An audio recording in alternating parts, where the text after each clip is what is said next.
the preordained champion. In the Tang family, at the martial arts arena, the monthly clan competition had just concluded, with clusters of young individuals discussing their respective rewards as they saw it. Right away, has Tang Mo not shown up again? Indeed, this marks the third consecutive month. She abstains from the clan competition, yet is consistently designated as the first what gives? What else could it be? She is the cherished daughter of the clan leader. That may be true, but during her previous participations, she indeed secured the top position each time. Perhaps she perceives us as too feeble and has simply grown apathetic towards the contests. But that was 3 months ago. Who knows whether she has regressed in skill during this interval. I find Tang Mingchen, who placed second this time, quite impressive. He might even surpass Tang Mo. He was not alone in this sentiment, especially among those led by Tang Mingchen, who were brimming with indignation. Tang Yu, the granddaughter of the clan's second elder, had always held a disdain for Tang Mo with a burgeoning admiration for Tang Mingchen.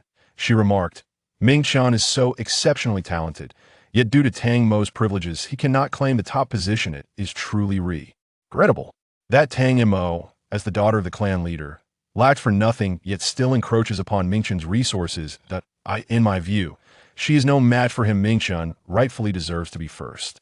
Nearby, Tang Miao, the granddaughter of the seventh elder, nodded vigorously and added, "I've heard that Tang Mo spends her days either sleeping or eating, dedicating minimal time to cultivation. Our Tang family is a premier clan of the Eastern continent, and we have always adhered to the principles of fairness. That it is indeed excessive for her to claim the top prize without participating in the competition." With these two leading the charge, even those who harbored no particular thoughts began to echo their sentiments. The dissatisfaction that lingered in Tang Mingchen's heart intensified as he pondered, "There is no need for such fervor, esteemed colleagues."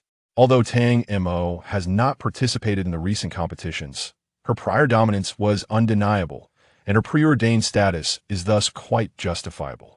Tang Yu interjected, "Indeed, we acknowledge her past prowess, yet one must question her absence these past months. Could it be, as Sister Miao Miao suggested, that she has grown complacent, neglecting her cultivation out of fear of losing her top rank, hence her decision to withdraw entirely?" Tang Mingchen hesitated. "Surely, it cannot be that dire." Tang Miao Miao exclaimed, "Whether or not it is dire can easily be ascertained. After all, our clan does not prohibit friendly sparring. If we challenge her, she cannot simply refuse. Should she indeed decline, it would only serve to bolster the argument that she cannot surpass Mingchen, thus granting us grounds top. Petition the clan leader to revoke Tang Mo's privileges." After a moment of contemplation, Tang Mingchen ultimately succumbed to the allure of the top position and acquiesced. Before long, a throng had gathered outside Tang Mo's courtyard, comprising Mingchen's entourage, who, as they strolled, proclaimed their intent to seek a spar with Tang Mo, eager to witness the prowess of the reigning champion. Youths, drawn to the spectacle, instinctively followed without a second thought. As the crowd swelled, others who had caught wind of the commotion hastened to join. The servants within the courtyard, alerted by the noise, inquired about the matter and, upon learning the reason, instructed the crowd to wait briefly while they hurried to inform T. Montak, having been in the midst of a deep slumber, Tang Mo scoffed at the news. "Do they take me for a mere sparring partner? Tell them to leave." With that, she turned over and resumed her peaceful rest. The servant had no choice but to alter the wording and convey the message. Upon hearing this, Tang Mingchen's expression darkened as he inquired, "With so many awaiting her, how can she still sleep? Or is it that Tang Mo simply lacks the courage to face them?"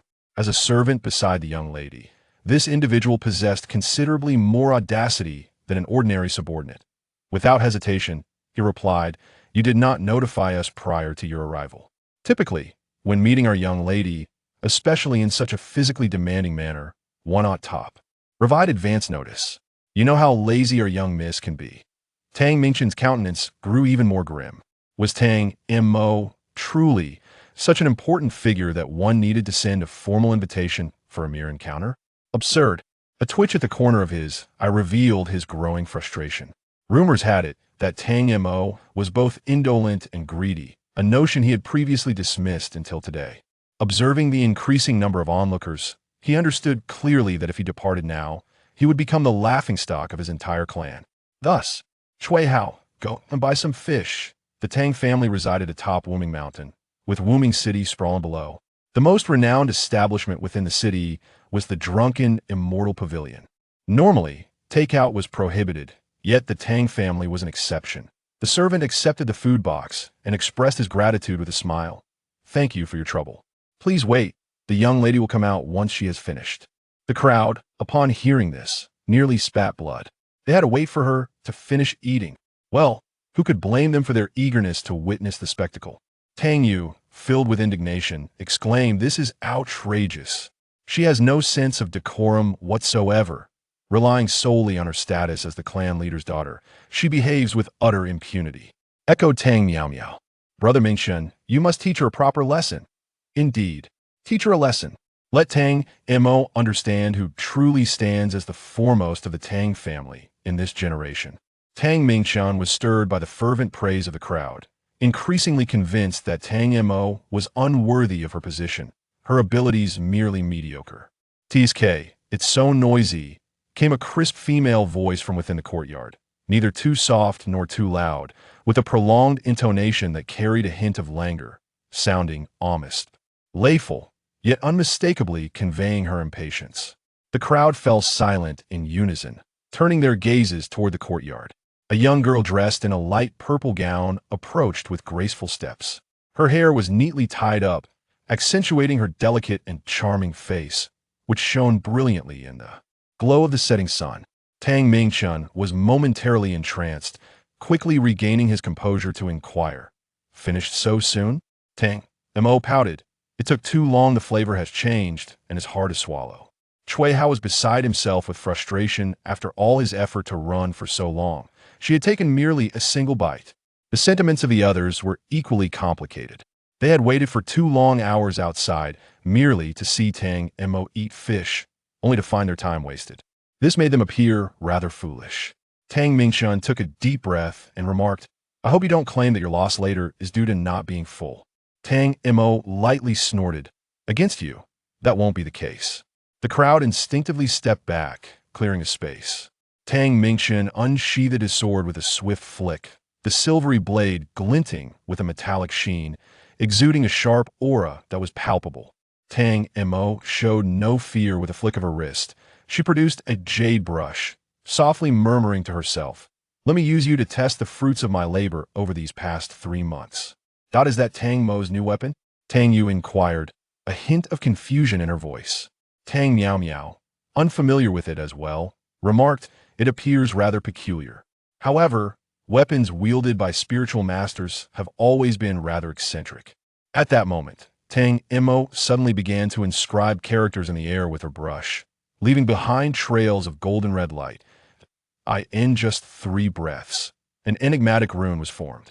Subsequently, the golden fire spiritual energy in the surroundings seemed to respond to a summons, rapidly converging upon the location of the rune.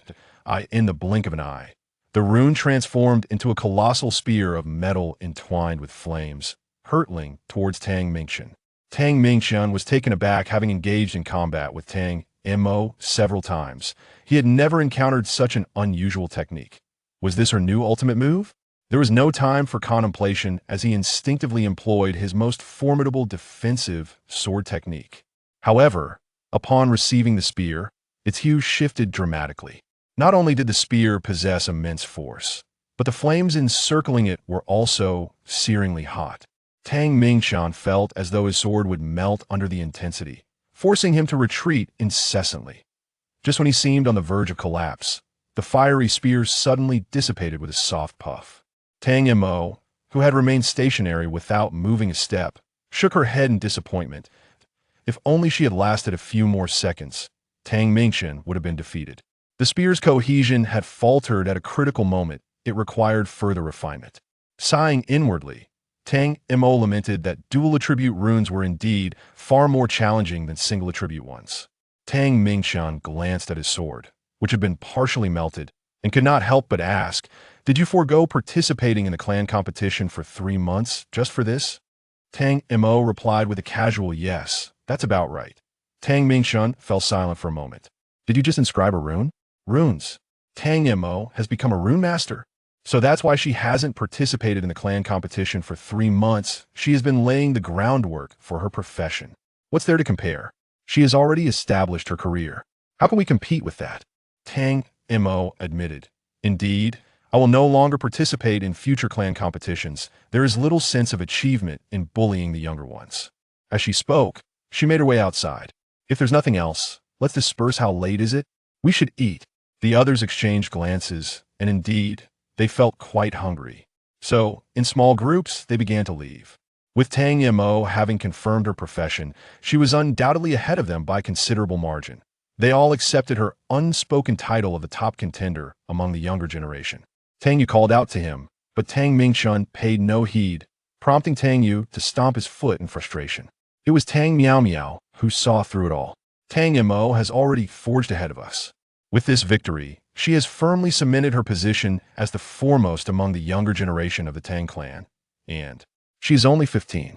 In the world of Jialan, martial arts are a way of life. Children undergo aptitude tests from the age of 3, engaging in activities such as boxing and medicinal baths. By the age of 6, they formally open their dantian to cultivate spiritual or mental energy. Typically, it takes 2 years to progress from the first to the second rank, 4 years from the second to the third, and 6 years from the third to the fourth, after which they move. Choose a profession. Most martial artists do not select their suitable profession until they are 18, with the vast majority opting for the path of attribute warriors, unless they possess extraordinary talent. Like Tang Mo, her mental prowess has far exceeded that of ordinary individuals since childhood. She practices the path of the mentalist, which is further divided into the rune school and the weapon school. The rune school is more intricate and demands a higher level of mental energy, which is why the majority of mentalists tend to follow the weapon school. Rune masters are exceedingly rare in the realm of Jelen, yet none can dispute their formidable strength. Therefore, at the tender age of 15, as long as the rune master does not meet an untimely demise, the future accomplishments of Tang Mo are boundless. Chapter 2. Pursuing education away from home. Tang Mo descended the mountain and dined at the Zui Xian Lu, indulging in her long-awaited sweet and sour crispy fish paired with spicy crab. Each bite offered a delightful contrast of tangy sweetness and fragrant spiciness, leaving her utterly satisfied. Indeed, nothing compared to freshly fried crispy fish. Meanwhile, in the patriarch's study, Tang Mo's father, Tang Xingrui, was listening to the report from his shadow guard regarding the recent contest, which was not quite a competition. Are you certain that the young lady employed a runic attack? Did she draw the runes herself? Or was it a combination of gold and fire attributes? Tang Xingrui had always recognized his beloved daughter's exceptional talent, yet Tang Mo's performance had surpassed his expectations this time. The shadow guard affirmed with conviction, I observed it clearly and would stake my life on it. Tang Xingrui erupted into hearty laughter, exclaiming, ha ha ha, splendid. Truly, she is the most gifted child of the Tang family in a millennium. The future of the Tang clan looks promising. The shadow guard clasped his hands in respect and replied, congratulations, patriarch. Within a century, the young lady will undoubtedly become another pillar of the Tang family. Tang Xingrui waved his hand, dismissing the shadow guard, and then fell into contemplation. With such remarkable runic talent, it was imperative to find a suitable mentor for her guidance. Yet the Tang family lacked any appropriate candidates. Should he offer a generous salary for a tutor, or send Mo away to seek an apprenticeship? The latter option certainly had its merits. The scout received his orders, departing to the family's rear mountain where he acquired the swiftest hunting falcon, leaping atop it and soaring towards Qinya City. The Fu family of Qinya City, like the Tang family, was one of the premier clans of the eastern continent, and the two families had maintained a harmonious relationship for generations, devoid of any discord. Especially in this era, the matriarchs of both families were close friends, akin to sisters, often visiting one another with their children, further strengthening their bond.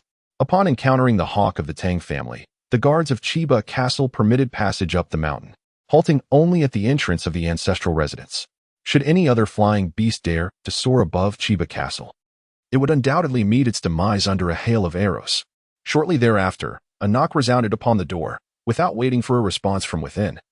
The visitor pushed the door open. A young gentleman clad in white entered, strikingly handsome, with captivating fox-like eyes that shimmered with allure and a beauty mark at the corner. Exuding a beguiling charm despite his youth, Fu Hong presented a letter to Fu Yunxiu, saying, take a look. The decision to go or not rests with you. Fu Yunxiu read swiftly, then chuckled.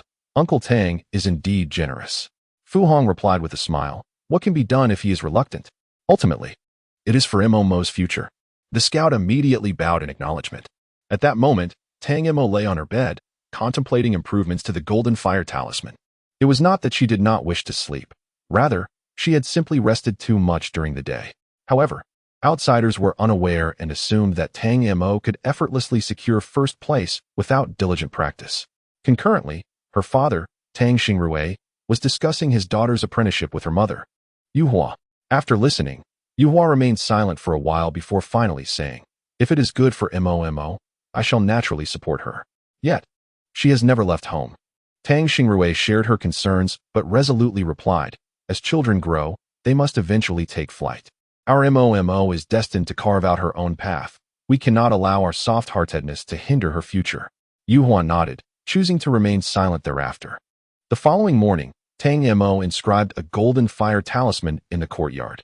This time, the rune proved to be considerably more stable than the previous day, yet it still fell short of her expectations and required further refinement. Before she could ponder this, a servant arrived with a message.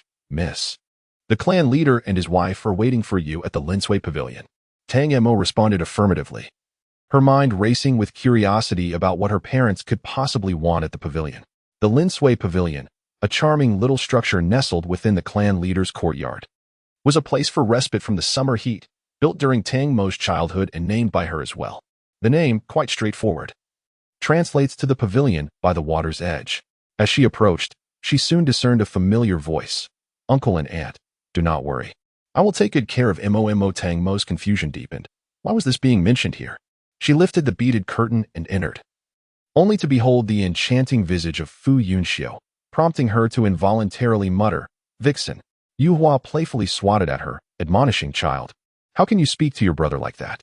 Taking a seat beside Yuhua, Tang Mo clung to her arm, pouting, "You always tease me whenever we meet. I have no desire for a brother like that." Fu Yunxiu chuckled, Indeed, it is all my fault. I shall strive to be a good brother henceforth."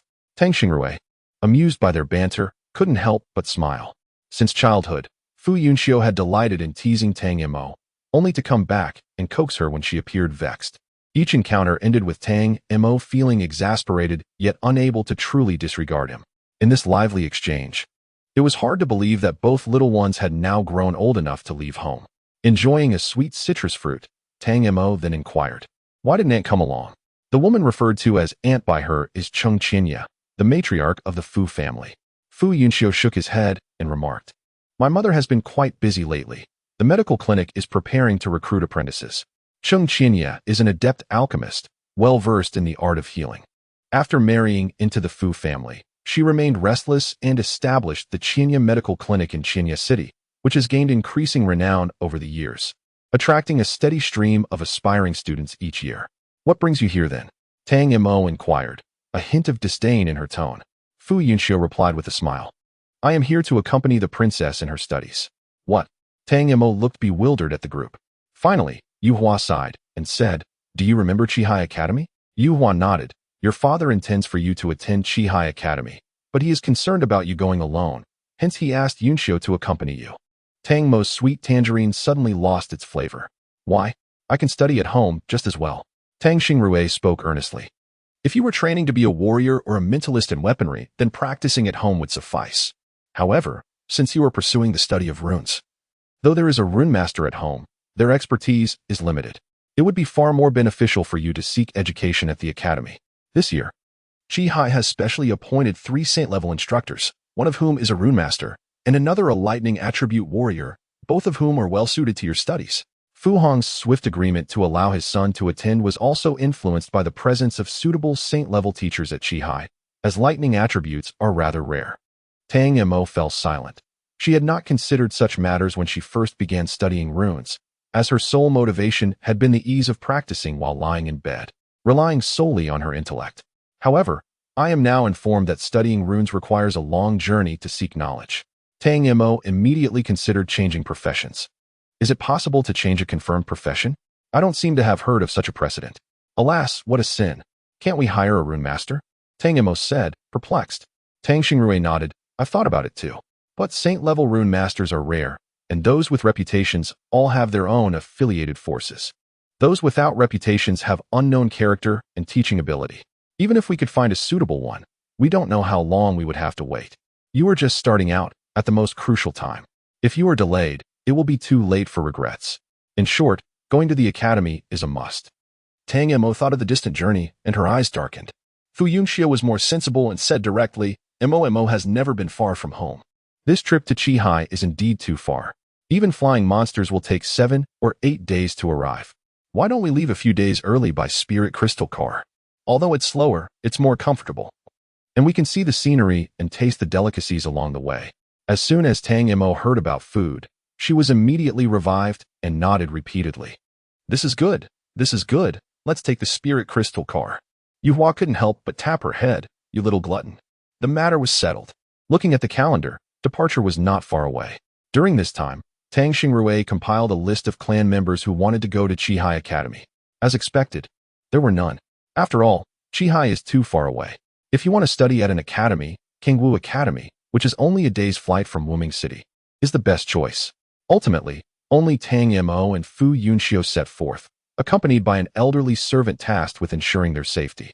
Wuming Mountain lies at the easternmost edge of the eastern continent, while Qihai Academy is situated near the inland sea. This necessitates that Tang Mo and Fu Yunxiu traverse the entire expanse of the eastern continent to reach their destination. Consequently, they embarked on their journey 20 days in advance. Prior to their departure, Tang Mo meticulously examined a map, marking various delectable and entertaining locales along their route. However, upon completion, she realized there were too many, some in close proximity, rendering it impossible to visit them all. Reluctantly, she furrowed her brow and crossed out a significant portion of the locations, feeling a pang of sorrow that lingered. Ultimately, it was Fu Yunxiu's soothing words that lifted her spirits, as he promised to take her on a culinary journey from east to west and from south to north, savoring the entire array of delicacies within the Jialan realm. In the dead of night, a knock echoed at Tang Mo's door. Struggling against her heavy eyelids, she made her way to the entrance, only to be greeted by the refreshing presence of Fu Yunxiu. Noticing her drowsiness, he couldn't help but express his concern, asking if she had packed everything. Tang Mo nodded, affirming that she had prepared everything during the day and stored it within her ring. The ring she referred to as a spatial ring, crafted from a rare natural mineral. A small stone, when forged, could contain a space as large as a house, offering unparalleled convenience for travel. However, due to the scarcity of spatial minerals, the cost of any storage device was exorbitantly high, often unattainable. Fu Yunxiu advised, it is best to refrain from revealing the capabilities of your storage in front of others during our journey. Tang Mo yawned and replied, I know, I am not foolish. Fu Yunxiu smiled. Tang Bo has already been waiting at the door. Shall I carry you there? Tang Mo lazily murmured in agreement. With practiced ease, Fu Yunxiu lifted her onto his back, each step taken with steady grace. Was he concerned about Annie's sorrow? They had originally planned to set off early. Yet Tang Mo had secretly suggested departing in the dead of night, sacrificing even her comfort for sleep. Nestled against Fu Yunxiu's shoulder, she closed her eyes and remarked, I'm worried about my mother crying. If she cries, I won't be able to hold back my tears, and then you'll just tease me. I won't give you that chance. Fu Yunxiu chuckled softly. So it's my fault then? Tang Mo retorted lightly. Isn't it? Fu Yunxiu sighed. I must have owed you in a past life. The only response he received was Tang Mo's tranquil breathing. Fu Yunxiu settled Tang Mo comfortably in the spirit crystal carriage, and Tang Bo nodded towards the direction of the Tang family's gate before driving away. The carriage moved swiftly, disappearing in the blink of an eye. At that moment, Tang Xingrui and Yuhua, hidden in the shadows, dared to reveal themselves.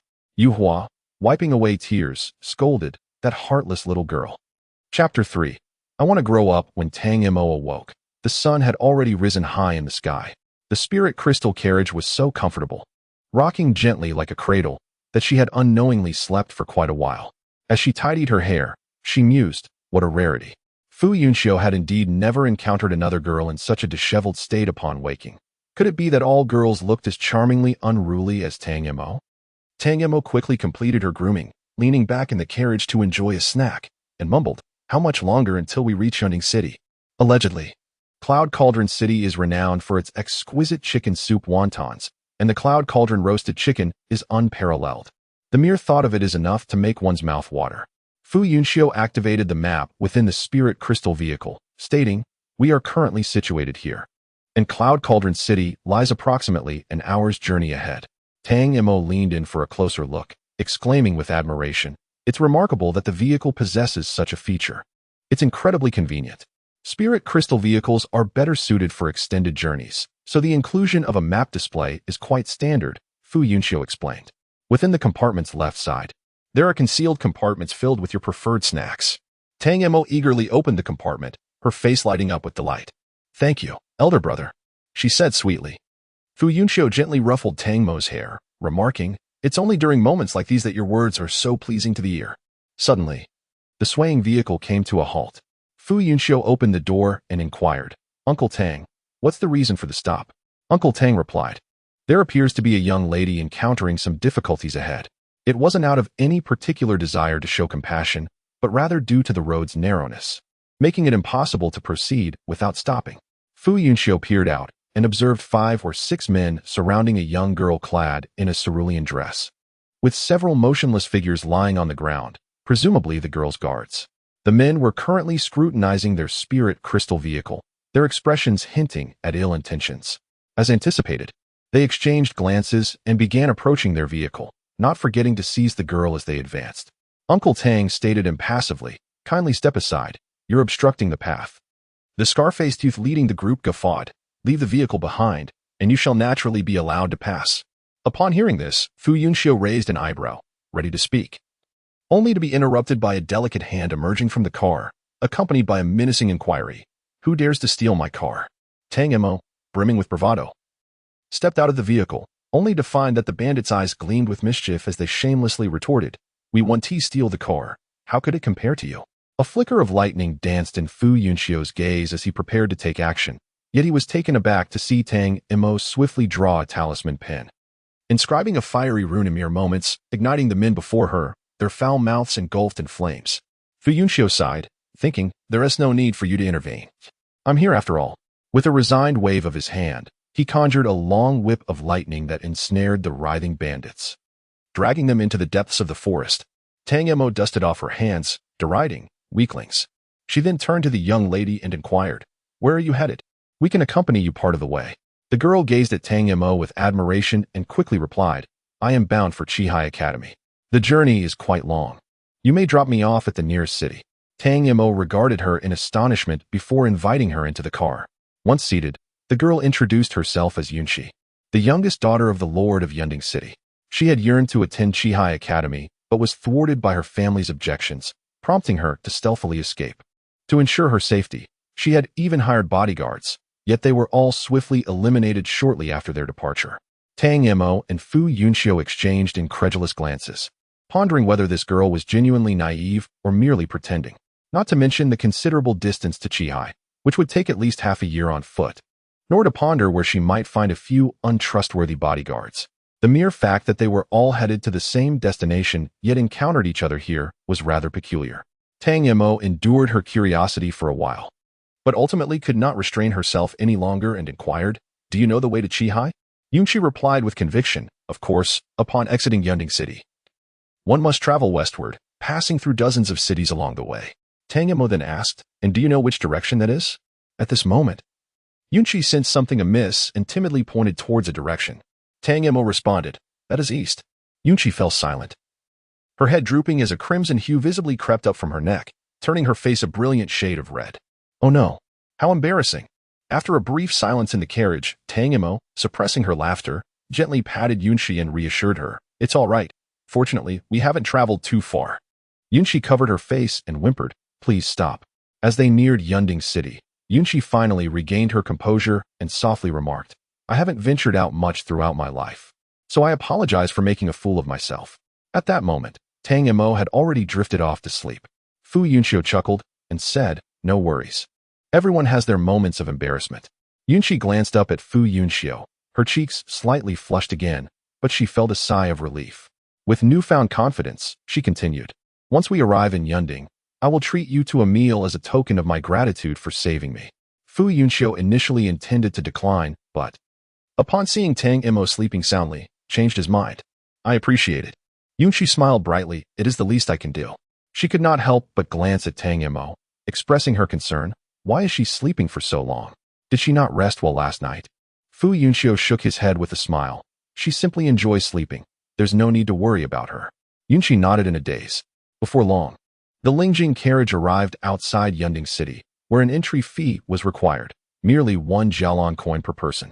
However, Yunqi was exempt, as she possessed a residence permit for Yunding City. Tang Mo drove directly to the city lord's mansion, where the guards approached, sternly stating, "No parking outside the city lord's mansion. Move along." Yunqi opened the door and stepped out, raising her chin defiantly. "It's me." The guards quickly bowed respectfully. Addressing her as Mississippi, Yunqi continued, "My friend is in the car. Please open the gate and allow them to enter." Without hesitation, the guards opened the grand gates of the city lord's mansion. Tang Mo and Fu Yunxiu alighted from the carriage, while Tang Bo parked under the guard's direction. "Yunqi," she cried out, overwhelmed with emotion, "Mother, it's so terrifying outside. I almost died." Upon hearing this, the gentlewoman was moved to tears as she swiftly embraced Yunqi. Offering comfort, the two wept in each other's arms, their sorrow seemingly endless, much to the indifference of the nearby guards.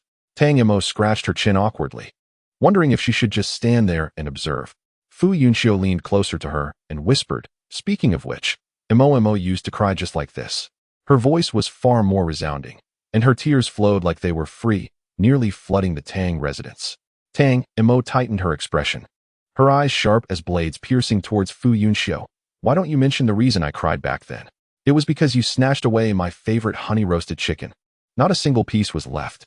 Fu Yunxiu widened his fox-like eyes in astonishment, exclaiming, "You actually remembered until now." Tang Mo, with her delicate fingers, pointed at him triumphantly, declaring, "I remember every time you pilfer my belongings. I advise you to refrain from provoking me." Fu Yunxiu gazed at her in amazement, and after a brief moment, he suddenly chuckled, thinking that remembering was indeed preferable to forgetting in an instant. At that moment, Yunqi and her mother had finally finished weeping. Yunqi, feeling bashful, hid behind her mother and quietly introduced their identities. Upon learning that they had rescued her daughter, the beautiful woman's gaze softened considerably. "I am Yunqi's mother. You may call me Aunt Xiu," Jiwanqiu said. "I apologize for the inconvenience caused to you young friends. Please, come inside." The group moved to Chilean Pavilion, a place designated by the city lord's residence for receiving guests.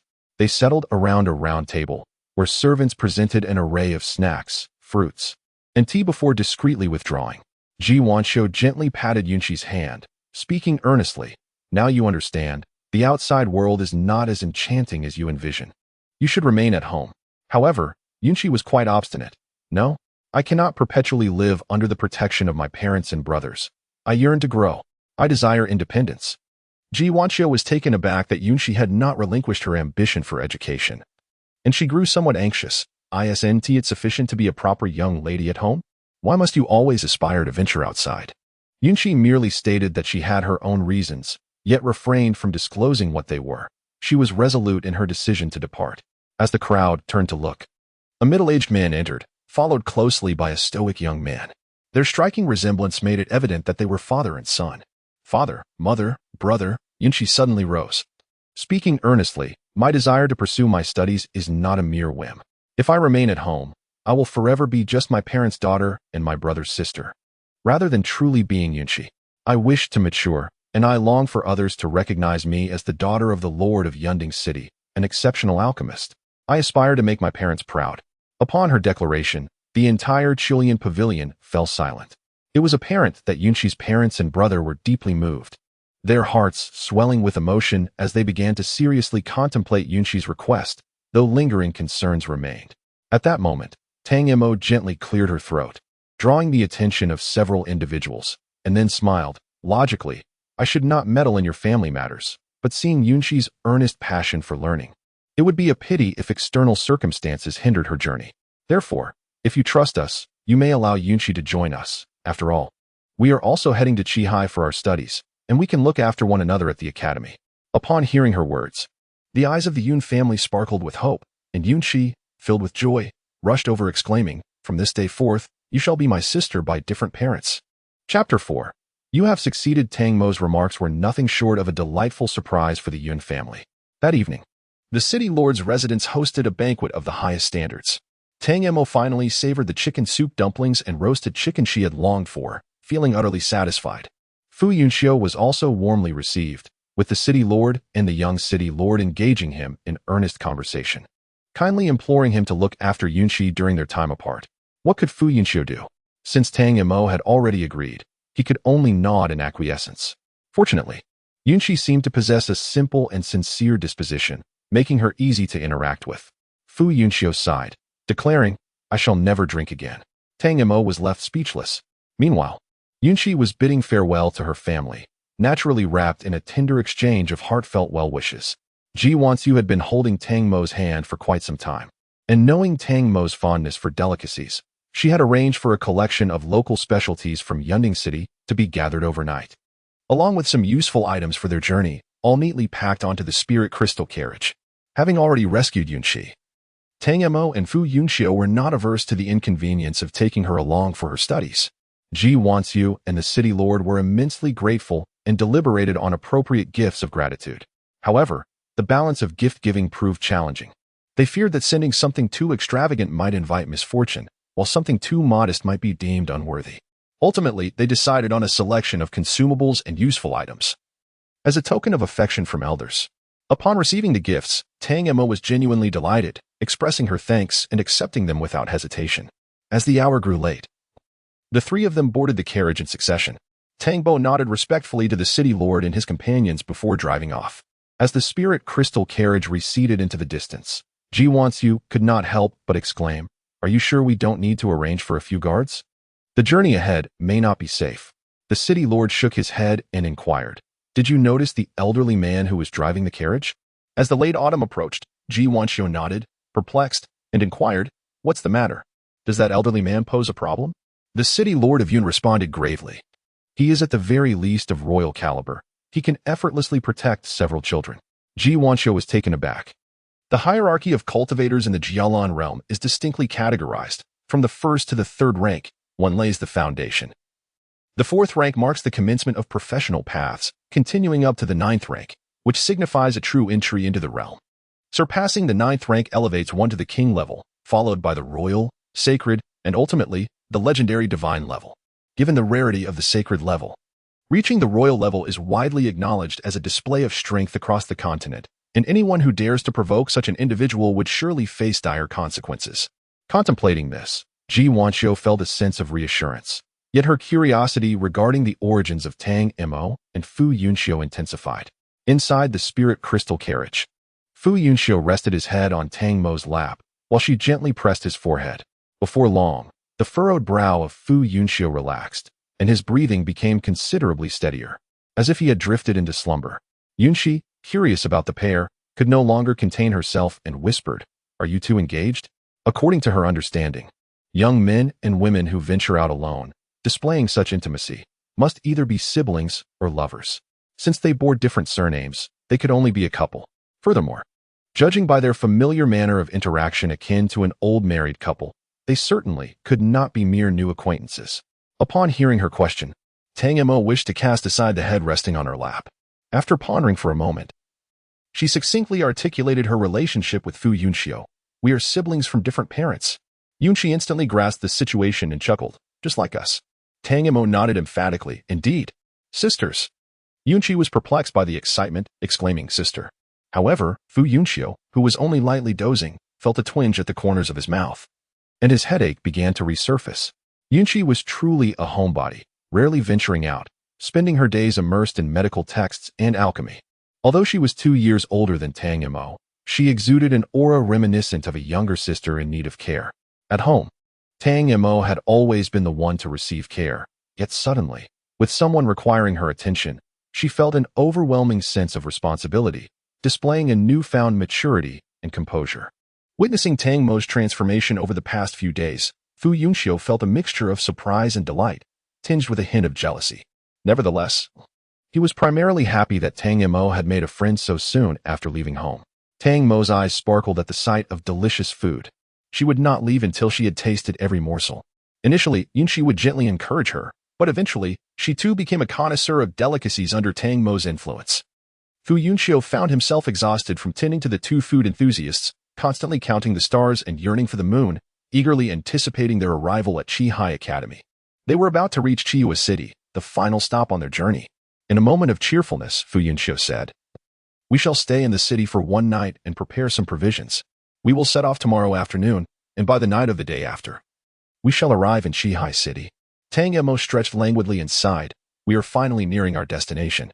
Though the spirit crystal carriage is comfortable, prolonged sitting does become tiresome."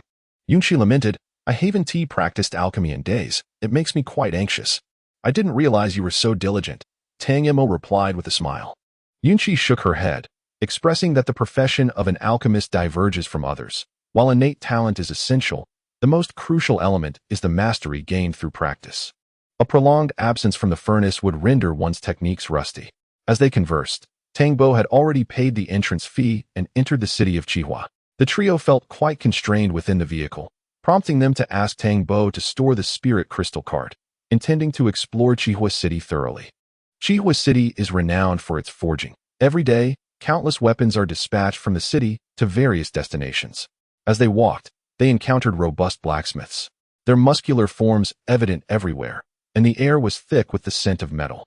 After a brief exploration, Tang Mo expressed her disappointment, remarking that there seemed to be little in the way of culinary delights. Yunxi shared her discontent as well. At that moment, the usually taciturn Tang Mo suddenly spoke up, stating that while the other foods in Qihua City were rather ordinary, there was one confectionery famously known as fire sugar. Tang Mo's eyes brightened, exclaiming, "Fire sugar? I believe I had it in my childhood. The flavor was quite unique, but I only had it that once." Fu Yunxiu chimed in, "If it left such an impression on you, Mo, I too am eager to taste this fire sugar." Yunxi quickly raised her hand, expressing her desire to indulge as well. Tang Mo nodded, noting that it had been a decade since his last visit, and he was uncertain if the shop still existed. They should go and see. It turned out that those who love to eat enjoy fortuitous luck, for the shop remained open, the original owner still presiding.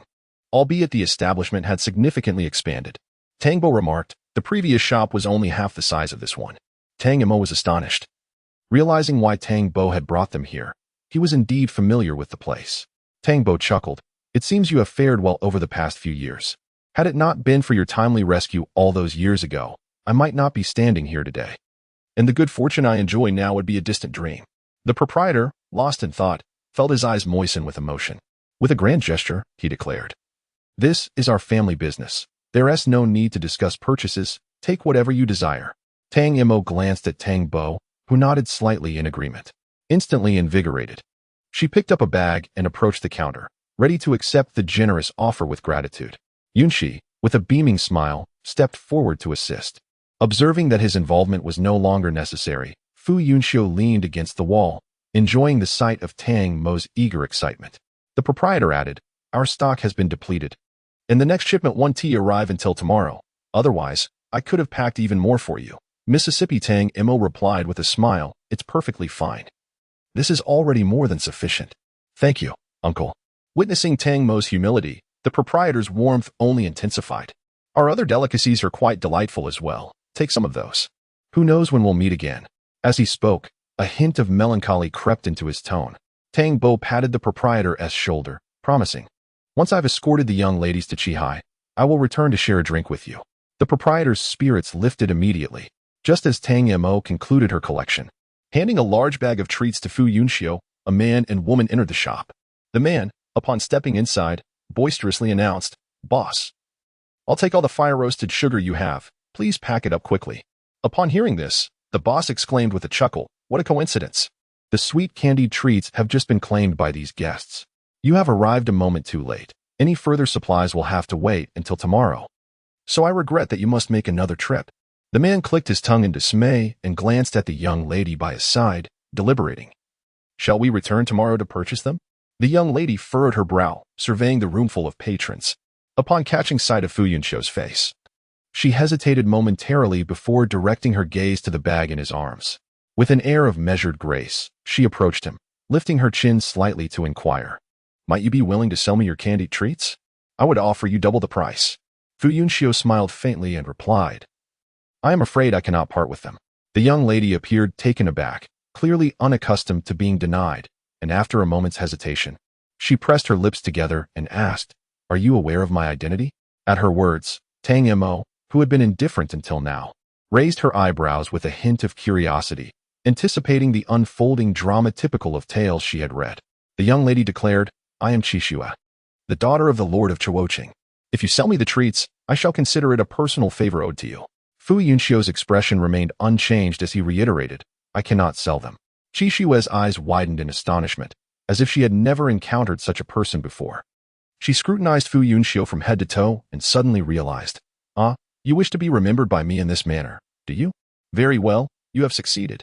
Tang Mo erupted into laughter, prompting all eyes to turn towards her. She covered her mouth and, stifling her amusement, murmured, "My apologies, I couldn't help myself." Chapter 5. The registration begins. Qixue's face flushed with indignation. Her large, furious eyes narrowed as she glared at Tang Mo. Her teeth clenched as she exclaimed, "Do you dare to mock me?" Tang Mo sighed, her delicate hand gently caressing Fu Yunxiu's chin as she earnestly remarked, "Just behold this face. Akin to that of a vixen. How could one not possess confidence?" Qixue gazed at Fu Yunxiu, her mouth opening and closing, yet failing to utter a single word of rebuttal. Tang Mo clapped her hands and declared, "See, you feel the same way, do you not?" At that moment, a man approached, speaking in a measured tone. In the Jialan realm, martial prowess reigns supreme. One's strength and status are of utmost importance.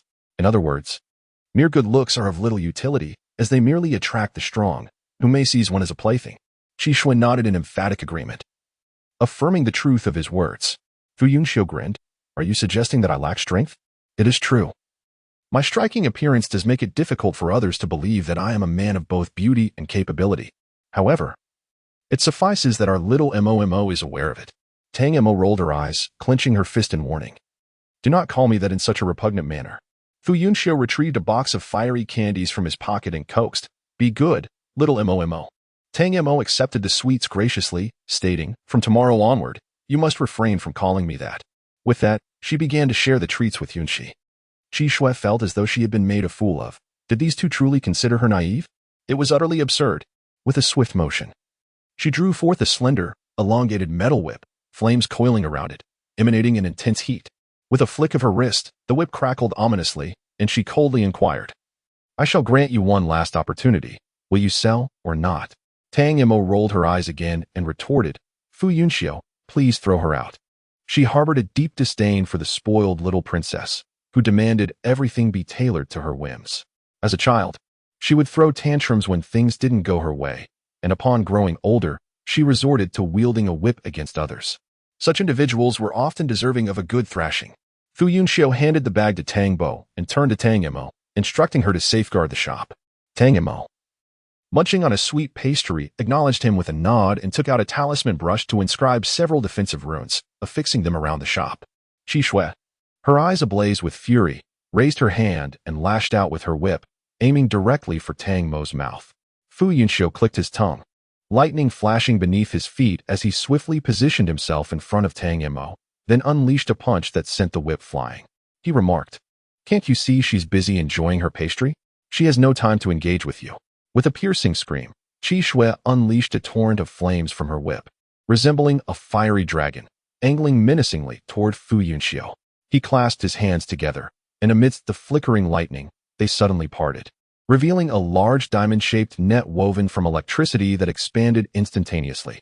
The fire dragon, unable to evade in time, plunged headlong into the electric net. The net ensnared its prey, contracting swiftly as the fire dragon thrashed in vain, ultimately extinguished within its confines. Moments later, the net erupted, coalescing in midair into 3 gleaming swords of lightning, each aimed with deadly precision at Qixue's vital points. The thunderous energy, already formidable in nature, filled the narrow confines of the shop, creating an atmosphere charged with electric intensity. In a moment of sheer panic, Qixue found herself unable to muster even the slightest thought of resistance. As she watched the lightning sword descend upon her, she instinctively closed her eyes. At that very instant, the man who had accompanied her suddenly darted in front, hastily conjuring a wall of earth to shield her. However, the force of the lightning attack, being the most formidable among the 8 elements, rendered the hastily formed earth shield as fragile as a mere sheet of paper, providing little to no protection. Fortunately, Fu Yunxiu was still a young lad, and Tang Mo had merely intended to expel the intruder. Thus, the lightning sword morphed into a colossal hand, which effortlessly flung the man out of the shop. Qi Shui and her companion tumbled onto the street, convulsing from the electric shock, and it took them some time to regain their composure. They gazed at their charred bodies and disheveled hair, which seemed quite severe, yet in reality, it was merely superficial injuries, an admonition, if you will. Having been pampered and cherished throughout her life, Qi Shui was unaccustomed to such indignities. Upon noticing her sooty hands and hearing the mocking laughter of the onlookers, her composure shattered, and she fled in tears. Meanwhile, the man glared at Fu Yunxiu with fury, declaring, having offended the cherished young lady of the chief family, "Do not expect to leave Qihua City unscathed." Fu Yunxiu merely grinned, unfazed by the threat. Once the crowd dispersed, Yunxi looked at him with admiration, exclaiming, "Brother Fu, you are truly formidable. MOMO's defensive talisman is impressive as well." Tang Mo smiled and replied, "The lightning attribute is known for its potent offensive capabilities. Once he masters the secret arts of attack, his strength will escalate even further. As for me, I have always regarded my peers with a sense of indifference." Yunxi disregarded Tang Mo's boastful words and addressed Fu Yunxiu. "Wasn't that a technique involving both nets and swords, rather than an offensive secret method?" Fu Yunxiu shook his head, replying, "The technique I cultivate, Thunderbolt 9 transformations, is designed to enhance my control over spiritual energy. Currently, I have only mastered the third transformation. Once I attain the fourth transformation, I shall pursue offensive secret methods, allowing for greater efficiency." Yunxi gazed at Fu Yunxiu with admiration. She had encountered many exceptional peers her age. Yet in comparison to Fu Yunxiu, they fell significantly short. In both cultivation and thought, Fu Yunxiu surpassed his contemporaries by a wide margin. As for Tang Mo, Yunxi mused. Had she previously heard of someone completing a vocational transition to become a rune master at the tender age of 15 through self-exploration, she would have dismissed it as a mere dream. Yet now, the reality lay before her. Yunxi had always acknowledged the existence of geniuses in this world, and she herself was often considered one of them. However, she had recently come to realize that even among geniuses, disparities existed. The proprietor, aware of some aspects of Tang Mo's background, was not particularly surprised by the revelations. He silently lamented, noting that individuals from prominent families indeed possessed a certain refinement and grace, unlike those from newly risen lesser families, who often flaunted their modest power without understanding how to conduct themselves. However, the latter had already departed, and the proprietor mentioned that they were merely passing through, with no knowledge of their destination. Despite her reluctance, Qishua had no choice but to leave, ensuring she packed the caramelized sugar before her departure. Observing her lack of resentment, the proprietor felt a weight lift from his heart and chose not to dwell on the identities of Tang Mo and the others. Upon exiting the shop, the middle-aged man beside Qishua remarked, "Miss, since they have already left, we should hasten our journey. Registering is of utmost importance." With no alternative, Qishua reluctantly set off. Surrounded by the sea on three sides, Kahashing revealed the vast, boundless ocean before Tang Mo even reached the city gates. It was her first encounter with the sea, and indeed, as described in books, it was magnificent and limitless. According to the texts, the Jialan realm comprises 4 continents: east, south, west, and north, interspersed with the treacherous inner sea. The inner sea is fraught with peril. Aside from a few perilous routes forged by countless lives, scant information exists about the other waters, which are rumored to be teeming with formidable beasts and treasures left by numerous powerful beings. Although Tang Mo was somewhat indolent and lacked grand ambitions, she harbored a flicker of longing for the inner sea. She vowed that upon attaining the rank of emperor, she would delve into its mysteries. As night fully enveloped the sky, the spirit crystal carriage finally entered Kahashing. Due to the imminent enrollment at Kahashing Academy, an influx of people had filled every inn and tavern. It was only in the late hours of the night that the group managed to find a recently vacated courtyard, rumored to have been abandoned by its previous occupants who had fallen afoul of someone and were expelled from the city. The courtyard was modest, featuring just 2 independent guest rooms. Tang Mo shared a room with Yunxi, while Fu Yunxiu occupied the other. Tang Mo had to settle for the living room, where he could only meditate and rest. The following day marked the enrollment at Kahashing Academy. The group was not in haste, sleeping until they awoke naturally, and enjoying a sumptuous breakfast before making their way to the academy. The streets were bustling with people, all heading to Kahashing Academy. Even those not enrolling came to witness the excitement, as the academy only accepted new students every 3 years, and the preliminary selection was visible from a distance at the entrance. Nestled in the western sector of the city, Chi Academy sprawls across a vast expanse, its perimeter defined by imposing gray-white stone walls. The entrance, a formidable structure of black metal reaching nearly 8 meters in height, bears a plaque inscribed with the academy's name, Chi Academy, evoking the distant roar of ocean waves upon closer inspection. The towering Fu Yunxiu, easily spotting the registration point amidst the throng, beckoned Tang Mo and Yunxi to join him in the queue while Uncle Tang awaited nearby. 2 registration stations were in operation, yet the process of individual registration and attribute assessment proceeded at a deliberate pace, arriving neither early nor late. Tang Mo and her companions found themselves positioned towards the rear of the line, which quickly swelled behind them, stretching far beyond sight. Suddenly, Yunxi gently tugged at Tang Mo's sleeve, directing her attention forward. Tang Mo glanced up instinctively and beheld the figure of Qi Shui. Qi Shui, momentarily taken aback, glared back with fiery eyes, seemingly yearning for an immediate confrontation. Tang Mo responded with a subtle smile, deftly positioning Fu Yunxiu to obstruct Qi Shui's view. Fu Yunxiu chuckled wryly, while Qi Shui seethed with a mixture of shame and resentment. Yunxi lamented, "She's also attending Chi Academy. I wonder if she'll cause trouble for us in the future." Tang Mo nonchalantly replied, "We'll cross that bridge when we come to it. There's no need to fear her." Yunxi, upon reflection, concurred, recognizing that Qi Shui was no match for them. Qi Shui took several deep breaths to regain her composure. Realizing that she was no longer in the familiar surroundings of Blazing Fire City, where she could rely on others for support, it seemed prudent to avoid them for the time being, biding her time until she could either enhance her own strength or enlist the aid of someone capable of avenging her. It was then that Qi Shui realized, to her further vexation, that she did not even know the names of her adversaries. Chapter 6. The Anomaly. The crowd gradually shuffled forward, soon reaching Qi Shui. At 17, possessing a fire attribute of the 4th tier and exceptional talent, she was eligible for admission, although she had long anticipated this moment. Hearing the words eligible for admission still brought a sigh of relief. The entrance criteria for Chi Academy mandated that one's strength must reach the 4th tier. The younger the applicant, the better their potential. Those over 20, regardless of their prowess, would not be accepted. From morning until now, most of the new applicants displayed moderate talent, with only a few showing exceptional abilities, none of whom were outstanding.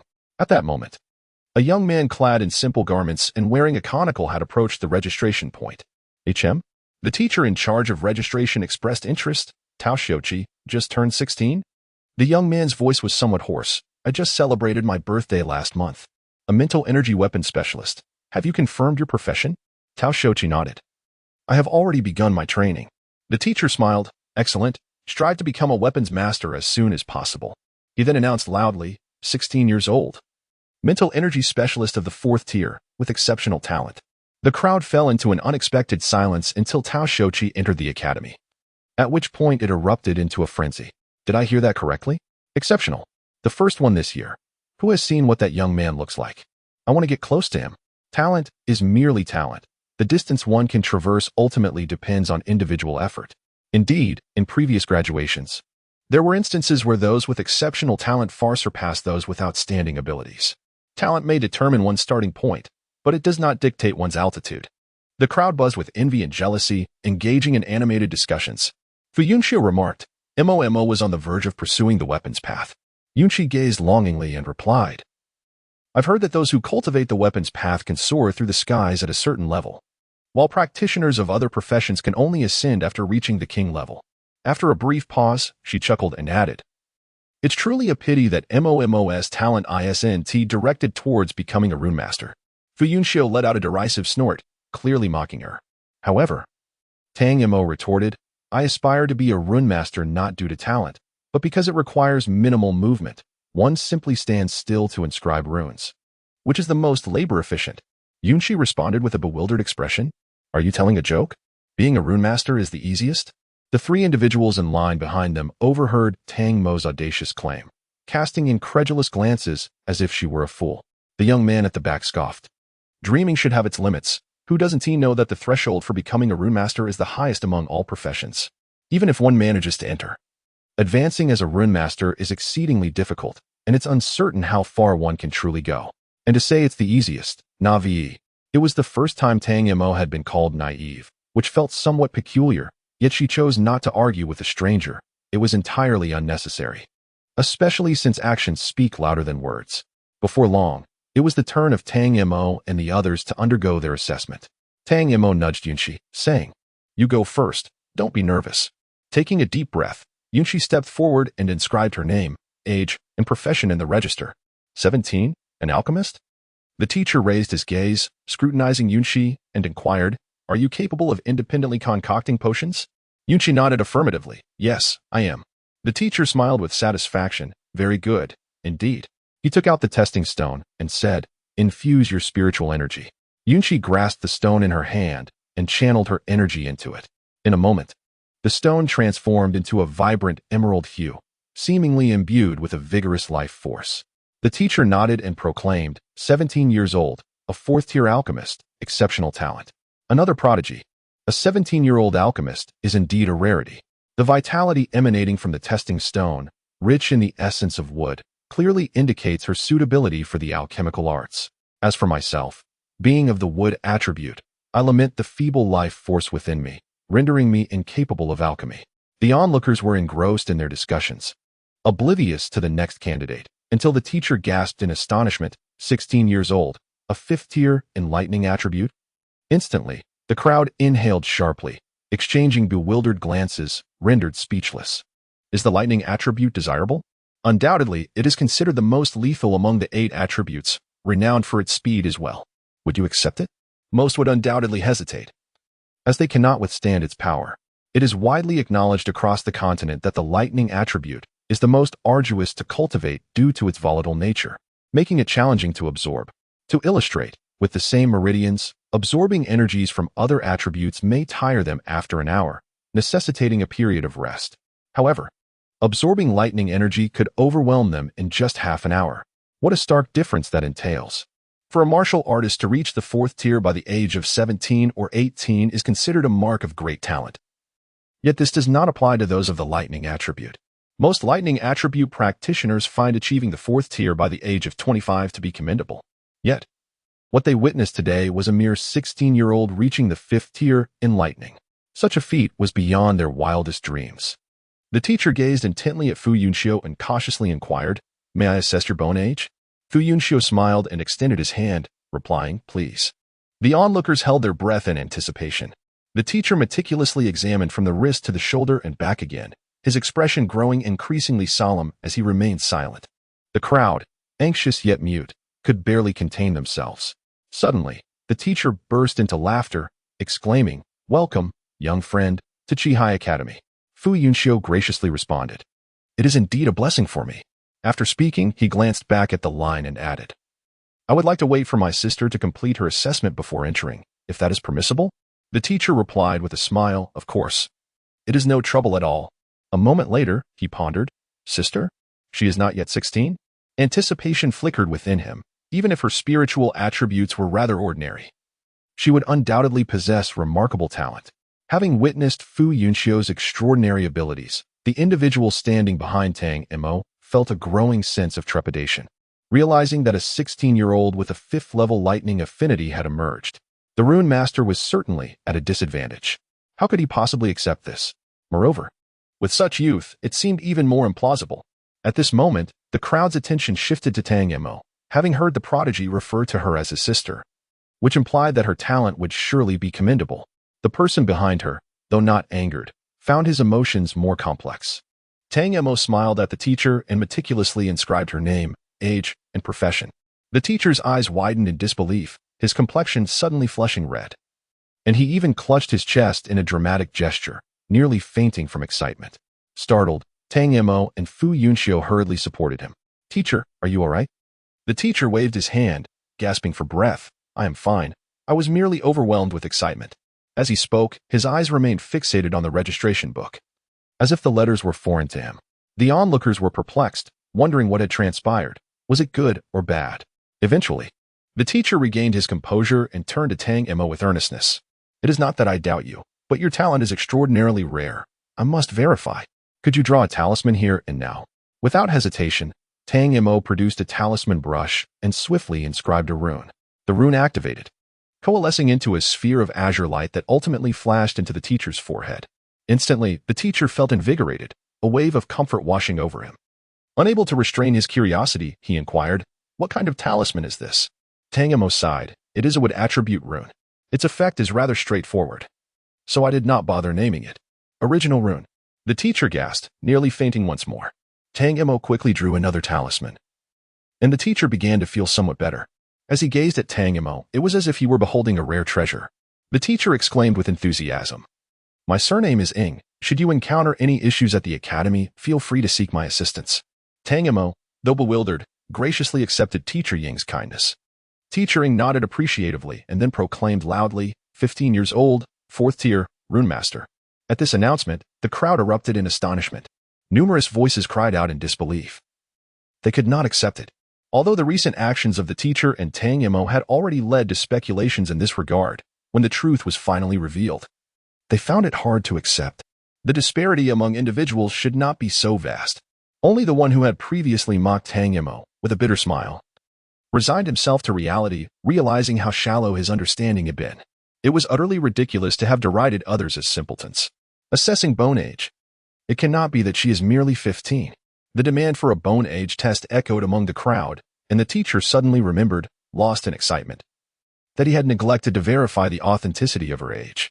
However, as a male teacher, it was rather inconvenient for him to conduct such a test on a female student. Thus, he called over a female teacher from another testing station. The female teacher, naturally, was immensely curious about Tang Mo, for her talent was astonishingly exceptional, bordering on incredulity. The result of the test revealed that she was indeed only 15 years old. At this revelation, the crowd was left speechless, genuinely silenced for an extended period, until finally, someone could no longer contain their true thoughts. Freak. Meanwhile, Tang Mo and Fu Yunxiu had already entered the academy, commencing their placement examination.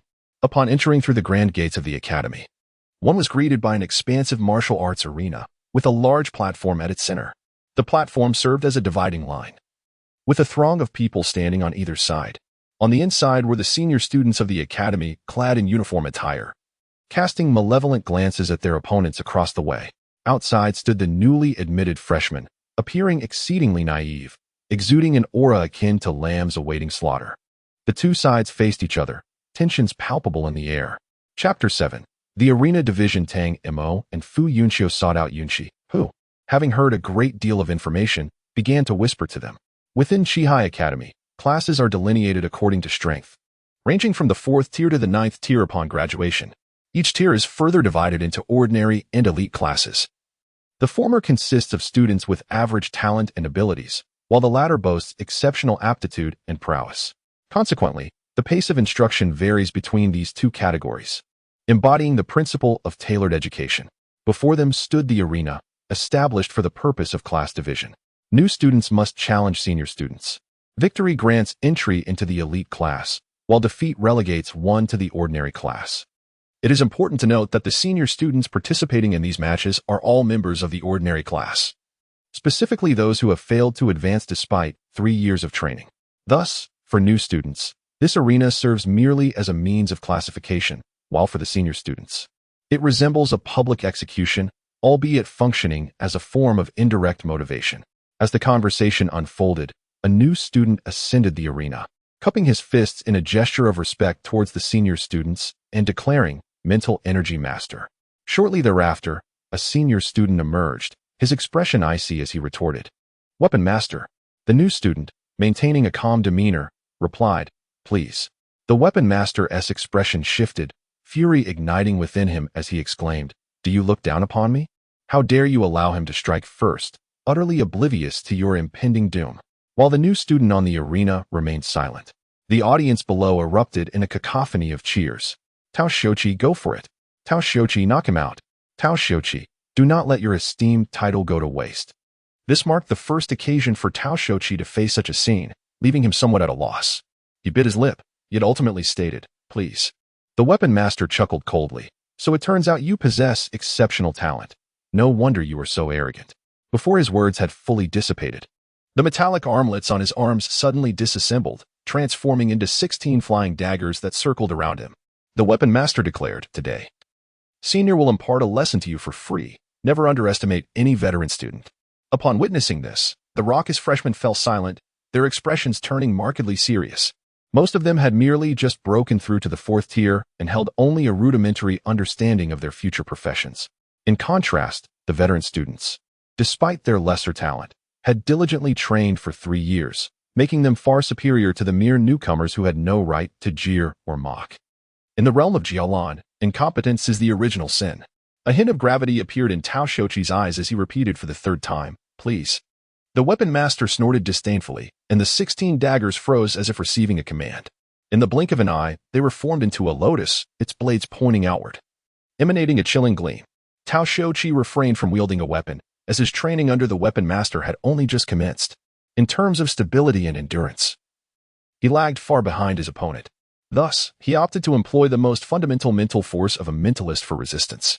An invisible stream of mental energy erupted from the center of Tao Shouqi's forehead, enveloping him in layers, leaving no openings. The lotus spun rapidly, propelled by the mental force. Hurtling towards Tao Shouqi, he raised a hand, concentrating his mental energy to form a wall ahead of him. In the next instant, the lotus collided with the mental wall with a resounding thud, momentarily pausing before it resumed its rotation. The friction between the blades and the mental force produced a piercing sound that disoriented those nearby. The crowd beneath the arena instinctively covered their ears, yet to no avail. It was only after the mental energy master's reminder that they shielded their heads with spiritual power, which provided a modicum of relief. "Who do you think will win?" Tang Mo suddenly inquired. Fu Yunxiu replied with a smile, "It will likely end in a draw." Tang Mo pouted, acknowledging the increasing rapport that was evidently futile. Yunxi paused, surprised, and asked, "Why would it be a draw?" Tao Shouqi appears to have no power to resist. Tang Mo explained, "But the weapons master cannot breach his defenses, hence the stalemate." Yunxi furrowed her brow, still confused, clearly armed. Why can't he break through Tao Shouqi's defenses? Tang Mo elucidated. Each individual possesses a unique level of mental energy. Some are as vast as an ocean, while others are merely shallow ponds, thus creating a distinction between warriors and mental energy masters. Furthermore, as each person's mental fortitude varies, so too does the potency of their energy. She gestured toward the arena. Tao Shouqi, being new to this realm, is imbued with aspirations for the future. His brilliance radiates, and his confidence is unwavering. He is indifferent to the outcome of this contest, for he knows he will eventually surpass his opponent. Conversely, the weapons master, having failed to advance for 3 years, has begun to doubt himself. If he can display even 70 to 80% of his potential, it would be commendable. Ultimately, she concluded, in essence, a mental energy master cultivates not only their energy but also their conviction, the latter being of far greater significance than the former. Yunxi seemed to grasp it, albeit partially. As if to corroborate Tang Mo's assertions, the once formidable weapons master, after a prolonged siege without success, began to exhibit signs of impatience. He intensified his mental energy output. And with a resonant hum, the lotus surged forth with renewed vigor. This indeed placed immense pressure on Tao Shouqi, who was straining with all his might. Flushed crimson as though on the verge of bleeding, seemingly teetering on the brink of collapse. It was evident that the weapons master shared this belief. His thirst for victory was palpable, a desperate need to validate himself and restore his confidence. Thus, he overlooked the most fundamental of principles. When he once more escalated his mental energy in a bid for decisive triumph, the lotus unexpectedly erupted with a resounding bang. The weapons master scarcely had time to utter a sound before he was sent tumbling off the stage, unconscious. Tang Mo raised an eyebrow and remarked, "This is rather unexpected. That weapons master is even more foolish than I had anticipated." Yunxi, perplexed, inquired, "Why did the lotus suddenly disperse?" "Because it was overwhelmed," Fuyan said. "Consider it akin to a jar. Its capacity is limited, yet you insist on cramming in more than it can hold, inevitably causing it to shatter. The lotus is no different. The weapons master was too hasty, releasing excessive mental energy, which the lotus could not endure, leading to its explosion." Upon this revelation, Yunxi sighed, "The intricacies of combat are truly vast. I shall focus on alchemy instead." Tang Mo chuckled. Every discipline has its own expertise. Those surrounding them felt a flush of embarrassment. It was understandable for an alchemist to lack knowledge in this area, yet to find themselves, as warriors and mental practitioners, similarly uninformed was indeed a source of shame. Tao Shochi emerged victorious and was assigned to the elite class. However, he seemed rather unenthusiastic, as if his triumph lacked merit. The senior students took the unconscious weapon master away for treatment, and it appeared that he was not gravely injured, likely to recover after a few days of rest. This contest instilled hope in the freshmen, who eagerly stepped forth to challenge the seniors, only to be swiftly subdued by the pent-up energy of the upperclassmen. Tang Mo, finding the spectacle rather dull, turned to Yunshi and inquired, "How do you alchemists compete? Is it live alchemy?" Yunshi replied with a smile, "Alchemists do not engage in competition. As our profession is unique, we typically have our own classes." Tang Mo felt a pang of envy, thinking how convenient that must be. "I shall join," said Fu Yunxiu. Tang Mo waved her hand, "Be gentle." Fu Yunxiu chuckled, "Fear not, I shall not bully anyone." As he approached the stage, the freshmen parted ways, some puzzled by their compliance, questioning whether it was truly necessary. However, they were soon informed by their companions of Fu Yunxiu's extraordinary test results. By the time he reached the arena, every freshman had come to recognize the charming young man ahead as a prodigious talent. Even Tang Mo had been singled out for a thorough introduction.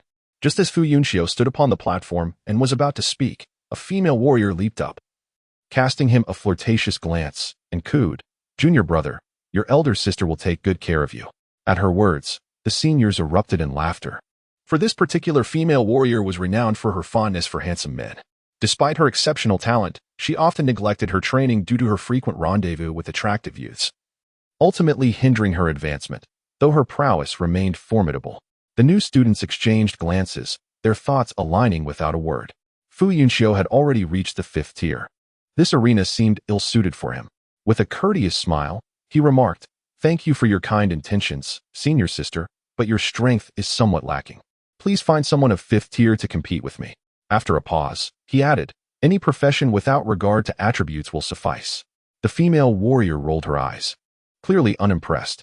Despite possessing such a handsome visage, he appeared utterly devoid of charm, fixated solely on combat. How tedious.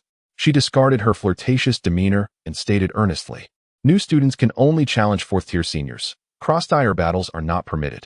Fu Yunxiu responded with a hint of exasperation, "I am at 5th tier." Upon hearing this, not only the female warrior, but also the senior students were taken aback. A new student at 5th tier? How were they, who had trained at the academy for 3 years without advancing, to cope with this revelation? The female warrior's lips twitched as she said, "Just wait, I will summon someone." She harbored no doubts about the truth of Fu Yunxiu's claim, as there was no incentive to lie, only the prospect of a more challenging competition. With that, she leaped off the arena and disappeared from sight in the blink of an eye. Tang Mo scoffed, always seeking the spotlight. If Fu Ge were to win against a 5th-tier opponent, wouldn't he then ascend to the 5th-tier class? That would make him our senior. Yunshi suddenly remarked. Tang Mo nodded, noting that jumping tiers on the very first day of enrollment was truly remarkable. Summoning Taizhan was quite audacious. The new student was in for a rough time. It was rumored that Taizhan had once attempted to join the elite 5th-tier class, coming perilously close to success. At this, Fu Yunxiu felt a spark of interest.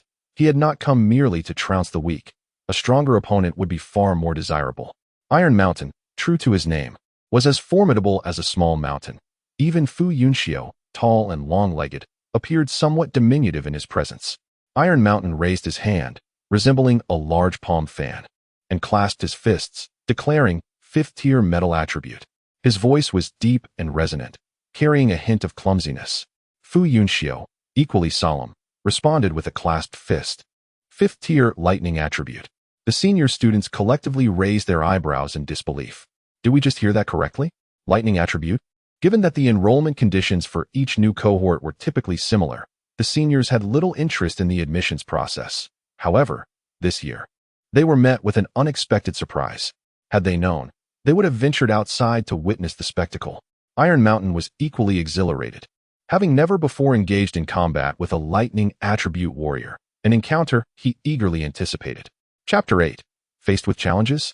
Word had spread about a 5th-tier newcomer, piquing the curiosity of the usually indifferent seniors, who began to gather in small groups, making their way from the inner courtyard to observe the unfolding events. In no time, a crowd had amassed, but with the limited space around the arena, they found it impossible to squeeze in. Instead, they climbed onto nearby pavilions or trees, despite the distance.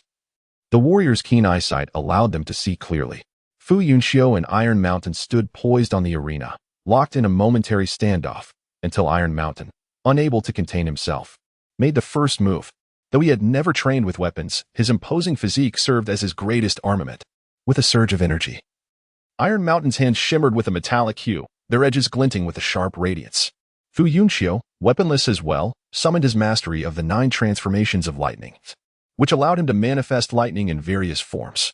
He lifted his palm, and as the lightning spirit energy surged, a formidable lightning sword materialized in his grasp.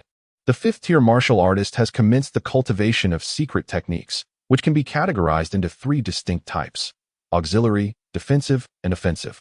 The auxiliary techniques are notably diverse, encompassing a multitude of forms, while the defensive and offensive techniques, as their names suggest, are solely intended to enhance resistance and attacking prowess. Fu Yunxiu's 9 transformations of thunder is, strictly speaking, an auxiliary technique, yet it possesses an appearance strikingly akin to that of an offensive technique, exuding an impressive aura. Upon witnessing this, Taishan felt an immediate tightening in his chest. The inherent power of thunder elemental energy was already formidable, and with the addition of an offensive technique, he was certain he would struggle to withstand such an onslaught. Moreover, thunder attribute martial artists are renowned for their remarkable speed, a quality in which he himself was lacking. Should Fu Yunxiu strike from behind, he would be utterly defenseless. All these thoughts transpired in the blink of an eye. Just as Fu Yunxiu gathered the thunderblade, he observed the golden elemental energy on Taishan's arm surge upwards, swiftly enveloping his entire upper body, including his head. Fu Yunxiu raised an eyebrow, swiftly leaping into the air above Taishan, who, startled, quickly crossed his arms above his head in a defensive posture. With a resounding clang, the thunderblade collided with Taishan's crossed arms, unleashing a dazzling burst of lightning that momentarily blinded onlookers and left those near the arena feeling as if their skin had been electrified. If the spectators were affected, Taishan, who bore the full brunt of the attack, endured even greater discomfort. The invulnerable golden body defense remained intact. Yet the shockwave transmitted through his defenses brought excruciating pain to his arms. Fu Yunxiu, appearing slender, was unexpectedly powerful. Gritting his teeth against the pain, Taishan let out a low roar, forcefully swinging his arms upwards to cast aside the thunderblade. Upon alighting, Fu Yunxiu advanced without pause, his footwork carrying him behind Taishan with nimble precision. Startled, Taishan found himself unable to parry in time, resorting to encasing his back in a shield of golden spiritual energy. A resounding clang echoed as Taishan stumbled, nearly succumbing to his knees, a trace of blood escaping his lips. The concussive force of the preceding strike had inflicted internal injury. Fu Yunxiu ceased his assault, stating frankly, "My abilities happen to be particularly effective against you. Let us cease hostilities." Taishan, lips pursed, remained silent, acutely aware of his pronounced vulnerabilities, the same that had previously thwarted his advancement into the elite class. His imposing physique rendered him insufficiently agile, leaving him a stationary target against swift adversaries. Disengaging his defensive incantation, Taishan wordlessly began to withdraw from the arena, only to hear Fu Yunxiu's voice conveyed through telepathic means. Should agility prove elusive, cultivate your perception. The capacity to anticipate your foe is prerequisite to any counteroffensive. Augmenting sharpened perception with a ranged offensive technique could compensate for certain deficiencies, a preferable alternative to remaining a fixed target. At these words, Taishan halted abruptly, the realization dawning upon him that he need not compulsively pursue enhanced speed and agility. An alternative approach to resolving the issue lay within his grasp. He had, of late, become ensnared in a self-imposed impasse. Fu Yunxiu smiled faintly, inclining his head with clasped hands. "My victory." A jubilant uproar erupted from the assembled freshmen, who vociferously chanted Fu Yunxiu's name. Yunxi, glancing about, remained uncertain as to whether the exchange between the two had been playful banter or genuine animosity. Such interactions were foreign to her experience. The contest became widely known, reaching even the ears of the academy's instructors, who promptly sought detailed information at the registration point. Upon realizing his oversight, Teacher Ing promptly exclaimed and mentioned that he had seemingly forgotten something important. Without pausing to explain to the other teacher, he instructed him to continue the testing in his stead and hurriedly made his way to the hospital to find Fu Yunxiu and Tang Mo. Meanwhile, just as Tang Mo was about to ascend the stage for a challenge, Teacher Ing intervened, calling for Fu Yunxiu and guiding both of them into the inner courtyard. Passing through the martial arts arena, they approached the grand entrance of the inner courtyard, which served as the sanctuary for students' cultivation and daily life. Directly facing the entrance was the teaching building, primarily dedicated to theoretical studies. Adjacent to this structure was a standalone building housing the Academic Affairs Office, their intended destination. As they walked, Teacher Ing elaborated, stating that Chihai Academy boasted the finest cultivation equipment across the continent, including dedicated fields for alchemists, alchemy rooms, specialized training rooms for martial artists and spiritual practitioners, as well as virtual combat rooms designed to enhance practical combat skills. You can immerse yourselves fully in your training here without any distractions, he assured. Tang Mo felt a sense of fatigue upon hearing this, while Fu Yunxiu appeared quite intrigued. Listening intently, once Teacher Ing concluded his overview, he finally addressed the purpose of summoning the two of them. Your talents far exceed the ordinary, he began, and thus, your training cannot adhere to conventional methods, as that would only hinder your growth. Therefore, you will receive one-on-one instruction from a dedicated teacher. Curiosity sparked within Tang Mo, prompting her to inquire, are there many students in our academy who receive this kind of one-on-one attention? Teacher Ing chuckled warmly. The numbers are exceedingly rare. Typically, only 1 or 2 emerge every few cohorts. It is indeed remarkable that our current batch has produced 2 exceptional talents, which explains my excitement. Fu Yunxiu inquired, how long have they been at the academy, and what is their current strength? Tang Mo expressed surprise. Isn't graduation achieved at the 9th rank? Typically, that is the case. However, your senior has formally accepted a master, and the timing of graduation is determined by his instructor. The term formal apprenticeship refers to the ritual of 3 bows and 9 prostrations, followed by the drinking of the master's tea. From that moment on, the master becomes the most respected elder, second only to one's parents, forging an inseparable bond for life. As they conversed, the trio entered the administrative building. The first floor was bustling with a multitude of students coming and going. Ascending to the second floor, they reached the faculty's office area, which was notably quiet as most teachers preferred not to linger there without pressing matters. Upon reaching the 6th floor, they encountered a set of double doors. Pushing them open revealed a spacious conference room, where a dozen or so teachers sat, all eyes fixed upon them. The sight startled not only Tang Mo and Fu Yunxiu but even Teacher Ing. Ahem. Teacher Ing cleared his throat strategically, signaling to the assembly to maintain decorum. As Chihai Academy could not afford to lose face, the teachers lowered their gazes to sip their tea, and the elderly man with a white beard smiled and said, please, come in. Teacher Ing took a seat to the side. Fu Yunxiu closed the door with a casual gesture, while Tang Mo accompanied him. Bowing respectfully to the gathered instructors, greetings, esteemed teachers. The white-bearded elder nodded and introduced himself. I am Qiu Mingli, the dean of Chihai Academy and a saint-level warrior of the lightning attribute. Fu Yunxiu, do you wish to become my disciple? Fu Yunxiu felt a stir within his heart and could not help but glance at Dean Xiu with renewed attention, engrossed in his myriad responsibilities. The dean scarcely possesses the leisure to personally tutor disciples. The middle-aged gentleman positioned to the dean's left remarked, pray, consider me.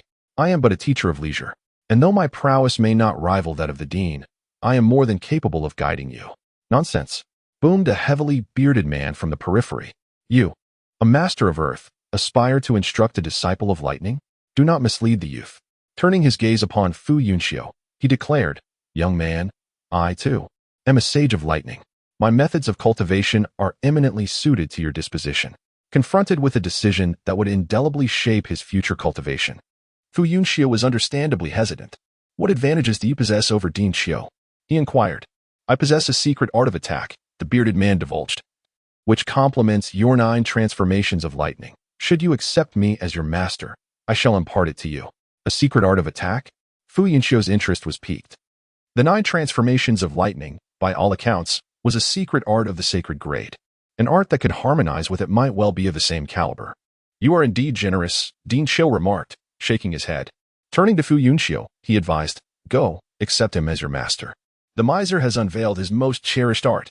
It would seem he is genuinely fond of you and will undoubtedly dedicate himself to your tutelage. Upon hearing these words, Fu Yunxiu bowed deeply to Dean Xiu. Without further hesitation, he approached the bearded man and declared with utmost respect, this disciple greets his master. The bearded man erupted in joyous laughter. From this day forward, you shall be my 3rd disciple. Your 2 elder brothers have already graduated. but I shall endeavor to introduce you at a later date. Remember, your master is named Hu Kelly and bears the title of Nine Thunder Sage." Fu Yunxiu responded respectfully. Yet a question lingered in his mind. What did the Nine Thunder refer to? Observing all the teachers encircling Fu Yunxiu, Tang Mo could no longer contain herself. "Teachers, do take a look at me. Is there anyone who wishes to take me as a disciple?" The crowd exchanged glances, and even Dean Xiu remained silent.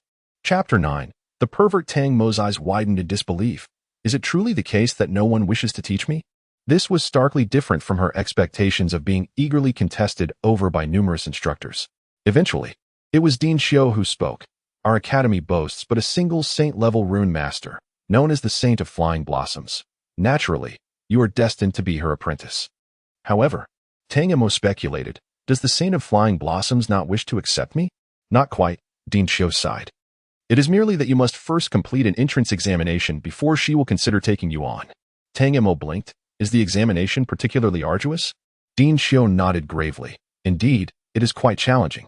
The Saint of Flying Blossoms requires you to thoroughly read every book related to rune mastery in the library within a year. I just checked, and there are a total of 796 volumes. This means you must read more than 2 books a day, and it is not sufficient to merely skim through them. You must fully comprehend their contents. The theoretical texts on rune mastery are notoriously complex and obscure. Even reading them 2 or 3 times may not guarantee complete understanding. All the instructors believe this examination to be utterly unattainable, and they could not fathom why the Saint of Flying Blossoms would impose such a challenge, especially considering Tang Mo's remarkable talent, which would undoubtedly attract many eager mentors outside. Tang Mo fell silent. She had come specifically for the saint-level rune master, yet it appeared that she was not particularly favored. In a year? 796 books. Are they a test or mere torment? Noticing her prolonged silence, Dean Xiu gently urged, "If you wish. There are 2 royal-level rune masters in the academy." "No," Tang Mo replied with unwavering determination. "Thank you for your kindness, Dean. I am willing to accept the challenge. After all, it is merely a year, and theoretical knowledge is a compulsory course. The worst that could happen is that my mental prowess may grow at a slightly slower pace." Dean Xiu sighed and inquired, "Have you truly made up your mind?" Tang Mo nodded with a smile. "I have indeed decided. Since the teacher has set forth such a challenge, there must be a profound purpose behind it." Dean Xiu smiled in acknowledgement. "It is certainly best that you think this way." After a brief pause, he continued, "By the way, the Saint of Flying Flowers has yet to take on a disciple at this level, which speaks volumes about the high standards required. I hope you will succeed." Tang Mo felt a stirring in her heart, increasingly convinced that this challenge held significant meaning. Upon exiting the academic office, Fu Yunxiu prepared to follow the Saint of Nine Thunder for training, realizing that this parting would likely extend for a considerable time. A tinge of sadness washed over Fu Yunxiu. "We promised to take care of each other after arriving at the academy, and yet, we must part so soon after just entering." "Take care of yourself first," Tang Mo replied, gently tapping his shoulder. "Next time we meet, I will surely surpass you." Throughout her life, she had always been the one to lose in competitions. This time, she was determined to reclaim her honor. Fu Yunxiu embraced Tang Mo, affectionately ruffling her hair while advising, "Be good, study diligently, and take care of yourself. Once the teacher releases me, I will bring delicious treats to see you." Tang Mo patted his back reassuringly. "Understood. You must also strive hard in your training. Do not bring me shame." Until Fu Yunxiu departed, teacher ingested such reluctance. "One might think you two are a pair of young lovers. I have grown accustomed to it since childhood. You see them twice, and it becomes second nature." Tang Mo replied nonchalantly. Teacher inquired with curiosity, "Do you not reside together?" Tang Mo clarified, "He bears the surname Fu, and I am a Tang. How could we possibly live together? It is merely that our mothers share a deep bond, visiting each other's homes annually for short stays, hence our frequent encounters." Teacher understood, yet a lingering thought arose. Was it not a tad too intimate for siblings without blood ties? Tang Mo was escorted by Teacher to the library, situated behind the teaching building, separated by a lotus pond. The library towered 9 stories high, each level housing a plethora of books corresponding to the tomes and secrets required from the 4th tier to the saintly level. Within its halls presided 2 elder royals, and from the 7th floor onward, intricate rune arrays crafted by rune masters ensured formidable defenses. After a formal handover with the elders, Teacher introduced Tang Mo. "This is Elder Liu, who oversees the first to sixth floors of the library. For the coming year, you may approach him with any matters. Tang Mo nodded in acknowledgement, clasping her hands in respect toward Elder Lu. Thank you for your assistance, Elder Lu. Elder Lu, a portly elderly gentleman with a youthful visage and white hair, smiled benevolently, saying, You must strive diligently. Tang Mo responded with a bright smile, I shall certainly do my best. The trials would officially commence the following day.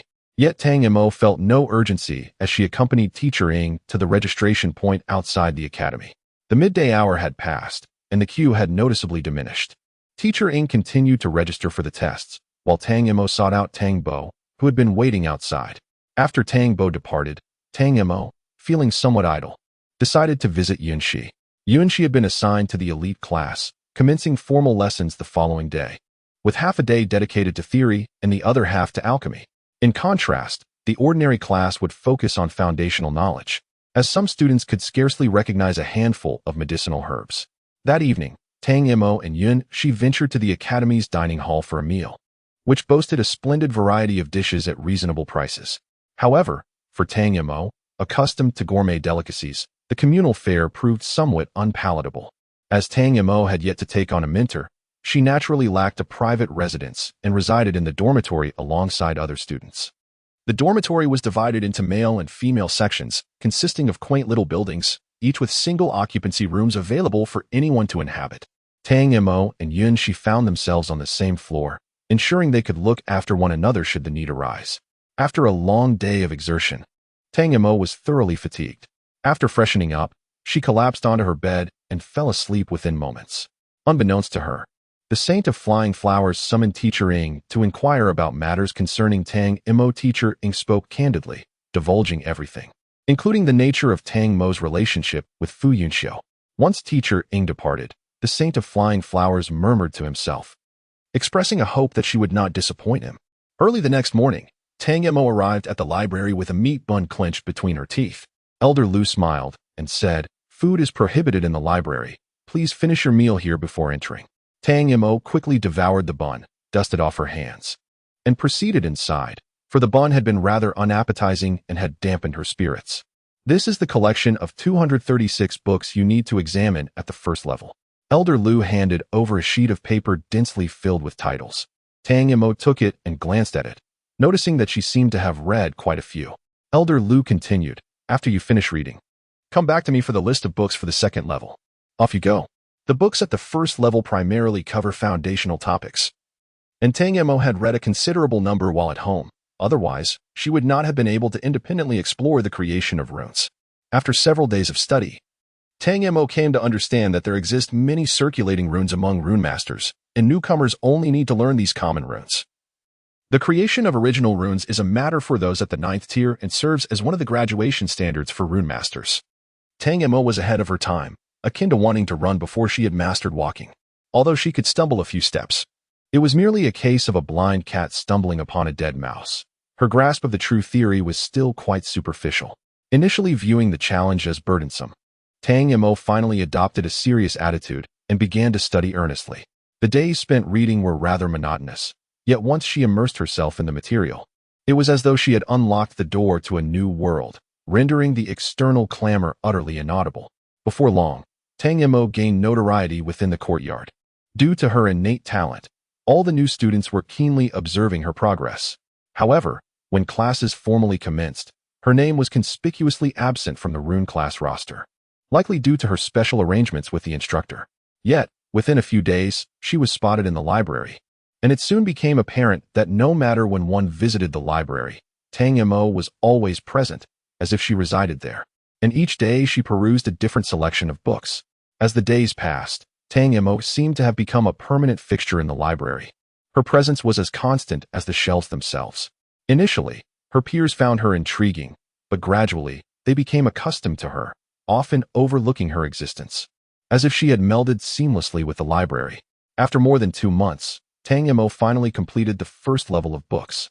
She had acquired profound knowledge about the historical evolution of runes, transformative practices, foundational theories, and even notable figures who had made significant contributions to the profession of rune masters.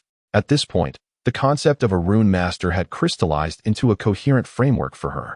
On this particular day, Tang Mo approached Elder Lu to collect her second reading list. It was also on this day that students visiting the library to borrow books noticed her absence. Upon inquiring with Elder Lu, they learned that she had ascended to the second level, which was exclusively accessible to fifth-tier students, an opportunity beyond their reach.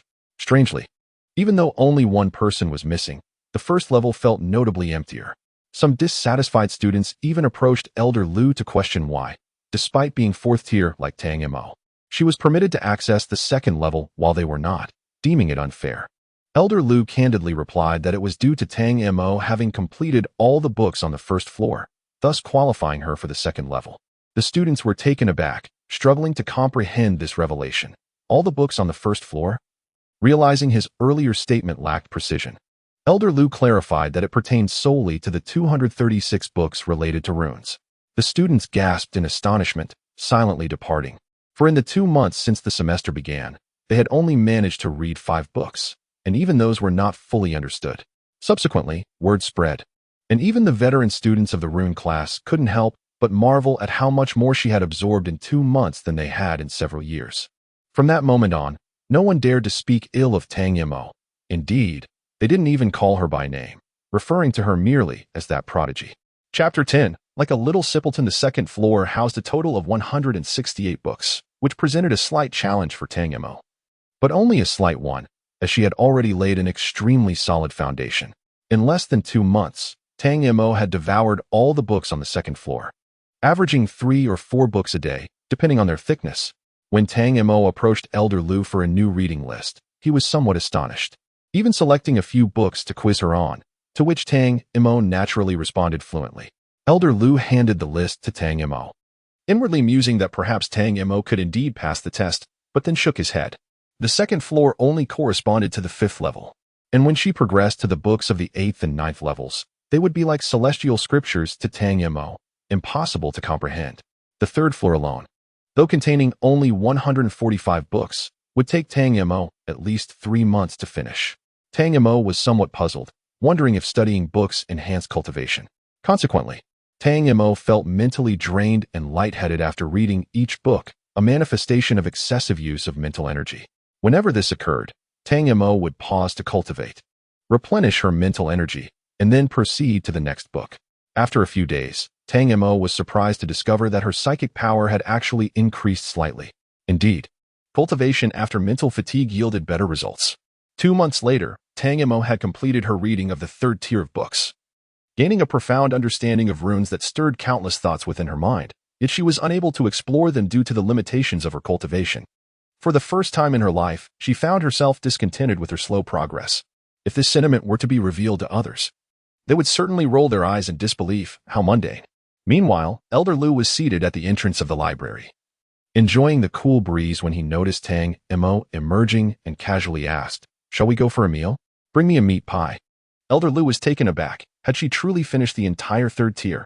This revelation set him on edge, and he swiftly retrieved a communication compass to relay this news to the Dean and the Saint of Flying Flowers. Yet, Elder Lu remained of the opinion that as one delved deeper into the texts, they only grew more challenging. It was conceivable that one might take a month to read just one book. In her haste, Tang Mo nearly collided with someone, instinctively sidestepping, only to find that the individual had mirrored her movement, evading in the same direction. Ultimately, Tang Mo bumped into the person's chest. As she attempted to withdraw, a familiar scent unexpectedly enveloped her, causing her to pause momentarily. In the next instant, she felt as if her very bones had been extracted, and she leaned languidly against the person, murmuring softly, "I'm so exhausted." Fu Yunxiu, cradling her in his arms, was about to mention that he had brought her some delicious food when he noticed that Tang Mo's eyes were tightly shut, her breathing deep and even. She had fallen asleep, having gone nearly 2 months without rest, consumed by either cultivation or reading. She could have maintained her composure had she not encountered Fu Yunxiu. Yet, upon seeing someone she could rely on, her guard lowered, and she succumbed to slumber. With a pained sigh, Fu Yunxiu bent down to lift her horizontally, carrying her steadily towards the rear of the academy. Behind the academy, near the sea, lies a cluster of courtyards, each serving as the residence of the academy's formidable individuals. At this moment, the esteemed Sage of Nine Thunder is indulging in a spirited drinking session with his colleagues. passionately boasting about the remarkable progress of his disciple and her extraordinary talents. Just as he revels in his own words, he is taken aback by the sight of his cherished disciple entering with a girl in her arms. Almost caught in the act of bragging, he feels a pang of embarrassment and momentarily disregards the girl's appearance. Upon closer inspection, he realizes it is indeed Tang Mo. Losing interest, he waves dismissively and says, "Go on, don't interrupt your master's drinking." With that, he raises his cup. Fu Yunxiu obediently departs, though his tongue remains unrestrained, advising, "Master, perhaps next time you could lower your voice. I could hear you praising me from outside." Although your disciple is undoubtedly a prodigy, she is still susceptible to shyness. The wine nearly escapes Nine Thunder's mouth, and after a struggle to swallow, he finds it quite choking. Meanwhile, his colleague across the table offers no mercy, laughing heartily while praising Fu Yunxiu. "Your disciple is quite amusing, unlike mine, who is so young yet terribly serious, like a wooden puppet." With a smile in his eyes, Nine Thunder shakes his head and replies, "Being overly lively can be troublesome as well." Fu Yunxiu's quarters are quite modest, featuring merely a bed, a table, and 2 chairs, nothing more. He gently places Tang Mo on the bed, where she rolls around before nuzzling the pillow and succumbing to slumber. Unable to suppress a chuckle, Fu Yunxiu resolves to wake her in half an hour. He understood Tang Mo all too well. Although she had been lazy since childhood, once she decided to pursue something, she would exert herself wholeheartedly, refusing to rest until her goal was achieved. Her falling asleep this time was merely an accident, and since it was an accident, it certainly could not consume too much time. Indeed, in less than half an hour, Tang Mo awakened on her own, without needing him to call her. As she opened her eyes, still somewhat dazed, she recalled having seemingly collided with Fu Yunxiu earlier. Upon focusing her gaze, she found herself in an unfamiliar room. Yet the atmosphere felt strikingly familiar. With a languid stretch, she finally sat up. Upon raising her eyes, she indeed spotted Fu Yunxiu. Tang Mo remained silent, quietly observing him. It had been half a year since they last met, and this fellow appeared to have matured somewhat, resembling a cunning fox even more. "Have you had your fill of staring?" Fu Yunxiu inquired with a playful smile. "Though my brother is quite handsome, isn't it rather impolite to gaze so intently? You little glutton, what am I coveting?" Tang Mo retorted, "It's impossible for me to crave you." Fu Yunxiu chuckled, his eyes narrowing in amusement. "Do you know what it means to feel guilty? If not, just take a look in the mirror." Tang Mo's ears flushed crimson, unsure whether it was from embarrassment or anger. Fortunately, Fu Yunxiu recognized the need to change the subject. "I brought you some fried fish, grilled shrimp, and spicy squid. All specialties from Qihai. Come and taste them." Tang Mo hopped off the bed and seated herself at the table. The sight of the enticing fish and shrimp made her swallow hard. "I suppose you have a conscience after all," observing her delightfully indulging in the feast. Fu Yunxiu couldn't help but chuckle and shake his head, thinking how easily she could be appeased, like a little fool. Tang Mo felt moderately satisfied after her meal and began to savor the flavors, which, despite having cooled, were still quite delightful. She inquired, "Why has your master allowed you to come out? Have you achieved success in your cultivation?" Fu Yunxiu raised an eyebrow and replied, "I've successfully entered the initial stage. It's time to relax a bit." Tang Mo paused, astonished. What kind of secret technique is so difficult to cultivate? "It has taken you half a year just to reach this point." Fu Yunxiu explained, "I have reached the 4th transformation. Only after that did I begin to practice the offensive secret technique, which is my teacher's renowned signature move. It is indeed quite challenging to master." Tang Mo nodded, refraining from further inquiries. After all, no matter how close their relationship, revealing the secrets of one's master is a line that must not be crossed. "What about you?" Fu Yunxiu asked with concern. "How are your studies progressing? You seem quite fatigued." "Still in the planning stages," Tang Mo replied. "I believe if I put in the effort, it should work out, but it's quite mentally taxing." "Am I going to end up bald?" Tang Mo sighed and muttered, "I understand." Jiu Lei initially wished to say a few words, but Tang Mo didn't give him the chance. He could only turn to his own disciple and ask, "Has this girl left without even cleaning her mouth? Not only is her mouth greasy, but she also has a piece of fried shrimp hanging from the corner." Fu Yunxiu chuckled. Perhaps she was just too eager. Jiu Lei couldn't help but shake his head. "This lad is incorrigibly mischievous." Tang Mo, upon wiping her mouth, found her hand covered in grease, her face flushed with embarrassment and anger. She gritted her teeth and growled, "Fu Yunxiu." Meanwhile, Fu Yunxiu was tidying up the remnants of their meal in his room. Just as he finished packing the trash, he abruptly sneezed. With a self-satisfied click of his tongue, he mused, "It must be that little Mo is thinking about me again. Ah, how clingy she can be." Chapter 11. A misunderstanding. The fourth floor held a collection of 129 books, a significantly smaller number, yet their complexity demanded a greater investment of time. Once again, Tang Mo made the library her sanctuary, as many of the texts on this floor were part of comprehensive sets. Understanding one required cross-referencing several others, making the process increasingly intricate. During this period, Fu Yunxiu visited twice, bringing Tang Mo an assortment of delectable treats as a gesture of comfort. After 2 arduous months, Tang Mo finally completed her reading, seeking out Elder Lu with a weary expression. The latter remarked with curiosity, "Well, this is the first time I've seen you so exhausted. There are still 2 more floors ahead, and the difficulty only increases. If you ask me, perhaps we should consider changing your instructor. Why put yourself through this?" Tang Mo firmly shook her head. "I want the best." If the best instructor at Shihai Academy was of the saint rank, then that was who she wanted. She wouldn't spare a second glance at anyone else. Elder Lu sighed and handed Tang Mo the reading list. With another sigh, Tang Mo ascended to the 5th floor. The 5th floor's reading list consisted of 70 books, which were analytical texts on 7 highly representative spiritual mentor secret methods. Comprehending these 70 books would be equivalent to fundamentally understanding these 7 secret methods, providing Tang Mo with endless benefits for her future cultivation. Therefore, Tang Mo was exceptionally diligent. Fu Yunxiu noticed that Tang Mo was working even harder than before, to the point where she didn't even have time for basic hygiene. Every time he visited, she was disheveled and unkempt, as if possessed, determined to understand everything. Fearing that Tang Mo wouldn't even have time to eat, Fu Yunxiu specially bought various dried fish for her to snack on when she was hungry. Occasionally, one would come to check on her, fearing for her well-being. The 9 Thunder Sage expressed discontent, venting a plethora of grievances to the Flying Blossom Sage, with the crux of the matter being that her arduous trials had left his disciple so dispirited that he could scarcely focus on his cultivation. The Flying Blossom Sage responded coolly, "Did Tang Mo compel him to do so? If blame is to be assigned, it should fall upon you, the master, for failing to rein in your disciple." The 9 Thunder Sage retreated in defeat. As time swiftly passed, 2 months had elapsed. When Tang Mo reappeared before Elder Lu, she resembled a wildling. Elder Lu felt a pang of sympathy. Within less than a year, the once delicate and lovely young girl had been worn down by the trials she faced. How ruthless the Flying Blossom Sage could be. Yet, having come this far, Elder Lu refrained from uttering any words of discouragement and instead offered encouragement, handing her a list of books while saying, "Keep it up, child. You are on the final tier, and I have faith in you."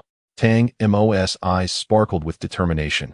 Despite her disheveled appearance, her spirit seemed remarkably buoyant. She exclaimed, "Rest assured, Elder Lu, I have advanced to the 5th tier, and I will certainly complete the reading list for the 6th level within the allotted time." Elder Lu felt a surge of joy at her words, relieved that the arduous efforts of the past year had not been in vain. Indeed, after months of irregular meals, even the cafeteria food had begun to taste delightful. Meanwhile, Elder Lu dutifully informed the principal and the Flying Blossom Sage of Tang Mo's breakthrough to the 5th tier, both of whom expressed their satisfaction. In a rare moment of gratitude, the Flying Blossom Sage thanked Elder Lu for his care of Tang Mo throughout the year. Elder Lu raised an eyebrow.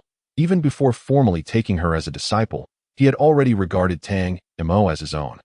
It seemed that whether or not she could fully comprehend the 6th level had become inconsequential. The Saint of Flying Flowers was evidently pleased with Tang Mo's performance. To Tang Mo's surprise, the books on the 6th level did not delve into the profound analysis of secret techniques, as she had anticipated. Instead, she discovered that most of these texts were the personal notes of rune masters, chronicling the challenges they faced during their initial attempts at rune creation, and their contemplations on how to resolve them. As she read from cover to cover, Tang Mo felt as though she was partaking in the creative process of rune crafting itself. Occasionally, she even conceived alternative solutions that diverged from those of the original authors. Yet, constrained by her own limitations, she found herself unable to test her ideas, leaving her in a state of frustration as she reluctantly turned to the next book. After several days, Tang Mo came to realize that she had mistakenly believed the 6th level would pose a formidable challenge. In truth, it proved to be far more accessible than the 5th level's texts. This frequently led her to question whether she had been given the wrong reading list, prompting her to seek Elder Lu's counsel numerous times. which in turn left him feeling somewhat uncertain. Once she had departed, he promptly contacted the Saint of Flying Flowers to relay the details of Tang Mo's unusual progress.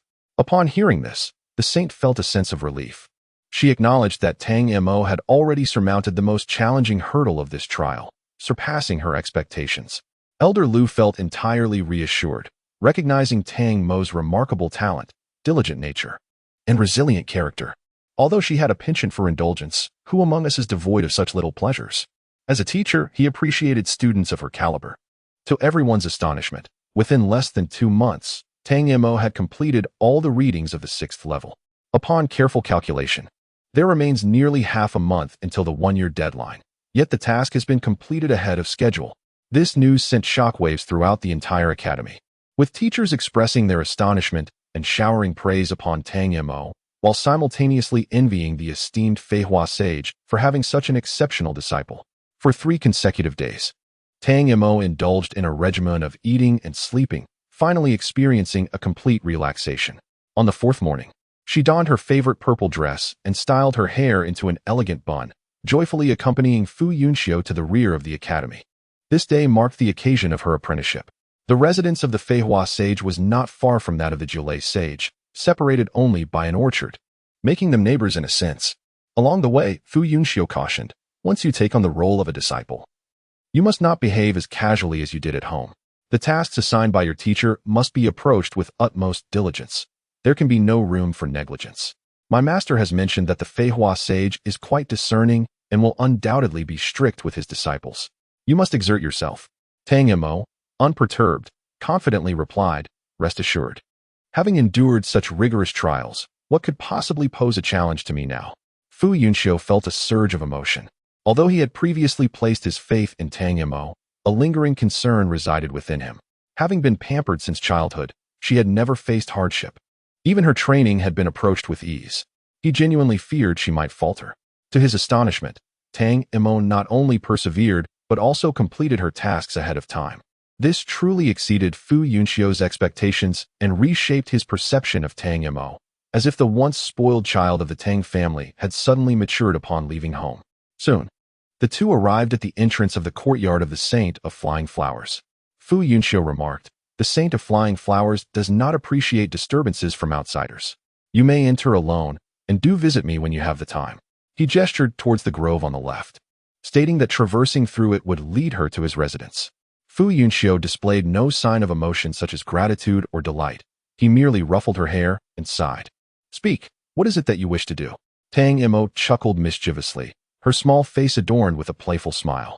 Brother, I haven't bought new clothes in a year, nor have I indulged in delicious food for just as long. Amused, Fu Yunxiu pinched Tang Mo's tender cheek. Noting her evident weight loss, her skin no longer felt as soft as it once did. He promptly replied, tomorrow, brother will take you shopping. Tang Mo cheered, exclaiming, thank you, brother. You are the best. At that moment, a light cough echoed from within the courtyard of the Saint of Flying Flowers, seemingly a gentle reminder for the two not to overstep their bounds. Tang Mo quickly released her hold and gestured for Fu Yunxiu to depart. After adjusting her attire and composing her expression, she solemnly declared, Student Tang Mo seeks an audience with the Saint of Flying Flowers. As soon as her words fell, the courtyard door opened of its own accord. Tang Mo respectfully bowed before stepping inside, after which the door closed behind her. The Saint of Flying Flowers is the sole female among the contemporary Master Rune Masters.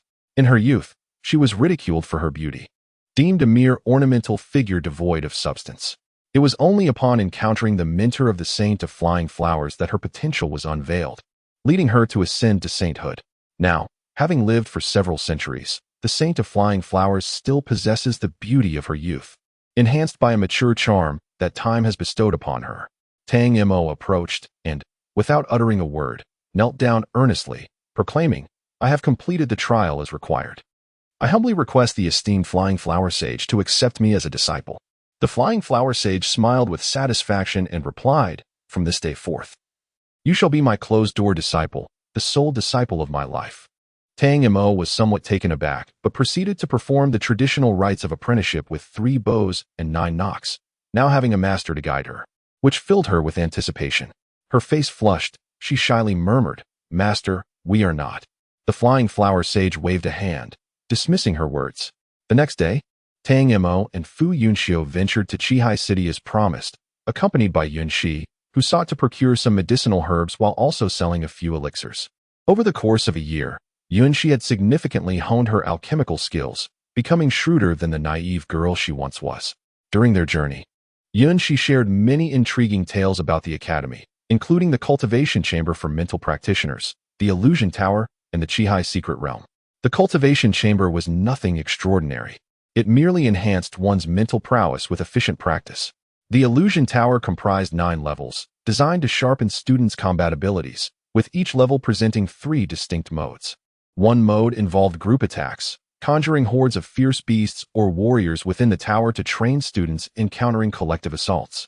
The second mode focused on individual confrontations, summoning solitary beasts or warriors to prepare students for varied opponents. The final category is termed transcendence, where the adversary manifested is none other than oneself, serving as a means to uncover one's shortcomings, rectify deficiencies, and ultimately surpass oneself. Most significantly, the phantoms conjured within the tower exhibit a remarkable mastery of arcane arts, enabling the maximization of existing skills and techniques, thus providing an educational benefit to the students. Consequently, the illusion tower stands as the most cherished locale within the academy. Conversely, the Qihai secret realm is a perilous site designated for students' adventurous training, housing fierce beasts and spiritual herbs that can be harvested and sold to the academy in exchange for student credits. These credits can be redeemed for weapons, secret arts, treasures, or access to training chambers, as well as for extended use of the illusion tower. We shall first sell the elixirs, convert them into Jialan coins, and then proceed with our purchases. Upon concluding her statement, Yunxi adeptly guided them to a nearby apothecary. The shopkeeper, upon seeing them, broke into a smile, exclaiming, "I calculated the days and anticipated your arrival. It seems I was correct."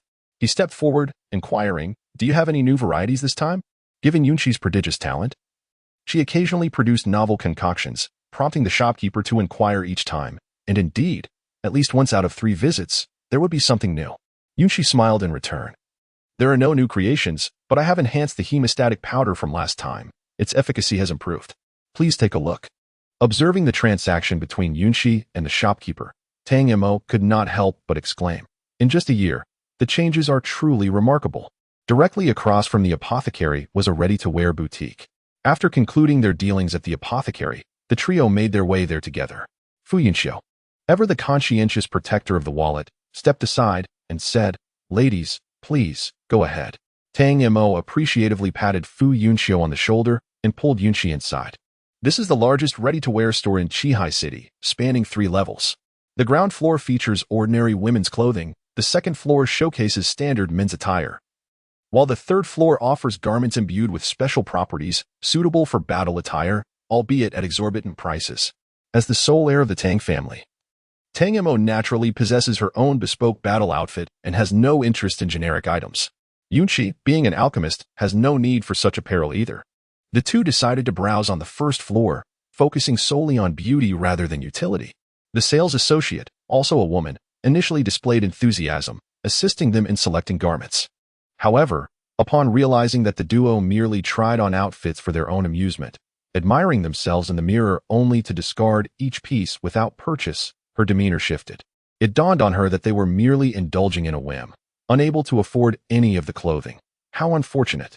Just then, 2 new customers entered, and recognizing them as regulars, the sales associate greeted them with a radiant smile, leaving Tang Mo and Yunxi neglected.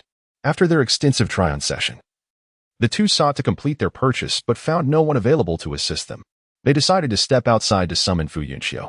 Upon their return, they were astonished to see the sales associate promoting the very garments they intended to buy to another customer. Tang Mo furrowed her brow and remarked, "I saw these clothes first." The 2 women, poised to try on more outfits, were taken aback and turned to the sales associate. With a slight smile, she replied, "Did you not leave earlier? What? Have you not finished trying on enough? We are in the business of selling clothes. When there are no customers, we can allow you to try. However, when genuine customers wish to purchase, we must prioritize them. Perhaps you could return once they have completed their shopping?" At this, the two exchanged glances and could not suppress their laughter.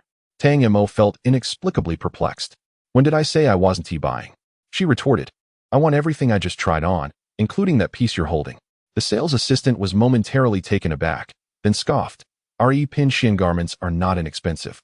Each piece costs several hundred Jialan coins. You've tried on at least 17 or 18 items.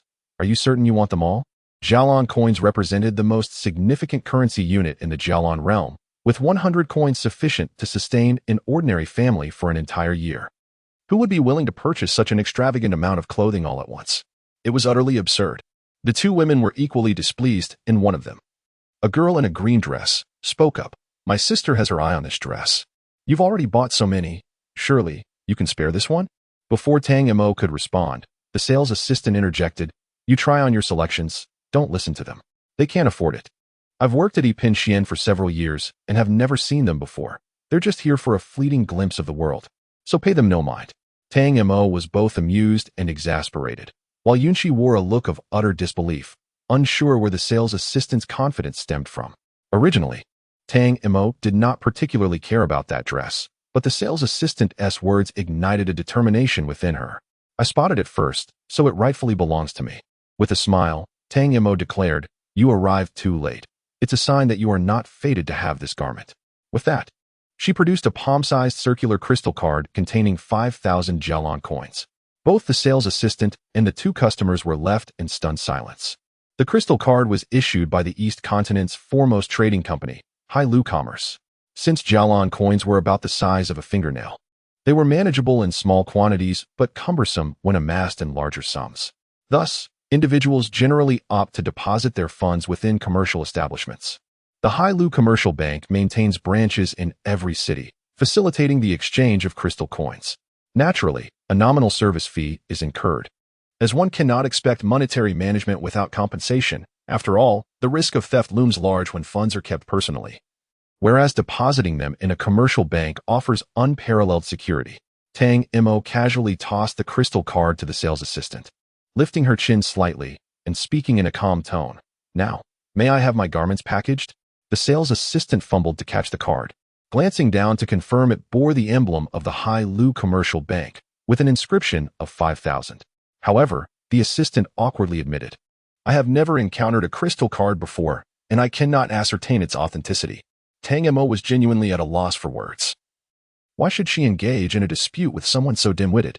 Fu Yunxiu, displaying a hint of impatience, furrowed his brow and suggested, then find someone knowledgeable to verify it. At that moment, sounds emanated from the side staircase as someone descended. A man, adorned in splendid attire, approached with a beaming smile, attentively escorting another gentleman out of the store. Instantly, he straightened his posture and ceased smiling. The sales assistant, appearing as if she had encountered a savior, rushed over, brandishing the crystal card and inquiring, Shopkeeper, this customer has purchased a considerable number of garments and wishes to pay with a crystal card. Could you please verify this? Before long, Tang Mo and her companions left the establishment laden with their purchases. As they were departing, Tang Mo addressed the shopkeeper, saying, You ought to consider replacing your sales assistant. Otherwise, should you offend the wrong individuals in the future, it may adversely affect your quaint establishment. The shopkeeper readily agreed, promptly dismissing the assistant. The latter, filled with regret, could only lament her own poor judgment. The two sisters, having endured an unforeseen misfortune by failing to purchase their desired garments, found solace in the vibrant atmosphere around them. With spirits lifted, they departed together. Meanwhile, Tang Mo and Yunxi ventured into a jewelry store, acquiring an array of exquisite adornments to complement their new outfits, this time escaping the misfortune of encountering thoughtless individuals. Just beyond, a shop selling shoes beckoned. Yunxi eagerly tugged Tang Mo towards it, eager to explore the latest styles. Feeling somewhat fatigued, Tang Mo expressed her desire for sustenance. This will be our last shop. After we finish here, let us dine. Yunxi readily agreed. Fu Yunxiu, burdened with numerous bags, trailed behind the two, feeling utterly disenchanted. Why had he acquiesced to Tang Mo's request to go shopping yesterday? It was detrimental to his image. Seizing a moment of solitude, Fu Yunxiu slipped into a secluded area, stowing away his belongings in a spatial pocket, instantly feeling a wave of relief. Upon arriving at the shoe store, he discovered that Tang Mo and Yunxi had already set their sights on several pairs of shoes. Tang Mo realized that Yunxi was the true shopaholic, her enthusiasm leading her to desire everything in sight. It was quite alarming. Just as Yunxi was being persuaded by a sales assistant to purchase the store's prized crystal boots, Tang Mo forcibly pulled her away, deeming the situation utterly nonsensical. The trio then made their way to the grandest and most historic restaurant in Qihai City, the Qihai Restaurant. Established when the area was still a humble village. It had been passed down through generations, its culinary offerings growing increasingly delectable, captivating all who visited. It was mealtime, and the first floor of the restaurant was bustling with patrons. Guided by a server, they ascended to the second floor, and before they could take their seats, a voice called out, "Yunxiu?" Fu Yunxiu turned to see a familiar face and smiled. "Brother Wu Chang." Tang Mo turned her head and revealed a hint of surprise. Not due to any unexpected encounter with her senior, but rather because the two young women seated beside him were, in fact, the very same individual she had met at Yipin Xian. Truly, life is full of unforeseen reunions. Yunxi's expression was also somewhat subtle, as she discreetly tugged at Tang Mo's sleeve, only to receive a light pat in response. Yin Wuchang warmly invited the group to share a table, and despite Fu Yunxiu's repeated refusals, he ultimately succumbed to the invitation. Once seated together, the atmosphere among them was neither awkward nor overly formal.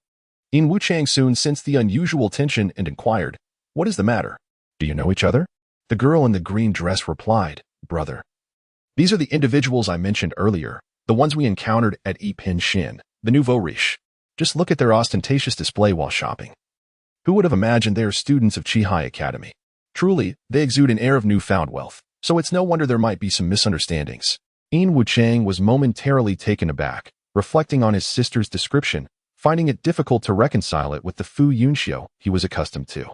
He then asked, "Is there some sort of misunderstanding?" At this juncture, Tang Mo interjected, "It's just that the sales assistant looked down on us, and I couldn't bear it. So I may have overreacted a bit." With that, she raised her cup in a gesture of respect towards the two seated across from her, causing them to chuckle. The two quickly raised their glasses in return, courteously agreeing. Indeed, that sales assistant handled things poorly. With this matter now laid to rest, the atmosphere at the table lightened considerably, and the group proceeded to introduce themselves. The girl in the green dress was Yin Wuchang's younger sister, named Yin Wuyo, while the quiet young woman beside her was Wei Qianyun, Yin Wuchang's betrothed, whom he had been promised to since childhood.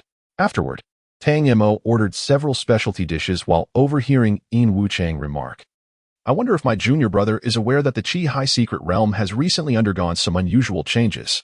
The mention of the Qihai secret realm piqued Tang Mo's interest immediately. Chapter 13. It's a friend. After all, Fu Yunxiu nodded, stating, "I have heard my master mention it. The treasures within the Qihai secret realm are about to be unveiled." Yin Wuchang confirmed, "Indeed. The timing of the treasure's unveiling is unpredictable, ranging from a millennium to a mere century. The last occurrence was 300 years ago. This presents a tremendous opportunity that we must seize." Fu Yunxiu felt a stir of intrigue and cautiously inquired, "Are you suggesting, senior brother?" Yin Wuchang smiled faintly. "I wish to invite you to join me in the treasure hunt when the time comes." "What do you think, junior brother?" Fu Yunxiu chuckled and shook his head. "You jest, senior brother. I am merely at the 5th stage, while you have already surpassed the 7th stage. Wouldn't my presence merely hinder your progress?" Yin Wuchang quickly countered, "There is no need for such modesty, junior brother. Everyone knows that those with lightning attributes possess the ability to challenge beyond their stage. And you are a disciple of the 9th Thunder Saint. I dare say that even an average 6th stage opponent would struggle against you. Furthermore, the exact timing of the treasure's unveiling remains uncertain. With determination, you might just break through to the 6th stage, and your capabilities will not be significantly inferior to mine." Fu Yunxiu remained contemplative. Indeed, the treasure's unveiling was merely hinted at, and no one could predict when it would occur. He still had time. If he could achieve a breakthrough, he would be able to venture forth confidently. Thus, if he could attain the 6th stage before the treasure's unveiling, he would accompany his senior brother. If he did not succeed, he would explore on his own, gaining experience in the world. Yin Wuchang sighed, "Junior brother, why must you?" Fu Yunxiu interjected, "Let us settle this. What if my inadequate strength prevents you from locating the treasure? Even if there exists but a faint possibility, I cannot bear to witness such an outcome." With such words spoken, Yin Wuchang had no choice but to acquiesce. Tang Mo, feeling a surge of curiosity, eagerly inquired once the two had concluded, "What is the treasure of the Qihai secret realm? May I accompany you?" Fu Yunxiu and Yin Wuchang exchanged knowing smiles. The former replying, I have only heard my master mention it in passing. I lack detailed knowledge. I would appreciate it if senior brother could elucidate. In Wuchang chuckled. This is not a closely guarded secret, and opinions regarding the treasure vary. The prevailing belief is that the treasure is, in fact, the tomb of the founder of Qihai Academy. This tomb resides in a concealed space within the Qihai secret realm, and when certain conditions are met, it will yield a plethora of treasures to aid in the Academy's development. Pausing for a moment, he continued, yet, the exact conditions remain unknown. As for your eligibility to enter, based on the previous activation, those ranked between the 4th and 9th tiers may participate. Moreover, during the treasure's unveiling, slaying is permitted within the secret realm. The group was taken aback, their expressions shifting dramatically. In Wuchang, however, offered a slight smile. Before entering the secret realm, the Academy will distribute life replacement talismans. Should a talisman shatter, the individual will be instantly transported out of the realm, thus concluding their treasure-seeking journey. Tang Mo's eyes sparkled with excitement. I wish to go as well. Might you take me with you, senior brother? In Wuchang laughed heartily. The name of Tang Mo has resounded throughout the Academy. If you wish to join, I would be most delighted. Tang Mo expressed her gratitude. Thank you, senior brother. She was acutely aware that her reputation was largely due to her innate talent rather than her actual strength. In Wuchang's willingness to take her under his wing was primarily a testament to his appreciation of her gifts and his desire to cultivate a friendship with her. Brother, I wish to join as well. In Wuyo chimed in eagerly. In Wuchang shrugged indifferently. Go ahead, go ahead. After all, with the life-saving talisman, it will be beneficial for you to observe the disparity between yourself and others, which may serve as a wake-up call. Brother, In Wuyo protested, then nudged Wei Qinyan, sister. Would you please manage her? Wei Qinyan sighed in resignation and replied, Wuyo has been putting in considerable effort lately. Perhaps you should refrain from criticizing her. In Wuchang shook his head in disapproval. You simply indulge her. As the only 4th-tier individual present, Yunqi lacked even the qualification to enter the secret realm, and she silently bit her lip. She too yearned to participate, but did she stand a chance of breaking through to the 5th tier before the treasure was unveiled? A fleeting image of a man in white attire, carefree and charming, flickered through her mind. His enchanting peach blossom eyes seemed to allure even when he appeared stern. Their brief encounter from years past left her pondering where he had wandered off to since then. With this thought, Yunqi's resolve solidified. Starting tomorrow, she would suspend her alchemy practice and dedicate more time to enhancing her strength. She must achieve a breakthrough to the 5th tier before the treasure's unveiling. She could no longer contain her determination. Tang Mo, I am intent on reaching the 5th tier as swiftly as possible. I cannot afford to miss this opportunity in the Qihai secret realm. Cloudstream's countenance fell, a shadow of melancholy passing over it. I have not even attained the 5th tier. How then shall I cultivate arcane arts? A smile graced Tang Mo's lips. Serendipitously, the tomes I have perused this past year have not been in vain. The notion that one must reach the 5th tier before embarking upon the cultivation of esoteric techniques is a relic of the past. Furthermore, I have unearthed a method to expeditiously augment one's spiritual power. Upon hearing this, Cloudstream could not suppress her excitement, grasping Tang Mo's hand with fervent insistence. Is this verity? Do you not jest with me?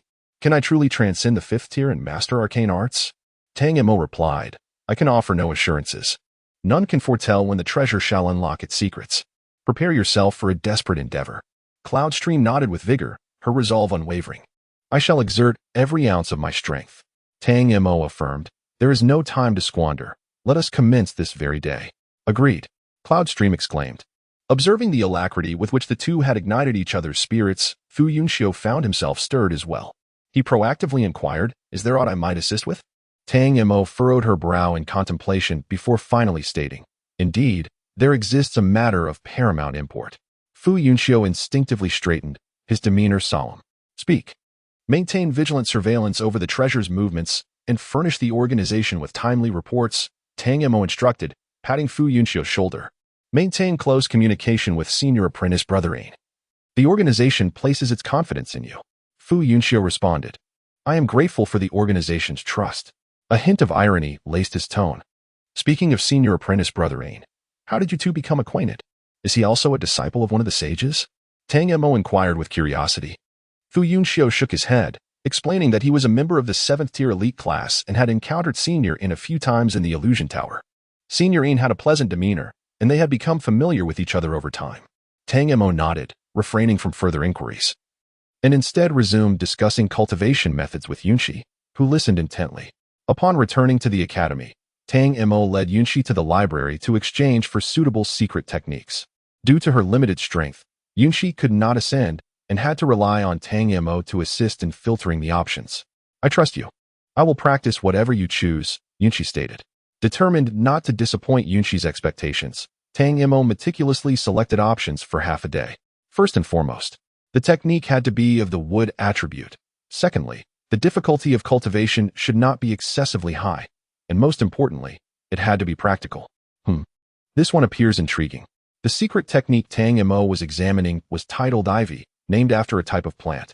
At the onset of cultivation, one must transform the seeds of the ivy into its spiritual energy and subsequently plant them within the dantian for nurturing. The longer the nurturing period, the greater the power of the ivy would become. Additionally, the ivy could serve both offensive and defensive purposes, surpassing Tang Mo's previous expectations. The primary challenge of this technique lay in the transformation of the ivy seeds, but for Yunxi, a proficient alchemist, it should not pose a significant difficulty. This will be the one, Tang Mo declared, taking the trial copy downstairs to seek out Elder Lu for the exchange of the secret technique. Of course, the points would still be paid by Yunxi, as Tang Mo was financially destitute and had not a single point in her account. Elder Lu regarded Tang Mo with a bemused expression, to which she responded with a sheepish grin.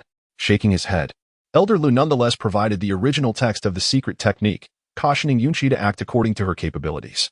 Yunxi earnestly acknowledged this, expressing her gratitude to Elder Lu. In principle, the method of exchanging secret techniques with others across different ranks should not be feasible. However, due to Elder Lu's trust in Tang Mo, who was known not to act recklessly, he chose to turn a blind eye. Furthermore, with the impending opening of the treasure, unrest was brewing within the academy, and every student was seeking ways to enhance their abilities. Thus, he overlooked the situation. As they departed, Elder Lu whispered, "There won't be a next time." Tang Mo nodded earnestly, assuring him, "Next time, I shall bring you drunken crabs." Elder Lu swallowed hard and cautioned, "Just don't keep me waiting too long." Tang Mo replied with pride, "I knew you would come around." At that moment, Yunxi suddenly rushed over and embraced Tang Mo, sincerely expressing, "Thank you. Meeting you is the greatest fortune of my life." Yunxi tightened her embrace, reflecting on how, during her time at Yunding, when her parents opposed her pursuit of education, it was Tang Mo who had convinced them. Now, she was also helping her select secret techniques and teaching her how to expedite her cultivation of spiritual energy. In every critical moment, whenever she felt lost and overwhelmed, it was always Tang Mo who came to her aid. "It's all right," Tang Mo comforted, gently patting Yunxi's back. "Now is not the time for distractions. You must rise and focus on your cultivation."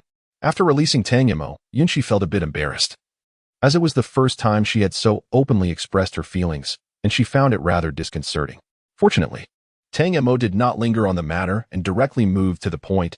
"Let us first establish a cultivation plan."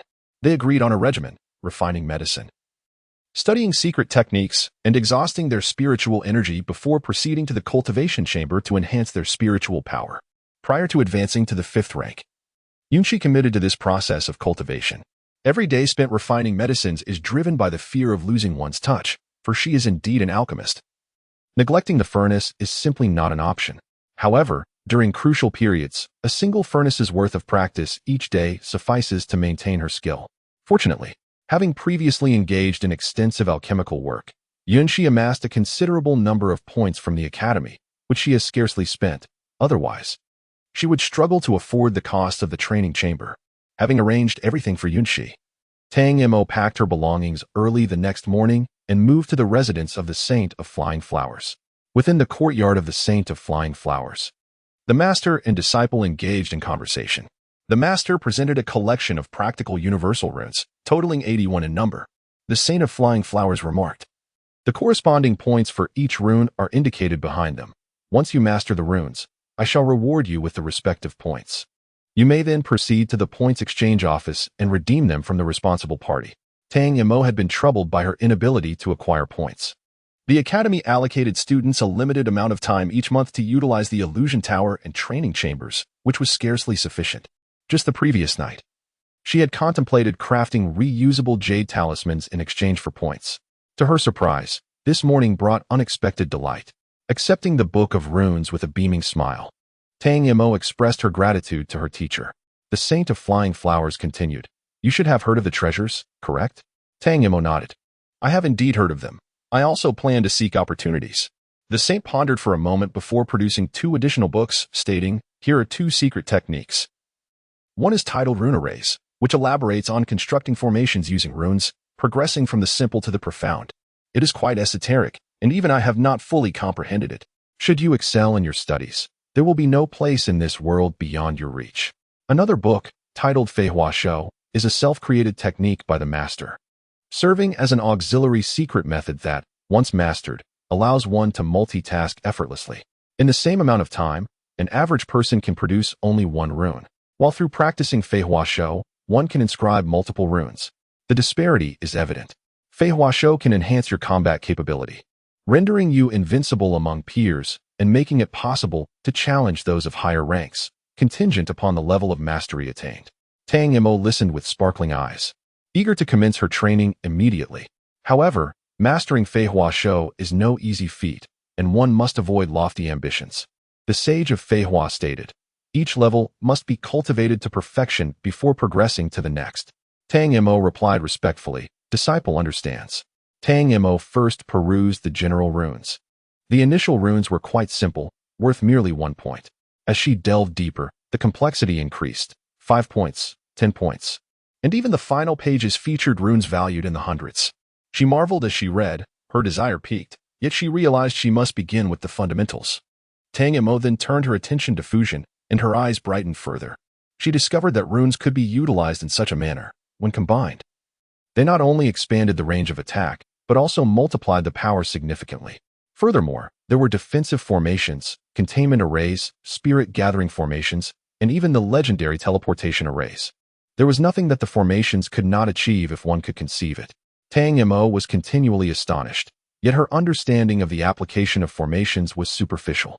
She grasped where to place the array but remained perplexed as to the rationale behind it, which was somewhat vexing. Tang Mo closed the book with a sigh, feeling that she would inevitably become a regular at the library. The final volume of Flying Flower Technique took Tang Mo somewhat by surprise. Although it was an auxiliary secret method, the threshold for cultivation was exceedingly high. One was required to cultivate individual runes to the level of manifesting them with a single thought before attempting to write dual runes. Typically, writing runes necessitates a medium, such as Tang Mo's rune pen, which enhances the cohesion of mental energy, increases the probability of successful rune manifestation, and provides attribute bonuses to the runes. A superior rune pen could elevate the quality of the runes by 50 to 60%. However, the Flying Flower Technique mandated the absence of a rune pen, requiring practitioners to directly inscribe runes using mental energy, with the quality not permitted to be inferior to that achieved with a pen. Only then could one be deemed to have met the cultivation standards. After perusing the text, Tang Mo clicked her tongue and shook her head, exclaiming, "What an absurdity! Compared to the standards of the Flying Flower Technique, I feel like nothing more than an ordinary person." Whether it was Rune Array or Flying Flower Technique, the fundamental requirement remained the mastery of runes. Therefore, the immediate priority was to learn all the common runes. Tang Mo stored the 2 volumes of secret methods in her spatial ring and meticulously studied the common runes, tracing them with her fingers as she progressed. Before long, she successfully inscribed a complete rune in the air with her finger. A satisfied smile graced her lips as she murmured, "It's simpler than I imagined." Indeed. Considering it was only worth 1 point, it made sense. The illusion tower required 10 points per entry, while the training room demanded 5 points for 2 hours. One would need at least 15 points daily, necessitating continued effort. The instructors within the academy found themselves both amused and exasperated, as they were unaccustomed to witnessing such fervent dedication from the students. Clearly, the prospect of treasures ahead stirred them into action, with each student striving without the need for supervision, fearful that the treasures might slip from their grasp. Some instructors lamented, expressing a desire for the treasure to be unveiled annually. With such fervor for cultivation, in just a few years, not only would the Eastern continent be eclipsed, but the entire Jilan realm would find no institution rivaling ours. Others echoed this sentiment, remarking that these young students often complain of the weighty cultivation tasks. Yet I perceive them as rather lenient. Henceforth, let us maintain this current intensity. In a few years, we shall witness yet another cohort of formidable talents. Such remarks elicited nods of agreement from the other educators, acknowledging that the previous assignments were woefully inadequate. Should the diligent students be privy to the instructor's thoughts? One wonders how they would react. Tang Mo devoted 3 days to mastering the 20 single-point runes. Subsequently, she sought out Fu Yunxiu, intending to ask him to accompany her to familiarize herself with the illusory tower and the training chambers. However, she was informed by the Sage of Nine Thunder that Fu Yunxiu was currently in seclusion within the training room. Given the pressing nature of tasks on Yunxi's side, Tang Mo hesitated to intrude and thus ventured alone to the exchange area. Unexpectedly, she stumbled upon an announcement for a betting battle, piquing her interest. Due to the fervent enthusiasm for cultivation, not only was there a queue at the training rooms, but students also found their points insufficient. Hence, the betting battle emerged. The announcement indicated that the arena was situated at the martial arts field, stipulating that only points could be wagered, 1 point per battle. To prevent injuries that might impede cultivation, the academy thoughtfully provided 2 puppets, ensuring that no real combatants would enter the fray. Tang Mo had initially planned to visit the library in search of foundational texts on formations, but soon altered her course, heading directly to the martial arts arena. As she approached the inner courtyard's entrance, the vibrant sounds of excitement reached her ears, a testament to the arena's immense popularity. Tao Xiuqi has triumphed once more. With 3 victories under his belt, just 2 more wins would grant him access to the training chamber. It seems that he is indeed planning for this.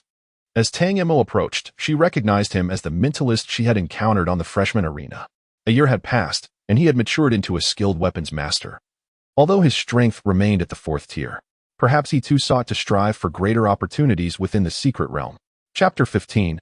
A glimmer of insight at that moment. Another challenger ascended the stage. Tang Mo raised an eyebrow. It was a familiar face, Qi Shiwei, the girl with whom she had clashed previously over the burning sugar incident.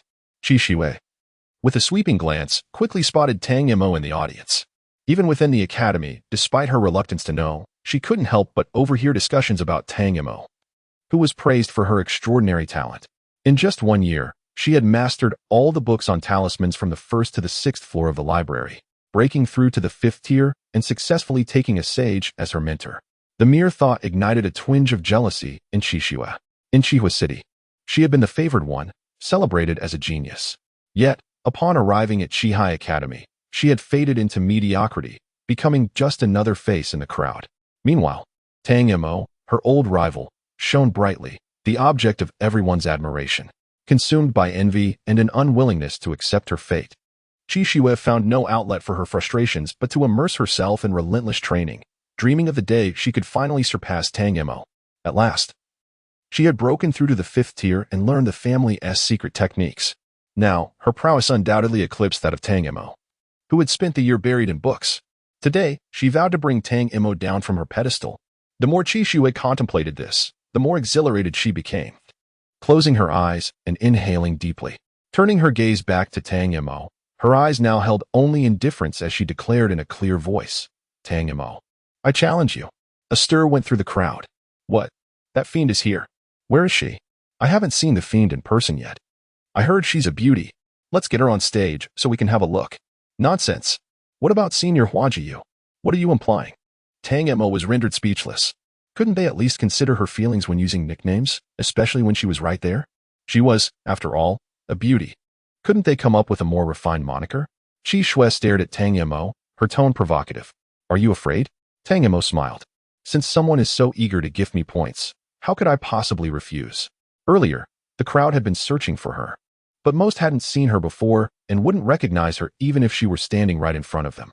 Now, as Tang Mo spoke, everyone turned to look, marveling at her beauty and wondering about her abilities.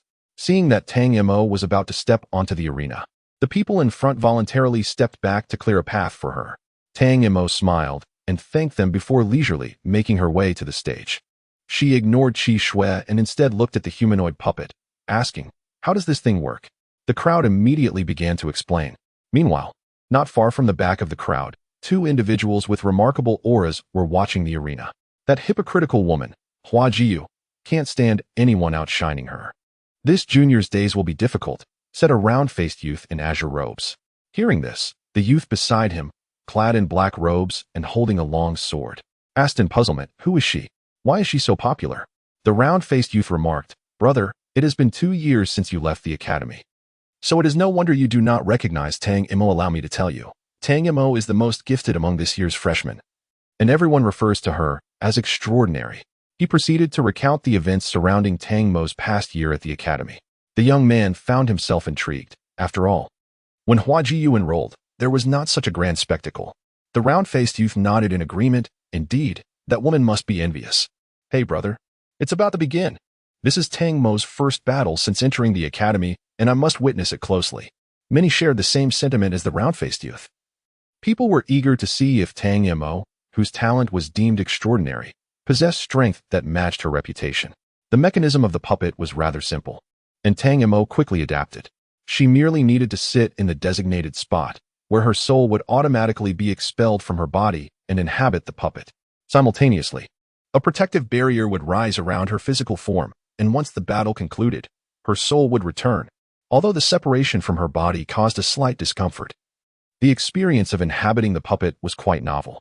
The puppet was taller than Tang Mo, with limbs extending several centimeters beyond her own, which rendered her momentarily unaccustomed. On the opposite side, Qixue was not new to the arena and required no adjustment period.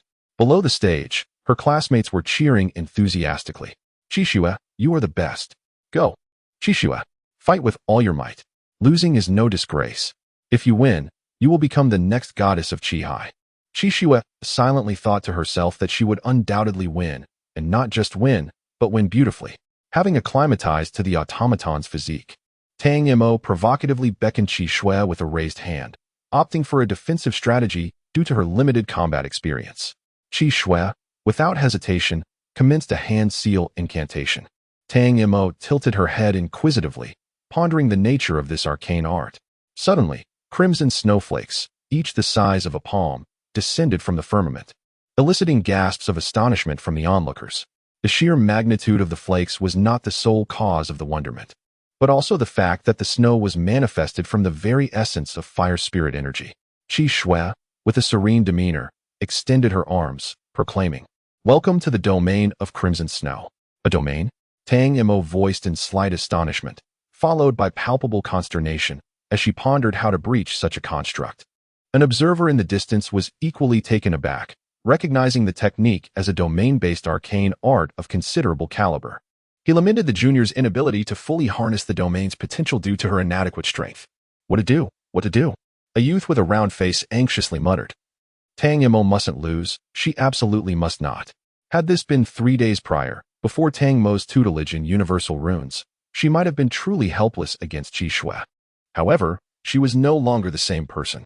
Devoid of weaponry in her puppet form, she was compelled to rely solely on her intrinsic abilities. Tang Mo resorted to inscribing runes with her fingers, a method she had grown accustomed to during her studies. With her fingertips aglow, Tang Mo fluidly inscribed a rune in the air. The rune detonated in the firmament, transmuting into an earthen bulwark that shielded Tang Mo from above. Qixue derisively scoffed. Naive. With a mere wave of her hand, the snowflakes coalesced into a formidable snow tornado, hurtling towards Tang Mo, not to be outdone. Swiftly inscribed several water dragon runes and unleashed them in unison upon the approaching snow tornado. Regrettably, the latter only paused momentarily before advancing towards her once more. Observing this, Qixue scoffed. Is that the extent of your abilities?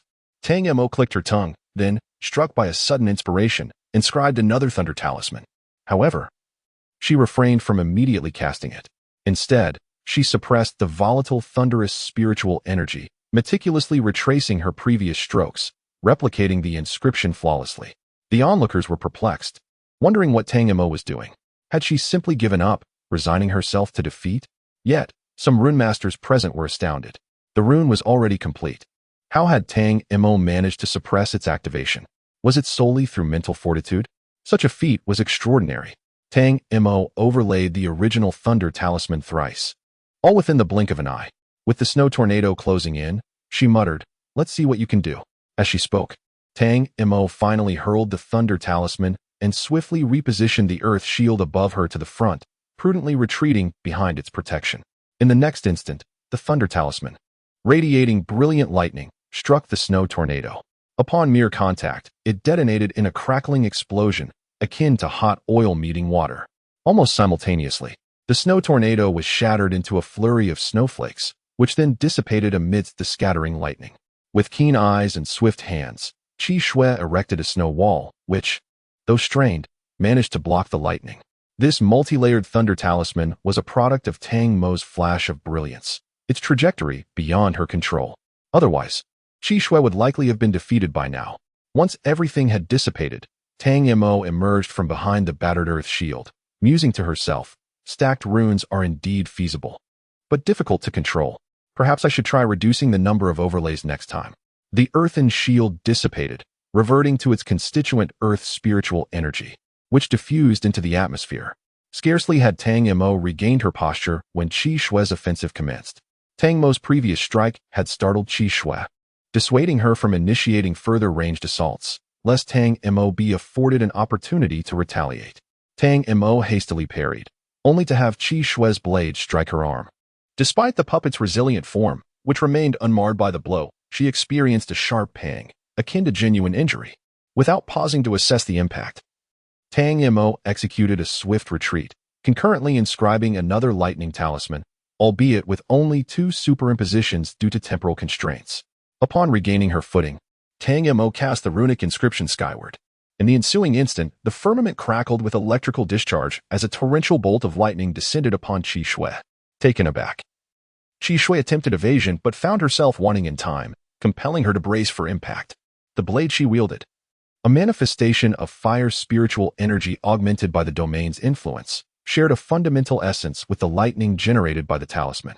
However, lightning's spiritual energy was universally acknowledged for its superior offensive prowess, while fire's spiritual energy, though capable in attack, was deficient in defense.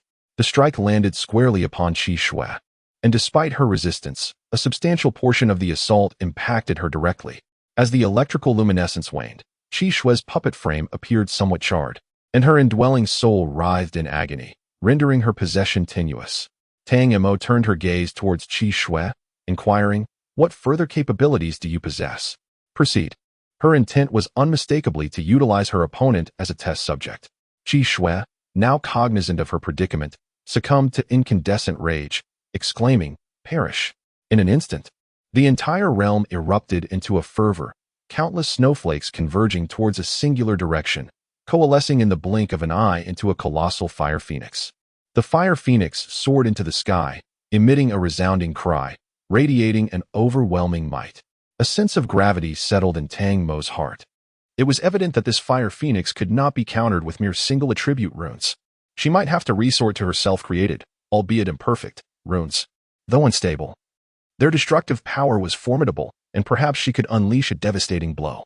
At that moment, the fire phoenix suddenly swooped down, accompanied by a searing wave of heat.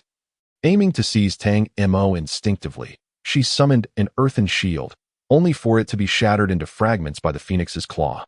Tang Mo inhaled sharply, no longer daring to hesitate. Seizing the opportunity as the fire phoenix ascended, she swiftly inscribed runes with both hands, and in a heartbeat, 2 spears entwined with lightning materialized, hurtling towards the airborne phoenix. Refusing to yield, the fire phoenix let out a piercing cry and charged headlong towards the spears, its fiery claws grasping one of them with ferocity.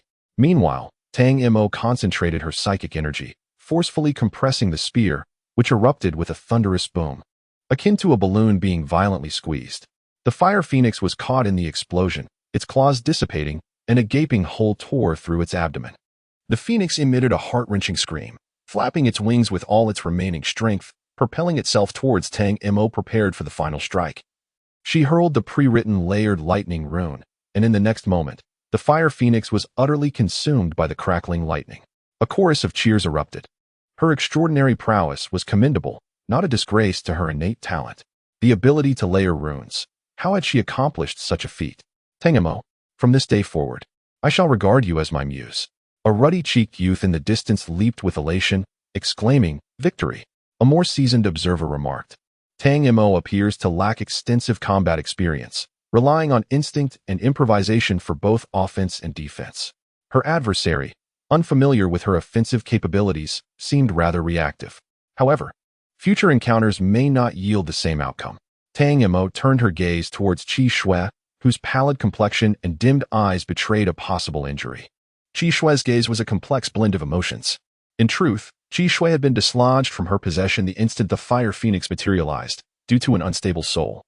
Yet, such is the nature of domains, they do not invariably require direct manipulation to unleash their assault. Having anticipated an assured triumph, she was taken aback by Tang Mo's ability to dismantle her strategy, a testament to her own imperfect mastery. Silently, she transferred the points to Tang Mo, descended from the platform, and departed with the support of her companions, ceasing to watch the proceedings. Tang Mo, observing her retreating figure, shook her head. Not a villain of irredeemable wickedness, she mused, merely someone accustomed to adulation, whose mindset requires recalibration. It is my hope that this experience will bring clarity to Qi Shui. Clearing her throat, Tang Mo proclaimed in a resonant voice, "Who was it that proposed to challenge me earlier? Why hesitate to step forward?" Such a flawless opportunity to accumulate practical combat experience, coupled with the chance to earn points, should not be squandered. The individual in question, taken aback that his offhand remark had materialized into reality, hastily ascended the platform. Tang Mo, with practiced ease, initiated another possession, embarking on her second arena battle. As the observer had foreseen, this engagement proved more arduous for Tang Mo, yet she ultimately emerged victorious. She absorbed combat experience like a sponge, constantly adjusting her battle strategies, refining her techniques, and timing her defenses with precision. Each encounter surpassed the last, leaving the onlookers astounded by Tang Mo's rapid development. In just a few skirmishes, her combat awareness and application of runes had ascended to a new pinnacle. The praises had been plentiful. It was evident that a prodigy was indeed a prodigy. After 5 consecutive battles, Tang Mo gracefully descended from the arena. Although the thrill of actual combat was invigorating, she had other commitments and could not afford to linger indefinitely. However, the fervor of the crowd was overwhelming, compelling her to promise a return the following day before she was finally permitted to leave. As she walked away, she murmured, "Being too famous has its drawbacks. I've lost my freedom. Perhaps you are simply too amiable. If you adopted a more aloof demeanor, they would hesitate to approach you." Came a voice with a rather grating tone. Tang Mo turned to see a round-faced youth, his eyes sparkling with excitement. "My name is Lin Nuo," he exclaimed, his cheeks reddening with enthusiasm as he tugged at the sleeve of a young man beside him. "This is my brother, Lin Cheng, a disciple of the Sword Saint." Tang Mo remained somewhat perplexed, but graciously replied, "Hello, I am Tang Mo, a disciple of the Flower Saint." The Lin brothers were taken aback for a moment before bursting into laughter, with Lin Nuo candidly remarking, "You are just so adorable." Tang Mo responded with a bemused expression. Chapter 17. Relentless Training with a Smile. Lin Nuo expressed her hopes. "Tang Mo, you must defeat Hua Jiyu and become the new goddess of our academy. We cannot allow that hypocritical woman to revel in her triumph." Tang Mo was bewildered. "Who is Hua Jiyu? Why must I defeat her?" "I have faith in you. When the treasure is unveiled, make sure to give it your all," Lin Nuo beamed. "If you encounter trouble, just invoke my brother's name. It will surely be effective." Tang Mo understood that both brothers harbored no fondness for Hua Jiyu, yet she couldn't help but inquire, "Who exactly is Hua Jiyu?" Lin Nuo grimaced, "Best not to ask. It's for the best if you don't know her. Anyone who does is bound to face misfortune." It was evident that Lin Nuo was genuinely exasperated. Tang Mo shrugged, "Fine, it has nothing to do with me anyway. Senior brothers, I have other matters to attend to, so I shall take my leave. We can converse further another time." She smiled at them before departing. As soon as Tang Mo left, Lin Cheng smacked Lin Nuo on the head and admonished, "Why say so much unnecessary nonsense? Gossiping about someone behind their back only casts us as petty slanderers in Tang Mo's eyes." Lin Nuo rubbed the back of her head, looking aggrieved. "I was merely concerned she might be deceived by Hua Jiyu. If she encounters that woman again, she surely won't be so easily fooled." Lin Cheng continued to reprimand, "Your intentions may be good, but one must also employ the right approach. Mark my words, not only will Hua Jiyu be on guard, but Tang Mo will likely be wary of you as well." Lin Nuo pouted, "How unfair." By now it was noon. Tang Mo first went to the cafeteria for a meal, then packed a serving of drunken crab to take to the library. Elder Lu was indeed delighted upon seeing her and began to savor the food with great enthusiasm. Observing Elder Lu, who was wholly absorbed in his meal, Tang Mo suddenly inquired, "I wish to learn about formations. Which foundational book would you recommend?" Elder Lu paused momentarily, squinting at her, and asked, "Why the sudden interest in formations? Are you not a talisman master? Tang Mo sighed. I simply learn as my teacher instructs. Elder Lu, aware of her unspoken intentions, recognized that her cultivation matters were not his concern. Glancing at the drunken crab in his hand, he replied with a slight huff. The first book on the 7th row of the 5th shelf on the left side of the first floor will suffice. I knew consulting you would be the right choice. Tang Mo beamed, sweetly adding, in this library, there isn't a book you don't know about. With so many tomes, your memory surpasses mine by far. If I may say, you are truly the most enigmatic figure at our academy. Enough. Elder Lu interjected. Go read your book. Your chatter is causing me indigestion. With a cheerful response, Tang Mo said, all right then. Throughout the afternoon, Tang Mo immersed herself in the foundational text on formations, grasping the basic principles of arrangement. Although the fundamentals appeared straightforward and comprehensible, true mastery would only reveal itself during the practice of the talisman formation. As evening approached, Tang Mo finally arrived at the training room. The training facility was accessible via the back entrance of the teaching building, leading directly underground, where it branched into 9 corridors, 8 corresponding to the elemental attributes and 1 for mental power. As Tang Mo entered the corridor designated for mental power, she soon encountered a series of small doors. The doors marked in black indicated occupied training rooms, while those in white signified availability. After traversing deep into the depths, Tang Mo finally discovered an empty room. Upon pushing the door open, she entered a modestly sized meditation chamber, devoid of any furnishings save for the mat upon the floor.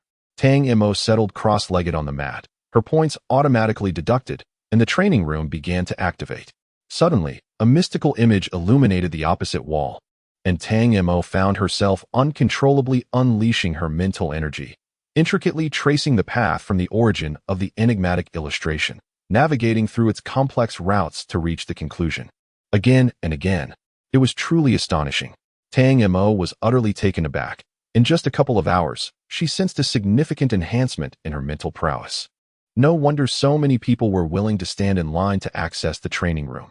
It indeed yielded remarkable results with minimal effort. At that moment, Tang Mo resolved to visit daily, for missing out would be a tremendous loss. There were numerous individuals like Tang Mo who forwent sleep, and thus, the illusion tower was bustling with activity. Fortunately, the tower could accommodate many visitors simultaneously, eliminating the need for queuing. As she stepped into the first level, the scenery before Tang Mo instantaneously transformed into an endless expanse of ocean and sky. Soon, an ethereal voice resonated within the tower. Please select a battle mode: group battle, individual battle, or surpass battle. Surpass battle. Tang Mo was exceedingly intrigued by the instructional capabilities of the illusion tower, as this was her primary intention for coming. No sooner had she spoken than the ocean below erupted, forming a towering column of water, which gradually rose and coalesced into a humanoid figure. As the water receded from the surface of the figure, it revealed a being strikingly identical to Tang Mo herself. She raised an eyebrow, noting the uncanny resemblance. Though it lacked any expression, it had a certain coolness about it. Without giving her a chance to scrutinize, Tang Mo swiftly retrieved 3 talisman pins from the opposite side and, in an instant, inscribed 3 runes. Tang Mo's eyes widened in disbelief. Was this not an act of sheer bullying? Subsequently, she endeavored to experience the other 2 modes. In the individual combat, she was predictably defeated, and in the group mode, her endurance faltered rather quickly. In summary, the fleeting excitement that had ignited within her was utterly extinguished. Upon returning to the Feihua Academy, dawn was nearly upon her. Throughout the journey, Tang Mo had meticulously devised her forthcoming training regimen, adhering to the day's itinerary. In the morning, she would study runes and accumulate points through competitions. In the afternoon, she would delve into secret techniques, and by night, she would immerse herself in the training room and the illusion tower. Whenever time permitted, she would rest. If not, she would forego sleep altogether. If not now, when would she strive? Lying in bed, Tang Mo lamented, ever since I arrived at Chihai Academy, the life I had envisioned has drifted further away. It has become exceedingly arduous. Sigh. Not long after, Tang Mo awoke and immediately plunged into her rigorous training. Day after day, reaping substantial rewards. A month later, she sought an audience with the Feihua sage, eagerly presenting a multitude of questions she had diligently compiled. Chapter 18. The treasure unveiled. Tang Mo entered seclusion, dedicating herself to the study of talisman arrays and universal runes. For a full 7 days, She labored to arrange the simplest of talisman arrays, the diamond array, a defensive formation imbued with the essence of metal. Upon activation, the diamond array could withstand 5th-tier attacks for half an hour, 6th-tier assaults for a mere quarter of an hour, and as for 7th tier, merely enduring even a single strike would be considered fortunate. Its efficacy was rather limited. Tang Mo pondered, with the treasure's unveiling. It is certain that students of the 7th and 8th tiers will be abundant. If even the 7th tier cannot withstand it, then the formation's effectiveness is virtually null. How might one enhance the formation's potency? She made her way to the library, and it was not until the stroke of midnight that she emerged, her countenance adorned with a relieved smile. If a singular formation proves inadequate, then perhaps a series of formations interlinked might forge a composite array, each element complementing the other, thus amplifying the overall power. However, this approach necessitates a plethora of runes. In critical moments, who possesses the luxury of time to inscribe such an abundance? The only recourse is to engrave jade talismans. Time slipped by, and half a month later, Fu Yunxiu emerged from his seclusion. He brought with him Tang Mo's favorite spicy squid and the latest tidings regarding the treasure. Fu Yunxiu remarked, "There remains but a month until the treasure is revealed. Based on historical patterns of treasure appearances, it is estimated that this unveiling will last approximately 6 months. As she savored her meal, Tang Mo murmured, "In a month, I should be able to finish inscribing all the jade talismans." She turned to Fu Yunxiu and inquired, "Have you broken through to the 6th tier?" Fu Yunxiu raised an eyebrow, responding with a hint of pride, "Isn't that a foregone conclusion? Fear not, for I shall protect you when the time comes." Tang Mo rolled her eyes, unappreciative of his bravado, for the question of who would be safeguarding whom remained uncertain. Her composite array surpassed her expectations, perhaps even rivaling the prowess of the 8th tier seniors. In the days leading up to the treasure's revelation, Yunxi achieved her own breakthrough, merely notifying Tang Mo via the communication compass before promptly commencing her alchemical preparations for unforeseen circumstances. Upon receiving the news, Tang Mo was at the exchange center, trading her talisman pen. While she had yet to master multitasking to the extent of handling 3 tasks simultaneously, she had certainly honed her proficiency in managing 2. Consequently, her previous talisman pen had become insufficient, and acquiring a complete set would be more advantageous for future endeavors. Tang Mo was thoroughly pleased with her decision. The sole issue lay in her insufficient points. Ultimately, she had to part with her original talisman pen and also sold a set of jade talisman formations she had crafted during her initial practice. The instructor was quite intrigued when she submitted the talisman formations and advised her that she could bring any unused formations in the future, as he would offer a handsome price. After all, talisman formations were a rarity within the academy. Few possessed the skills to create them, and the process was laborious, with most individuals crafting them solely for personal use, rarely selling any. Tang Mo cheerfully agreed, recognizing that failing to earn points when she had the opportunity would be foolish, especially since it also contributed to her cultivation, an endeavor that yielded dual benefits. 3 days later, the treasure was unveiled, and the academy was abuzz with excitement. Numerous students gathered in clusters at the entrance of the secret realm, collecting life-saving talismans, each group rushing into the realm one after another. When Tang Mo and Fu Yunxiu arrived, the Yin siblings were already present. Observing her surroundings, Tang Mo inquired, "Where's Wei Qianyun?" Realizing the situation, she understood why Wei Qianyun had not mentioned her plans during their previous conversation. She was not a student of Qihai and thus could not attend. "A few others are still missing. Let us wait a while longer," Yin Wuchang suggested. Tang Mo and Fu Yunxiu had no objections, with the former adding, "It is no trouble. We should also wait for Yunxi." "Has Yunxi broken through to the 5th tier?" Yin Wuyo, who had dined with Yunxi, naturally recalled her. Tang Mo replied with a smile, "Indeed, she has prepared quite a number of medicinal pills." Yin Wuyo exclaimed with delight, "Wonderful.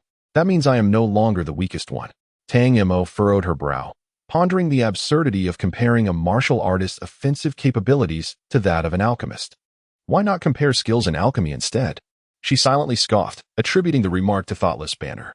Meanwhile, Fu Yunxiu scrutinized Yin Wuyo with penetrating eyes, as if he could peer into the depths of her soul. A shiver ran down Yin Wuyo's spine, inducing an inexplicable sense of guilt, prompting her to avoid his gaze. "Here they come," Yin Wuchang suddenly announced. Tang Mo and Fu Yunxiu turned their attention to the distance where 2 men and a woman were hastily approaching, arriving before them in mere moments. "Apologies for the delay. We miscalculated the time required for pill concoction," one of the young men said, embarrassment evident in his tone. Tang Mo assessed him. He was clad in a white robe complemented by a matching headband, his appearance strikingly handsome. When he smiled, two dimples appeared, presenting a charming contrast to Fu Yunxiu's demeanor. Have you had your fill of staring? Fu Yunxiu leaned closer to Tang Mo, lowering his voice. After gazing at my brother's visage daily, does this plain dish truly captivate your attention? While his words exuded a hint of vanity, Tang Mo could not deny that her standards of beauty had been elevated by Fu Yunxiu. Such charming types were pleasant to behold occasionally, but prolonged exposure rendered them rather insipid. Yet, Tang Mo would never concede this, otherwise Fu Yunxiu would surely flaunt his pride. Silently, she turned her head away. Opting for silence, Fu Yunxiu let out a soft huff but chose to let it be. This is Gu Hai, a 7th-tier alchemist, Yin Wucheng introduced, gesturing toward the charming young man. And this is Sui Li, a 7th-tier water attribute martial artist. And Sui Li donned a soft blue armor, her stature comparable to that of Gu Hai beside her. Her long legs were strikingly eye-catching, and her petite face was adorned with a pair of captivating, rippling eyes, exuding an unconscious allure. Greetings, and Sui Li smiled. I have often heard of you all, and today I finally meet the real deal. Her melodious voice stirred envy in Tang Mo, who could not resist asking, Seniorin, you must have many admirers, right? And Sui Li was momentarily taken aback, instinctively glancing at the silent Fu Yunxiu, and replied bashfully, not as exaggerated as you say. Junior, you are truly beautiful. Surely, you have many suitors? Tang Mo was left speechless. Indeed, she had none. How disheartening. While many pursued Sui Li, she remained indifferent to their advances. A young man standing beside Sui Li interjected, I am Ruan Dongxi, a 7th-tier fire attribute warrior. I hear that Fu Shuidi has just broken through to the 6th tier. Should you encounter danger in the secret realm, do not hesitate to call for help. We will certainly not abandon you. Upon hearing this, Fu Yunxiu raised an eyebrow and regarded Ruan Dongxi, who wore a slight smirk, seemingly disdainful. With narrow eyes fixed on Fu Yunxiu, harboring a subtle yet palpable animosity. The previously harmonious atmosphere shifted, becoming delicate and tense due to Ruan Dongxi's words. Yin Wucheng felt a pang of discomfort, racking his brain for something to say when a breathless voice interrupted, I apologize for being late. Everyone turned to see Yunxi arriving fashionably late, and inwardly thought, not late at all. The timing is impeccable. Chapter 19. The first battle in the secret realm. At the entrance of the Qihai secret realm, there were dedicated instructors on guard, who distributed life-saving tokens resembling jade pendants before entry. Upon receiving it, Tang Mo felt the stirrings of her innate talent as a talisman master. She bent down to examine it. However, after just a fleeting glance, a wave of dizziness enveloped her, and once she regained her composure, she became utterly cautious. Not daring to look again, the instructor, with a knowing smile, glanced at Tang Mo and stated, once you recognize the token, attach it to your waist. Should you suffer a fatal blow, the jade talisman will form a protective barrier and transport you to safety. The others nodded in compliance, and the instructor ensured each of them was properly prepared before granting them passage into the secret realm. Among the group of 8, only Tang Mo and Yunxi were venturing into the secret realm for the first time. Both were a mix of excitement and trepidation as they clasped hands and stepped into the mystical domain.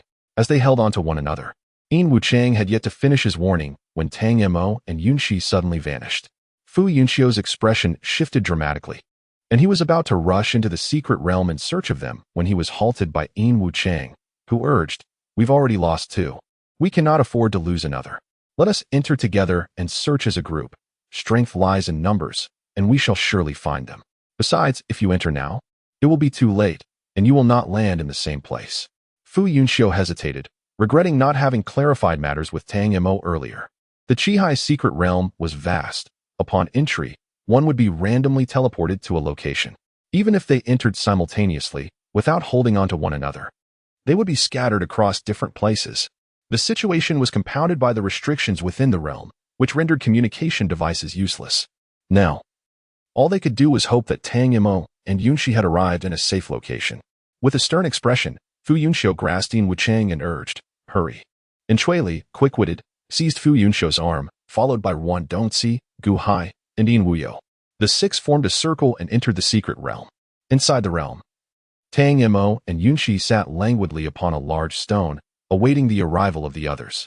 After a moment, Tang Mo suddenly had an epiphany and remarked, "Could it be that the teleportation points are different?" Yunqi sighed, "It seems so." Tang Mo, feeling a bit frantic, exclaimed, "What are we going to do with just the two of us at level 5? We might be killed before the day is over." Yunqi carefully observed the secret realm, this mountain, this water, these stones. "Are you still in the mood to admire the scenery?" Tang Mo queried in astonishment. Yunqi, with reason, replied, "I must examine it closely since this is my first time here. What if we get killed later and a classmate asks me what the realm is like? I wouldn't know how to respond." "You certainly think far ahead," Tang Mo said, rising. "Let us go. Perhaps we can find a treasure before we get killed." Yunqi pondered this and agreed to proceed. They descended to the foot of a mountain, not intending to wander far, and began their ascent. However, after a short distance, Tang Mo sensed something was amiss. The mountain was unnervingly quiet. Mo. Yunqi whispered, "I have a foreboding feeling." Tang Mo halted, her expression grave as she gazed ahead, stating, "Your premonition has come true." As Yunqi gazed ahead, she instinctively inhaled sharply, for a colossal spider had inexplicably crawled into view, looming like a small mountain, its body glimmering with an ominous green sheen that suggested a potent venom. Its 8 multifaceted eyes fixated hungrily upon them, while viscous strands, reminiscent of saliva, clung to its mandibles. In a swift motion, Yunqi darted behind Tang Mo, overwhelmed by a mix of fear and disgust that prompted an involuntary retch. Tang Mo, somewhat exasperated, retorted, "Find a safe place to hide. If a fight ensues, I cannot afford to worry about you." Without hesitation, Yunqi cast a long vine, ensnaring a distant tree, and with a swift motion, she traversed to safety. This was not a moment for loyalty. Her presence would only distract Tang Mo. Yunqi's departure seemed to incite the giant spider, whose 8 barbed legs sprang to life, swiftly closing the distance to Tang Mo. With a menacing sweep of its long limbs, it aimed to sever her head. However, Tang Mo was equally quick-witted. As the spider lunged, she inscribed 2 hasty runes onto her legs, propelling herself into the air and flipping over the spider's head, landing gracefully atop the nearby tree. The 6th-tier demon beast, the green bamboo spider, was highly venomous, possessed a formidable exoskeleton, and exhibited remarkable speed, yet it lacked the ability to spin webs. Recalling the information she had previously perused, Tang Mo swiftly devised a strategy. She landed on an open patch, retrieved her rune brush, and in mere moments, inscribed a multitude of runes. With a flourish of her arm, the runes scattered and concealed themselves within the void. At that moment, the green bamboo spider leapt into the air above Tang Mo and unleashed a spray of venom. With deft precision, Tang Mo pointed her brush towards the empty space beside her, allowing her form to glide sideways, narrowly avoiding the toxic fluid that splattered against the ground. Meanwhile, Tang Mo flicked her wrist, casting several jade talismans into the air. The green bamboo spider was startled, just as it intended to evade. It noticed that the talismans scattered widely and did not land upon it. Instantly reassured, the spider, with its limited intellect, concluded that this human indeed lacked prowess, unable even to throw a concealed weapon accurately. In the next moment, Tang Mo, positioned at a distance, chuckled to herself, "To perish under my talisman array is indeed your honor." Before her words could fade, numerous points of light illuminated the void, swiftly intertwining to form a complex formation. Countless vines erupted from the ground, swiftly ensnaring the green bamboo spider. Though it attempted to struggle, a sudden wave of heat beneath it caught its attention. Glancing down, it beheld a blazing inferno erupting, which rapidly engulfed it. Observing this, Tang Mo lifted her chin in triumph. Her combined formation had proven remarkably effective. The jade talismans had each cracked slightly, their brilliance dimmed. Yet they could likely be utilized a couple more times. After securing the talismans, Tang Mo approached the green bamboo spider, drawing forth a bone-slicing knife, which she manipulated with her mental strength, skillfully severing the spider's legs in a matter of moments. The 6th-tier demon beast, the green bamboo spider, was notoriously venomous, capable of producing toxins, while its compound eyes were medicinal, and its legs, tender and succulent, represented a rare delicacy. The toxins were not to be harvested, and the compound eyes were ruined, leaving only the legs. Tang Mo swallowed hard. They were already cooked, and it would be a waste not to partake. Upon lifting her gaze, she discovered herself heartily devouring a segment of the spider's leg, while not far off lay a charred mass. its 8 hollow sockets suggesting the lifeless body of the giant spider, still seemingly unwilling to close its eyes in death. Yunqi paused, casting aside all worries and tears as superfluous. She pondered whether one could not find a more pleasant environment for dining. Did one not feel repulsed while lingering near a corpse? At that moment, Tang Mo spotted Yunqi, her face beaming with a radiant smile as she waved a spider leg in her hand, cheerfully beckoning. Come here. This spider leg is absolutely delectable. Yunqi replied, thanks for the invitation, but I have no desire to eat. Chapter 20. The current state of affairs. The venom sac of the green bamboo spider had yet to be extracted. As Tang Mo munched away, she inquired, do you think we should dig it out? Yunqi exclaimed in astonishment, is that a green bamboo spider? It looks nothing like what I read about in books. Tang Mo, equally surprised, remarked, you've seen it in books yet you still don't recognize it? Yunqi, feeling a mix of embarrassment and anger, retorted, who says that merely seeing something once guarantees recognition? I've only glimpsed it for a fleeting moment. Tang Mo, perplexed, wondered why such creatures weren't easily remembered at a glance. It seemed simple enough. Surely one could commit it to memory without much effort. Suddenly, Yunqi questioned, you haven't memorized every book you've read, have you? Tang Mo replied with certainty, of course. Otherwise, why would I bother reading them? I read to ensure I can utilize the information later. It would be cumbersome to flip through the pages when the time comes. Yunqi felt bewildered. Previously, she had only heard others describe Tang Mo as peculiar, but now, she truly grasped the essence of that term. Who could possibly memorize every book they had read? Was she even human? Suddenly, Yunqi recalled Tang Mo's master apprenticeship examination.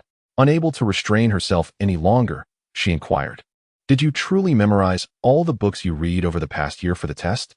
Tang Mo, preoccupied with her meat, merely shot her a bewildered glance, inviting her to ponder the matter herself. In that instant, Yunqi understood. Who could have imagined that a trial deemed insurmountable by the entire faculty and student body, including the dean, had not only been completed by her, but had been exceeded with remarkable prowess? Truly, geniuses are often beyond the realm of human comprehension. Did Fu Yunxiu know of her extraordinary capabilities? It was precisely due to Fu Yunxiu's performance that she had come to believe it was entirely reasonable to memorize everything upon reading it. How could she have been so misled? Yunxi's emotions were tumultuous. What was she even anticipating? Her extraordinary childhood companion must also possess some form of abnormality. Otherwise, how could they have grown up together? After digesting her thoughts for a moment, Yunxi earnestly cautioned, Mo, for the future, never tell anyone that you can memorize everything you read, especially with such an air of nonchalance. It may lead to trouble, do you understand? A normal person, like myself, interprets reading in its most literal sense. The essence lies in reading, not memorizing. As she spoke, her excitement escalated, causing her face to flush. Observing her fervor, Tang Mo nodded repeatedly, a hint of fear glimmering in her eyes. Taking a deep breath, Yunqi reassured herself, never mind, we shall not quibble with the extraordinary. Once she regained her composure, Tang Mo quietly asked, are we collecting the poison sac? Yunqi, devoid of sentiment, replied, no, I do not practice poison making. Then the meat? Yunqi strode forward, snatching the spider leg from Tang Mo's grasp and taking a hearty bite. Startled, Tang Mo felt an inexplicable pang, unsure why. Having satisfied their hunger and thirst, the two pondered their next course of action. Yunqi, with a rational demeanor, remarked, given the peril we have encountered at the foot of the mountain, the beasts residing higher up are likely to be even more ferocious. There may even be 8th or 9th tier creatures. Ascending now would merely serve as a banquet for them. It would be wiser to take an alternate route. Tang Mo nodded in agreement, but suggested, before we descend, let us first raid the lair of the green bamboo spider. It surely harbors a trove of valuable treasures.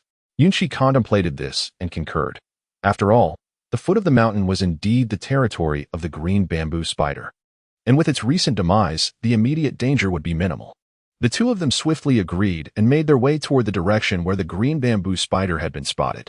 Its large form left numerous traces along the path, and before long, they stumbled upon a cave. Tang Mo meticulously sifted through the items, selecting a few that appeared to possess considerable worth. When her peripheral vision caught a fleeting glimmer of gold from a pile of grass deep within the cave. Approaching it, she discovered a metallic token, seemingly pristine, adorned with an imposing palace on its reverse side, while the front bore the inscription Qihai Palace in ancient script. Intrigued, Tang Mo called out to Yunqi, Check for any tokens or peculiar artifacts.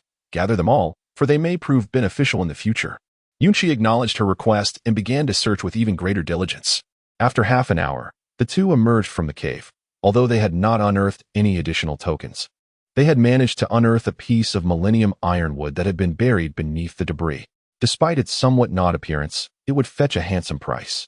Yunqi possessed a spatial storage, albeit not overly expansive, sufficient to accommodate the materials, and thus Tang Mo urged her to secure the millennium ironwood. This expedition had yielded a bountiful harvest, and the two companions made their way down the mountain, their spirits buoyed with joy. Meanwhile, Fu Yunxiu and his 5 companions found themselves in dire straits. Fortune had abandoned them, as they were abruptly transported to a vast desert, where, before they could ascertain their bearings, they were encircled by a swarm of sand scorpions. Outnumbered, Yin Wuyo and Gu Hai lacked the means for self-defense, thus relying on Yin Wuchang and Insueli for protection.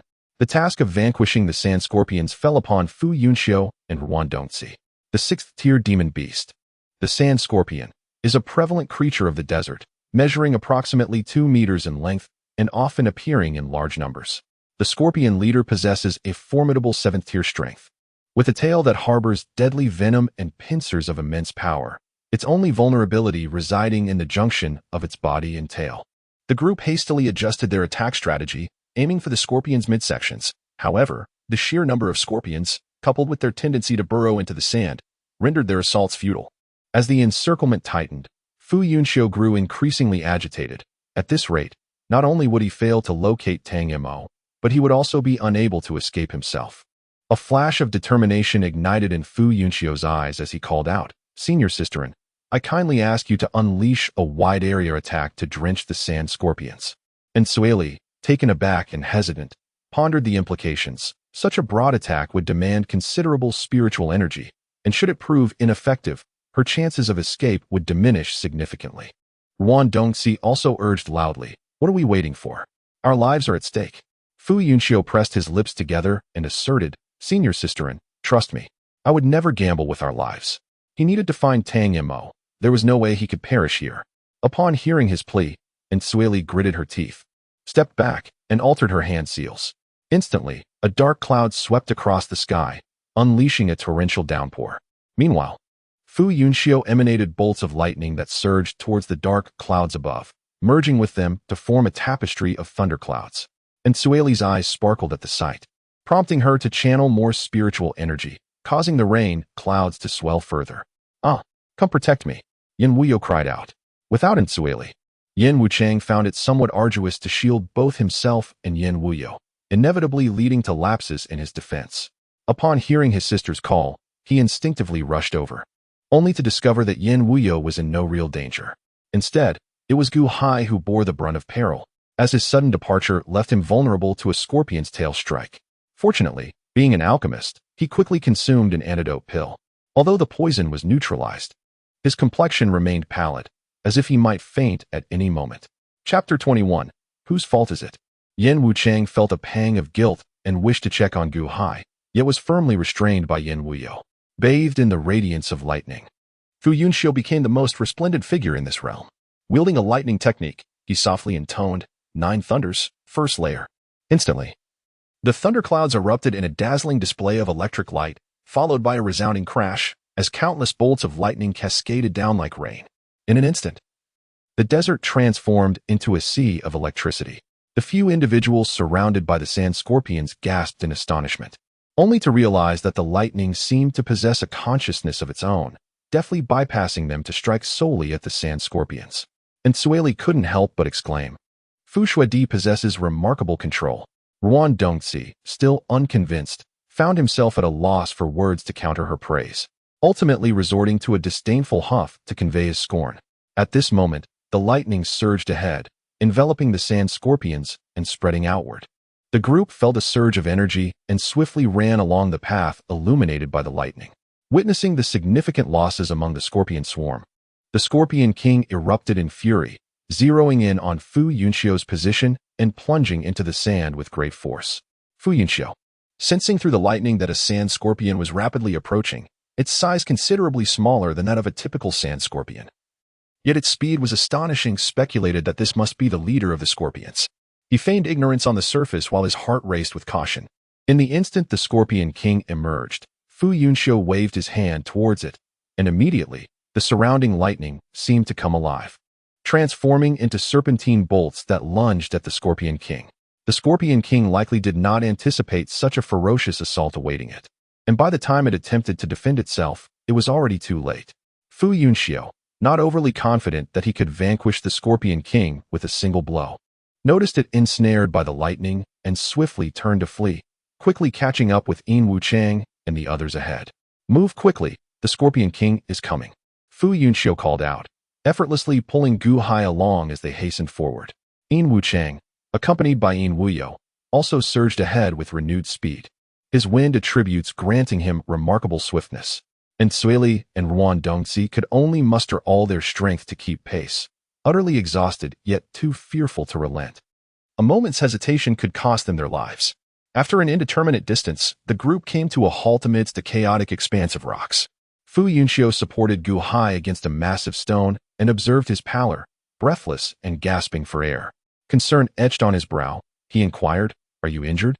Glancing at Gu Hai's face, he added nonchalantly, "No need for thanks." Yet in her heart, she mused that Tang Mo would no longer find Gu Hai appealing upon witnessing such a side of him. "Let us all take a moment to rest." Yin Wuchang exhaled deeply and remarked, "This time, we owe our gratitude to Anin and Yunxiu, otherwise we would have likely been forced to exit the moment we entered." And Shui Li quickly interjected, "I merely assisted in the attack. The real credit goes to Yunxiu for his quick reflexes and formidable strength." Indeed, Gu Hai could not help but softly concur. Although Yunxiu is merely at the 6th tier, his offensive capability rivals that of a 7th tier and may even surpass it. Though Ruan Dongzi felt a tinge of reluctance to accept this, he refrained from voicing any harsh remarks, especially after having just been rescued, having faced life and death together. The group's attitude towards Fu Yunxiu had evidently shifted. Who would not admire a powerful ally? Fu Yunxiu smiled and said, "The opportunity one had to unleash falling thunder was made possible by everyone buying me time, and I must also express my gratitude to senior sister and for her trust and cooperation." Suddenly called out, and Shui Li felt a wave of panic and could only respond, "I naturally believe in you." Fu Yunxiu smiled once more and chose to remain silent. At that moment, Yin Wuchang unexpectedly commanded, "Go and apologize to Gu Hai." Everyone looked on in confusion as Yin Wuyo slowly rose to her feet, approached Gu Hai, and tearfully said, "I'm sorry, Senior Gu. It was my fault you were injured. I was so frightened. I didn't mean for you to get hurt." Suppressing his discomfort, Gu Hai reassured her, "It's all right. I know you didn't intend for this to happen. I am not gravely injured. A few days of rest will suffice." Yin Wuyo then pressed, "So, have you forgiven me?" Yin Wuchang expressed his remorse, saying, "I apologize, brother. If you need any assistance, do not hesitate to ask." Gu Hai managed a weak smile and shook his head before slowly closing his eyes to begin his meditation. Observing this, Yin Wuchang refrained from saying anything further and merely sighed, and Shui Li and Ruan Dongzi each offered a few words of comfort, urging him not to dwell on it, as it was merely an accident, something beyond anyone's control. Fu Yunxiu silently scrutinized the group. Although they appeared harmonious, he sensed an underlying awkwardness, though he could not pinpoint its source. Yunxi stood hesitantly at the edge, reluctant to enter, feeling as though the forest loomed like a monstrous maw, awaiting their unwitting surrender. Tang Mo urged, "It's inevitable. There is no truly safe place within the secret realm. Whether we meet our end here or elsewhere, what does it matter?" Yunxi retorted, "Your words are hardly encouraging." Sighing, she added, "Well, let's go. The sooner we perish, the sooner we transcend." With caution, the two ventured into the thicket. Before long, Tang Mo spotted a spirit grass, its age seemingly considerable. Instead of approaching directly, she pulled Yunxi behind a distant tree, then tossed a stone to test the waters. Recalling that books mention spirit plants are often guarded by beasts, after a lengthy wait with no sign of danger, Tang Mo prudently instructed Yunxi to remain still while she ventured forth to gather the herb. Surprisingly, it went remarkably well. Tang Mo waved to Yunxi, and upon her arrival, presented the spirit grass, remarking, "It seems the texts do not always tell the complete truth." Yunxi, however, paid no heed to her words, instead furrowing her brow and murmuring to herself, "Why does it differ so from the illustrations in the books?" Tang Mo, rendered speechless, inquired after a moment, "Which book?" Do you have it with you? I am genuinely curious to see whether the fault lies with the book or with your understanding. Yunqi indeed retrieved a volume titled Collection of Spiritual Herbs from her space, deftly flipping to the page depicting the illusory spirit grass. Pointing at the simplistic black and white illustration and exclaiming, "Look, is this not dissimilar?" Tang Mo found herself at a loss. She could not fathom how Yunqi had acquired the art of alchemy with such a limited grasp of perception. Chapter 22. The gift of the ancient tree. Tang Mo walked ahead with a resigned expression, while Yunqi, feeling aggrieved, muttered behind her, "It truly is different. The illustration is rather unappealing compared to the actual thing. How can my comprehension be at fault?" Tang Mo, intrigued, queried, "How did you manage to concoct potions previously?" In essence, it appeared that no one had ever required her to identify items through images. With an eye roll, Tang Mo realized that this flaw had remained unnoticed until now. The two walked in silence for a while, until Tang Mo suddenly declared, "From this moment forth, I shall teach you to recognize tangible objects, starting from the very beginning." Yunqi was taken aback, her thoughts racing. Before long, she understood what starting from the beginning entailed. Tang Mo held up a subdued fourth-tier magical beast, the iron-toothed rabbit, repeatedly showcasing it to Yunqi while elaborating on its characteristics and habits. "Have you remembered?" Tang Mo asked earnestly. Yunqi could only nod. She wanted to assert that she could indeed recognize such creatures, commonly seen lurking in the kitchens of various inns. Yet she refrained from voicing her thoughts. Tang Mo nodded in satisfaction, declaring, "Indeed, as a reward for your efforts, our dinner shall be this." Yunqi responded with a perplexed expression, "Is it not merely your desire to indulge? Why else would so many magical beasts specifically choose the iron-toothed rabbit and pursue it so far?" Swiftly, Tang Mo skinned and deboned the rabbit, conjuring a basin of clear water with runes to cleanse it thoroughly. With great caution, she relocated the rabbit to a more open area to avert attracting any beastly attacks, before finally settling down to roast it. Meanwhile, Yunqi busied herself by sprinkling beast-repelling powder around, albeit of a rather low grade, yet it was better than nothing. As Tang Mo turned the rabbit over the fire, she engaged Yunqi in conversation. "How vast do you think the Qi-Hai secret realm truly is? We haven't encountered a single soul all day." After a moment of contemplation, Yunqi succinctly replied, "It's possible we were teleported to a rather obscure location." Tang Mo nodded in agreement and continued, "This forest is also of indeterminate size. I wonder if there are any formidable beasts lurking within. Sigh, do you think we shall have dinner tomorrow?" Hearing this, Yunqi furrowed her brows and sighed. "It seems difficult." After their meal, Tang Mo suggested that Yunqi rest while she took out the array of talismans, keeping watch while studying. 2 hours later, Yunqi awoke to allow Tang Mo to rest, who then sat in meditation to cultivate her mental strength until dawn broke. The two shared a simple meal of provisions before setting off once more. Strangely, the deeper they ventured, the more Tang Mo sensed something was amiss. In the outskirts, she had glimpsed traces of magical beasts, yet as they progressed inward, silence enveloped them. Not a single beast could be seen, nor even a bird in flight. This was exceedingly unusual.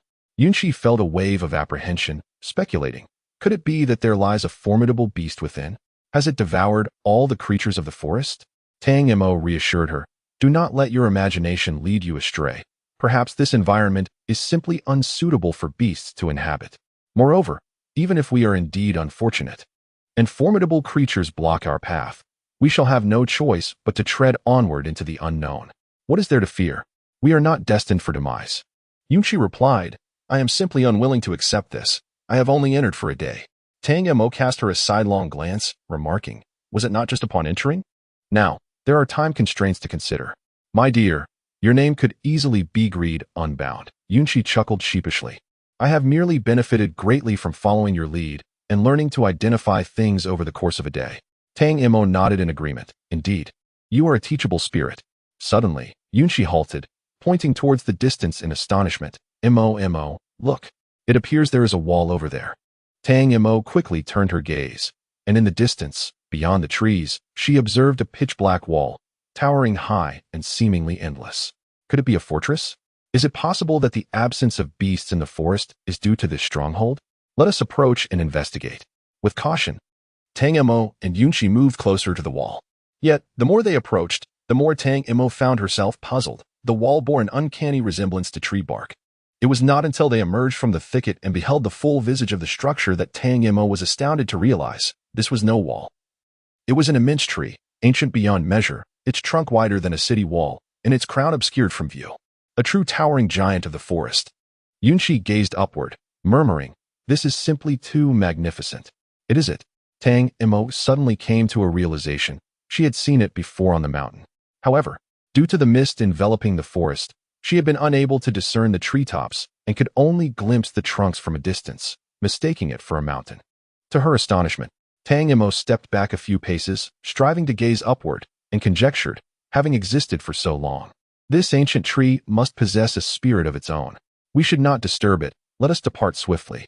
Yunshi nodded in agreement, perhaps drawn to it due to her affinity for the wood element, feeling an inexplicable connection to the ancient tree. As Yunshi took a few steps forward, she felt it inappropriate to leave without acknowledging the tree.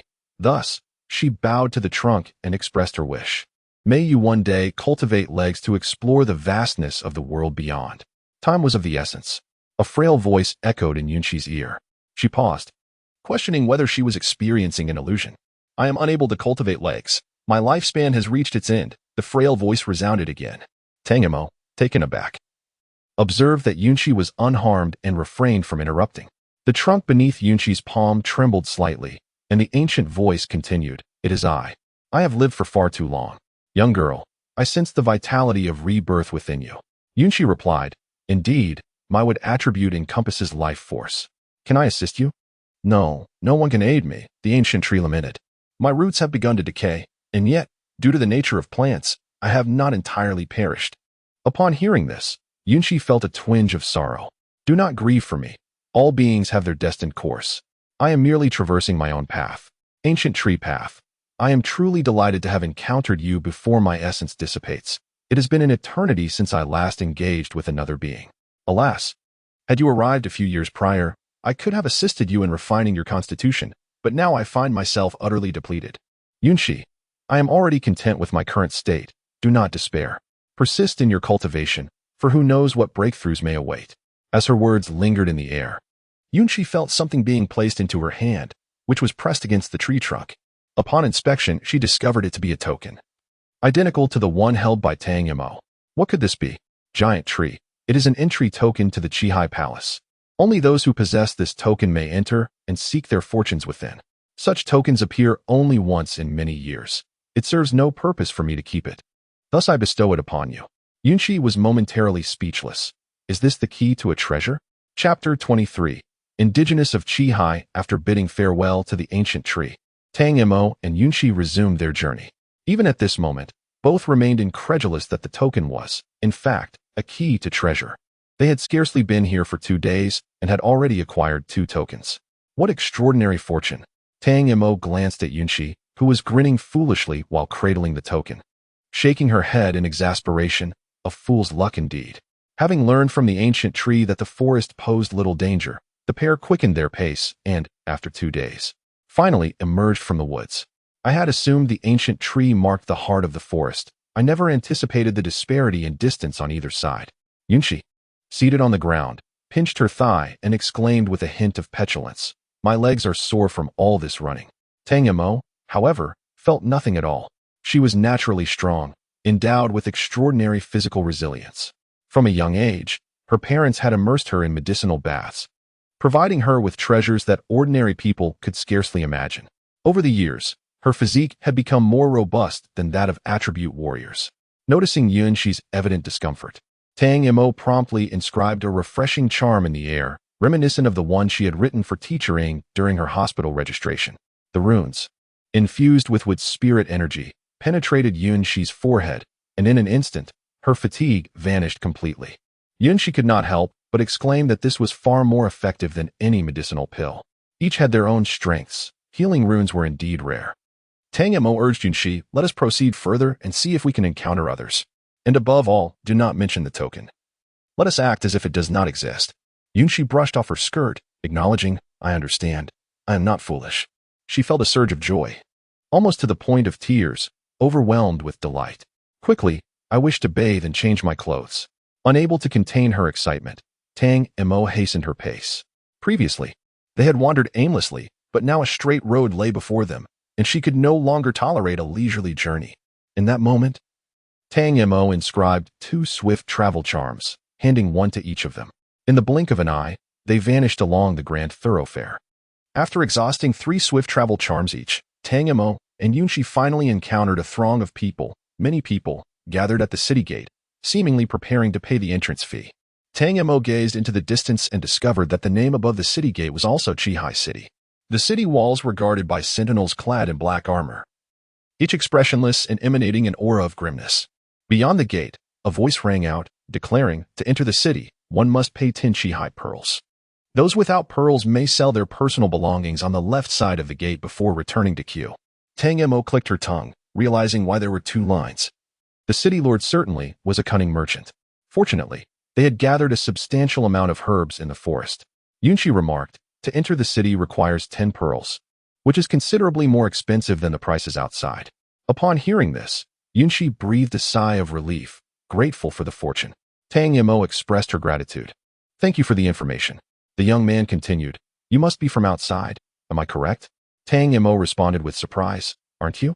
It dawned on her that she had grown accustomed to the surroundings and had not fully registered the situation. Seeing a city seemed normal, yet this was a secret realm. Could there truly be individuals who lived their entire lives here? Why not venture out? Yunshi inquired, why would one wish to leave?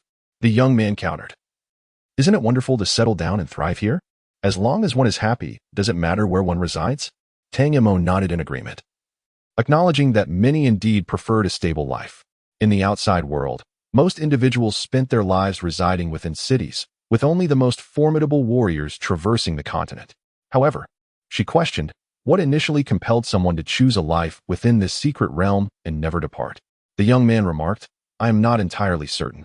It is merely rumored that the earliest settlers were descendants of the sages, tasked with guarding the secret realm. Over time, adventurers from the outside world began to venture in, leading to unions with the sage descendants, and some chose to remain, resulting in an ever-growing population. Tang Mo understood, thus, the legends surrounding the burial of the founder of Chihai Academy must have originated from this. Soon, it was the young man's turn. He handed over the beast he held and retrieved several low-grade medicinal herbs from his bosom, totaling over 100. As he departed, he offered a friendly smile to the 2, saying they might meet again by fate. Tang Mo and Yunshi also bid farewell, with the latter insisting on gifting the young man a vial of healing elixir for his kindness. Subsequently, Tang Mo pretended to extract herbs from her own attire, and Yunshi mimicked her by producing a potion. Together, they sold 230 pearls, spending 1 pearl on a coin pouch, leaving them with 229 pearls. The city appeared no different from the outside world, save for the abundance of inns. The 2 found a clean establishment to stay in, and their first order of business was to request hot water from the attendant for bathing and changing clothes. Afterward, they relished a delightful meal and enjoyed a restful sleep. The following morning, Tang Mo emerged from the inn, invigorated, joined by Yunshi as they made their way to the street. Where are we headed? Yunshi inquired. Tang Mo, with an air of certainty, replied, we must seek information regarding treasures and news about Fu Yunxiu and the others. Otherwise, what can 2 fifth-tier practitioners accomplish alone?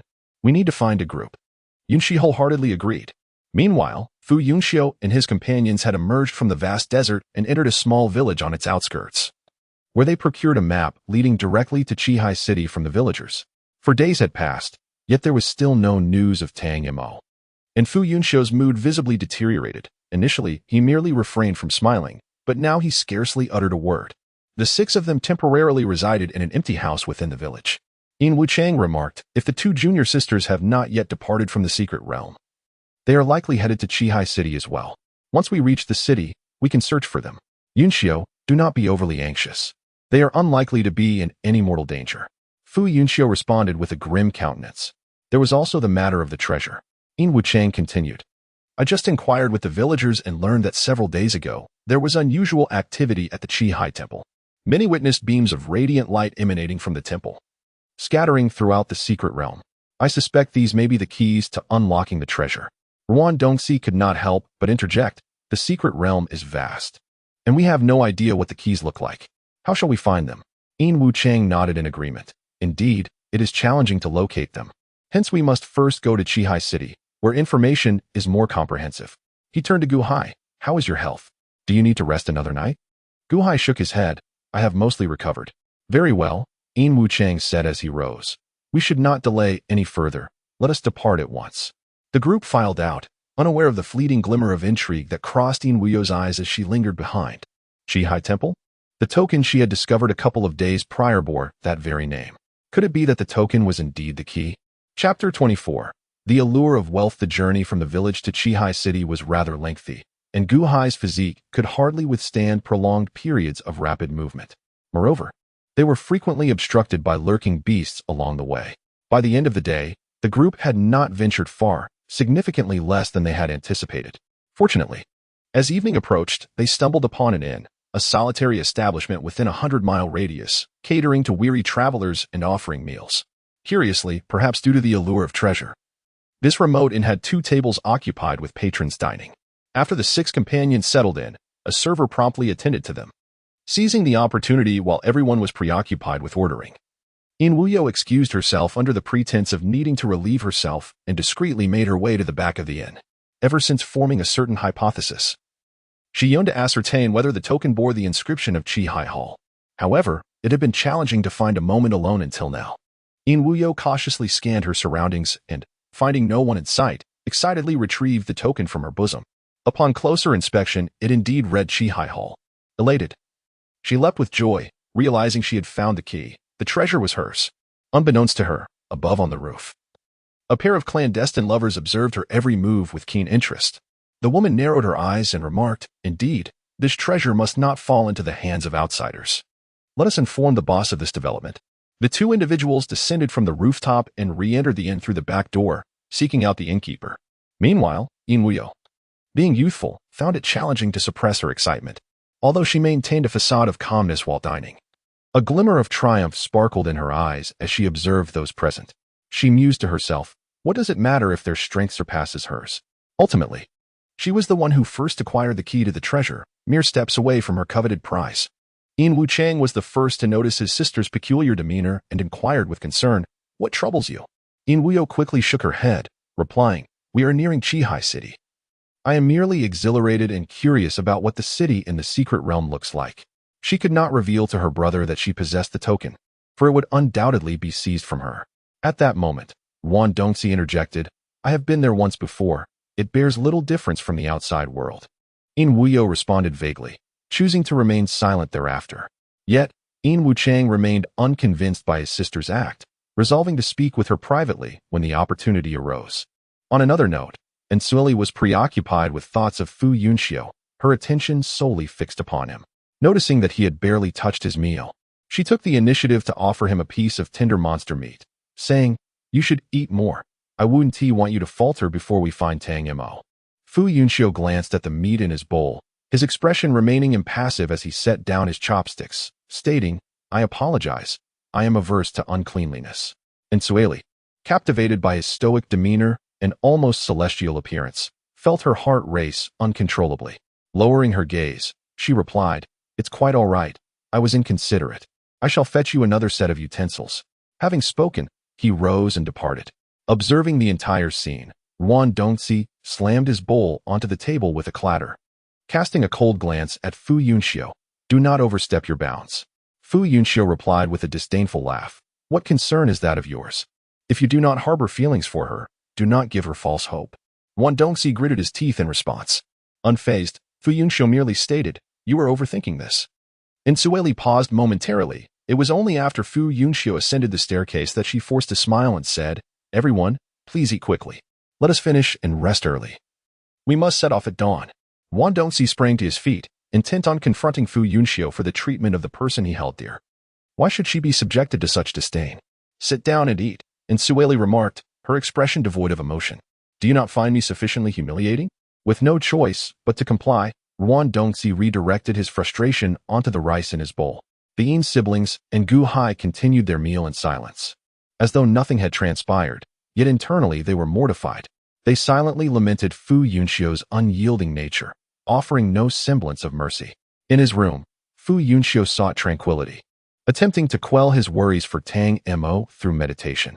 After a prolonged period of concentration, extending over twice the usual duration, he finally exhibited a slight relaxation in his demeanor. However, in the dead of night, he was abruptly awakened by a piercing scream. In Wuyo. A sound he had grown all too familiar with in recent days. Fu Yunxiu swiftly rose, but before he could steady himself, the door burst open, and two masked assailants clad in black rushed in, brandishing knives aimed directly at him. In a flash of lightning beneath Fu Yunxiu's feet, he instantaneously appeared behind the two individuals. However, rather than launching an attack, he sprinted towards the door, suspecting that others had also fallen victim to a surprise assault.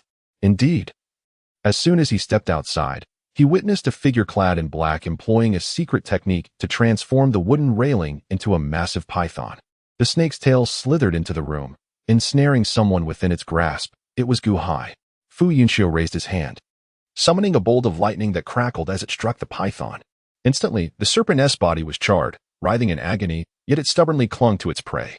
Furrowing his brows, Fu Yunxiu vanished with another flash of lightning, reappearing beside the serpent. He raised his lightning blade and brought it down with force. The python had no time to evade, and its body was nearly cleaved in two. The black-clad figure, caught in the ensuing chaos, collapsed to the ground, clutching his abdomen in pain. Seizing the opportunity, Fu Yunxiu rescued Gu Hai, who had already succumbed to unconsciousness, and gently placed him in a corner. He then hurried to the last room down the corridor, from whence the previous agonized cries had emanated. At that moment, the room lay in disarray. Indian Wuyo trembled in a corner, her body shaking. Upon hearing someone enter, she cried out, and upon seeing Fu Yunxiu, relief washed over her, prompting her to weep. Between sobs, she stammered, "Someone is trying to kill me. My brother lured them away." Fu Yunxiu approached the window and glanced outside, where not only Yin Wuchang, but also Ruan Dongzi and Insili were engaged in fierce combat against the assailants.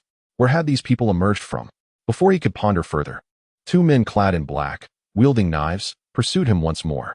Fu Yunxiu clicked his tongue, and with a surge of lightning, transformed the energy beside him into a barrage of lightning spears, aimed directly at the assailants, who immediately froze in place.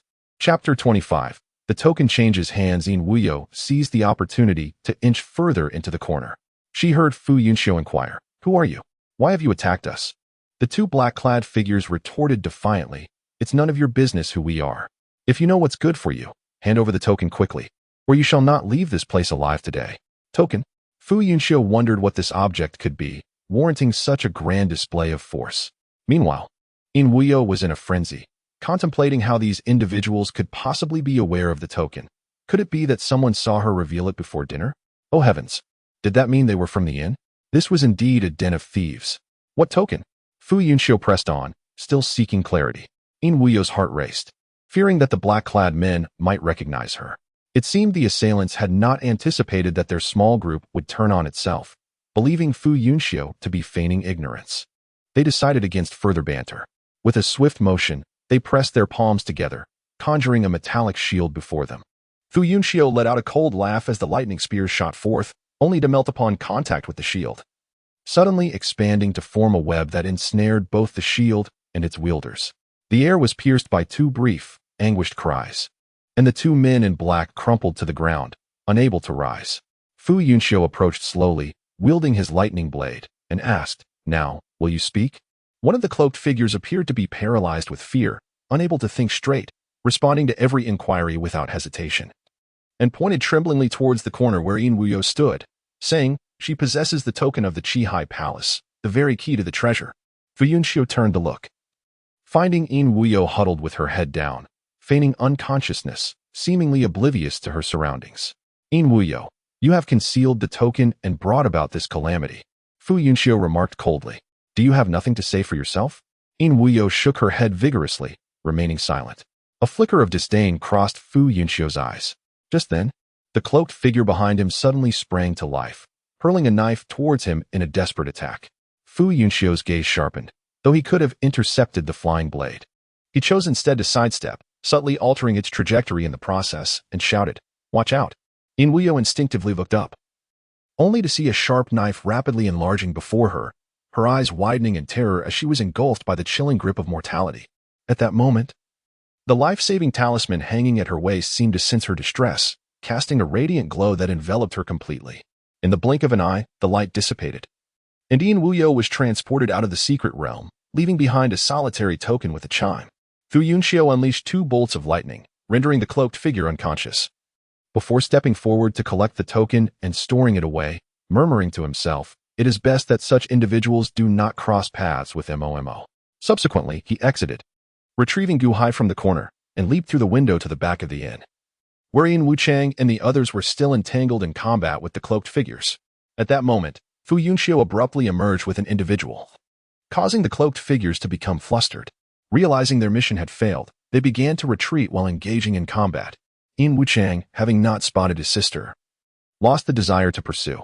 Neither Wan Dongzi nor Insueli could contend with them. Thus, the cloaked figures managed to withdraw successfully. Yin Wuchang hurried to Fu Yunxiu's side and inquired anxiously, "Where is Wu Yo?" Fu Yunxiu displayed a hint of guilt, stating, "I was careless. I believe the cloaked figures had lost consciousness and did not pay heed." Unexpectedly, one of them suddenly surged forth and attacked Wu Yo. He paused momentarily before adding, "However, rest assured, Wu Yo is unharmed. She has merely been transported away." With this, Yin Wuchang finally exhaled in relief, acknowledging that being sent away was preferable. For Wu Yo's abilities were inadequate and indeed posed a hindrance. At that juncture, Wan Dongzi remarked curiously, "Given the intensity of our skirmish, it is peculiar that other patrons have not intervened, nor has the establishment's owner come to investigate." For those cloaked figures were none other than the proprietors of the inn. Fu Yunxiu responded, "I have just observed. These three are familiar faces from dinner time." It turned out to be an establishment of ill repute. Wan Dongzi shook his head, lamenting, "We have certainly encountered our fair share of misfortune on this journey." Noting that he had found his own rationale, Fu Yunxiu chose not to elaborate further. Regardless, he had no intention of relinquishing the token, which he had earned through his own merit, intending to reserve it for Tang Mo. As for Yin Wu Yo, she was the one who should be most apprehensive, for this matter had arisen because of her. Should Yin Wuchang discover her secret hoarding, she would undoubtedly face dire consequences. After a brief silence, Yin Wuchang suddenly spoke. "This time, the treasure has been unveiled, and the secret realm is fraught with greater danger than ever before. Battles are bound to erupt frequently. Brother Gu, it is no longer suitable for you to accompany us further." Indeed, as soon as they entered, Gu Hai sustained an injury, and after several days of recuperation, he had just begun to recover, only to be wounded again. This would certainly not be their last skirmish. With the treasure at stake, the perils would only escalate from here on. "I shall speak with him upon his awakening," sighed Yin Wuchang. As fate would have it, they waited until midday the following day. When Gu Hai awoke, he coughed several times, expelling a mouthful of congealed blood, a clear indication of his grave internal injuries. Upon learning that Yin Wu Yo had been transported out of the secret realm, Gu Hai fell into a contemplative silence before unexpectedly expressing his desire to leave the realm himself. With a light chuckle, he remarked, "This treasure unveiling is a stage solely for warriors and spiritual practitioners. It is rather too demanding for an alchemist like myself. I shall exit first and await your good news." No sooner had he spoken than Gu Hai shattered his life-saving talisman and was transported away. The departure of two individuals within a single day cast a slight shadow over the morale of the remaining companions, but it wasn't long before they rallied their spirits. Although it felt somewhat ungracious to say so, the absence of burdensome company was indeed splendid. Even their pace quickened significantly. Meanwhile, Tang Mo and Yun Shi had spent 2 days gathering information. They had not located Fu Yunxiu, yet they uncovered numerous tidings regarding the treasure. It was said to reside within the Qihai Hall in the north. Though referred to as a hall, it was in fact a concealed space, accessible only to those possessing a token to seek their fortunes within. There are a total of 49 tokens scattered throughout the secret realm. Several tokens have already found their rightful owners, yet none dare to seize them. For instance, the Lin brothers, Lin Cheng and Lin Nuo.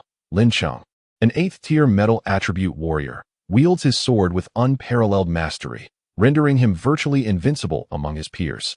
Then there is Hua Jiyu and her companions.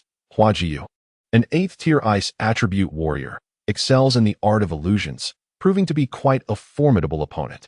The Lord's Mansion of Qihai City has claimed 5 tokens, and it is expected that the young lord will venture forth accompanied by several skilled warriors. Lastly, an 8th-tier alliance composed of elite-class warriors and mentalists has also secured 5 tokens. Tang Mo calculated that these are merely the visible ones. Undoubtedly, there are many like her who possess tokens yet dare not proclaim their strength. It appears that the number of unclaimed tokens is dwindling. Alas, one cannot help but worry whether Fu Yunxiu has acquired a token. Chapter 26. The Dominant Sister in the evening. Tang Mo and Yunxi sold some spirit herbs, elixirs, and jade talismans, amassing over 1,000 beads. Exiting the shop, Tang Mo could not suppress a sigh. At this rate, I might have to venture outside the city to hunt. It was the first time in her life that Miss Tang Mo found herself troubled over finances. The experience of lacking money was indeed disheartening. Yunxi felt equally embarrassed, having been accustomed to a life of luxury since childhood, never imagining a day would come when they would rely on selling their possessions to survive. What shall we eat without money? Let us go. If we don't leave soon, don't blame me for taking matters into my own hands. Not far away, the sound of a reprimand emanated from an inn, drawing a crowd of onlookers. Standing on tiptoe, Tang Mo peered over and was astonished to discover a familiar face. The young tavern attendant persisted, "You seem well-groomed. Yet you turn out to be a pauper, hoping to dine on credit? How dare you utter such a thing? In this day and age, anyone with limbs can venture outside the city to hunt for sustenance. Even that scoundrel from the east side, missing a leg, manages to crawl out and procure his own food. And you? You are even less capable than a cripple." The young man in simple garb trembled, rendered helpless by the words thrown at him. Though the tavern attendant's remarks were harsh, they were indeed the truth. He was broke and wished to eat, yet had no intention of hunting for a living outside the city, nor did he possess anything of value to sell. With his current state, what treasure could he possibly hope for? Such disdainful words, viewing him through contemptuous eyes. Tang Mo approached the young attendant, addressing him, "In this world, who lacks their own struggles? It is merely a meal. Must you be so aggressive?" The youth in plain clothes gazed at the girl standing before him. Disbelief etched across his face. Tang Mo. How could she possibly be here? And speaking up on his behalf, Tang Mo turned, producing a pouch of coins and placing it in the boy's hand, proclaiming loudly, "Tao Xiuqi, this is the Qihai pearl I owed you. I am returning it now. My apologies for the delay." Tao Xiuqi clutched the pouch, momentarily stunned as he stared at Tang Mo. Once he regained his senses, he murmured, "It's all right." Tang Mo beamed. "Given my reliability, would it be too much to ask you to treat me to a meal?" Tao Xiuqi could only agree, "It is not too much." Her kindness shone through, as she genuinely wished to treat him to dinner. The young waiter, ever adept at adapting to circumstances, showed no sign of embarrassment as he greeted Tao Xiuqi with a beaming smile upon seeing him approach with the purse in hand. "Look at this commotion. It is indeed my fault for being blind to such esteemed guests. Please, step inside." Tao Xiuqi, upon hearing this, let out a cold snort. "Am I allowed to enter now?" The waiter replied, "Please, do not take it out on me. I am merely doing my job. If everyone were to request credit, the owner would surely bury me alive." Tao Xiuqi pursed his lips in silence, his expression taut as he entered the establishment. Tang Mo and Yunxi followed closely behind, both huffing in disdain as they passed the waiter, who could only offer a wry smile in response. The trio settled at a table deeper within, which provided a semblance of privacy, surrounded by dividers from neighboring tables, creating a pleasant ambience. As soon as Tao Xiuqi took his seat, he pushed his purse towards Tang Mo, expressing, "Thank you for coming to my aid." At this, both Yunxi and Tao Xiuqi could not help but chuckle, though the latter's laughter soon faded, replaced by a gaze toward Tang Mo filled with gratitude. "Let us order some food first," Tang Mo declared, raising her hand to summon the waiter. She requested 4 dishes, a soup, and a large bowl of rice. Tao Xiuqi dived into his meal in silence, his demeanor suggesting he had been famished for quite some time. Unable to contain her curiosity, Yunxi asked, "How many meals have you missed?" Tao Xiuqi paused momentarily, swallowed the morsel in his mouth, and quietly replied, 3 days. If he hadn't been utterly ravenous, he certainly would not have considered asking for credit. "Did you come in here alone?" Tao Xiuqi nodded, remarking that he was the only one in their class who had reached the 5th tier, and he barely knew the others. He had hoped to venture in and try his luck, yet he humorously lamented, "I haven't even found the treasure, and I may perish from hunger first." Tang Mo pondered for a moment before suggesting, "If it's just you, it would indeed be too arduous. Why not join us?" Tao Xiuqi was taken aback, wondering if it might be too much of a burden for them. Moreover, both Tang Mo and Yunxi were also at the 5th tier, and as young women, they seemed to be faring better than he was. He felt rather inadequate. "Not at all," Tang Mo replied with a smile. "We entered with our senior brothers and sisters, but due to unforeseen circumstances, we became temporarily separated. We shall reunite in a few days." Yunxi, slightly exasperated, thought that Tang Mo's words were almost convincing, while the reality was that they had been searching for days without any news. She realized that Tang Mo's kindness was boundless, always eager to assist those in difficulty, and once she started helping, she would see it through to the end. While this was commendable, it also made her susceptible to being taken advantage of, necessitating someone to keep an eye on her. Since Tang Mo had expressed her willingness, Tao Xiuqi could only express his gratitude, saying, "Thank you." Due to a lack of funds, he had been forced to find a quiet spot to meditate and practice, as he had no place to sleep for the past 2 days, but the city was quite safe. After a brief moment of reflection, Tang Mo raised her hand, seemingly ready to strike him. Yunqi dodged while saying, "Then why are you so concerned?" This question momentarily stumped Tang Mo, who took a while to respond. "Perhaps I simply enjoy aiding the vulnerable, relishing the feeling of caring for others, and taking on the role of the big sister, allowing others to rely on me." Upon finishing, she cast a sidelong glance at Yunqi. "Have I not been attentive enough to you?" Yunqi found herself at a loss for words.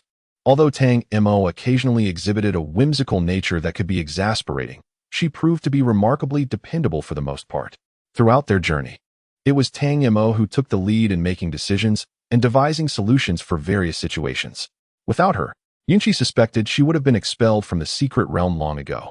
"Very well, I concede that you have a point," Yunqi huffed. "But do be mindful. There are distinctions between the sexes. Even if you harbor no such intentions, what if someone misinterprets your actions?" Tang Mo playfully threatened to hit her, admonishing, "We are all classmates, and it is only natural to assist one another when we are out in the world. What is there to misunderstand? A healthier mindset would be advisable."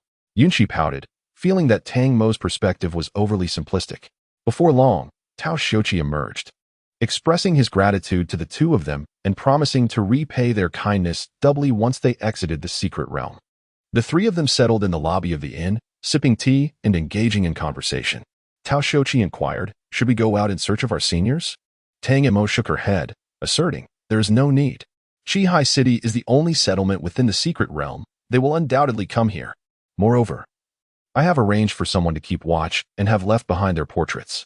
If they enter the city, we will receive word." Tao Xiuqi nodded in agreement, remarking, "You always think things through so thoroughly." Tang Mo smirked with pride, responding, "Of course, I personally sketched the portraits. They are particularly lifelike." Meanwhile, Yunqi remained silent, wishing only for a pair of eyes that had never seen the portraits. Chapter 27. Return of the Empress. On this day, not long after Fu Yunxiu and his party of 4 entered Qihai City, they were confronted by a middle-aged man who approached them. The man unfurled a portrait and inquired of Fu Yunxiu, "Is this you?" The drawing depicted a fox, and the artist, in an effort to ensure its identification, had deliberately added 9 tails behind it.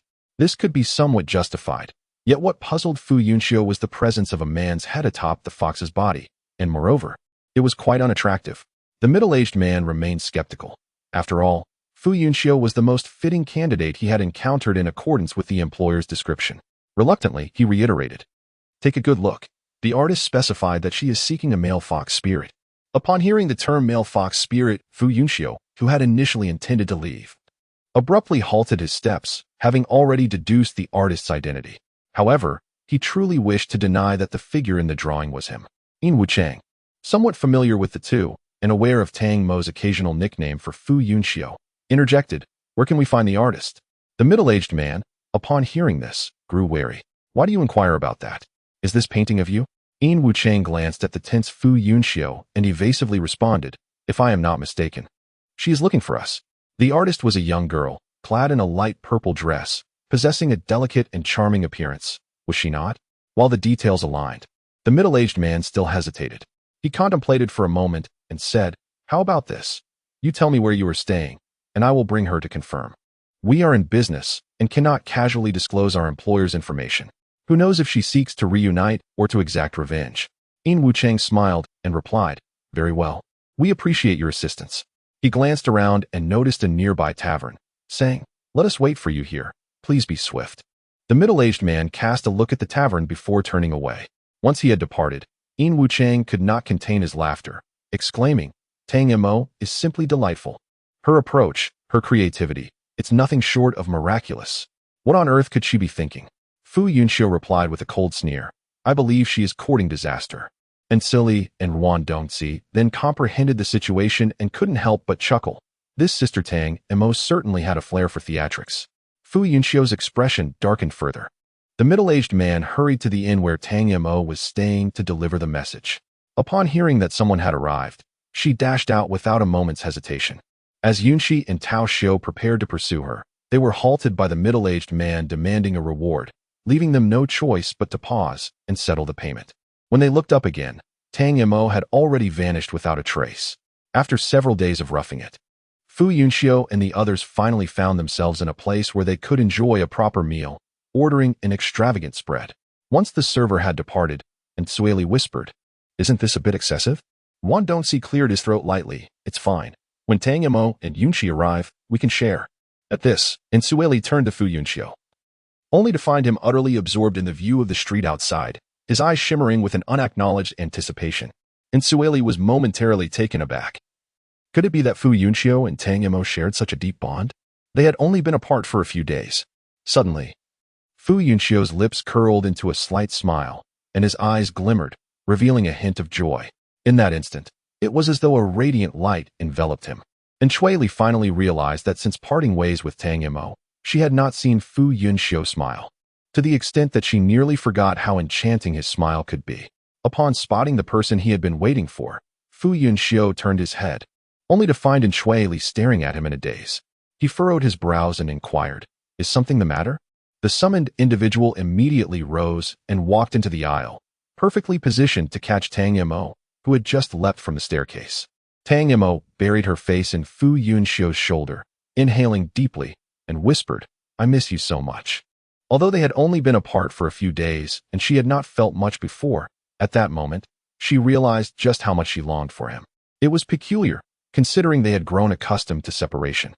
Upon hearing her words, Fu Yunxiu embraced her even tighter, as he had been worried sick about her these past few days.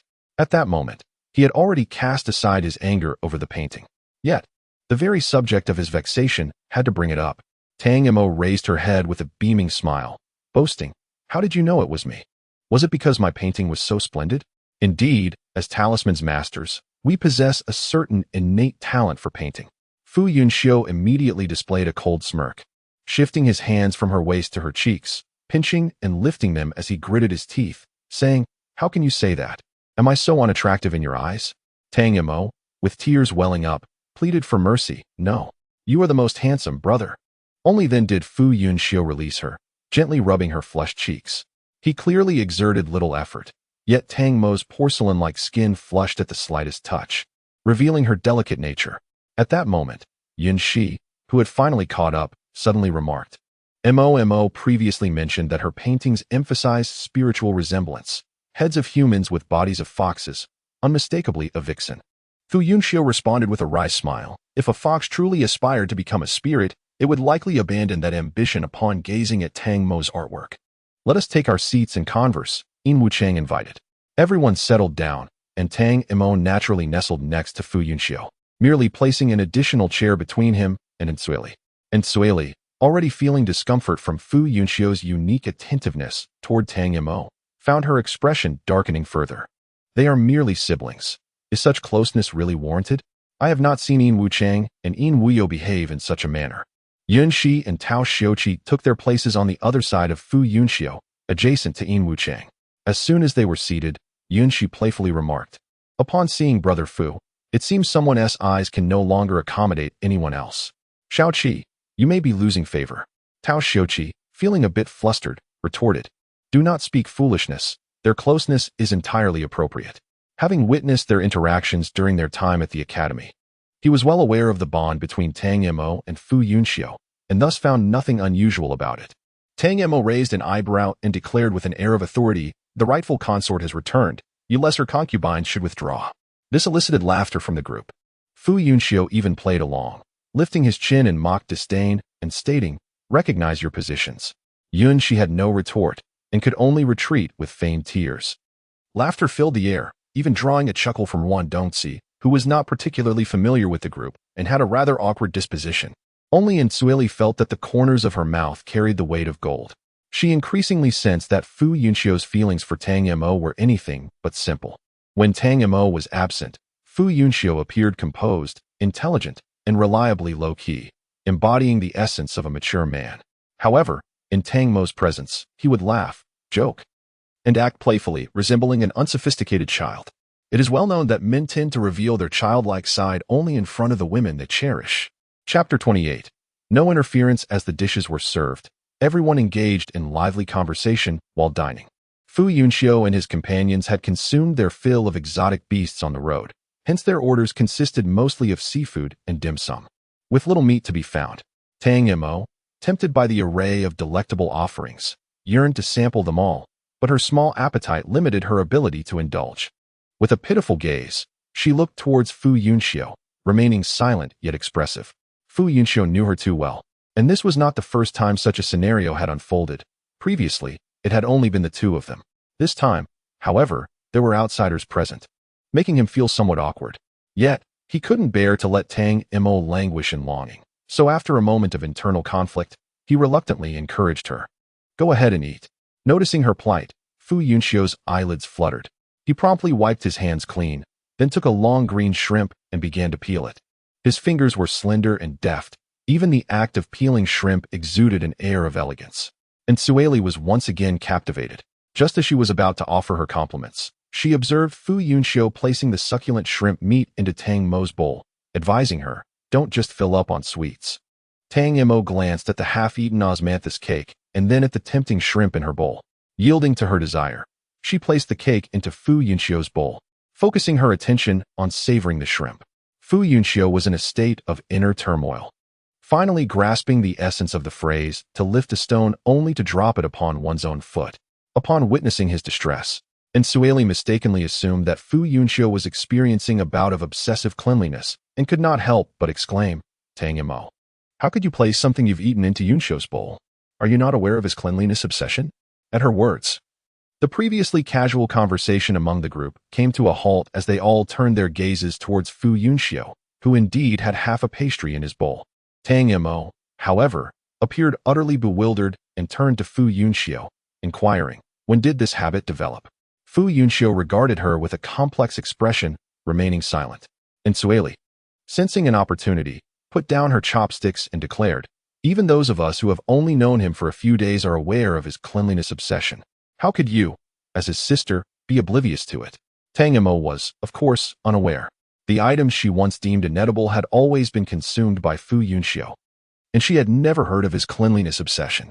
With a serious demeanor, she pressed, is it truly a cleanliness obsession? When did this come to be? Fu Yunxiu nodded, responding candidly, it has been this way since childhood. Tang Mo felt a twinge of urgency, yet Fu Yunxiu continued, but you are the exception. The smile that had just begun to form on Sueli's lips abruptly faded, and Tang Mo was momentarily taken aback. Fu Yunxiu sighed. It seems you were destined to be my nemesis. I recall our first meeting in childhood. You were exceptionally enthusiastic about sharing afternoon tea. You would take a bite, and I would take a bite. If I did not, you would cry, and fearing my mother might think I was bullying you, I had no choice but to partake. Eventually, I grew accustomed to it. Tang Mo blinked, slowly exhaling a breath, and softly remarked, you startled me.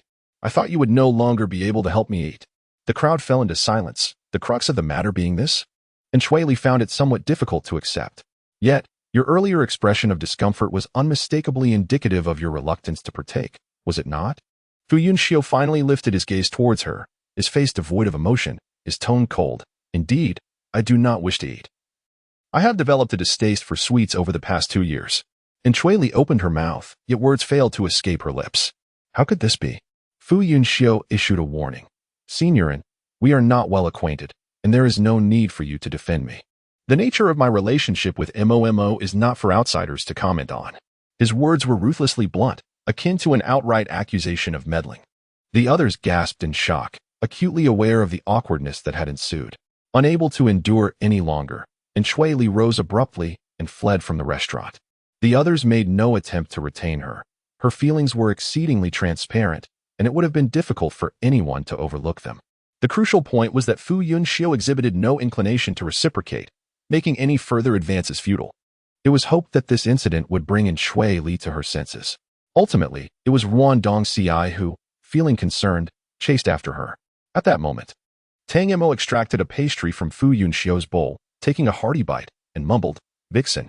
Fu Yunxiu chuckled, casually removing the remaining shrimp from her bowl and beginning to eat with nonchalance. The remaining three exchanged glances, choosing to act as if nothing had transpired, focusing intently on their meal. Once they had satisfied their hunger, they did not rush to depart, but instead moved to a private room, ordering a few more plates of dim sum and tea, engaging in conversation about their recent experiences. Upon hearing Tang Mo and Yun Shi's description of the ancient tree, Yin Wuchang's expression shifted dramatically, and he exclaimed in astonishment, "You actually emerged alive from the silent forest." Tang Mo, perplexed, inquired, "Is it truly that perilous?" Yin Wuchang nodded gravely, replying, "Not merely dangerous, it is virtually a forbidden zone. Any creature, be it human or beast, that ventures deep into that forest will be drained of its essence by that ancient tree, reduced to mere dust. Thus, the forest remains perpetually silent, which over time has led people to refer to it as the silent forest." At this revelation, the newcomers to the secret realm fell into a hushed silence, while Fu Yunxiu quietly grasped Tang Mo's hand, his heart filled with trepidation, grateful that she had emerged unscathed. The ancient tree has reached its demise. Allowing it to quietly wither away in the depths of the forest is perhaps for the best, should others discover its fate.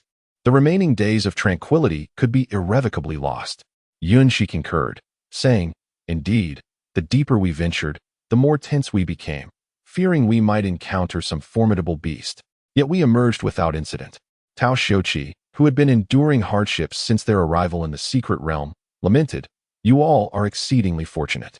The others, already familiar with part of his ordeal, offered words of consolation to this unfortunate soul. In comparison to their experiences, those of Fu Yunxiu and Yin Wuchang appeared to be mere commonplace occurrences within the secret realm, leaving little to discuss, apart from lamenting the swift exits of Yin Wuyo and Gu Hai upon their arrival.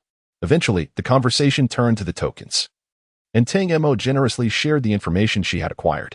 Yin Wuchang pondered, "As for the others, I cannot say, but I am certain that the city lord's tokens number far beyond 5. The 5 tokens made public appear to be kept for themselves, while the remaining ones may either be auctioned off or used to recruit allies in exchange for greater benefits." Fu Yunxiu stated, "We currently require 7 tokens. However, within the secret realm, we lack both manpower and financial resources to conduct large-scale searches. The most prudent course of action would be to ally with the city lord's mansion." The others nodded in agreement, and Tang Mo pondered, "How shall we establish a connection with the city lord's mansion?" A moment of silence ensued until Yin Wuchang sighed. "I have heard that the young city lord enjoys associating with powerful and talented martial artists. If only I could break through to the 8th tier. Powerful and talented martial artists." Tang Mo suddenly recalled someone, perhaps akin to Lin Sheng. Yin Wuchang looked at her, inquiring with anticipation, "Do you know Lin Sheng?" Tang Mo hesitated, "I suppose so.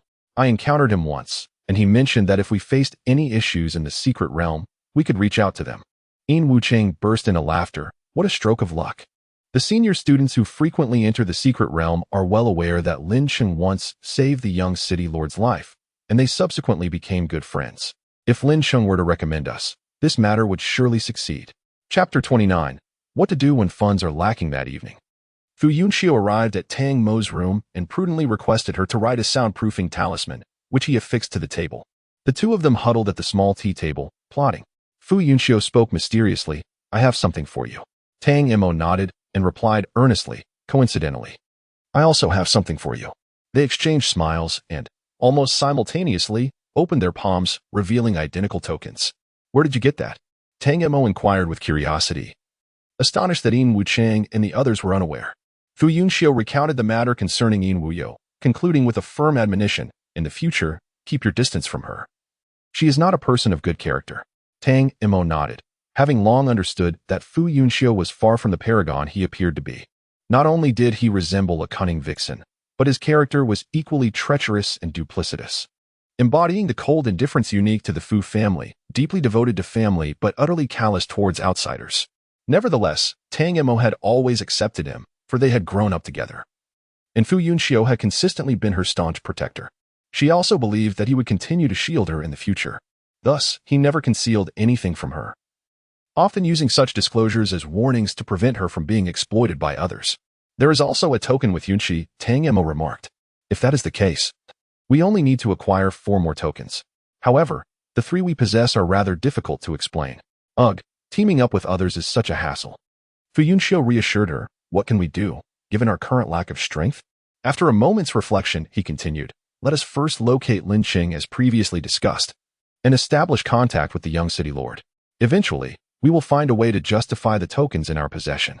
Tang Mo pouted and waved her hand lazily. Unexpectedly, as Fu Yunxiu stepped outside, he encountered Wan Dongxi ascending the stairs with an emotionally distraught Ensueli, her eyes red and swollen. Both parties were taken aback by this sudden encounter, momentarily stunned. Wan Dongxi hurriedly consoled her. There, do not cry. Look at his heartless demeanor. He is hardly worth such sorrow. Ensueli choked with emotion, saying, I understand. You want me to be alone for a while.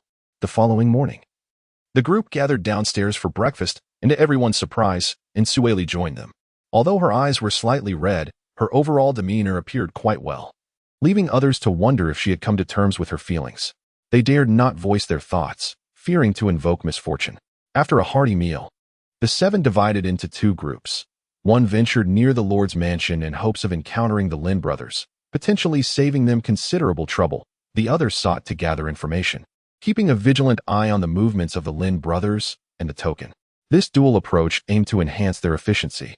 For 3 consecutive days, they roamed without yielding any results, yet they observed numerous martial artists with similar aspirations, hoping to ally with the Lord's mansion, all of whom were turned away. The surveillance group, led by Yin Wuchang, began to feel disheartened. Perhaps this strategy was flawed. Wan Dongxi suggested, what if we venture outside the city and try our luck? We might stumble upon something. That is highly unlikely, Yin Wuchang replied. It has been over 10 days since the treasure was uncovered. Any tokens that could be found must have already been claimed. Our only option now is to pursue the Lord's mansion. What if this path proves fruitless? Would that not render us forever estranged from the treasure? Anxiety began to ripple through the group. 10 tokens. Suddenly, spirits lifted. The power of the Lord's mansion was indeed formidable. Tao Xiuqi interjected rationally. However, we lack funds. Having experienced the hardships of financial scarcity, this young man was astutely perceptive. Fu Yunxiu remarked, we must devise a plan to raise money, preparing as much as we can. Securing even a single token is vital. Tang Mo pondered. I believe my talisman array could fetch a substantial sum. Moreover, my elixir, Yunxi remarked. Yin Wuchang furrowed his brow and said, 10 pieces may sound plentiful. Yet who in the secret realm does not covet a token? They will likely fetch an exorbitant price. Tang Mo suddenly expressed interest. Shall we seize them? Fu Yunxiu raised an eyebrow, a faint smile gracing his lips. While there are not many experts within Qihai City, the affluent are plentiful. Yunxi hesitated. That might not be appropriate. The Jialan realm is inherently a survival of the fittest. Only those with strength can access resources. Tang Mo, possessing keen insight, added, if we do not seize them, others certainly will, and even the tokens we acquire could be taken from us. The true challenge lies not in obtaining the tokens, but in safeguarding them. Yin Wuchang nodded in agreement, affirming her point.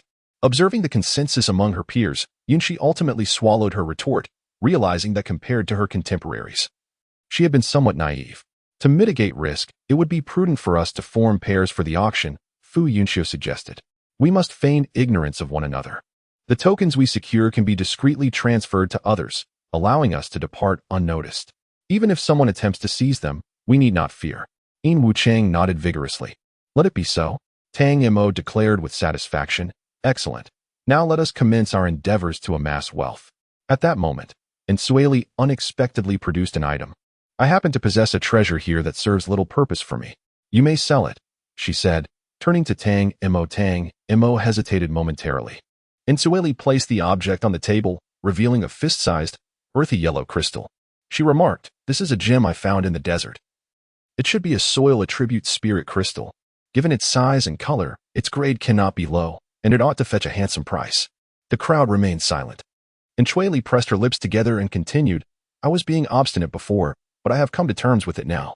She turned to Fu Yunxiu and declared, I entered the secret realm to seek treasures, not a partner. Upon hearing this, several men sighed in relief. In recent days, the atmosphere had been somewhat delicate whenever they met, necessitating careful conversation. With Ensueli openly addressing the matter, they could consider it a new chapter and continue their partnership. Fu Yunxiu nodded in agreement. It is best this way. This could be deemed a reconciliation.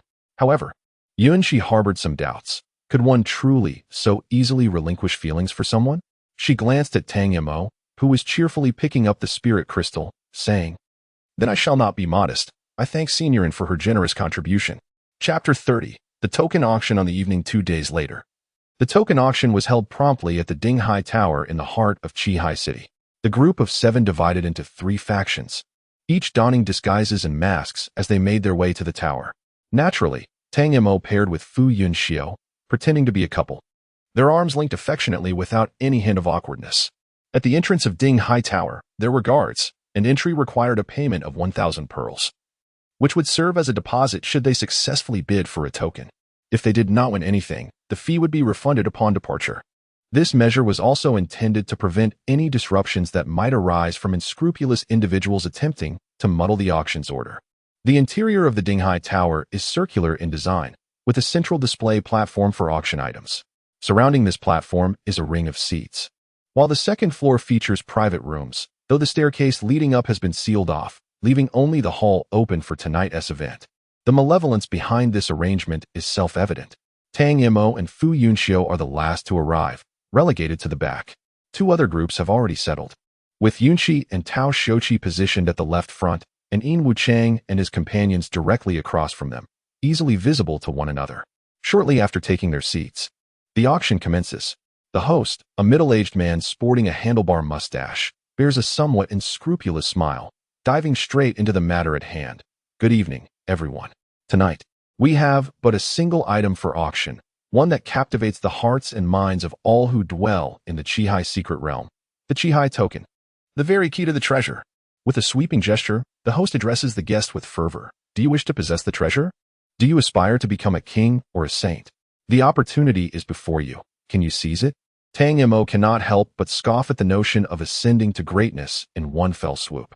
Such fantasies are merely illusions. "Excellent," the host declares, raising his hand. This auction comprises 10 rounds, with each round featuring 1 token. The starting bid is 10,000 pearls, with increments no less than 1,000 pearls, and no upper limit. "Now, let us unveil the first item." As his words resonate, a young maiden clad in minimal attire gracefully approaches the display platform, carrying a tray draped in red cloth. She positions the tray upon the central pillar and dramatically unveils the cloth. Instantly, a wave of commotion erupted as the crowd craned their necks to catch a glimpse below. Some even rose to their feet, eager to behold the true form of the Sea Command token. The host promptly urged the young lady to hold the token and take a lap around the display stage, allowing the photographers to capture a clear view. 20,000. Tang Mo nearly spat out a mouthful of blood. The opening bid had doubled, flaunting wealth as if it were a mark of prowess. "If you dare, accompany me to the Jialan realm, and I shall bury you with Jialan coins." 21,000. 22,000. 36,000. The host banged the gavel, exclaiming, 36,000 once. 36,000 twice. 36,000. Fu Yunxiu raised his hand, declaring, 40,000. "Excellent." The host replied with palpable excitement. "This gentleman bids 40,000. Is there anyone willing to raise the bid?" 40,000 once, 40,000 twice, 40,000 thrice. "Sold. Congratulations on acquiring the first token of the evening." Both Tang Mo and Fu Yunxiu let out a sigh of relief. Together, they possessed a mere 42,000, and any further bidding would truly be insufficient. Following this, the two accompanied the auction staff for the transfer of the item, and it was only upon securing the token in their hands that Tang Mo could finally settle down to enjoy the spectacle. From a distance, Yunqi and Yin Wuchang exchanged glances. Their supply of beads was inadequate, and they would have to combine forces for a chance in the second round. The second round of bidding commenced, and within a short span, the bids had already surpassed those of the first round, advancing towards the milestone of 60,000. Tang Mo clicked her tongue, remarking, "And this is merely the second round. They've gone mad." At that moment, Tao Shouqi placed a bid, 63,000. 65,000. Tao Shouqi gritted his teeth, boldly declaring a high price, 70,000. The auctioneer struck the gavel, his voice hoarse. "Our esteemed guest has bid 70,000. Are there any higher offers?" After a moment's pause, he began the countdown. 70,000 once. 70,000 twice. 70,000 thrice. "Congratulations to the gentleman." Tao Shouqi felt a wave of relief wash over him. His voice had trembled as he made the bid. He had never seen, let alone spent, such an exorbitant sum of money in his life. Tonight had certainly been an eye-opening experience. Although their funds were depleted, The crowd lingered. During the interlude, Tang Mo and Yun Shi feigned an attempt to raise capital, their true intention being to surreptitiously deliver the tokens in their possession to Yin Wuchang.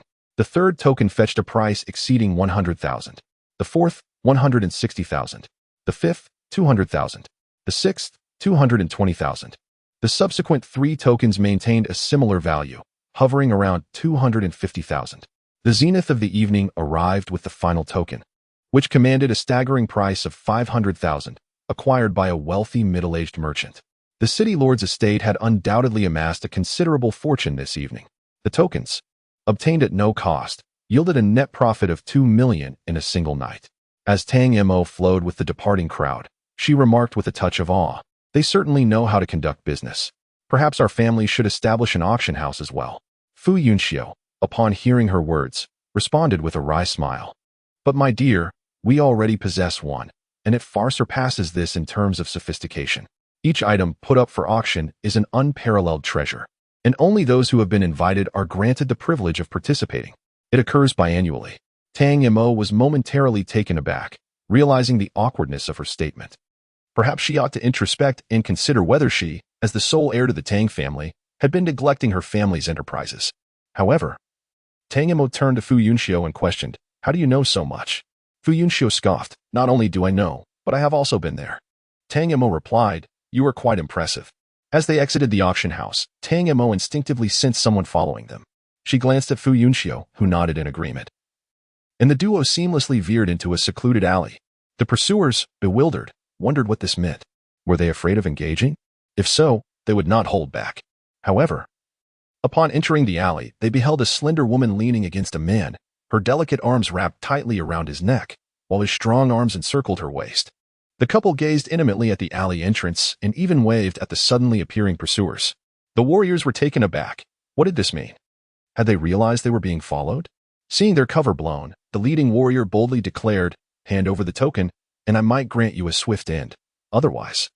Before he could finish, a flash of lightning erupted within the alley, blinding the warriors and prompting them to instinctively retaliate. When the brilliance faded, the alley lay in disarray, yet not a single figure remained. Chapter 31. A fruitless pursuit. Meanwhile, Yunxi and Tao Xiuqi were also being tailed. With no means to escape swiftly, they could only push towards a more crowded area. To the left of Dinghai Tower lay a street known as Never Dark, where, from sunset to sunrise, lanterns hung perpetually outside every shop. Countless strikingly beautiful men and women stood at the entrances, enticing patrons to enter. Every evening, the vibrant atmosphere of night noir is palpable, and tonight is no exception, with numerous individuals emerging from Dinghai Tower and heading this way. Yunxi and Tao Xiuqi seamlessly blended into the crowd, seizing the opportunity amidst the throng to swiftly remove their masks and cloaks, reverting to their true appearances. Tao Xiuqi, genuinely in pain, continually pleaded, be gentle, my ears are about to fall off." Such scenes unfold almost daily at Night Noir, eliciting little more than amused chuckles from onlookers who quickly lose interest. Yunxi tugged at Tao Xiuqi's ear, not daring to release her grip until they reached a dimly lit, sparsely populated area, where she finally relaxed and anxiously inquired, "Is your ear all right?" Tao Xiuqi touched his ear and winced. "It's fine, just a bit swollen." Now, they were merely awaiting the trio of Yin Wuchang, who possessed the tokens. "Why are they slower than us?" Tang Mo muttered. Fu Yunxiu, seated with his arms crossed, replied, "Let us wait a little longer." Suddenly, Yunxi had a moment of inspiration. Could they be trying to seize someone else's token? Tao Xiuqi paused, then shook his head. "I doubt it. The risk is too great." Tang Mo and Fu Yunxiu remained silent, their expressions growing increasingly grim. Yunxi and Tao Xiuqi exchanged bewildered glances before the former incredulously exclaimed, "They ran off with the tokens?" Tao Xiuqi, equally agitated, added, "How could we have trusted them so much?"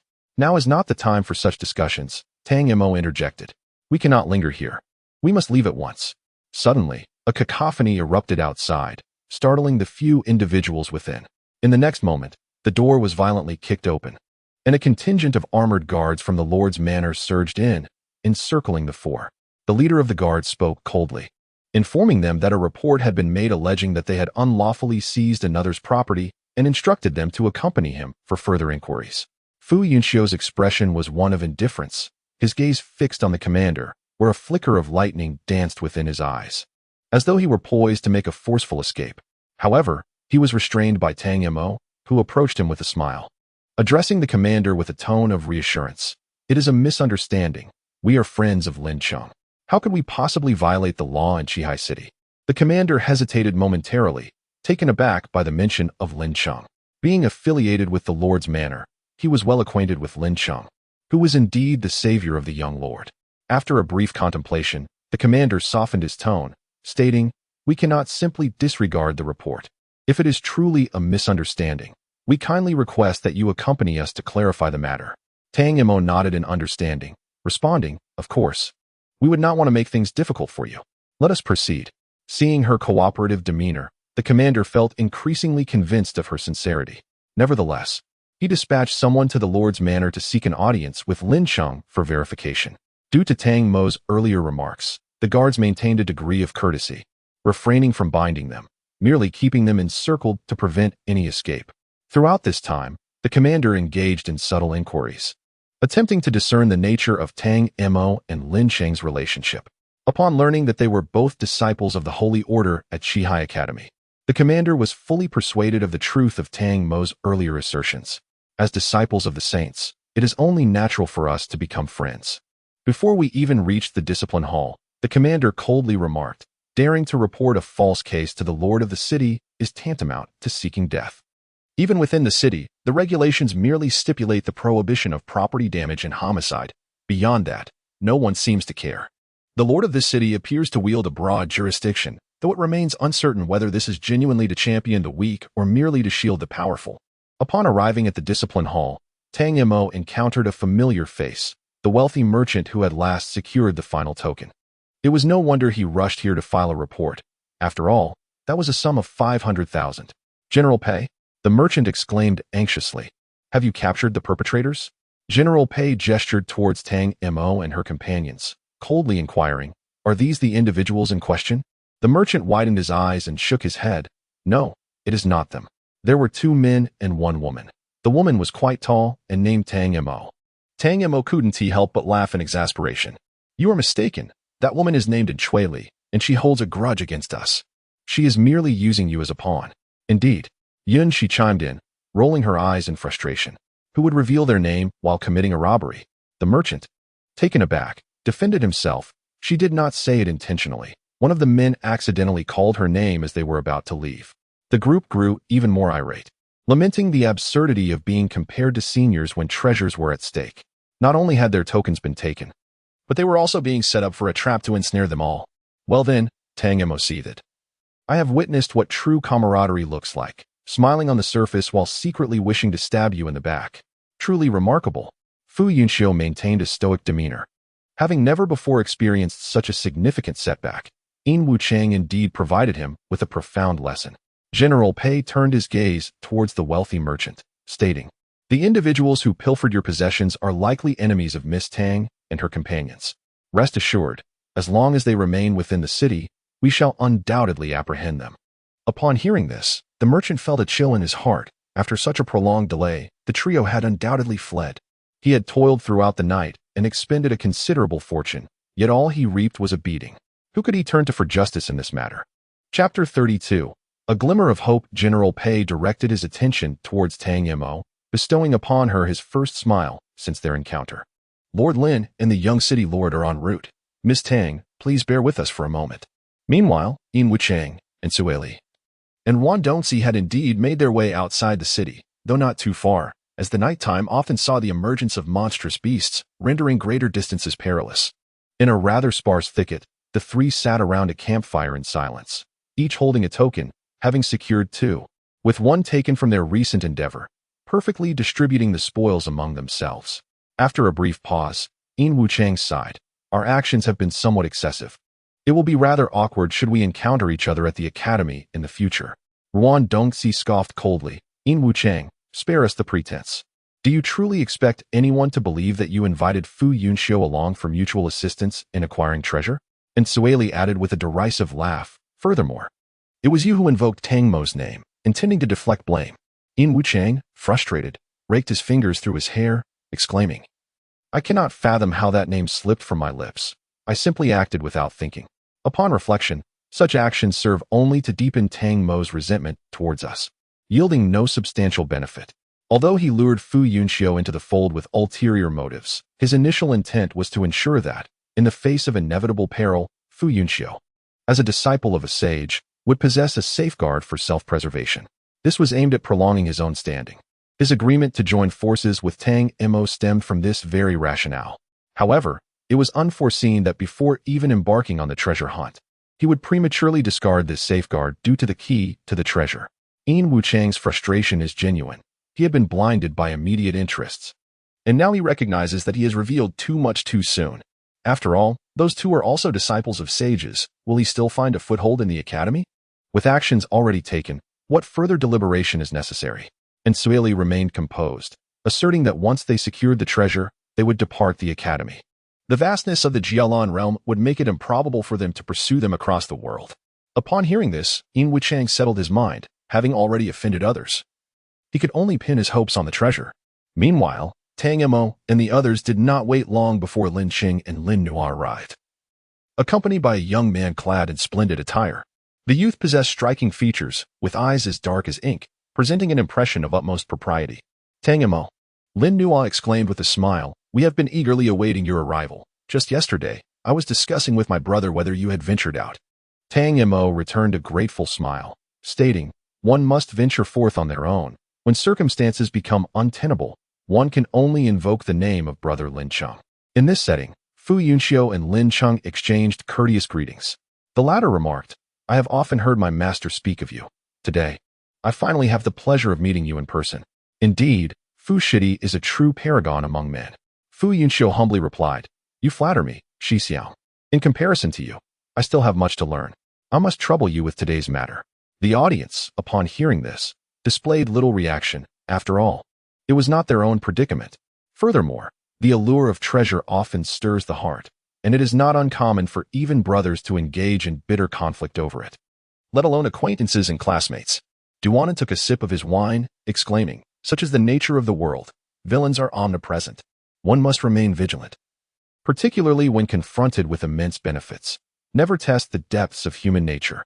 Tang Mo exchanged a glance with Fu Yunxiu, pondering whether Duanan's words stemmed from personal experience. Perhaps he too had been deceived. Lin Qing offered consolation, stating, recognizing a person's true character through a single incident is not without merit. Duanan nodded, chuckling, indeed, and more importantly, one gains a true friend in the process. It's a net gain. Upon hearing this, the gathering fell silent, their anticipation palpable. Duanan continued, the tokens do exist, but they are entirely under my father's control. The slots are nearly filled. If you require just one or two, I might find a way, but four. He shook his head. My father would never acquiesce. Tang Mo's heart stirred, and she glanced at Fu Yunxiu, who gave a slight nod. She then said, in truth, we only require a single token. Should the young city lord be able to assist us, there will certainly be ample rewards in the future. Duanan expressed his doubts, inquiring you all. Tang Mo smiled apologetically. Among us four, we have already secured 3 tokens. Lin Cheng sighed inwardly, recognizing the exceptional abilities of the group. Despite their apparent lack of strength, their skill in token collection was impressive. Including the one that had been taken, they now possessed 5 tokens. You all are truly remarkable. Lin Nuo remarked, 3 of you are at the 5th tier and 1 at the 6th tier, yet you managed to acquire 3 tokens. Don't tell me it's merely good fortune. Luck is also a manifestation of strength. Tang Mo could only respond, it's a matter of chance. Fu Yunxiu added, it's just coincidence. As the conversation flowed animatedly, Yun Shi, seated at the side, felt perplexed. Weren't they holding only 2 tokens? What? Did Fu Gu possess one as well? Tao Xiuqi beside her was grappling with existential doubts, wondering how they had suddenly acquired 3 tokens. When did this happen? How was he unaware? If the young city lord were to bring forth another token, wouldn't they all gain entry to the treasure? Tao Xiuqi had already prepared himself mentally for not being able to access the treasure, yet within a single day, everything had turned upside down. The drastic fluctuations left him utterly bewildered. Don't ask, it's simply exhilarating. Chapter 33. The Secret Patterns of Mental Force. On the evening 3 days later, a sudden eruption of golden light emanated from the direction of the Qihai Palace. heralding that all the Qihai Palace tokens had found their rightful owners. The contest for the treasure officially commenced at that moment. As the golden light dissipated, the previously serene city Lord's manor erupted into chaos. With countless armored warriors springing into action, Tang Mo, Fu Yunxiu, Yun Shi, and Tao Xiuqi, along with the Lin brothers, awaited at the city gate. Moments later, a colossal beast soared from within the city, emitting a piercing cry that echoed through the air. Tang Mo looked up in astonishment. It was a magnificent bird, resplendent in pure white, exuding an overwhelming aura of power. "Is that a ninth-tier beast?" "A cloud eagle," she exclaimed. Fu Yunxiu explained. "It is a large, high-tier beast. Adulthood typically sees them reach 8th tier, and judging by its size, this one must be several hundred years old." "I wish to raise one," Yunxi said dreamily. "If one day I could command such a majestic creature to appear before him, he would surely cease to call me a mere child." Lin Nuo chuckled at her words. "The lifespan of a magical beast far exceeds that of humans. By the time it matures, you would likely have passed away. Even if you could wait that long, your strength would undoubtedly surpass its own, rendering the endeavor entirely unnecessary, a mere trifle." Yunxi's fleeting hope was swiftly extinguished, and she couldn't help but roll her eyes at his annoyance. "Let us go. We should catch a ride." Lin Cheng then inquired, "Do you need assistance?" Tang Mo declined with a smile, swiftly producing a few wind-riding talismans. Once activated, they would allow them to hover briefly, making it effortless to board the flying beast. Observing her actions, Lin Cheng grasped Lin Nuo by the collar and, with a flick of his sword towards the ground, propelled them upwards onto the Cloud Eagle. From the ground, the Cloud Eagle appeared immensely large, but upon mounting, they realized it was even larger than they had anticipated. Its back could comfortably accommodate over 10 people without feeling cramped, and as it took to the skies, its flight was remarkably smooth, devoid of any turbulence. Duanan remarked, "At the speed of Little Cloud, we shall arrive at Qihai Palace by noon tomorrow. What we must do is to conserve our energy.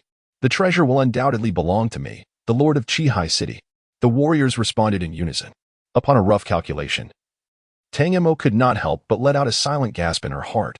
There were a total of 49 tokens, and the Lord's mansion had actually managed to secure half. Quite impressive.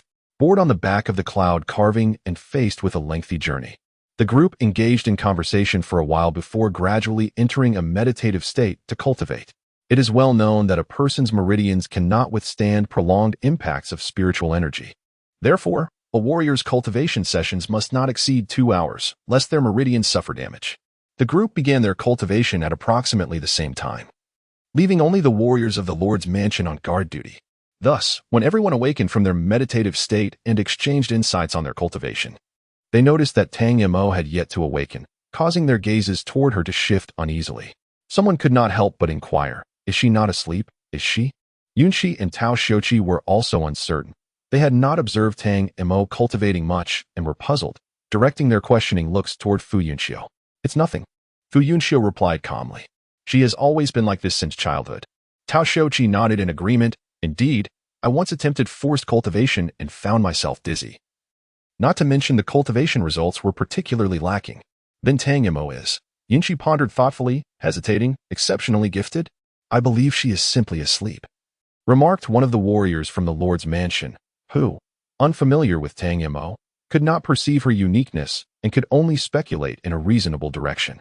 Having been in meditation for nearly 3 hours without awakening was evidently unreasonable. It could only be concluded that she was asleep, without further thoughts. Fu Yunxiu refrained from engaging in debate with others, choosing instead to sit beside Tang Mo, eyes closed in quiet contemplation. Indeed, Tang Mo was distinctly different from her peers due to her early immersion in the art of mental cultivation. As a child, when she first began her training, her instructor mandated a daily regimen of 2 hours, followed by a weekly assessment of progress. While others adhered to this schedule diligently, Tang Mo was unique in her tendency to procrastinate, opting to accumulate her practice until the final day, at which point she would complete her training in one go. Surprisingly, her instructor failed to discern any flaw in her approach and even praised her for her dedication and rapid progress. Fu Yunxiu often pondered how dazzling Tang Mo might have become had she been a bit more industrious in her youth. This train of thought led him to wonder why, despite her usual low profile, she was now immersed in practice for such an extended period without awakening. The truth was that Tang Mo did not wish to remain unconscious. Rather, she found herself unable to awaken. Before her lay a mysterious diagram from the Academy's training room, an image she should have known well but could never quite remember. Having visited the training room countless times, she had attempted to memorize it just as many, yet to no avail. She had nearly resolved to give up. At that moment, the diagram abruptly materialized within her consciousness. Tang Mo was taken aback, bewildered by the situation, regardless of the circumstances surrounding its appearance. This was undeniably a fortuitous event for her. With this diagram, she could effectively replicate the training room's benefits no matter where she practiced. Moreover, it was without time constraints and required no financial expenditure, truly splendid. After quietly reveling in her excitement, Tang Mo carefully scrutinized the diagram in her mind, only to be astonished to discover that it was titled Mental Force Secret Patterns, a supplementary method of cultivation. She was utterly astonished. This secret technique had no prerequisites whatsoever. It was simply left in the training room, accessible to anyone willing to cultivate it. Furthermore, the results were remarkably effective, almost akin to a gift. Tang Mo, suppressing her shock, finished reading, only to furrow her brow once more. Although the technique was commendable, it was only half of the entire method. Could the other half be located within the Academy? She had a strong intuition that possessing the complete technique would become a significant trump card in her hands. Chapter 34. The Tree of Eternal Lifetime seemed to drift by unnoticed as Tang Mo ceased her cultivation, sensing a newfound increase in her mental prowess. She finally opened her eyes with satisfaction. To her surprise, she realized that she was no longer seated in the rear corner. Somehow, she had become the center of attention. Encircled by onlookers, with only Fu Yunxiu maintaining a slightly closer proximity. Tang Mo is awake, exclaimed the vigilant warrior. Everyone blinked awake and turned their gazes upon her, their eyes filled with scrutiny. An inexplicable sense of unease washed over Tang Mo, and instinctively, she grasped Fu Yunxiu's arm, whispering, "What is happening?" Tang Mo suddenly pieced it together, looking towards Fu Yunxiu, who subtly nodded in confirmation of her suspicion. It was her extended duration of cultivation that had startled everyone.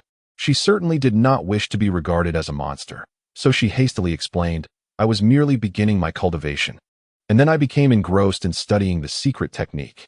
This was a truthful statement, albeit not entirely the whole truth. The art of language is indeed wondrous. Upon hearing this, the warriors from the city lord's estate displayed relaxed smiles, as they had suspected all along that such an extraordinary individual could not possibly cultivate for 4 to 5 hours without pause.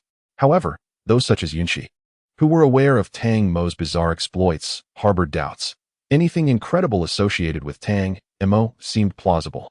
Furthermore, Fu Yunxiu had previously remarked that Tang Mo had been this way since childhood. It was hardly conceivable that she had practiced secret arts from such a young age. Perhaps it wasn't entirely impossible. In any case, outsiders might be excused for their disbelief. They would not be swayed.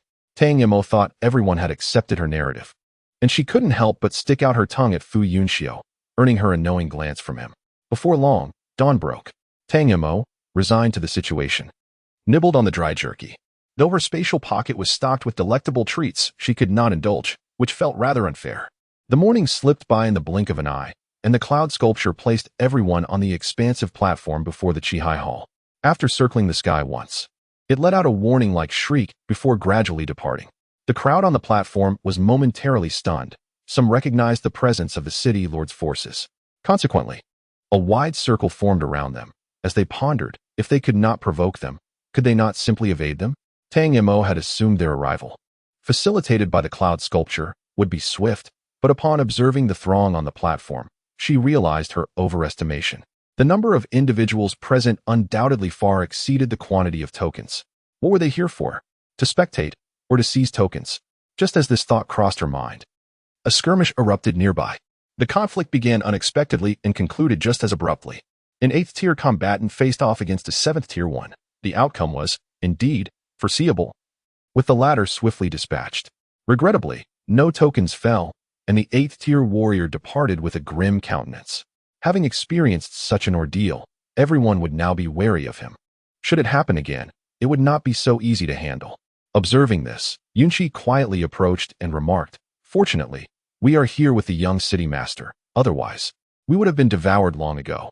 The great fish consumes the small fish, and the small fish consumes the shrimp. They are the diminutive shrimp. Yet they harbor great treasures." Tang Mo nodded in deep agreement. Suddenly, Lin Nuo interjected, "The woman Hua Jiu has arrived." Upon hearing this familiar name, Tang Mo could not help but turn to look. Before her stood a woman of gentle elegance, her large, glistening eyes framed by softly curved lips that bore a perfectly measured smile, surrounded by a throng of admirers, engaging in amiable conversation. She did not seem so detestable after all. Sensing Tang Mo's intrigue, Lin Nuo leaned in to caution her, "Do not be deceived by her appearance. A skilled hunter often presents themselves in the guise of their prey." Tang Mo raised an eyebrow, her curiosity piqued. "The more you say this, the more I wish to know." Lin Nuo scrutinized her thoughtfully and replied, "Let us wait a while longer. You are still too weak." Tang Mo shot back, "Even if I am weak, it is not for you, a sixth tier, to mock me. Do you believe I cannot make you eat your words?" As they spoke, several skirmishes erupted around them, yet only one individual successfully seized a token. Perhaps fearing further competition, this person promptly picked up the token and entered the Qi Palace. Before the eyes of the onlookers, the moment that individual stepped through the palace doors, they vanished without a trace. A hushed silence enveloped the platform, only to be broken moments later as another person dashed forward, crossing the threshold with the same mysterious disappearance. The crowd finally grasped the situation. They had entered the treasure space. "Quickly, let us go." Previously, no one dared to enter, as no one wished to be the first to take the plunge into the unknown. The uncertainty of what awaited them behind the gates, perhaps even peril, held them back. Now that someone had taken that bold step, the rest were eager to follow suit.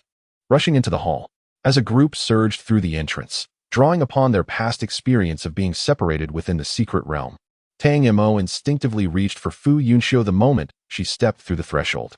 Yet, her hand was grasped halfway by another. Tang Mo could not help but chuckle. In the next instant, the environment shifted, transforming the dimly lit hall into a breathtaking expanse of undulating mountains. All stood in awe, gazing at their surroundings. Gasps of astonishment echoing through the air. "Is that the seven-colored flower? How enormous it is! The alchemical vine must be over 1,000 years old." And there, blood ginseng. As they walked, the group eagerly gathered various spiritual herbs and plants. Being the sole alchemist among them, Yunxi directed their efforts, leading them to procure a wealth of treasures along their path. "Heavens! Is that a longevity fruit tree? It bears ripe longevity fruits." "What?" Tang Mo looked up to see a magnificent golden tree at the foot of the mountain, its trunk and branches shimmering in gold, devoid of leaves, yet adorned with 9 oval-shaped golden fruits. The longevity fruit, when consumed, could extend one's lifespan by 500 years, its effects gentle enough for even commoners to partake, while warriors would find it invaluable for enhancing their constitution and healing latent injuries. A true treasure, priceless and rare. What do warriors strive for in their cultivation? Is it not the pursuit of eternal life, to live in harmony with the heavens? Faced with such a life-extending marvel, no one could maintain their composure. At almost the same moment, countless beams of light surged toward the tree of eternal life. Tang Mo spoke in a low voice. "Yunxiu, go and fetch it. Do not concern yourself with anything else, just charge forward. Only pluck one fruit, and once you've done that, run up the mountain without worrying about us." Without a word, Fu Yunxiu dashed out.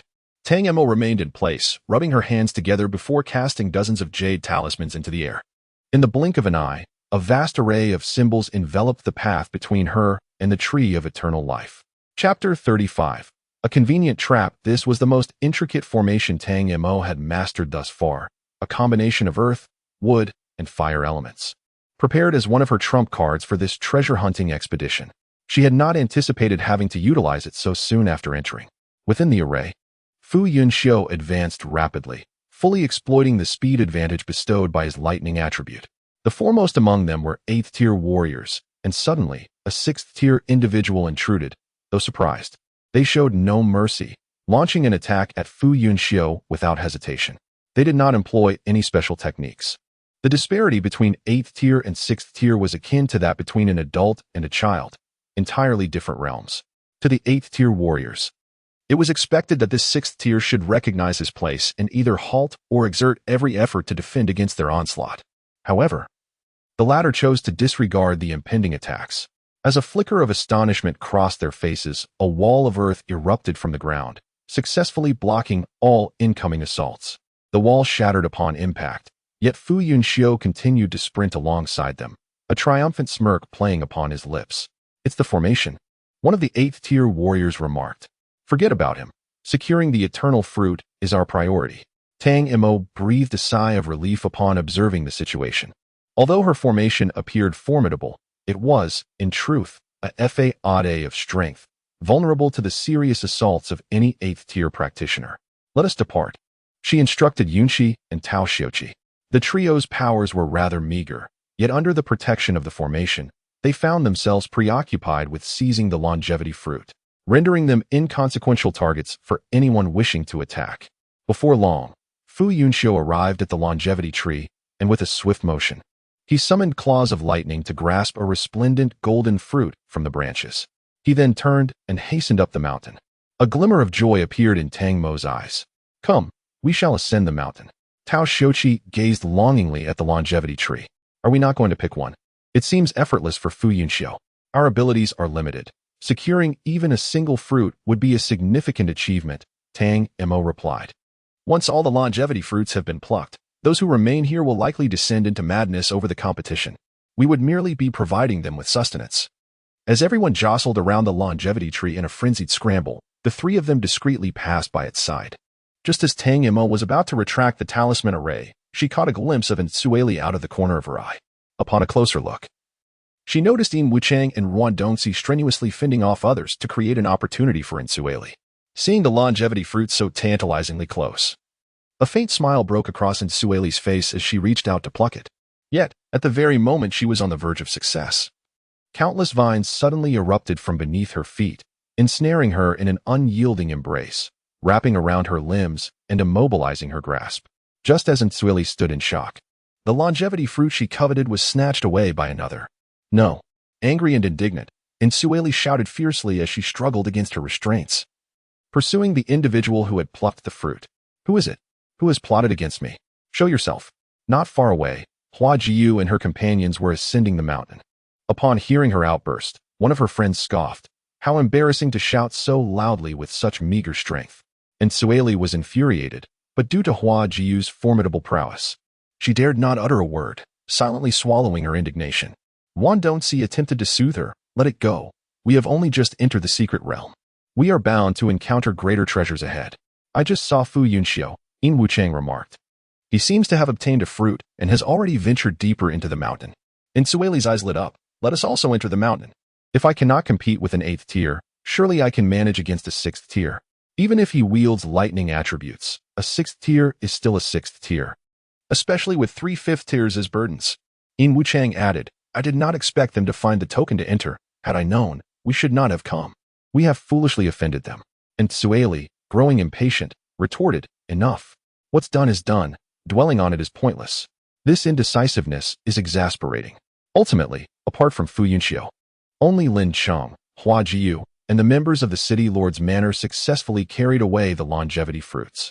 The latter, relying on their numbers, brazenly claimed 2 fruits, fearing further provocation if they took more. 5 fruits remained contested, their ownership yet to be determined. Meanwhile, Tang Mo and her companions had successfully located Fu Yunxiu. The latter remarked, this mountain is quite peculiar. Not only are there no monstrous beasts, but even the chirping of birds is absent.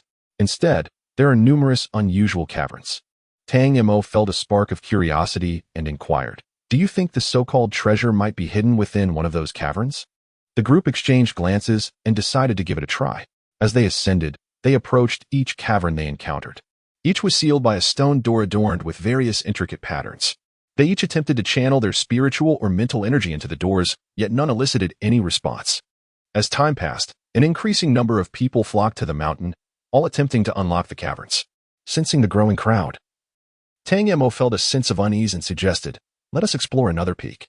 This mountain range is endless. We need not confine ourselves to just one peak. What if our fortune lies elsewhere? Yunqi and Tao Xiuqi nodded in agreement, acknowledging the validity of her reasoning. Tang Mo, shyly touching her nose, added, before we came up, I played a trick on Ensueli. Considering the time, they should be arriving soon. Yunqi and Tao Xiuqi were taken aback, having been closely following Tang Mo without realizing when she had acted. Tang Mo chuckled, it was just a casual thing. Why run? They have no idea it was you. Fu Yunxiu remarked with a knowing smile. Tang Mo sighed, it's just that I haven't done anything wrong in a while, and suddenly acting out makes me feel a bit guilty. The trio continued on their way. After all, their strength was limited, and the best method of self-preservation was to keep their distance from the crowd, opting for survival wherever possible. Not long after they departed, Ensueli and her companions arrived, disregarding the cave dwelling and instead searching for Fu Yunxiu as if entranced. After wandering for quite some time without encountering him, Yin Wuchang, growing impatient, remarked, "You may continue your search at your leisure. I shall not claim any share of the longevity fruit." With that, he ventured to a nearby cave in an attempt to unlock it.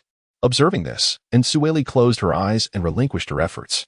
Ever since Fu Yunxiu had humiliated her, her mindset had been somewhat askew, a fact she was aware of yet unable to control. At that moment, a cave suddenly erupted with brilliance, its stone door swinging wide and engulfing the martial artist waiting outside. The individual swallowed by the cave was from the city lord's estate, a 6th-tier fire attribute practitioner. However, prior to this, another fire attribute martial artist had attempted to unlock the cave, and he was of the 8th tier, yet the cave had remained indifferent. Shortly thereafter, another individual succeeded, but he was alone, and no one knew how he managed to enter. Duan pursed her lips and said, "Let us try again." Before they could discern the outcome of their efforts, the earlier entrant was expelled from the cave. The martial artist stated, "I acquired only a manual, but from the descriptions within the cave, I have gleaned the general rules for unlocking it." He organized his thoughts and continued, "Firstly, each cave corresponds to a specific attribute of spiritual energy. For instance, the cave I just entered responds solely to fire attribute practitioners, showing no reaction to others. Moreover, the weaker one's prowess and the younger one's age, the easier it is to unlock the cave, leading to more valuable treasures." The warrior let out a wry smile, acknowledging, "Though I have entered, my advanced age has only granted me a single manual. Had I been of a more suitable age, I surmise there would have been a legacy of martial artists within the cave." "A legacy? Are you certain?" "Furthermore, it is highly probable that the saints who left behind such legacies have long since perished, and their accompanying weapons and treasures would be entrusted to their successors. If my conjecture holds true, this must be the greatest treasure of the Qihai Hall." Meanwhile, the 4 companions of Tang Mo, having reached the second peak, proceeded directly to the summit. From there, they began their descent, testing the caverns down to the halfway point.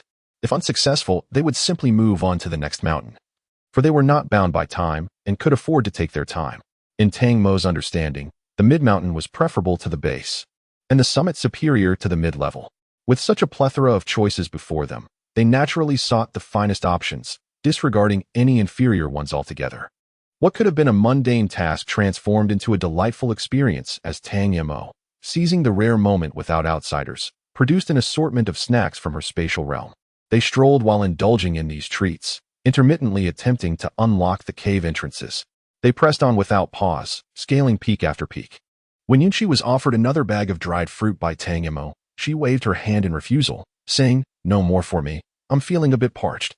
Yunqi remarked, "As expected of you." After satisfying their hunger and thirst, the quartet continued their descent.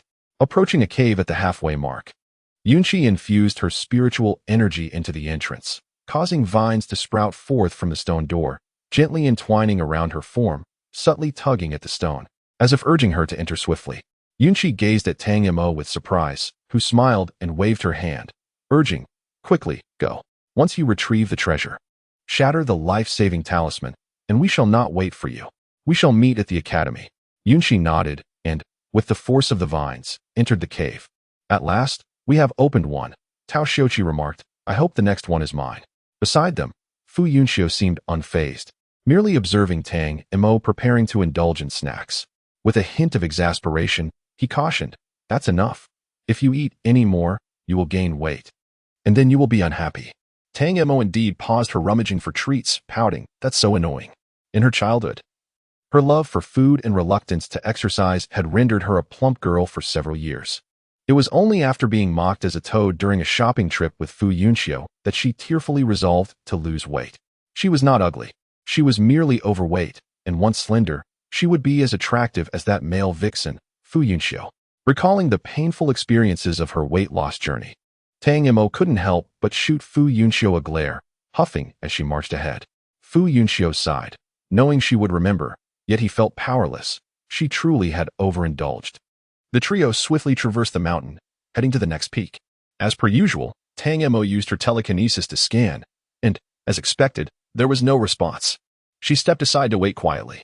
Fu Yunxiu advanced, and as soon as he unleashed his lightning power, the stone door seemed to react, crackling with lightning and emanating an increasingly potent suction force. He was momentarily taken aback, then immediately turned to shout, "Mo, Mo." Tang Mo, smiling brightly at him, reassured, "Do not worry about me. We shall meet at the academy." The allure of the stone door was formidable. Fu Yunxiu barely had time to utter a warning. "Do not be reckless. If you encounter danger, crush the life-saving talisman immediately. Your safety is of utmost importance." Before his words could fully resonate, he was drawn into the abyss. Tang Mo gazed intently at the stone door for a moment before turning to remark, "It seems we are left with just the two of us, the psychics." Upon hearing this, Tao Shouqi paused, pondering aloud. Could it be that the method of opening the door differs between psychics and warriors? Tang Mo furrowed her brow in contemplation. How could it be different? Warriors utilized spiritual energy, while psychics employed thought power. Wait, the term psychic is merely a general classification, much like warrior, which encompasses various attributes. Furthermore, psychics are divided into weapon and rune categories, with their respective treasures varying accordingly. They solely rely on thought power to unlock the door, and thus the stone door cannot discern their profession, rendering it unresponsive. But how can one differentiate? Must they resort to an attack? As Tang Mo pondered, she descended slightly, oblivious to Tao Shouqi's calls. Eventually, she discovered a stone door and inscribed a rune, tossing it forth. The stone door emitted a faint glow and astonishingly consumed the rune. Witnessing this, Tao Shouqi exclaimed in excitement, "Indeed, a special method is required." Tang Mo nodded, but before she could respond, a colossal hand suddenly emerged from the stone door, seizing her and vanishing into the depths. Tao Shouqi was left momentarily stunned, thinking, that was rather sudden. Those in the know would interpret it as unlocking a treasure, while others might mistakenly believe a giant lurks within, hunting. After a brief pause, Tao Shouqi continued his descent, employing his thought-powered weapon to strike the stone door one after another, yet none elicited a response. He had no choice but to traverse the mountain alone, making his way to the next peak. At long last, perseverance bore fruit, as Tao Shouqi discovered his treasure at a spot slightly above the mountainside. Meanwhile, an increasing number of warriors and spiritual practitioners successfully unlocked their caves, acquiring legacies and secret techniques. Chapter 37. The trial of death. The sensation of being cradled in one's palm was peculiar. The surroundings were enveloped in darkness, with only a faint light filtering through the gaps between fingers, creating an illusion of diminutive stature. Soon enough, as her palm opened, Tang Mo finally regained her footing, only to find that the palm beneath her feet suddenly contracted, transforming into a rune that circled around her, beckoning her to follow. After walking for a while, she remembered to observe her surroundings. The cave was rather unremarkable, lacking in intricacy, resembling a hasty construction, with stones piled in the corners. Had she not encountered the palm rune, Tang Mo would have surely felt disheartened. Yet, at this moment, she recognized the treasure's authenticity. Its simplicity was a testament to its true value. The cave sloped downward, leading to a moderately sized stone hall. In the center stood a statue of white jade, beneath which lay a stone table adorned with a jade box. The guiding rune seamlessly entered the stone hall, positioning itself horizontally within the jade box. Tang Mo stood still, admiring the statue, which depicted a strikingly handsome man clad in a flowing robe inscribed with runes. Without a second thought, she understood that this robe must be a formidable artifact, a weapon enhanced by runes, primarily suited for rune masters, although it could be wielded by others, albeit at a significant cost, as runes are consumables. Tang Mo approached the statue and offered a respectful bow, understanding that in her quest for treasure, it was prudent to show deference to its former master. As she rose, the statue's brow suddenly illuminated, and a gentle voice resonated. "Junior, I am the Celestial Pivot Sage, a formidable rune master. I possess no treasure, only a secret method of inheritance known as one thought transforms all. If it is treasure you seek, you may depart." Moments later, the voice of the Celestial Pivot Sage echoed once more. "Let me remind you, each person may only receive one inheritance. Should you claim my secret method, all other treasures will be beyond your reach." Tang Mo remained undeterred, reflecting on the sage's unexpected kindness. "If that is the case, I shall accept the trial." With her declaration, a diagram was projected from the statue's brow. Tang Mo furrowed her brow in contemplation, only to be astonished to discover that it was, in fact, a rune, an exceedingly intricate and peculiar rune. To engrave this rune of all things within her consciousness for a duration of 3 years, with success granting her the secret method. Failure. The celestial pivot paused, then coldly stated, results in death. What? Tang Mo was taken aback, realizing the peril involved. Instinctively, she clutched the life-saving talisman at her waist, pondering whether it would hold any efficacy in the presence of the sage, a master of runes. Thus, would failure truly lead to death? 3 years might not be sufficient for success? Tang Mo refused to believe it. Who was she? She was Tang Mo, whose prodigious talents had astounded the entire Qi Hai Academy, labeled as a genius by many. If she could not succeed, then the existence of this secret method would be rendered moot, for no one would ever master it. In this moment, Tang Mo finally displayed the proud demeanor befitting a peerless genius. It was not that such pride had never existed before, rather, it was unnecessary, as no one had ever provoked that spirit within her. However, faced with the challenge from Tian Shu, Tang Mo felt a surge of emotion. She perceived herself as being insulted, belittled, and underestimated. Such indignities would not be tolerated. Tang Mo produced a soft cushion and sat cross-legged, disdainfully declaring, 3 years? I could accomplish it in just 1. She did not hastily inscribe within her sea of consciousness, but instead traced the symbols in the void with her fingers. For the sea of consciousness is the essence of a mental practitioner, and it is prudent to avoid any risks. The runes of all things were undeniably intricate, and for the first time, Tang Mo found herself unable to even replicate them successfully. She also discovered that inscribing these runes consumed a considerable amount of mental energy, and her 5th-tier mental power might not suffice. Thus, she resolved to study the runes while simultaneously cultivating the mental power secret patterns to enhance her mental strength. Should she manage to break through to the 6th tier, she would surely be able to inscribe the complete rune of all things. Meanwhile, Fu Yunxiu was also undergoing a transmission of legacy. The master of the cave was the sage of thunder and magnetism, who had left behind a secret tome, record of thunder and magnetism, as well as a dark-hued spear named Blood Shadow, a true treasure of rare quality. Blood Shadow measured 2 meters and 3 in length, with a dark red spearhead forged from mutated metal, noted for its exceptional sharpness and durability. Fu Yunxiu grasped Blood Shadow in his hand, twirled it in a few intricate patterns, reveling in his delight, before finally turning his attention to the record of thunder and magnetism. At the outset, the sage of thunder and magnetism expressed disdain for other lightning attribute warriors, conveying the notion that while the world recognized the formidable attack power and swiftness of thunderous spiritual energy, few truly understood the art of wielding it. The most formidable aspect of the thunder spirit lies not within itself, but rather in the thunder magnet it generates. To master the thunder magnet is to wield dominion over all things. It enables flight, permits telekinesis, and with a mere gesture, one can move mountains and fill seas. It even grants the ability to become invisible. When cultivated to its utmost limits, one could even pluck stars from the heavens. Upon contemplating this, Fu Yunxiu could not help but marvel at how the thunder magnet sage discovered such a power. It is simply astonishing and overwhelmingly potent. He felt an irresistible urge to delve into the secret methods, and the first step required him to attune to the essence of the thunder magnet. Simultaneously, those who had obtained the secret method and harbored hopes of acquiring its legacy gradually realized that they could no longer access the cave abode. Ultimately, they were compelled to descend the mountain with a sense of regret. Although they had not secured the legacy, gathering a few spiritual herbs was a consolation.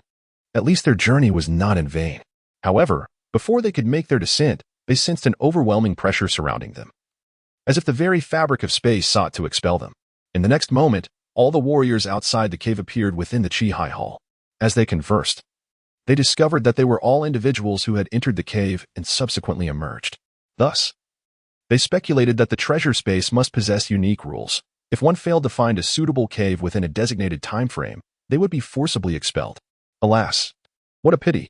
Some lamented not having ventured to collect spiritual herbs sooner. Nonetheless, they consoled themselves that, in some measure, they had salvaged a bit. Each person's fortune is unique, and one must learn to accept that. As they exited the grand hall, they were astonished to find others stationed there. Instantly, everyone grew vigilant. After all, it had been 7 days, and the intentions of these individuals lingering here were all too evident. At present, those bearing the life-replacing talismans crushed the runes directly. facilitating their departure. The onlookers exchanged glances, hastily making way. Offending anyone was unwise, especially the lord of the city, unless one intended never to return to Chihai City. The four from the lord's mansion departed smoothly. The remaining few were left utterly speechless. Chapter 38. Time flies a month later. Tang Mo had mastered the ability to inscribe runes, while simultaneously practicing the intricate art of the universal talisman. This method allowed her to barely complete the universal talisman. Typically, once ordinary runes were inscribed, they would instantly absorb spiritual energy and produce effects if not restrained. However, the universal talisman behaved differently. It merely floated until the thought energy embedded within it was entirely consumed, at which point it would dissipate. Despite her prolonged efforts, Tang Mo had yet to comprehend the usage of the universal talisman. It appeared that only by engraving it within her consciousness could she truly understand its purpose. During this time, Tang Mo contemplated opening the jade box to unveil its contents, but it remained stubbornly sealed, compelling her to abandon the endeavor. Days later, she awaited the arrival of Tao Xiuqi, and upon their reunion, both were filled with joy, quietly sharing the treasures they had acquired. Yunqi had obtained a complete set of protective armor known as the Heavenly Saint Armor, along with a handwritten compendium of medicinal formulas containing a total of 376 entries. Most were enhancements based on existing formulas, while a few were lost recipes and original concoctions. The Heavenly Saint Armor encompassed a full ensemble, enveloping her from head to toe. Due to the numerous components, it took Yunqi several days just to recognize its ownership. Once donned, the armor would automatically adjust its size to fit her form, providing comprehensive protection. According to the cave's master, the armor required activation by its owner's spiritual energy. The stronger the owner's energy, the greater the armor's power. This is truly a treasure that can accompany Yunqi in her growth. The medicinal formula requires a trial to be acquired, and the trial involves refining a 5th-tier prescription. Yunqi, having studied these matters, successfully passed the trial in just over half a month. Tao Xiuqi received a set of weaponry and armor, along with a small storage ring. It was as if the inheritance was aware of the inheritor's poverty, for the ring contained a considerable amount of Jialan coins. Additionally, there were methods for the cultivation and utilization of the weaponry. Upon hearing this, Yunqi expressed her curiosity, to my knowledge, in the eastern continent. Aside from the guards of various cities, very few individuals utilize armor. Armor is prohibitively expensive and offers little comfort. Wearing it is impractical in daily life. And in the heat of battle, who would grant you the time to don such protection? Why, then, is armor included in the inheritance? As the daughter of the city lord, Yunqi found this puzzling. Tao Xiuqi, even more so, for he only understood that wearing the armor made him look remarkably impressive. The moment he donned it, he was already enamored with the battle attire. As time passed, 3 months swiftly elapsed. Most individuals had emerged. Yet several sages still awaited the return of their disciples, growing increasingly restless. After a brief discussion, the sages summoned the students who had entered the treasure space to inquire about their experiences.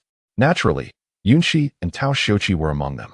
When they approached, they deliberately looked around, but noticed the absence of Yin Wuchang and the others. Were they still inside, or had they fled in a fit of guilt? The sages wasted no time and directly inquired about their disciples' circumstances. The students had been preoccupied with unlocking their own cave abodes, with little interest in others. Thus they were at a loss for answers, only able to speculate that the others remained within the cave, receiving their inheritance. Indeed, Tao Xiuqi witnessed Fu Yunxiu and Tang Mo entering the cave dwelling one after the other, and their prolonged absence likely indicated that the inheritance was not yet concluded. Jiulei and Fei Hua breathed a sigh of relief upon hearing this, though they soon furrowed their brows in puzzlement. What manner of inheritance could possibly require such an extensive duration? Regardless, the absence of danger was a comfort. Meanwhile, within the confines of the Tianshu cave, Tang Mo had become intimately familiar with the intricate patterns of the myriad symbols. Yet her only impediment lay in the insufficiency of her mental power. Thus, she dedicated her entire focus to cultivating her mental strength, striving for an early breakthrough to the 6th tier to complete her trial. Fu Yunxiu, on the other hand, found himself at an impasse. While perceiving the thunder magnetic field was not particularly challenging, mastering its manipulation proved to be a formidable task. He had been ensnared in this stage for over 2 months, experiencing no progress, which inevitably instilled a sense of restlessness. With the entrance to the cave barred, the prospect of cultivation seemed futile. Fu Yunxiu inhaled deeply, grasped the blood shadow spear, and began to practice. Perhaps due to his troubled state of mind, he subconsciously channeled his spiritual energy, while simultaneously suppressing his urge to disrupt the stone hall. To his surprise, the fragments of stone, which had been agitated by the thunderous energy, fell eerily still. Fu Yunxiu halted, directing his gaze toward the stones.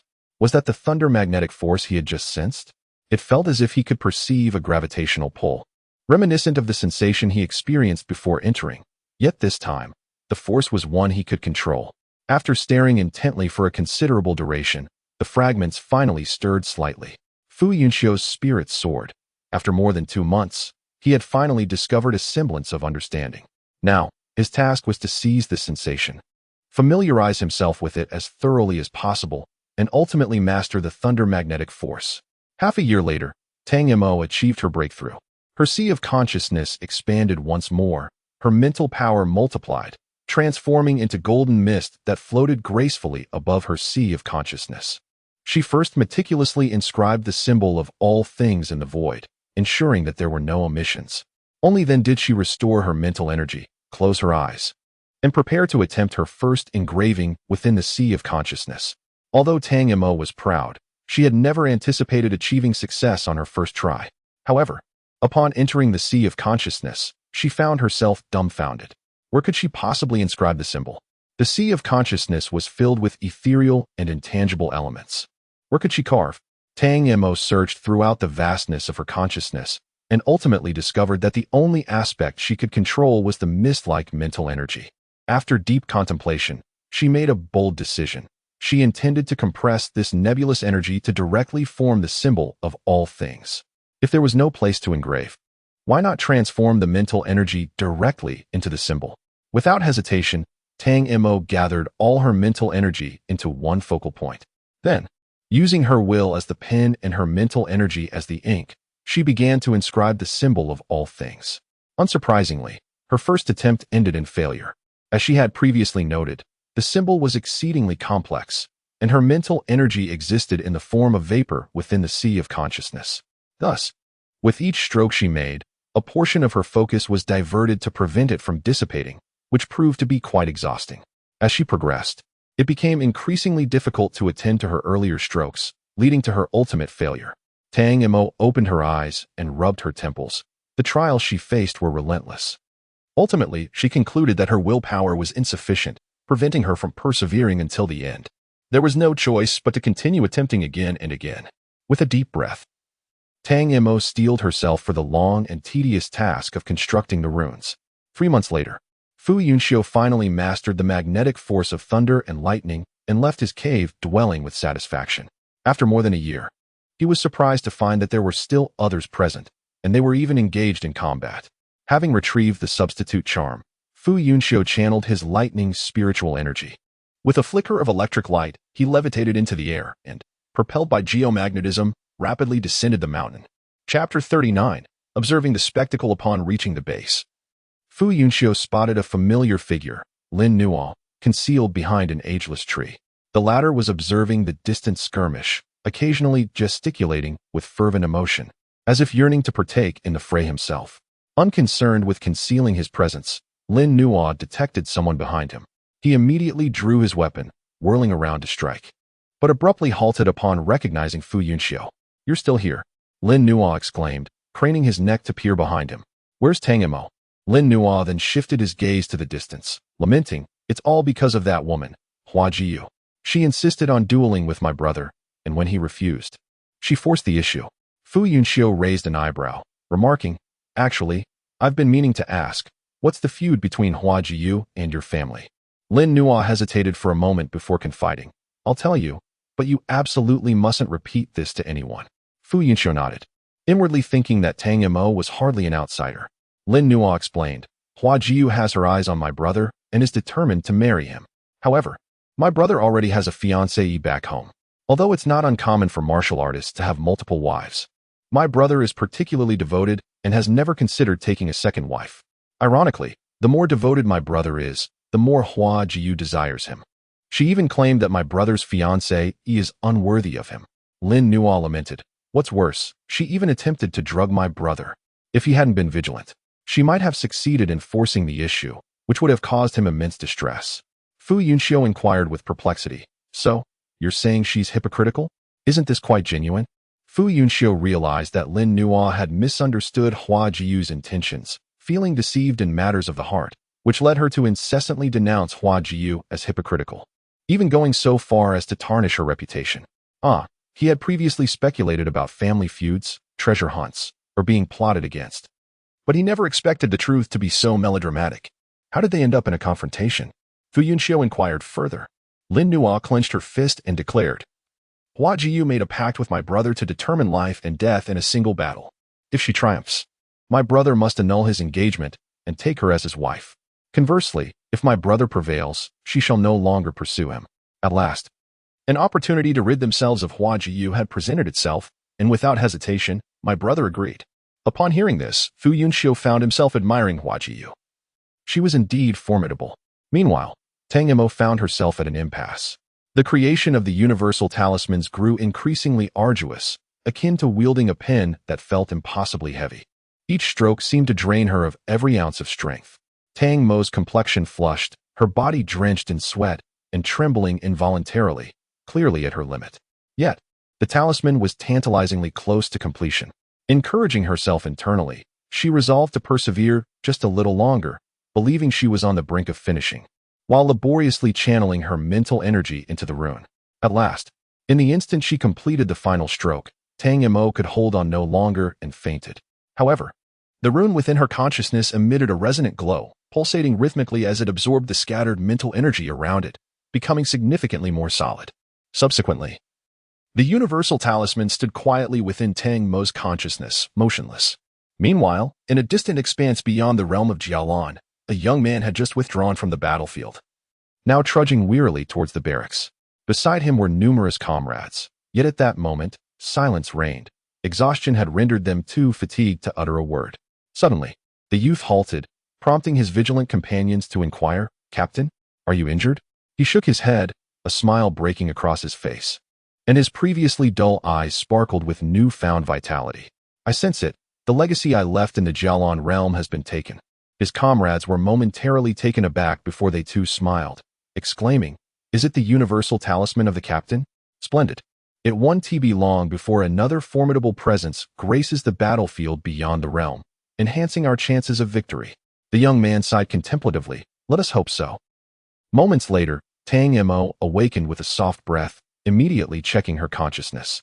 Upon seeing the floating universal talisman, she couldn't help but smile. Enduring a fierce headache, she sat cross-legged, striving to restore her mental energy. 2 hours swiftly passed, and when she opened her eyes again, she had regained her former vitality. Rising, she addressed the statue of Tian Shu with a sense of pride. 1 year and 1 month. Not too shabby, I suppose. As her words fell, the jade box on the table sprang open with a crisp sound. Tang Mo hurriedly leaned in to examine it. Apart from the talisman, there rested a notebook chronicling the creation and application of the universal talisman.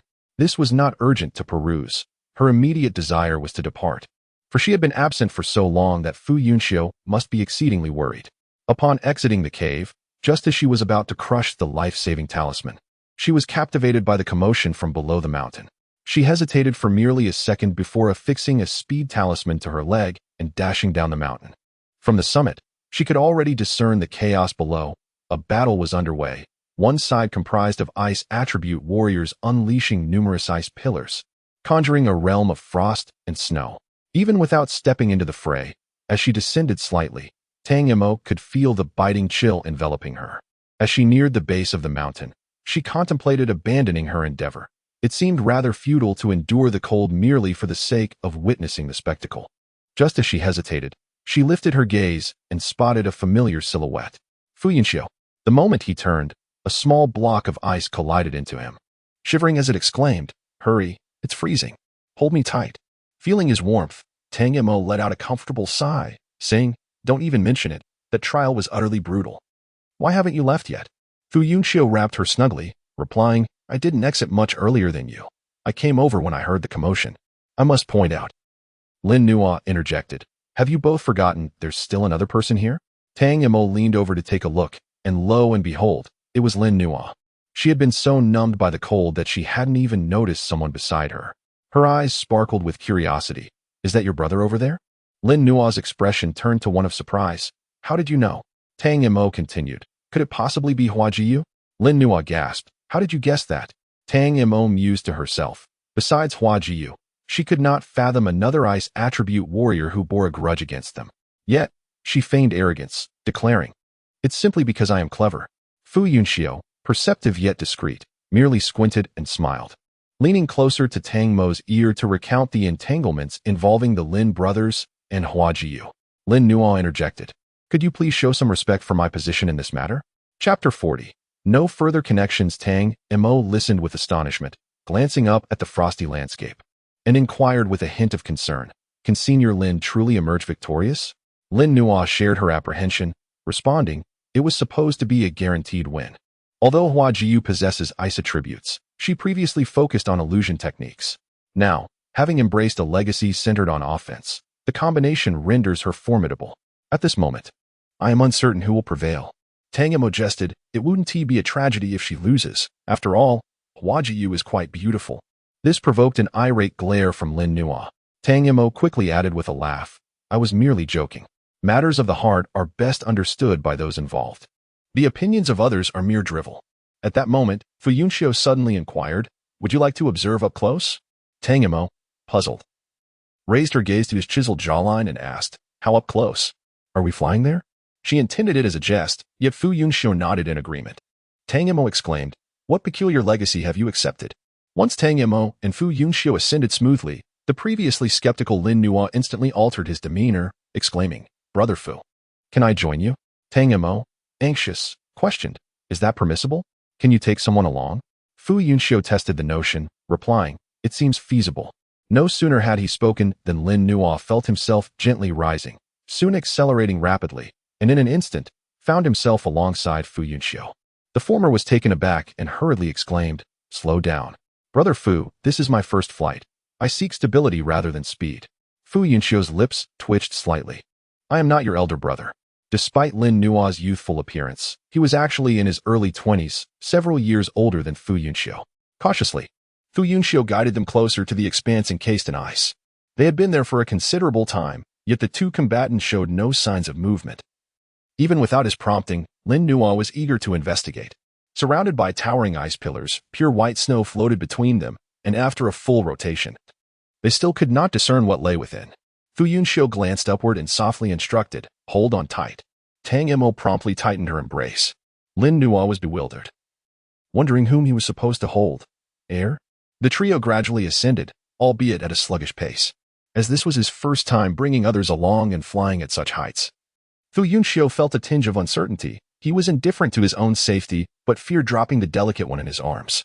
Lin Nua, trembling and anxious, admitted, brother, could you hold on to me a bit more securely? Fu Yunxiu shot him a disdainful glance. Before long, they found themselves above the ice pillars. Tang Mo peered down and remarked, so, the ice pillars rise from the ground? Fu Yunxiu nodded. Indeed, they ascend rapidly and cover a vast area, beneath the king level. No one can escape. The legacy of the cave dwellers is truly formidable. Tang Mo mused, I wonder who left this behind. Fu Yunxiu remarked, this inheritance does not seem to be the result of any individual or faction. Rather, it resembles a phenomenon without a proper place to settle, thus borrowing this space. It's my brother. Lin Nua suddenly crouched down, pointing below. Why aren't they moving? Tang Mo and Fu Yunxiu ceased their conversation and looked down. Lin Qing and Hua Jiyu stood facing each other, both with their eyes closed. Fu Yunxiu speculated they must have fallen into an illusion. This environment is more conducive for Hua Jiyu to cast her illusions. Lin Nua, anxious, bit his hand. What should we do? My brother won T lose, right? I absolutely do not want Hua Jiyu to become my sister-in-law. Although he had long since let go, the feelings he had once invested were genuine. The mere thought of his brother marrying the person he had once loved made him feel utterly uncomfortable. Their movement, Fu Yunxiu said. The three of them, tense, looked down. They saw Lin Chong, who had been standing quietly, suddenly change expression, a trickle of blood appearing at the corner of his mouth. Shortly after, Hua Jiyu swayed, opened her eyes, and gazed sorrowfully at the person opposite her. Is it so impossible for you to accept me? You would rather choose to leave this world than allow me to fulfill my wishes within the illusion, knowing full well that it is not real. Lin Qing opened his eyes, met Hua Jiu's gaze for just a moment, then lowered his eyes, murmuring, "I'm sorry." He was acutely aware that it was an illusion, yet he could not allow himself to dwell in fantasy. He feared he would succumb to believing it, and he could not betray his fiancée. Hua Jiu closed her eyes, and as she turned to leave, she softly said, "Congratulations, you will no longer be pursued by anyone."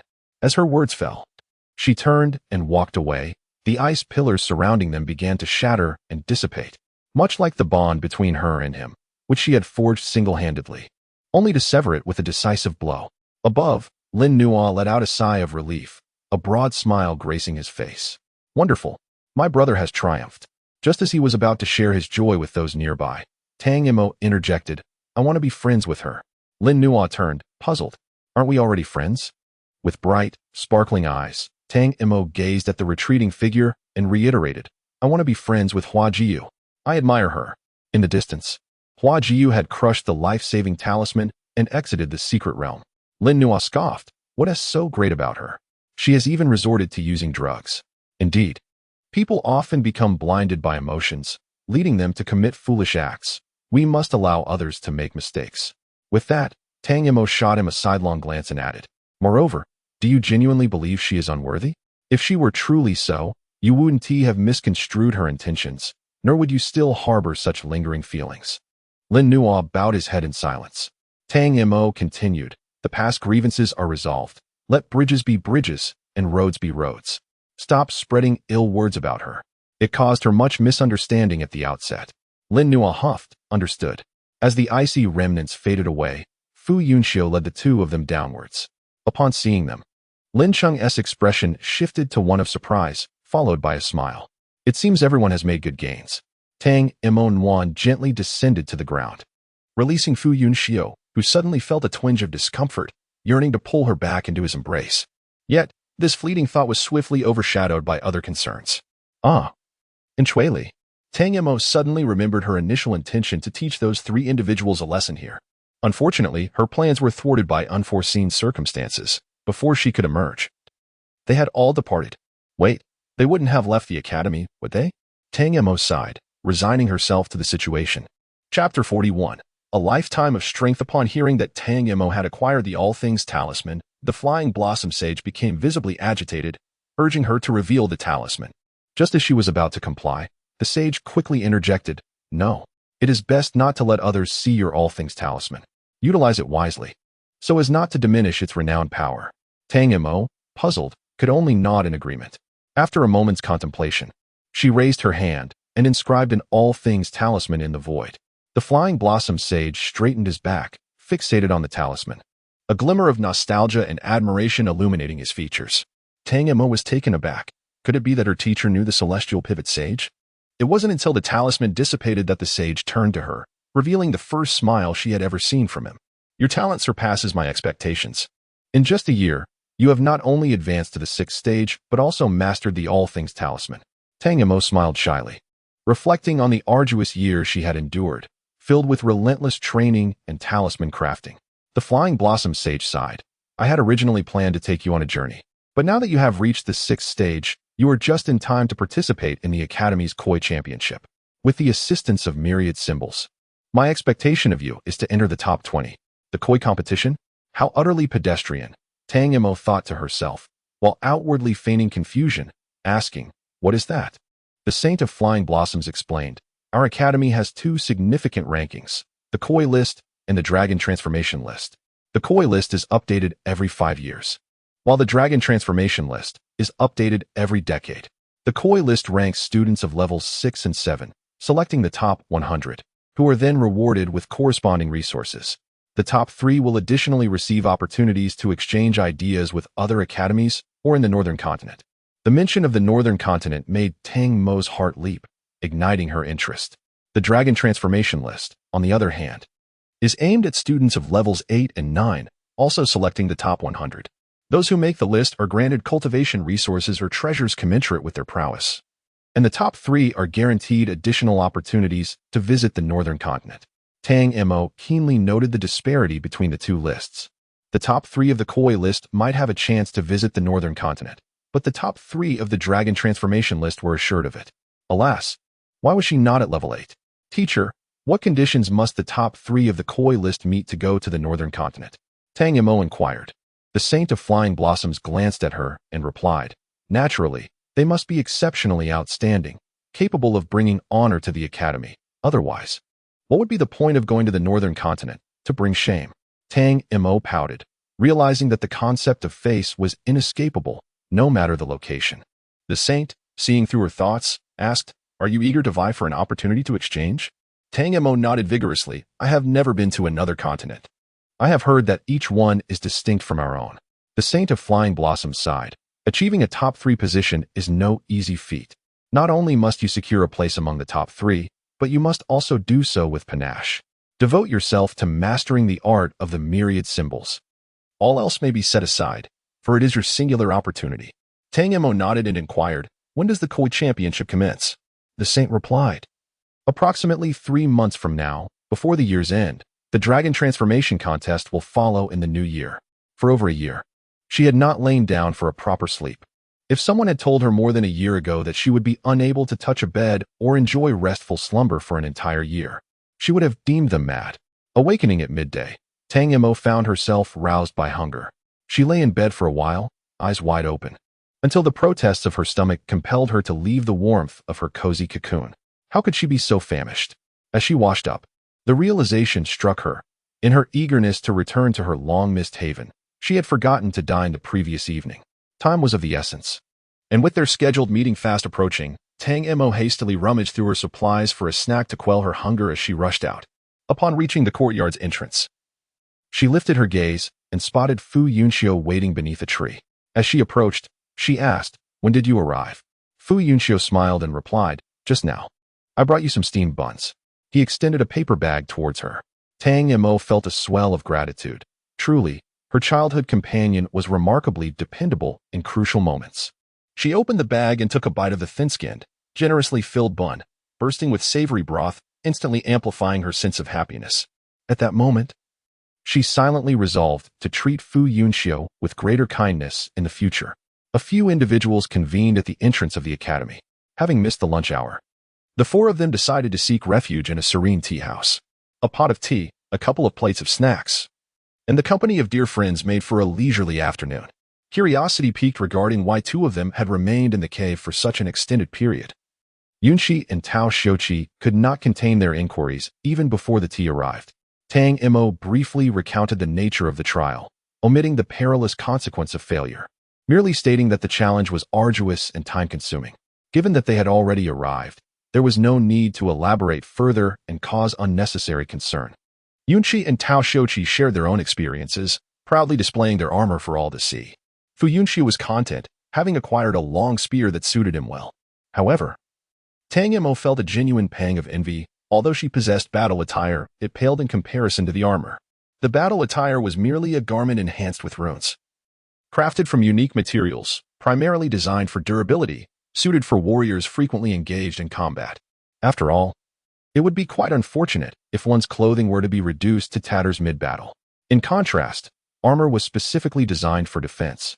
It not only resisted damage but also mitigated the force of an opponent's strikes, ensuring one's safety. Most importantly, the armor was exquisite, especially upon Yunxi's donning it. Her demeanor transformed, exuding the valiant essence of a female warrior. Tang Mo, though envious, kept her thoughts to herself and graciously complimented both of them.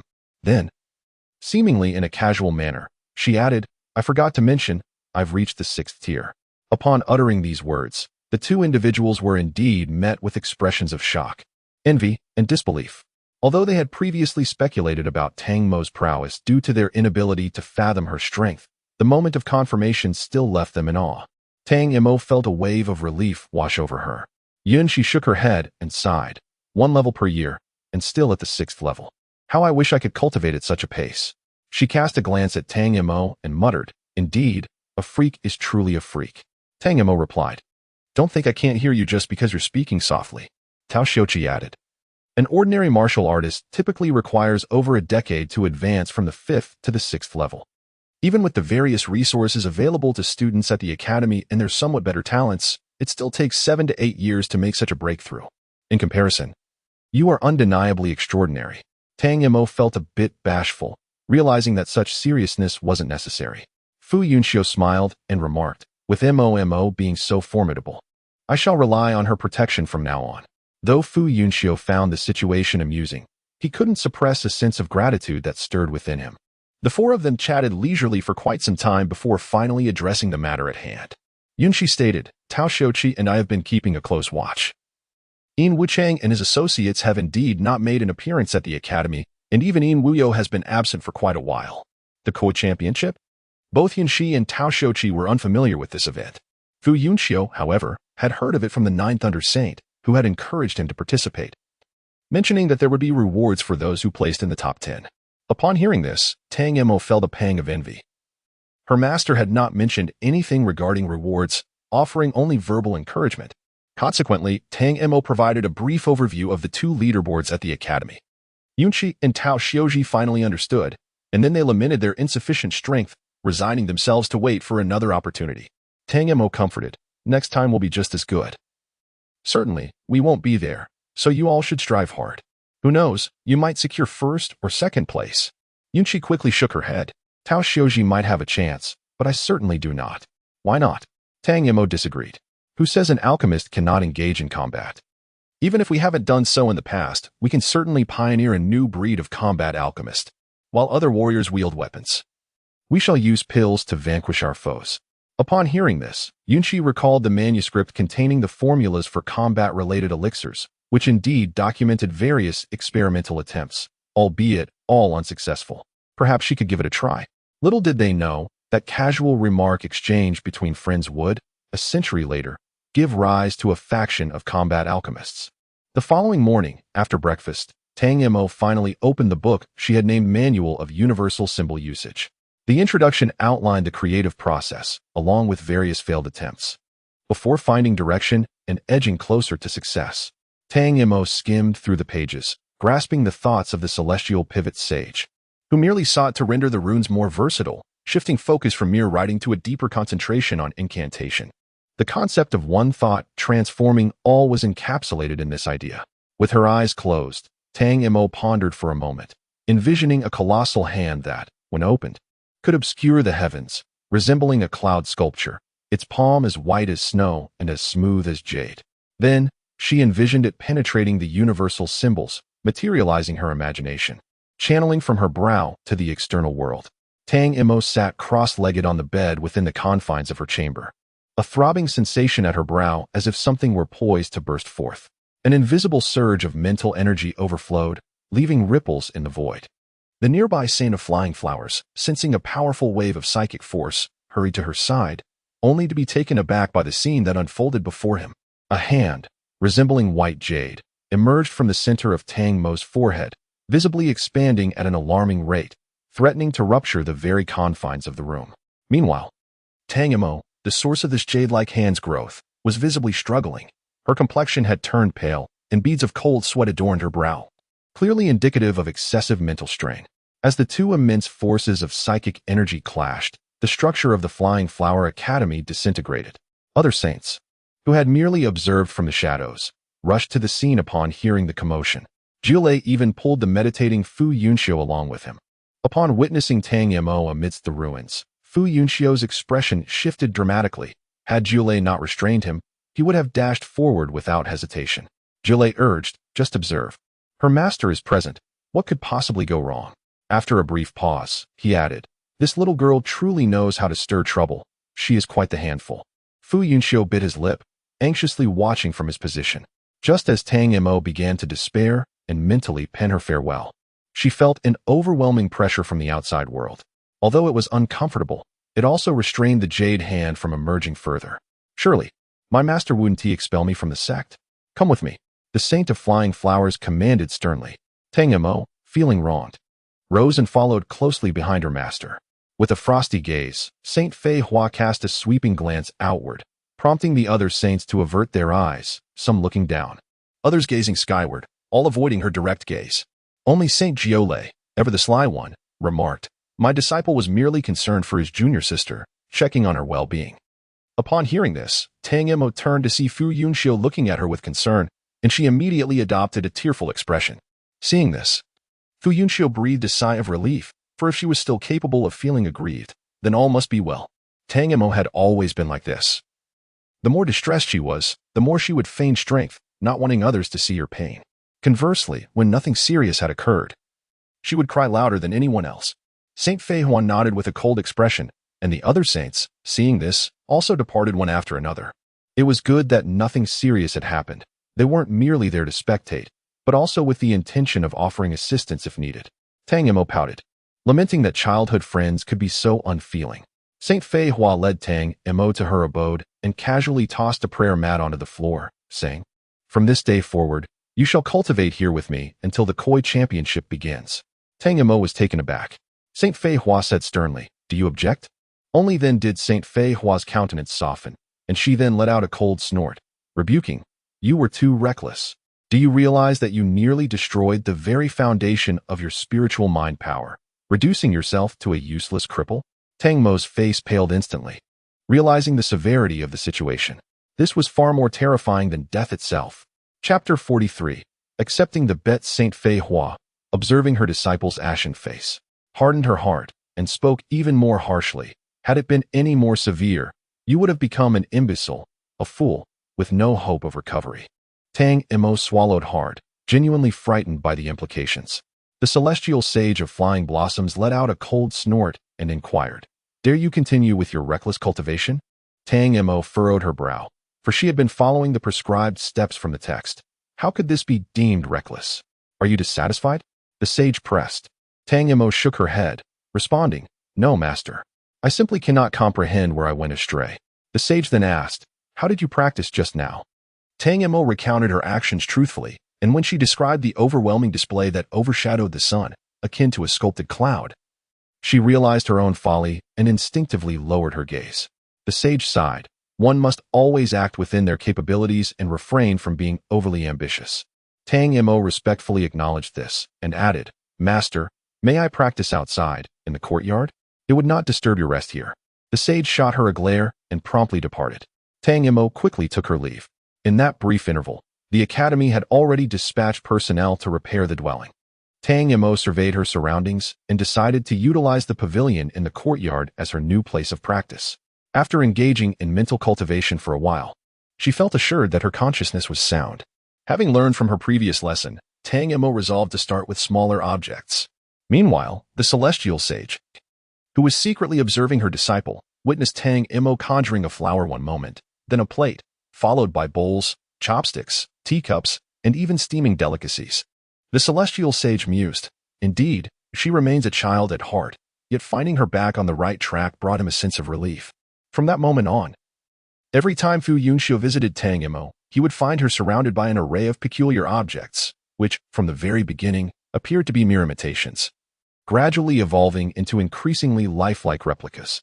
Fu Yunxiu could not help but marvel at the wonders of the talismanic arts, exclaiming, "If your mental prowess is sufficiently potent, wouldn't you be able to summon anything your heart desires?"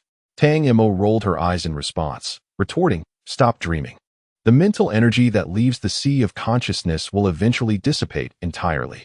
Otherwise, do you think these creations of mine would simply vanish into thin air?" Fu Yunxiu shook his head with a look of regret. Tang Mo, casting a sidelong glance at him, inquired, "Why have you been frequenting my company these past few days? Aren't you supposed to be cultivating?"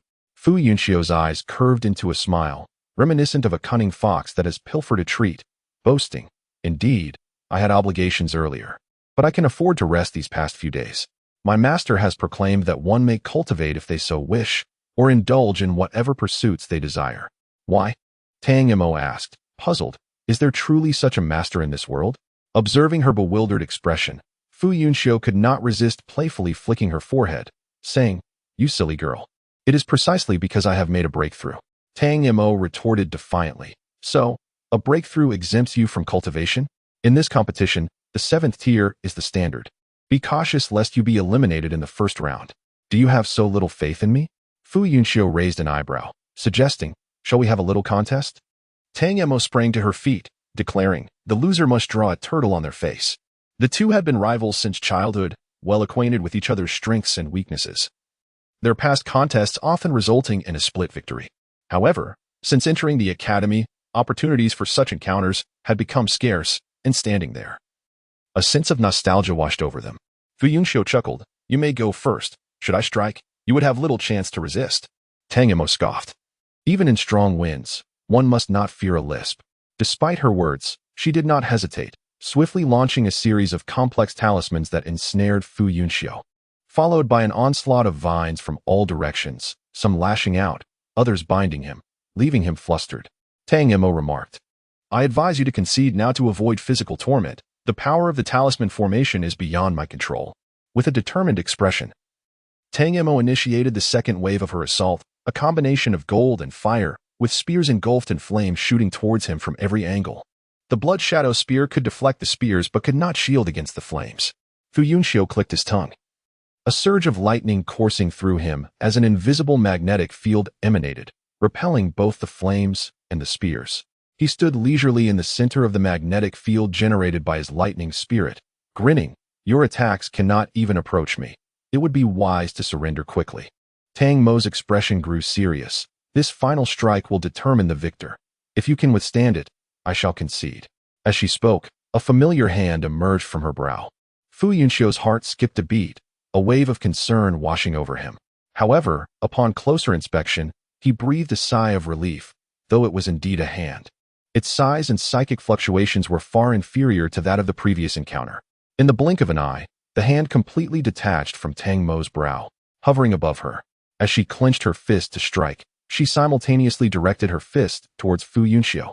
The latter held his breath, exerting every effort to reinforce the magnetic field. He had never underestimated Tang Mo, yet when that colossal fist descended upon the magnetic barrier, he could not withstand the force and staggered back 2 steps. Fu Yunxiu let out a low growl, intensifying the output of his thunderous spiritual energy to counter the oncoming strike. Tang Mo continued to apply pressure, her formless telekinetic force propelling the fist forward, embodying an unwavering determination to breach the magnetic field. Acknowledge your defeat, Tang Mo articulated, each word deliberate. Fu Yunxiu found it arduous. Yet he summoned a sliver of strength to control the blood shadow gun. In the next moment, the gun pierced through the magnetic field, circumvented the fist, and pressed against Tang Mo's throat. The one who will lose is you, Fu Yunxiu declared with satisfaction. Tang Mo retorted, despicable. The thunder magnetic power is utterly cheating. With a scowl, she refrained from uttering any further accusations of foul play. Fu Yunxiu secured his weapon and retrieved a compass. What are you doing? Tang Mo exclaimed, slamming her hand down on the compass, her temper flaring. You mustn't call for help. You never mentioned there would be outsiders. Fu Yunxiu levitated the individual with his thunder magnetic force, nonchalantly replying, you never said they couldn't come. Besides, how could Yunxi and Tao Xiuqi be considered outsiders? We are all friends. Oh, and Lin Cheng and Lin Nua too. Ah, Fu Yunxiu, I swear I will kill you. Tang Mo flailed in midair, uttering threats that ultimately could not alter her embarrassing fate. Outside the Flying Blossom courtyard, Yunxi and Tao Xiuqi encountered the Lin brothers. Upon exchanging pleasantries, they discovered they had both been summoned by Fu Yunxiu to view some artwork, leaving them puzzled, as they had never heard of Tang Mo possessing such talent. However, upon entering, they were greeted with the sight of a pitch-black turtle on Tang Mo's face. The 4 of them endured for a time, yet ultimately, the facade crumbled. Observing the crowd, who were laughing heartily, Tang Mo felt a sense of helplessness, pondering how one might swiftly and flawlessly silence them. Chapter 44. The commencement of the tournament time swiftly passed, and as the year drew to a close, the koi tournament came to the forefront of everyone's minds. In the familiar training arena, a grand platform had been erected at its center, surrounded by numerous stands, varying in height and arranged in an aesthetically pleasing manner. Despite knowing that the event had yet to commence, students continually flocked to the area, brimming with anticipation. At long last, on a bright and pleasant morning, the resonant chime of the academy's bell heralded the beginning of the koi tournament. Countless students surged into the training ground, eagerly taking their places in the stands. Upon entering, Tang Mo was taken aback by the throngs of people. She had never realized the academy was home to such a multitude. Beside her, Yunxi was equally astonished and quietly inquired, how has your combat prowess improved? If you suffer a crushing defeat, you might become notorious once again. with unwavering confidence. Tang Mo replied, "Do not worry, I have tested my skills in the illusion tower. A group of ordinary 6th-tier opponents would pose no challenge. And I frequently emerge victorious against 7th-tier combatants." Yunxi clenched her fists, gesturing encouragingly toward her, and said, "Then you should give it your all alongside Brother Fu. We shall cheer for you from the stands." With that, she pulled Tao Xiuqi away, who merely managed to utter a brief encouragement for the upcoming match. Tang Mo exclaimed, "Wait a moment, why does Yunxi call you brother? You are clearly a year younger than her." Fu Yunxiu shrugged, explaining, "She has always addressed me this way. Perhaps she finds me to be more dependable." Tang Mo cast him a sidelong glance, lightly snorted, and proceeded towards the gathering place for contestants. Fu Yunxiu, accustomed to her demeanor, followed closely behind. Ever since he had drawn a turtle on her face and invited others to witness the spectacle, Tang Mo had shown him little kindness, a behavior to which he had grown accustomed, finding her temperamental disposition endearingly charming. Fu Yunxiu. As they arrived at the registration area, a voice called out to him. Following the sound, he was surprised to see Taishan. The two had sparred during the new student division 2 years prior and had not crossed paths since. To his astonishment, Taishan had now ascended to the 6th level. Fu Yunxiu smiled slightly and remarked, "Long time no see, you've reached the 6th level." Taishan scratched his head sheepishly and replied, "I just broke through not long ago. I'm here to join the excitement. I heard the senior students are all quite formidable. I wonder if we can survive the first round." Fu Yunxiu raised an eyebrow, about to respond when Tang Mo called out from the distance, "Hurry over to collect your number plate, this time. I intend to defeat you before the entire faculty and student body." With a resigned expression, Fu Yunxiu said to Taishan, "I'll grab my plate first. We can chat later." Taishan nodded, then glanced at Tang Mo, the most exceptionally gifted individual among the previous year's new students, who had ascended from the 4th to the 6th level in just over 2 years and was frequently training in the illusion tower. No one knew the extent of Tang Mo's abilities, yet none dared to underestimate her. Since they had arrived a bit late, the number plates they received were rather high, exceeding 500. While Fu Yunxiu waited to collect his plate, Tang Mo inquired, "How many students in our academy are at the 6th or 7th level?" The instructor overseeing registration remarked, "Approximately 1,500 individuals, with less than half having formally enrolled. Even so, that's over 700. Tang Mo exclaimed with a click of her tongue, "I wonder how long the competition will last." "Let's go, Your Highness." Fu Yunxiu, having obtained their placards, addressed Tang Mo. "We're adjacent to each other. Hopefully we won't face off in the initial round." Tang Mo responded with a grin, clenching her fists and gritting her teeth. One can only hope. Shortly thereafter, the dean and several venerable instructors arrived, taking their seats at the judging panel. The students present, both on and off the stage, instinctively fell silent.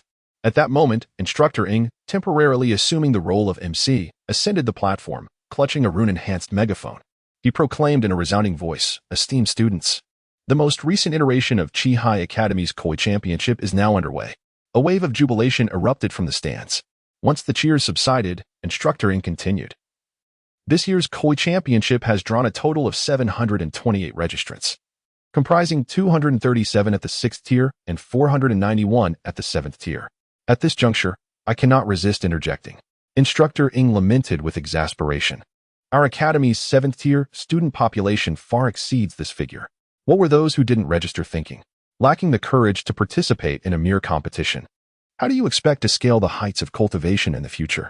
Upon hearing these words, some of the 7th tier students who had opted out indeed felt a pang of shame. However, the majority simply believed they possessed a greater sense of self-awareness, unlike those 6th tier students who seemed oblivious to their limitations.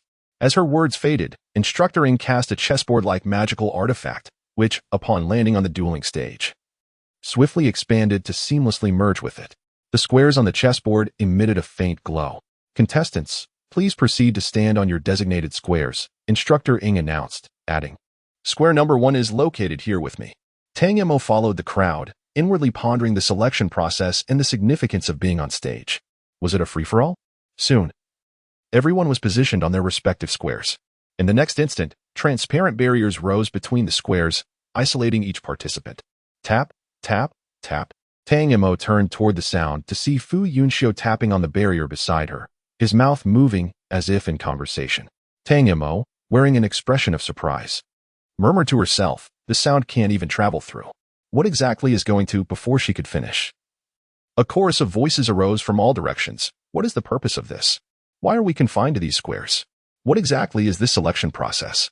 Tang Mo paused, then glared at Fu Yunxiu, who was laughing uncontrollably.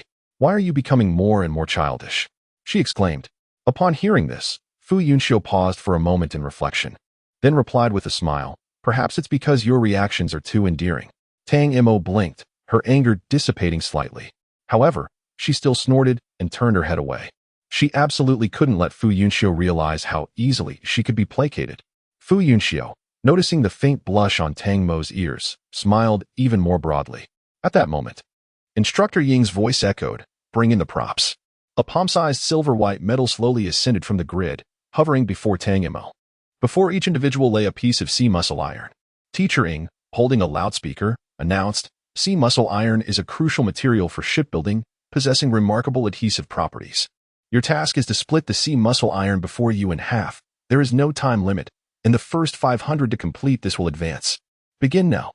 Tang Mo reached out to grasp the sea muscle iron, unable to suppress a flicker of astonishment. This iron was surprisingly pliable. Chapter 45. Successful advancement. Tang Mo swiftly conjured a sharp kitchen knife with her mental prowess and brought it down upon the sea muscle iron. It was not particularly difficult to cut. However, before she could finish on one side, it rejoined seamlessly on the other. After a moment's contemplation, she summoned a wider blade and, this time, succeeded in cleaving the sea muscle iron in two.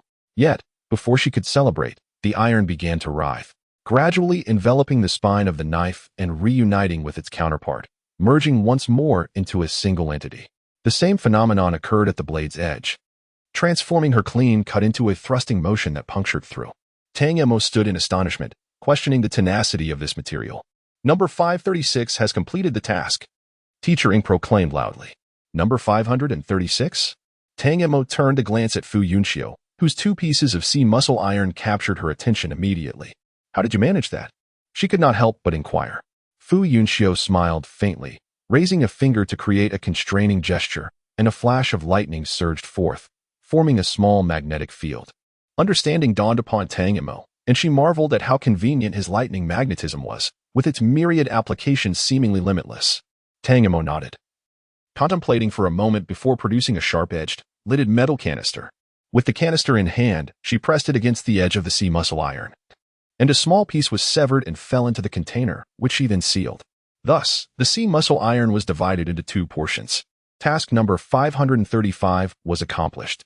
Tang Mo turned to Fu Yunxiu and smiled, treating it as an expression of gratitude. Their conversation was not conducted in secrecy. Those around them overheard and soon devised their own methods for segmenting the sea muscle iron, each with unique ideas, yet all effective in their own right. An hour later, the first 500 emerged. Those who were eliminated stepped down, and Teacher Ying raised the loudspeaker once more, stating, "The first round tested everyone's understanding and application of their inherent spiritual attributes. Those who remain are capable of practical application. The eliminated must engage in self-reflection." As for the second round, Teacher Ying deliberately paused for a moment, building anticipation before announcing, "It is a written examination."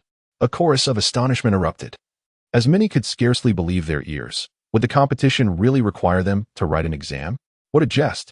Teacher Ying added, "Of course, this differs from a conventional test. Firstly, the exam content will assess your combat awareness. Secondly, the materials for answering will be quite unique." No sooner had he finished speaking than a table emerged in Tang Mo's designated area, upon which lay a silver metal plate and a sleek black metal pen. Shortly, the questions would appear on the metal plate, and candidates would respond using the black metal pen. Teacher Ying continued, "There are a total of 10 questions. The 200 individuals who answer the fastest with the highest accuracy will advance." The moment the words fell, a faint glow illuminated Tang Mo's metallic board, coalescing into a small figure the size of a palm. The figure demonstrated a series of movements, resembling an attack. Yet, due to its diminutive stature, it exuded no intimidation, instead appearing rather endearing. She sighed, and after the figure vanished once more, she picked up a pen that appeared ordinary, albeit slightly heavier. However, as she began to write, Tang Mo sensed an overwhelming force surging through the pen, pressing directly into her consciousness. Startled, she nearly cast the metallic pen aside, but upon regaining her composure, she realized that the devouring force was not particularly strong, remaining well within her control. She relaxed slightly, furrowing her brow as she allowed her mental energy to be absorbed. Subsequently, the pen inscribed words upon the answer sheet, and as Tang Mo completed her response and set the pen down, the text on the board suddenly rose, transforming into a small figure. Simultaneously, the question figure reappeared. In the next moment, the two figures engaged in combat. Tang Mo watched in astonishment as, after a brief struggle, the question figure narrowly triumphed. She pondered for a moment before answering again, and this time, the answer figure emerged victorious. From the second question onward, Tang Mo became immersed in the joy of answering. Each correct response bestowed upon her an inexplicable sense of achievement. Witnessing the combat unfold before her eyes rendered the source of any errors crystal clear, allowing her to amend her approach and feel a palpable sense of progress. It was an exhilarating experience. Once the competition concluded, she resolved to inquire with her teacher about the nature of this peculiar phenomenon. Before long, Teacher Ing announced that the top 200 had been revealed, marking the end of the preliminary round. Tang Mo and Fu Yunxiu went together to collect their registration numbers. One was 86 and the other 87, sequentially assigned. Due to the overwhelming crowd, Yunxi and Tao Shouqi waited at the entrance of the inner courtyard. Upon seeing the two approach, they hurriedly greeted them, exclaiming, "Congratulations on successfully advancing to the top 200. Tang Mo waved her hand dismissively, remarking that this was merely the beginning. At that moment, Tao Shouqi glanced around and suddenly exclaimed, "I think I just saw Ansili and wondrous." Upon hearing this, Tang Mo excitedly rose on her toes, scanning the area. "Where are they?" Tao Shouqi frowned. "There are too many people. They vanished in an instant." "Are you sure you didn't mistake them for someone else?" Yunxi inquired. Given the crowd, it was plausible they merely resembled each other.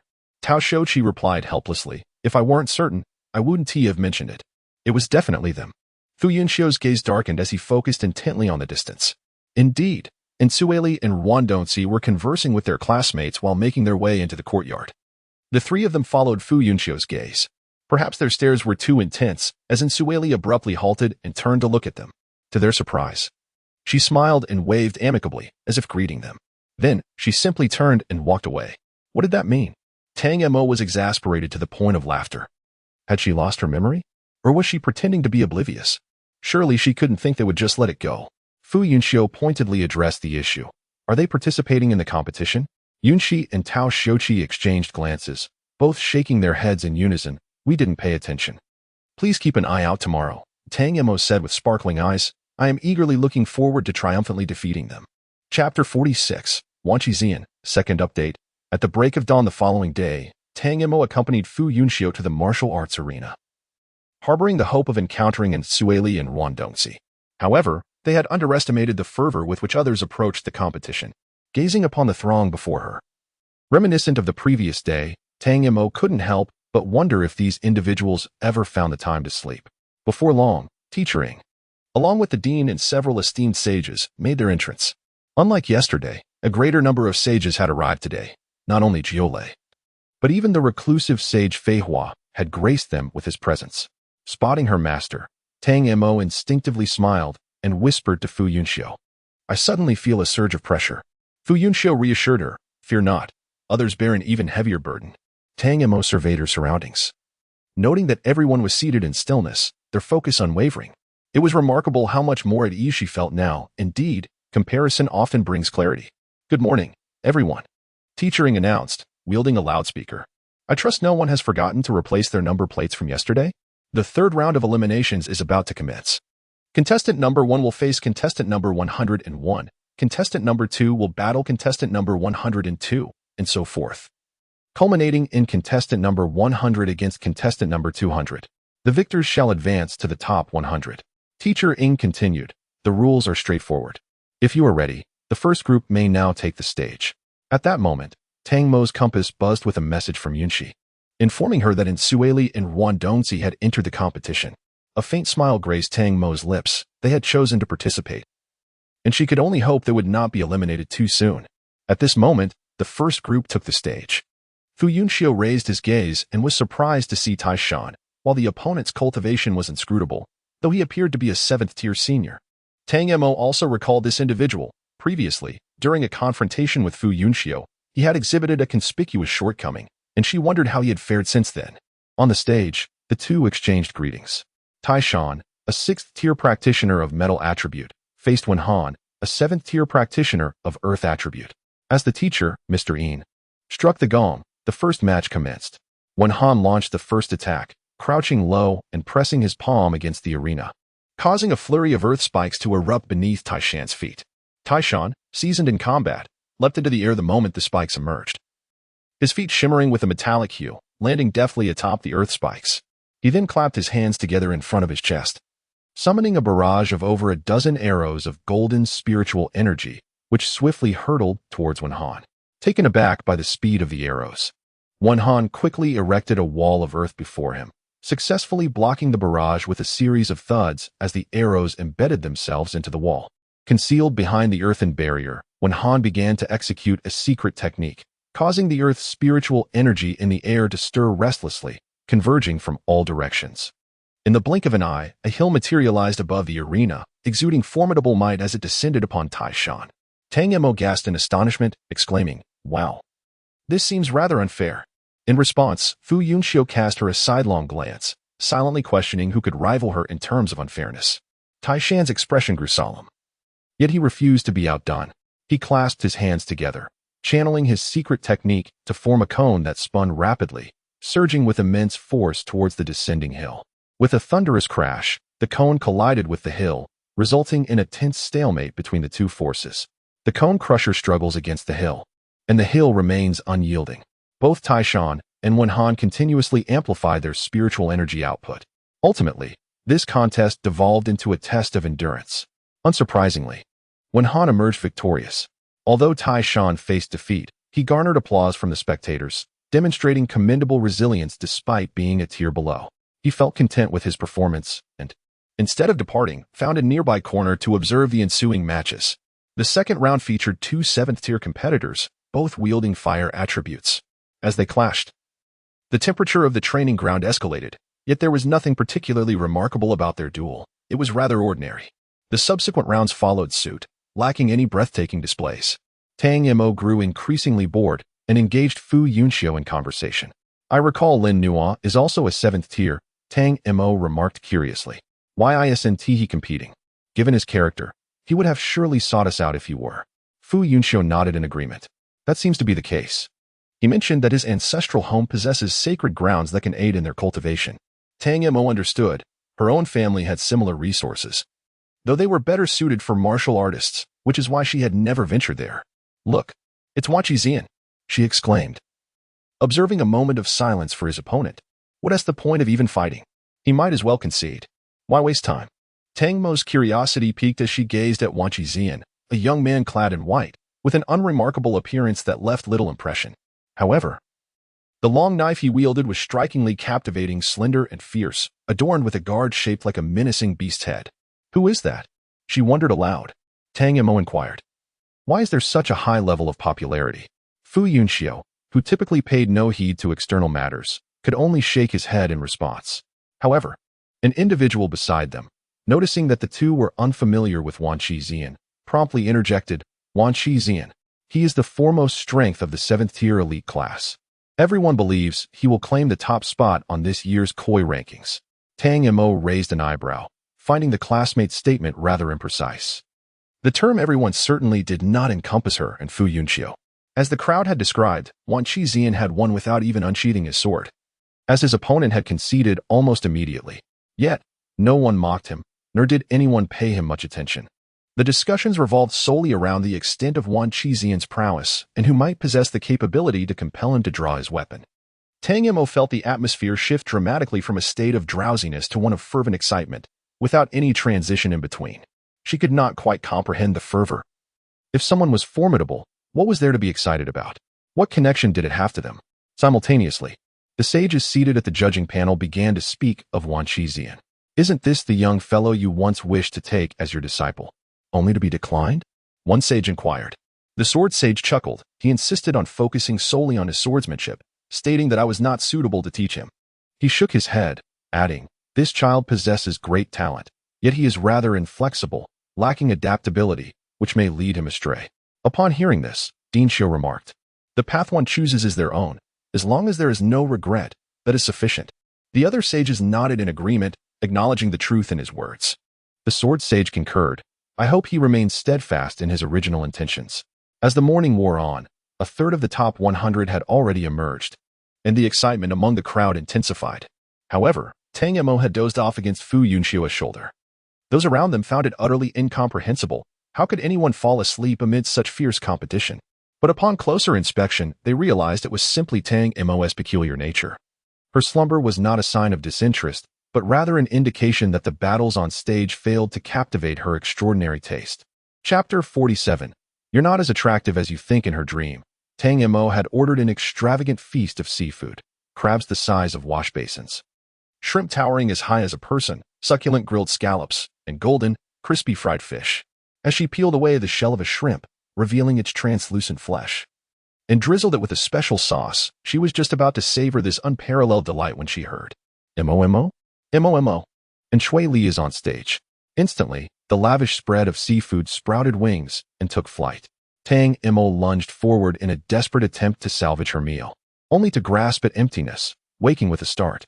Fu Yunxiu held her securely, inquiring, "What were you dreaming about, to be so frantic?" Tang Mo inhaled deeply, expressing her dissatisfaction. "I wanted a seafood feast." Understanding dawned upon Fu Yunxiu, and he soothingly ran his hand along her back, promising, "We shall go tonight." Standing upright, Tang Mo glared fiercely at the arena. It was because of Shui Li. Why did she have to come up on stage just as she was dreaming of a grand banquet? Their rivalry was only growing more intense. Shui Li's opponent was a practitioner of wood element martial arts. Most wood element warriors are typically ranged combatants. However, this individual is an exception, as she specializes in close-quarters combat and possesses remarkable agility. At the outset, Shui Li found herself unable to even graze the hem of her opponent's attire, resorting to passive defense. Tang Mo observed with great trepidation, fearing that Shui Li might face defeat. Fortunately, the legacy she acquired within the treasure space proved to be quite formidable, allowing her to execute a sweeping attack that ultimately vanquished her foe. Tang Mo breathed a sigh of relief, grateful that the opportunity for vengeance had not slipped away. Before stepping off the stage, Shui Li cast a subtle glance at Fu Yunxiu, her glistening eyes glimmering with a hint of arrogance, as if to convey that he no longer deserved her affection. Fu Yunxiu, taken aback, remarked in silence, "With such theatrics, why bother being a warrior? You might as well pursue a career in acting. I guarantee you'll become a sensation throughout the Eastern continent." Tang Mo shot a glare at Shui Li, fiercely admonishing Fu Yunxiu, "You must not gaze upon her." In response, Fu Yunxiu obediently lowered his gaze, stating, "I am looking at you." Tang Mo, with a blank expression, retorted, "Do you think I'm short?" Fu Yunxiu, startled, quickly replied, "I do not. Your height complements mine perfectly. If you were any taller, I would feel overwhelmed, and that would be utterly unappealing. You are the most endearing." Tang Mo, skeptical, inquired, "Really?" Fu Yunxiu raised 3 fingers solemnly, declaring, "I swear." Tang Mo huffed in a haughty manner, "Considering your sweet words, I will forgive you this time, but do be more mindful in the future." Fu Yunxiu nodded, yet he remained puzzled, wondering where he had erred. The next contestant to take the stage was Ruan Dongzi, who faced an opponent of rare caliber, a 6th-tier warrior. The battle unfolded without a hint of suspense, concluding in mere moments. Ruan Dongzi remained composed, exiting the stage promptly after her performance, without casting furtive glances around. Subsequently, unfamiliar contestants took their turn. Fu Yunxiu nodded, surmising, most likely. Otherwise, he would have registered for the competition. At the very least, he is aware that he should avoid us, which suggests a sense of guilt. Fu Yunxiu continued, conversely, Shui Li and Ruan Dongzi are utterly shameless. They probably even rejoiced upon discovering the true nature of the treasure, believing that their betrayal was fortunate, as they managed to abscond with the tokens, thus avoiding missing out on the inheritance. Such individuals are purely self-serving, prioritizing their own needs above all else, expecting others to yield. Otherwise, they perceive it as an injustice. Fu Yunxiu tapped his head, remarking, "In essence, they are afflicted and require treatment." Tang Mo nodded in vehement agreement, adding with lingering apprehension, "I shall never again team up with unfamiliar individuals." Fu Yunxiu chuckled, affectionately ruffling her hair, feeling as though she was still a child to utter such naive words. In the adult world, one cannot always indulge their preferences, as everyone inevitably encounters situations where they must act against their will. However, Fu Yunxiu mused, with him by her side, he would strive to become stronger, to wield influence and grant Tang Mo more autonomy, allowing her to follow her heart rather than constantly accommodating others. Look, it's Mo Shui. Mo Shui, the one known as the Flower Whisperer. Mo Shui likely possesses the strength to rank within the top 10. I believe she is capable of more. She might even secure a spot in the top 5. This marks the second student, after Wan Qizian, to incite such widespread discussion. Tang Mo gazed over, observing Mo Shui, a woman with an austere countenance, clad in garments as white as fresh snow. Her eyes, too, were devoid of warmth, seemingly detached from emotion. Mo Shui possessed ice attributes, wielding a diamond-shaped spear, adeptly merging melee combat with illusions. Her adversaries often misjudged her position due to the deceptive nature of her illusions, leading to numerous futile strikes and evasions, ultimately resulting in their swift defeat. Witnessing this, the onlookers wore expressions of dismay. If they could not even ascertain their opponent's location, how could they engage in battle? Were they left with no choice but to rely on broad area attacks? Indeed, it was no surprise that Hua Jiyu's prowess was formidable. However, Tang Mo perceived a stark contrast between Mo Shui and Hua Jiyu. They were fundamentally different individuals. Hua Jiyu was bold in love and hatred, while Mo Shui exuded an innate chill, a profound emotional detachment. Aside from their shared affinity for spiritual power and mastery of illusions, there was little resemblance between the two. Subsequently, akin to a sudden eruption of renowned figures, the acknowledged elite among the 7th-tier contenders began to emerge in clusters. Intrigued, Tang Mo observed for a while, managing to commit a few names to memory. Chi Kai, a 7th-tier Earth attribute warrior, possessed innate divine strength and wielded a pair of gauntlets, relishing in brawls characterized by brute force. According to speculation, his prowess was likely within the top 5. Lu Jie, a 7th-tier wind attribute fighter, brandished 2 crescent blades, his technique and agility reaching unparalleled swiftness, also possessing the potential to enter the top 5. Yan Huang, a 7th-tier fire attribute combatant, wielded a long spear. His fiery strikes a nightmare for countless opponents, vying for a spot within the top 3. Lastly, there was Ling Huxiao, reputedly the only one capable of rivaling Wan Qizian, a formidable weapon master and an exceptionally beautiful young lady. Ling Huxiao, true to her name, was exceedingly cheerful, her smile unwavering even amidst the battle. Her eyes slightly squinted, resembling a different kind of enchantress. It took Fu Yunxiu a moment to comprehend her words, leaving him both amused and exasperated as he admonished, "Do not casually bestow nicknames upon others." Tang Mo exclaimed softly, "I wouldn't he dare say it in front of her. Don't you think she resembles one?" Ling Huxiao possessed a curvaceous figure and a face so stunning it bordered on the ethereal. Indeed, she was the most exquisite girl Tang Mo had ever encountered. The moniker of Enchantress was undoubtedly fitting for her. Fu Yunxiu cast another glance at Ling Huxiao before candidly remarking, "You are not as beautiful as she." At this, Tang Mo burst into laughter, feeling a delightful sense of satisfaction within her heart. Chapter 48. Directly fill the gap. Second update. Group 8. Please step forward. Teacher Ing announced with a megaphone. Tang Mo stretched her limbs, preparing to take the stage. Fu Yunxiu gently patted her shoulder, advising, "Be gentle." Tang Mo huffed, "Do you think I am that violent?" Her ascent to the stage elicited gasps of astonishment from the crowd. She had gained quite a reputation as an anomaly among the new students. Discussions circulated on whether this anomaly could triumph over the 7th-tier senior with her 6th-tier prowess, thus elevating her reputation further. Her opponent was a 7th-tier senior with water attributes, whose offensive capabilities were not particularly formidable and who appeared rather delicate. Tang Mo hesitated to strike too hard. After a moment's thought, she retrieved a long-unused talisman pen, deftly crafting 4 talismans in the blink of an eye. These talismans transformed into spears, launching towards the senior's vital points from various angles. The senior, unfazed and composed, waved her hand effortlessly, sending rippling waves that softly yet firmly kept the spear at bay. With a swift motion, she thrust her hand forward, conjuring an array of water arrows that surged densely towards Tang Mo. Meanwhile, Tang Mo had already inscribed her talismans for in total, layered into a conflagration talisman. Upon contact with the water arrows, they erupted into a torrent of blazing flames, incinerating the arrows completely while continuing to spread towards the senior. The only recourse for the senior was to amplify the water flow in a bid to resist the onslaught. For a moment, the arena resonated with the sizzling sounds of the water's spiritual energy igniting. That weirdo doesn't have any new moves. Those layered runes were already worn out from the points competition, someone remarked. How do you know they don't have something new? Perhaps they wish to keep a few trump cards up their sleeve. Are you implying that this student is unworthy of utilizing their hidden strengths? I certainly did not mean that. The senior in the arena felt a surge of indignation at these words and addressed Tang Mo with seriousness. Please take this seriously. What could Tang Mo say in response? Since a request had been made, she had no choice but to comply. After a moment's contemplation, she summoned a colossal fireball. Conjured from the All Things talisman, ablaze and roaring. As the fireball materialized from her brow, gasps of astonishment erupted from the crowd, even causing the sages to lose their composure. Director Chiu fixed his gaze intently on Tang Mo's forehead, hesitantly inquiring, "Is that the All Things talisman?" As the director, he was aware of the treasure's unlocking. Yet the specific rewards obtained by the students remained beyond his purview, and he found it inappropriate to inquire further. The Sacred One of Flying Blossoms smiled lightly. Acknowledging the fortunate girl who had chosen the universal talisman amidst countless treasures in the space of inheritance. Dean Xiu shook his head, asserting that it was not merely a matter of luck.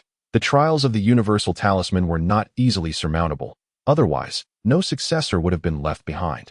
The Sacred One of Flying Blossoms pressed her lips together in silence. Originally, she had the opportunity to become the successor of the universal talisman, but alas, Jule, sensing the curiosity of the esteemed sages, posed the question, is the universal talisman the legendary symbol that can elevate one to divinity upon reaching the pinnacle of cultivation? The Sacred One of Flying Blossoms nodded in affirmation. Upon hearing this, the sages could not help but reveal traces of envy. One among them lamented, "We have been saints for many years, traversing perilous realms in search of a fleeting chance to ascend to divinity, while some merely step through the threshold and find the staircase to the divine already laid before them. Yet, it remains merely a possibility."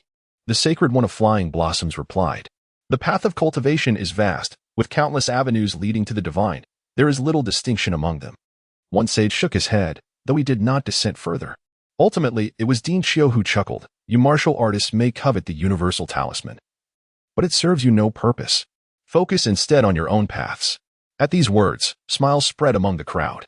Having attained the status of saints, their mental fortitude had reached an apex, rendering them less susceptible to external temptations.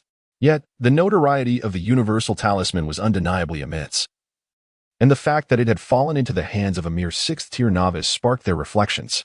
Giule remarked, "With the support of the universal talisman, this girl will undoubtedly rank among the top 10. The Sacred One of Flying Blossoms recalled the several encounters between Tang Mo and Fu Yunxiu, a mysterious smile gracing her lips. See? Meanwhile, the fireball had completely detached from Tang Mo's consciousness, suspended in the air like a miniature sun. The senior's expression changed, and an overwhelming sense of dread surged within her. She immediately regretted prompting Tang Mo to take this seriously. "Senior, perhaps you should concede," Tang Mo said earnestly. "This is my first time using this technique, and I am uncertain of its potency. It would be unfortunate if I were to injure you." Since her training with the myriad symbols began, her only sparring partner had been Fu Yunxiu.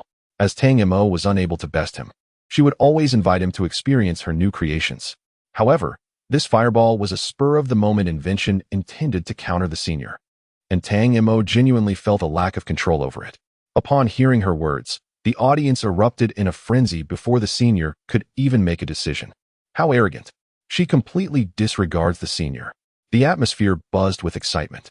With such audacity in a battle of higher ranks, she must truly be a prodigy. "Senior, do not hold back. Teach her a lesson so she understands that we upperclassmen are not to be trifled with." Fu Yunxiu, however, merely chuckled lightly and shook his head. This could turn out to be quite detrimental. The students nearby looked over, puzzled. Detrimental to whom? The senior? Do you truly believe Tang Mo can win? Fu Yunxiu raised an eyebrow and replied nonchalantly, "Why not?" The student's expression shifted dramatically. Could she genuinely triumph against someone of a higher rank? Listening to the commotion below, the senior's face oscillated between pale and flushed. Ultimately, she resolved to unleash her trump card. Although she was not entirely adept, it possessed the greatest destructive power among her current techniques. "If you can withstand this move, I shall concede." "Be cautious," she declared. Tang Mo extended her hand politely. "After you, senior." The senior's expression grew grave as she clasped her hands in a complex gesture. In the blink of an eye, the heavens seemed to darken, and an immense reservoir of water elemental energy coalesced behind her, forming an expansive ocean. Tang Mo's eyes widened in astonishment. This display had clearly transcended the realm of rudimentary spells, which explained the senior's unwavering confidence. With a swift change in her hand gesture, the senior pointed forward, and the previously tranquil sea surface erupted into tumultuous waves, surging toward Tang Mo and her diminutive son. Tang Mo waved her hand, and the little son eagerly advanced, effortlessly evaporating the encroaching waves. However, the waves were far from finished. They came in relentless succession, and before long, the little son's brilliance began to wane. Noticing this, the senior revealed a faint smile. Tang Mo furrowed her brow in contemplation, then produced a talisman pin, immediately unleashing a flurry of earth elemental talismans, which transformed into sand and stones, all descending into the vast ocean. The onlookers were left astounded by her speed in crafting the talismans, particularly the talisman masters, who began to question whether their own hands had become impaired. Seeing this, the flowering saint displayed a hint of satisfaction in her eyes, yet remarked, "Further practice is required." The other saints chimed in, "We are humbled, thank you." At that moment, Tang Mo paused her talisman crafting. The crowd collectively thought, "She is fatigued. She has finally acknowledged her weariness?" Yet, in the next instant, she resumed her efforts, this time utilizing stacking talismans. The crowd was left in disbelief. What was I anticipating? Ultimately, the senior's ocean was filled to the brim with the sand and stones conjured by Tang Mo. The senior sighed, "Thank you for the invitation. I am utterly exasperated." Chapter 49. A remarkable turn of events, 3 updates. The senior was weakly supported off the stage, having sustained no injuries, merely feeling somewhat drained. The inscription master can harness the power of heaven and earth through runes, whereas the martial artist must rely solely on their own capabilities. A formidable technique like gathering tides can easily deplete one's reserves. As the first individual in this realm's koi carp competition to achieve victory in a battle against a higher-level opponent, Tang Mo was met with universal acclaim. However, Ensili and Ruan Dongzi, who harbored animosity towards Tang Mo, remained impassive throughout, their discomfort growing with her increasing prowess. An invigorated instructor Ing reintroduced Tang Mo, who, with remarkable composure, dismissed it as a routine feat. Nevertheless, the audience's enthusiasm remained undiminished. Consequently, Tang Mo commandeered instructor Ying's megaphone, exclaiming, "Attention, everyone! Please quiet down and avoid disrupting the competition. Furthermore, the next group will also feature a cross-dire battle, and we have sparred countless times in private, and I have never once emerged victorious. Please welcome Group 87. Instructor Ing was taken aback by this unexpected announcement. Tang Mo's proclamation ignited fervent anticipation among the spectators. Considering Tang Mo's exceptional abilities, the prospect of someone capable of consistently defeating her, despite being at the same 6th-order level, was astounding. Nearby, a student who had previously conversed with Fu Yunxiu visibly paled. Observing Fu Yunxiu, they noted his altered demeanor, a departure from his usual tranquility. He had likely not anticipated the presence of an even more formidable individual in his vicinity. Fu Yunxiu, struggling to maintain composure, inhaled deeply, striving to project an outward appearance of equanimity as he ascended the platform. The crowd scrutinized him, engaging in hushed discussions. Is this the even more formidable one? Oh, I recognize him. He's that lightning-attributed prodigy. Rumor has it that he's Tang Mo's elder brother. No wonder. Birds of a feather flock together. It is said that the members of their family possess strikingly high attractiveness. For a brief moment, the crowd fell silent. Tang Mo was indeed quite beautiful. Yet everyone was so astounded by her extraordinary skills that they entirely overlooked her appearance. However, Fu Yunxiu was different. He rarely displayed his abilities in public, thus naturally drawing the audience's attention to his looks. He resembled an enchanting fairy from a story, evoking a blush with just a single glance. Who is my brother's opponent? It is Wu Longping, that savage. Brother must be cautious. Protect your visage. Winning or losing is inconsequential, but your face must remain unblemished. Tang Mo listened in bewilderment. Well, participating in a competition was one thing, but to think so many admirers would emerge, and that he would rely on his looks to debut, truly deserving of the title of male fox spirit. Meanwhile, Ensueli scoffed disdainfully. A bunch of fools who only know how to admire appearances. Her voice, fueled by anger, did not lower in volume, attracting the ire of those nearby. Ruan Dongxi could only offer a polite smile and apologize to the crowd. explaining that Ensueli's temper had become increasingly peculiar and irritable, finding fault with everyone. He could no longer see the version of her he once cherished, yet he remained unable to let go. Ruan Dongxi quietly cautioned, with so many people around. Please be mindful of your words. Ensueli retorted with a cold laugh. What? Am I no longer entitled to speak? That is not what I meant, Ruan Dongxi sighed. Relinquishing his attempts at persuasion, she had entrenched herself in her stubbornness, unable to extricate herself from it, rendering the opinions of others futile. As Fu Yunxiu felt like a rare mythical beast under the watchful gaze of an audience, Wu Longping ascended the stage. Dressed in a short shirt and wielding a long-handled iron hammer, his demeanor was incongruous with that of a typical student. He resembled a master blacksmith instead. Blacksmithing is the most populous profession on the continent, as it requires little more than strength and a willingness to toil. Almost anyone can become a blacksmith. However, without innate talent, one may languish as a lowly blacksmith throughout their life. The status of such craftsmen is as meager as their skills, often looked down upon. In contrast, high-ranking blacksmiths are immensely sought after, as their services are indispensable in the creation of armor, weapons, spirit crystal carriages, and ships. Thus, distinguished blacksmiths are often esteemed guests among the major factions. As Wu Longping placed his hammer down, it emitted a resounding thud upon contact with the ground, indicating its considerable weight, yet he appeared to have grown accustomed to such burdens. He cupped his fists in greeting, declaring, 7th-tier metal attribute, professional blacksmith. Then, lifting the hammer once more, he added, I possess no secret techniques, merely the skill of forging. I trust my junior will be understanding. With that, he charged forward. Hammer in hand, Fu Yunxiu perceived not a mere martial artist before him, but rather a fierce beast, exuding an aura of brutal savagery. This senior, Wu Longping, had undoubtedly participated in bloody battles, having truly faced life-and-death confrontations. In comparison, the other seniors appeared as delicate flowers sheltered within a greenhouse. Tang Mo, with her exceptional mental acuity, was particularly attuned to the shifts in the atmosphere, especially as her focus remained almost entirely on the arena. In an instant, she recognized that Fu Yunxiu was taking the matter seriously. Indeed, in the next moment, Fu Yunxiu retrieved the blood shadow gun from his spatial confines and advanced with determination.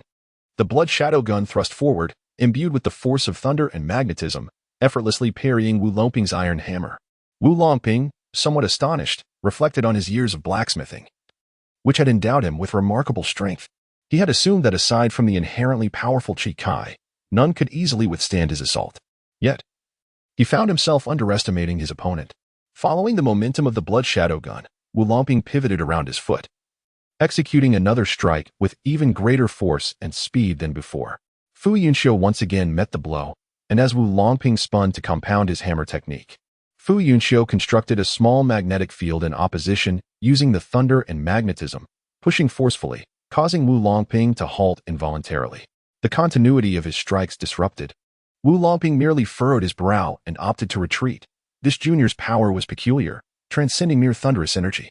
In the audience, Tang Mo beamed like a cat that had caught a mouse, reveling in the fact that others were now also ensnared by the magnetic force.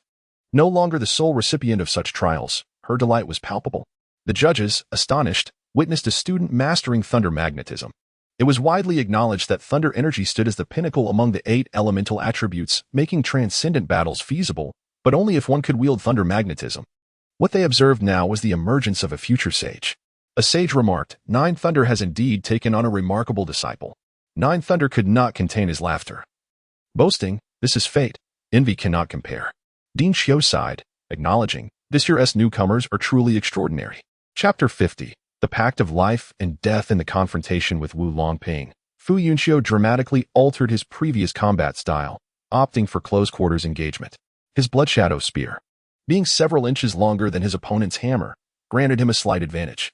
Furthermore, the erratic attraction and repulsion of the magnetic force created by thunder rendered Wu Longping rather uncomfortable, and before long, he was pushed off the stage by a sudden thrust of the lightning magnetism. Fu Yunxiu was taken aback. This was unexpected. He had meticulously controlled his strength. How could it have ended this way? Wu Longping, in a fit of irritation, exclaimed, I refuse to continue fighting you. It's far too exasperating. I feel a fire brewing within me that I cannot unleash. I'd rather forge iron. Fu Yunxiu couldn't help but chuckle at the absurdity of the situation. He had sworn he was quite earnest in his efforts. He had intended to refine his skills in close combat through this battle, yet it concluded in such an inexplicable manner. He turned to descend from the stage. While Tang Mo, tears of laughter streaming down her cheeks, remarked, "I cannot believe I have battled against you so many times. I must be truly remarkable. My capacity to endure is unparalleled." Fu Yunxiu, with playful annoyance, pinched her cheek and replied, "You certainly do talk too much." There were only a few groups left in the competition, yet a few noteworthy upperclassmen emerged, all of whom had obtained legacies within the treasure space. However, legacies varied in strength, and the ability to convert that legacy into combat prowess ultimately depended on the individual. In the short term, not many could achieve significant enhancement. Among them, the most striking was a weapons-focused mentalist named Feng Qi, whose mastery of the bow and arrow was nothing short of extraordinary, leaving a lasting impression on all who witnessed his skill. According to Tang Mo's observations from numerous battles, Feng Qi likely did not exert his full potential. He possesses the capability to rank among the top 10. As dusk enveloped the earth, the list of the top 100 participants in this year's Koi Championship was freshly unveiled. Tomorrow heralds the commencement of the exhilarating and intense scoring matches.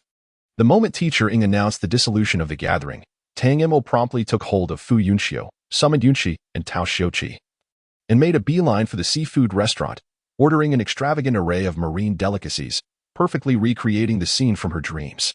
To add to the delight, there was even someone nearby assisting with shelling the seafood, rendering the experience even more blissful than in her dreams. The four of them chatted animatedly about the day's competition while savoring their meal. Yunxi and Tao Xiuqi, having spent the past few days in the audience, were not idle. They had gleaned plenty of information regarding the 7th-tier seniors. The following day dawned overcast, as if the heavens themselves sensed the somber atmosphere of the day, deliberately sending a few clouds to complement it. Teacher Ing, as per usual, announced the rules. The final round of the scoring challenge would allow every participant to challenge any opponent of their choosing. Challenged individuals could not refuse unless severely injured. The challenge would continue until no one remained to issue a challenge, after which scores would be tallied and ranked from highest to lowest. Upon hearing this rule, both the audience and participating students erupted in exclamations of surprise, quickly followed by a wave of excitement. This was the appropriate competition format for Qi High Academy. Those lackluster matches from the previous days hardly qualified as contests. Teacher Ing raised his voice once more. Remember, do not intentionally harm others. Sparring within the academy should be conducted with restraint. Do not seek to show off. Anyone deemed to have intentionally harmed another will be disqualified from the competition, and in severe cases, expelled from the academy. Lastly, Teacher Ing remarked, in consideration of the intense battles you will face, the academy has specially prepared healing and restorative elixirs for everyone, 5 of each. Please use them judiciously. With a wave of his hand, a series of pouches containing the potions descended into the hands of the 100 students. Tang Mo opened one and observed that they contained high-grade 7th-tier elixirs. The academy was indeed generous. Just as she turned to speak to Fu Yunxiu, she was interrupted by a voice exclaiming, "Tang Mo, I challenge you." Looking up, she recognized that it wasn't Silly standing on the arena. A scoff escaped her lips. Such eagerness was a bit overconfident, was it not? And Sueli continued, "Tang Mo, I wish to sign a life and death contract with you." At this declaration, the entire assembly fell silent. Teacher Ing furrowed his brow. He had just stated that no lethal force should be used among peers, and yet here was a demand for a life and death contract. He felt a surge of irritation but found himself with no grounds to intervene, for the life and death contract was recognized across the continent as the most equitable agreement. It could only be signed by 2 willing parties and required the witness of deities, with the outcome strictly limited to life or death, no alternatives. Such a proposal was rarely made unless there existed an irreconcilable enmity. Teacher Ing was uncertain, contemplating whether to allow Sueli's challenge. What if Tang Mo truly agreed? He glanced towards the judging panel, where the Saint of Flying Flowers shook his head, signaling that intervention was unnecessary. With a sigh, Teacher Ing resigned himself to the unfolding scenario. Indeed, to navigate through the continent, one must inevitably confront such trials. Hesitation gripped Tang Mo, though animosity existed between them. She didn't believe it warranted a fatal outcome. Her initial intent was merely to inflict a severe beating and seize their money. The sudden escalation to a life-or-death situation left her disconcerted. At that moment, Fu Yunxiu embraced her tenderly, whispering, "I yearn to shield you from her. She's merely a lunatic. Yet, I recognize you are not a delicate flower nurtured in a greenhouse. As the heiress of the Tang family, You are destined to stand alone. It's better to seize this opportunity now. Fear not. Regard her as a mere demonic beast. Tang Mo responded with a soft acknowledgement, but remained rooted, clinging tightly to Fu Yunxiu, silently amassing courage. Her apprehension did not stem from the life and death contract, for she never entertained the notion of defeat. She was convinced of her triumph, a sentiment shared by Fu Yunxiu. Her concern lay in the impending act of taking in Sueli's life. Prior to this, she had never taken a life, though life in the Galan realm held little value, and Tang Mo had long prepared for this day. She still required a moment of composure. And Sueli, standing on the arena, watched the embracing couple, a searing pain piercing her heart with each beat. She had deluded herself into believing she had moved on, but in truth, she had merely excavated a cavity in her heart, burying it deep within. She had endured enough. This battle, regardless of its outcome, would at least offer liberation. And Sueli couldn't articulate the depth of her obsession with Fu Yunxiu. Ever since their encounter at the freshman class arena, she had been haunted by his memory, constantly and unconsciously seeking news of him, until the treasure was unveiled. She finally found an opportunity to approach him, only to sorrowfully discover that his heart and mind had long been occupied by another girl, leaving no room for her. Yet, what could she do? She had already sunk too deep, becoming increasingly unrecognizable to herself. After much contemplation, Shuili conceived of a drastic plan. She would take away the girl whom Fu Yunxiu cherished the most, ensuring that he would never forget her throughout his life. Chapter 51. The Force of Will Armor. Everyone awaited Tang Mo's decision, and Shuili refrained from urging her. Instead, becoming lost in thought, her gaze fixed on a single point. Tang Mo's compass trembled violently, but she did not need to look to know who was behind it. Merely Yun Shi and Tao Xiuqi. She could easily guess their words. Do not act impulsively. Do not agree to her. She must have a trump card. Do not be deceived. After all, Shuili is merely one person, not worth it. After taking a deep breath, Tang Mo released Fu Yunxiu and ascended the platform. In that moment, she appeared remarkably composed. Having accepted the impending events and vowing to approach them with equanimity, she proclaimed, "Let us sign the contract." Shuili slowly smiled, her lips curling higher until she erupted into laughter, as if unable to contain herself. Once her laughter subsided, she murmured, "Let us sign." The contents of the life and death contract were straightforward. None on the continent were unaware of it. Many children recited the contract's terms while playing games. Yet it would only take effect with the blood of both parties. Tang Mo and Shuili simultaneously pierced the tips of their tongues, drawing forth their vital blood. As they recited the contents of the contract aloud, 2 droplets of blood emitted a faint golden glow, merging together to form a golden parchment that floated into the void, vanishing from sight. The life and death contract was established. The crowd held their breath, none expecting that the two would truly sign the contract. And they were about to witness a battle to the death. Shuili gazed at Tang Mo, her eyes ablaze with intense disdain and enmity. Her hands slowly rose, and streams of water-based spiritual energy transformed into swimming fish, frolicking in the heavens and earth. In an instant, they encircled both her and Tang Mo. The next moment, the fish coalesced into a barrier, completely enveloping Shuili and Tang Mo, obscuring them from the surrounding gaze. Fu Yunxiu felt a tightening in his heart, yet he restrained himself, remaining still in his place. His originally enchanting visage, now shrouded in solemnity, exuded an aura of impenetrable coldness.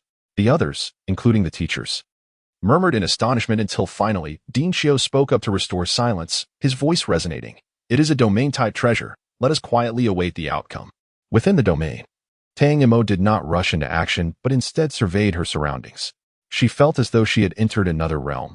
It was vast, far exceeding the previous arena, with a gentle drizzle falling from the sky and the ground beneath her resembling a mirror. The level of this domain was extraordinarily high, far beyond what Shuili could conjure. Within this domain space, Shuili appeared considerably more relaxed. Her demeanor normalized as she smiled and said, "Surprised? You should indeed be. This is a treasure left behind by a saint, a one-time use domain space. To perish here would be your honor." Tang Mo, however, paid her no heed and inquired, "Is it impossible to see inside from outside?" Shuili let out a derisive laugh, responding arrogantly, "Naturally, one cannot see in. Alas, it is truly a pity that no one can witness your miserable march towards demise. But alas, the domain of a saint-level powerhouse is not for outsiders to casually spy upon." "Ha!" Tang Mo slowly smiled in return, clenching her fist as she declared, "Very well. At last, we can engage in a fierce battle. In the next moment, a silvery psychic energy emanated from her forehead, appearing to flow slowly yet enveloping her form with astonishing speed. The psychic energy coalesced upon her body like liquid metal, ultimately transforming into a complete set of black armor.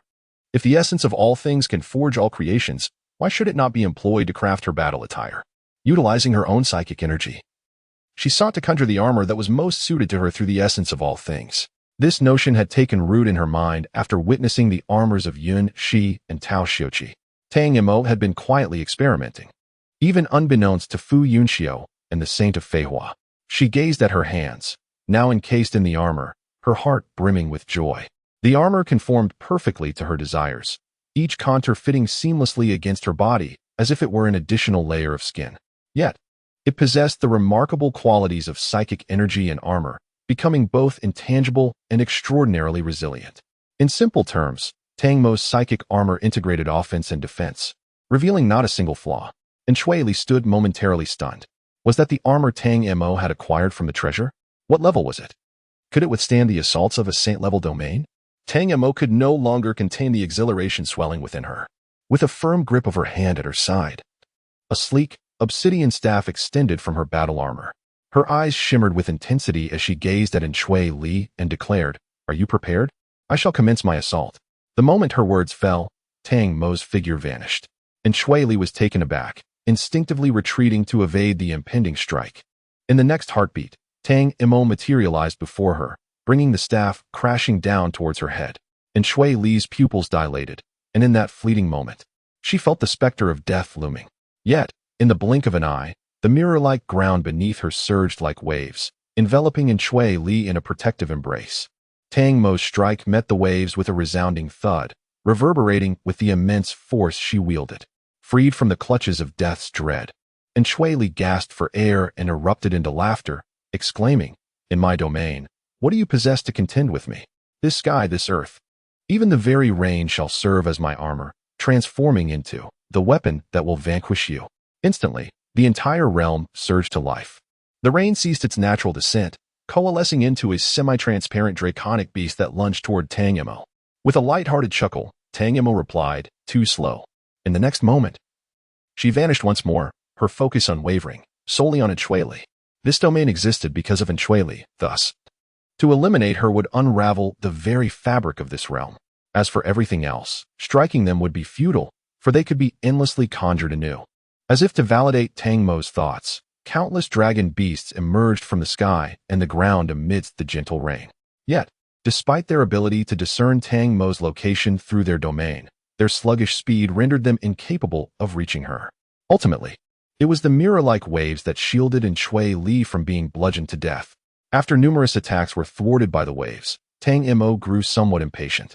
Perhaps if her speed were just a fraction swifter, she could strike Shui Li before the waves surged, but thus far, this was her utmost velocity.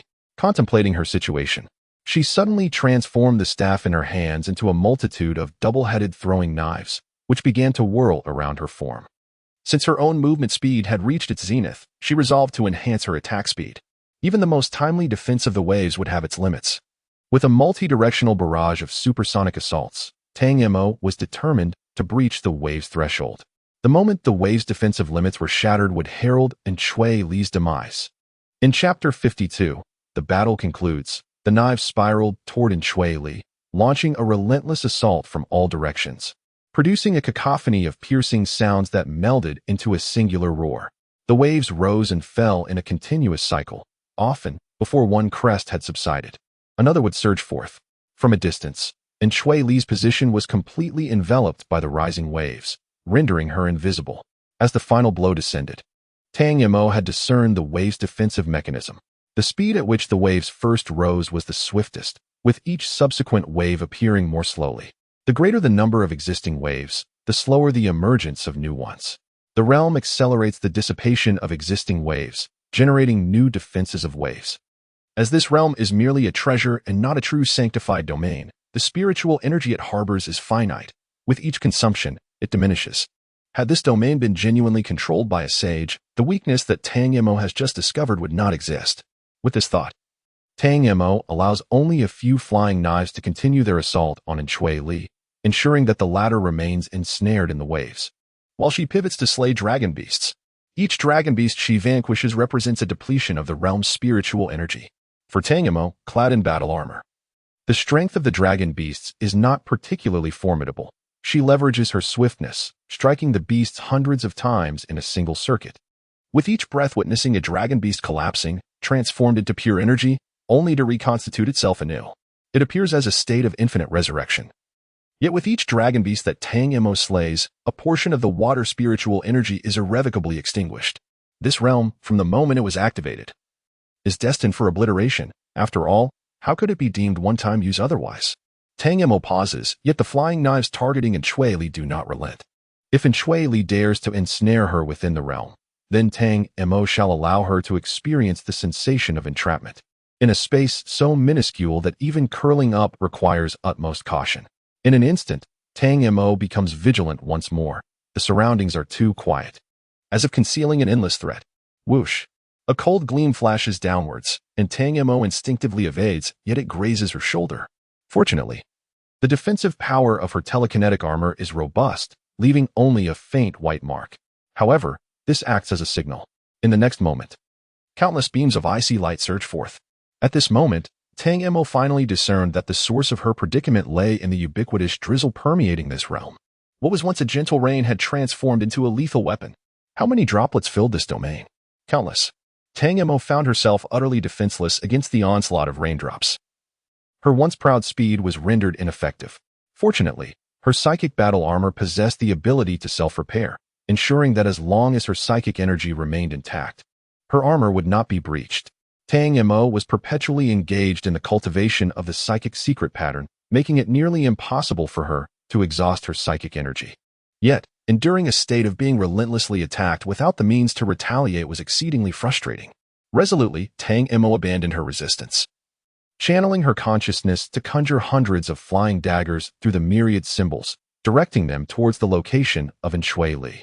Since Shui Li was unable to perceive the outside world and the raindrops lacked vision, they failed to intercept the flying daggers, fixating solely on their relentless assault on Tang Mo. The daggers swiftly surrounded the waves, initiating an unceasing barrage. Filled with a sense of fury, Tang Mo thought, "Let us see who can outlast whom." Waves surged higher and higher, while Shui Li, hidden within, neared madness. This was utterly contrary to her expectations. She had envisioned a scenario where Tang Mo would be the one helplessly hiding, unable to fight back. Yet now, the roles had reversed. This realm, which she had activated, had been turned against her, forcing her to cower in a confined space, scarcely daring to show her face. How could Tang Mo be so formidable? She was merely at the 6th tier. After all this turmoil, Tang Mo's strategy of attrition had finally begun to bear fruit. Faced with a barrage of flying knives akin to a tempest, the realm found itself devoid of sufficient spiritual energy to conjure new defenses, resulting in a dire compromise that exposed fatal vulnerabilities. Before the new wave of blossoms could manifest, the remnants of the old dissipated prematurely. Shui Li, at last, glimpsed the outside world once more, yet the final image seared into her vision was that of a gleaming, cold knife. The blade struck her at the center of her brow, and as she collapsed with a thud, the entire domain began to unravel. Outside the realm, the spectators had waited for nearly 2 hours, and the protracted life-and-death struggle had become rather drawn out, to the point where Fu Yunxiu no longer felt as confident as he had at the outset. What if Tang Mo were to lose? Could she possibly be defeated? What would happen if she did? Fu Yunxiu found himself unable to suppress the emergence of disquieting scenarios, his body drenched in cold sweat as his limbs began to tingle. Yunxi, in turn, wept until her eyes were swollen. She needed the support of Tao Shouqi merely to stand, resolutely refusing to sit, for doing so would obscure her view of the arena. Tao Shouqi's eyes were also rimmed with red. Tang Mo was so kind, so devoted to her friends that even a deity might be reluctant to let her perish. The Holy Flower Sage could no longer maintain her earlier composure, her mind racing with concern. Although it was a sacred realm, it was ultimately a disposable and inferior construct. Tang Mo wielded the myriad symbol adeptly and logically. She should have concluded the battle long ago. Even teacher Ying was engulfed in worry. It was a rare privilege to encounter a student with such extraordinary talent.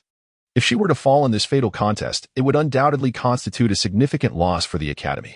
Similarly, there are those who harbor concerns for Ensueli, for she possesses her own circle of friends and classmates who genuinely wish for her triumph. Particularly, Ruan Dongxi's feelings toward Ensueli are exceedingly intricate. From an initial affection to a present state of unbearable anguish, he still cannot confront the reality of her demise. At the very least, at the moment the contract was signed, Ruan Dongxi earnestly hoped for Ensueli's victory. Everyone anxiously awaited the outcome of this life-and-death battle.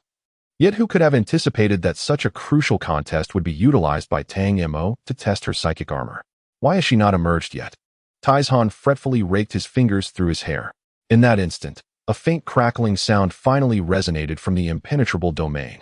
The crowd fell silent, only for Teacher Ying to exclaim excitedly, "The domain has been breached." As this proclamation spread, the entire domain suddenly erupted with a thunderous bang, transforming into a cascade of ethereal water energy, scattering in the gentle breeze and revealing the outcome of the battle to all. Tang Mo and Ensueli remained in their original positions, the distinction being that the former stood upright while the latter lay in a pool of blood. The moment they beheld the scene on the arena, Fu Yunxiu and others who were concerned for Tang Mo exhaled in relief, their faces illuminating with expressions of liberation, while Yunxi collapsed to the ground, laughing and weeping in unison. Conversely, those who were worried about Ensueli were consumed by grief, tears streaming down their faces. Particularly Ruan Dongxi, a man who had always considered himself extraordinary, now wept openly in front of the crowd. Tragically, upon witnessing Ensueli's lifeless form, Ruan Dongxi felt an inexplicable sense of release arise from the depths of his heart. Chapter 53. The harvesting of chives. Blood flowed profusely from Ensueli, prompting Tang Mo to avert her gaze in trepidation. She swiftly descended from the arena, seeking refuge in Fu Yunxiu's embrace, murmuring, "Hold me." Fu Yunxiu replied with a wry smile, "My hands are too numb to lift." Without inquiring further, Tang Mo grasped his large hands and placed them on her waist, nestling comfortably within his arms, attempting to dispel the metallic scent of blood lingering in her nostrils with the familiar aura that enveloped him.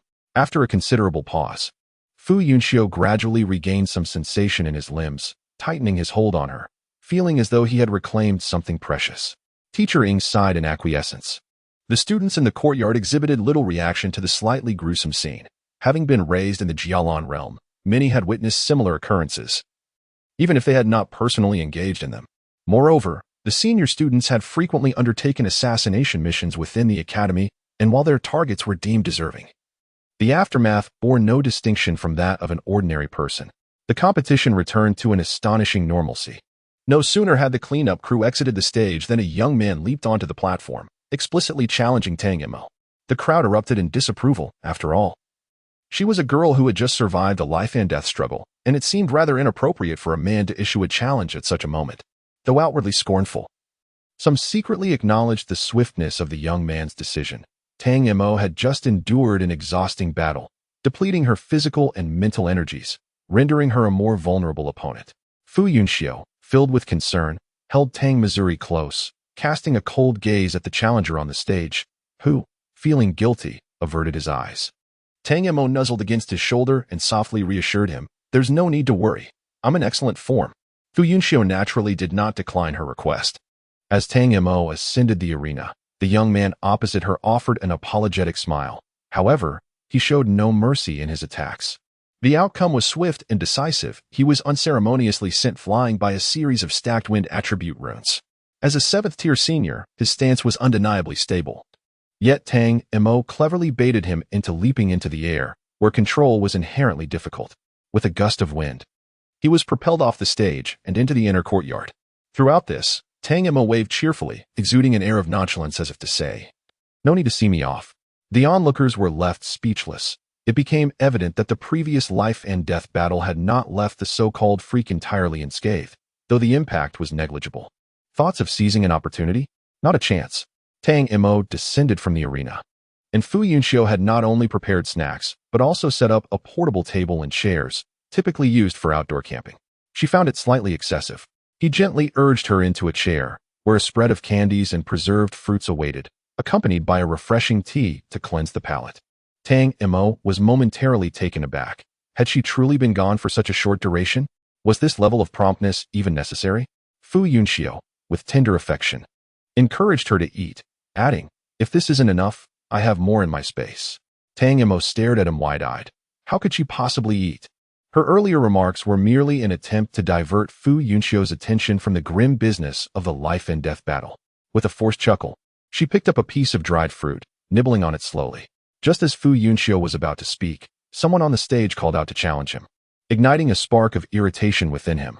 With a stoic expression, he ascended the arena and swiftly employed his lightning control to seize his opponent, effortlessly casting them off the stage with a flick of his wrist.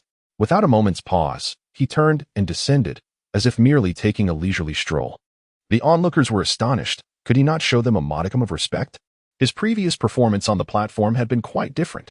Following these two challenges, no one dared to disturb Tang Mo and Fu Yunxiu any longer. It was evident to all that the couple wished for a moment of tranquility. Whoever intruded would find themselves in misfortune. Thus, the ranking matches commenced in earnest. When Chi Kai, possessing one of the top 5 strengths, took to the arena, he immediately adopted a defensive stance, evading the more formidable contenders. One after another, he challenged opponents and swiftly accumulated a significant amount of points. Upon his exit, Lu Jie, also among the top 5, followed suit, mirroring Chi Kai's strategy to amass an equal tally of points before gracefully leaving the stage.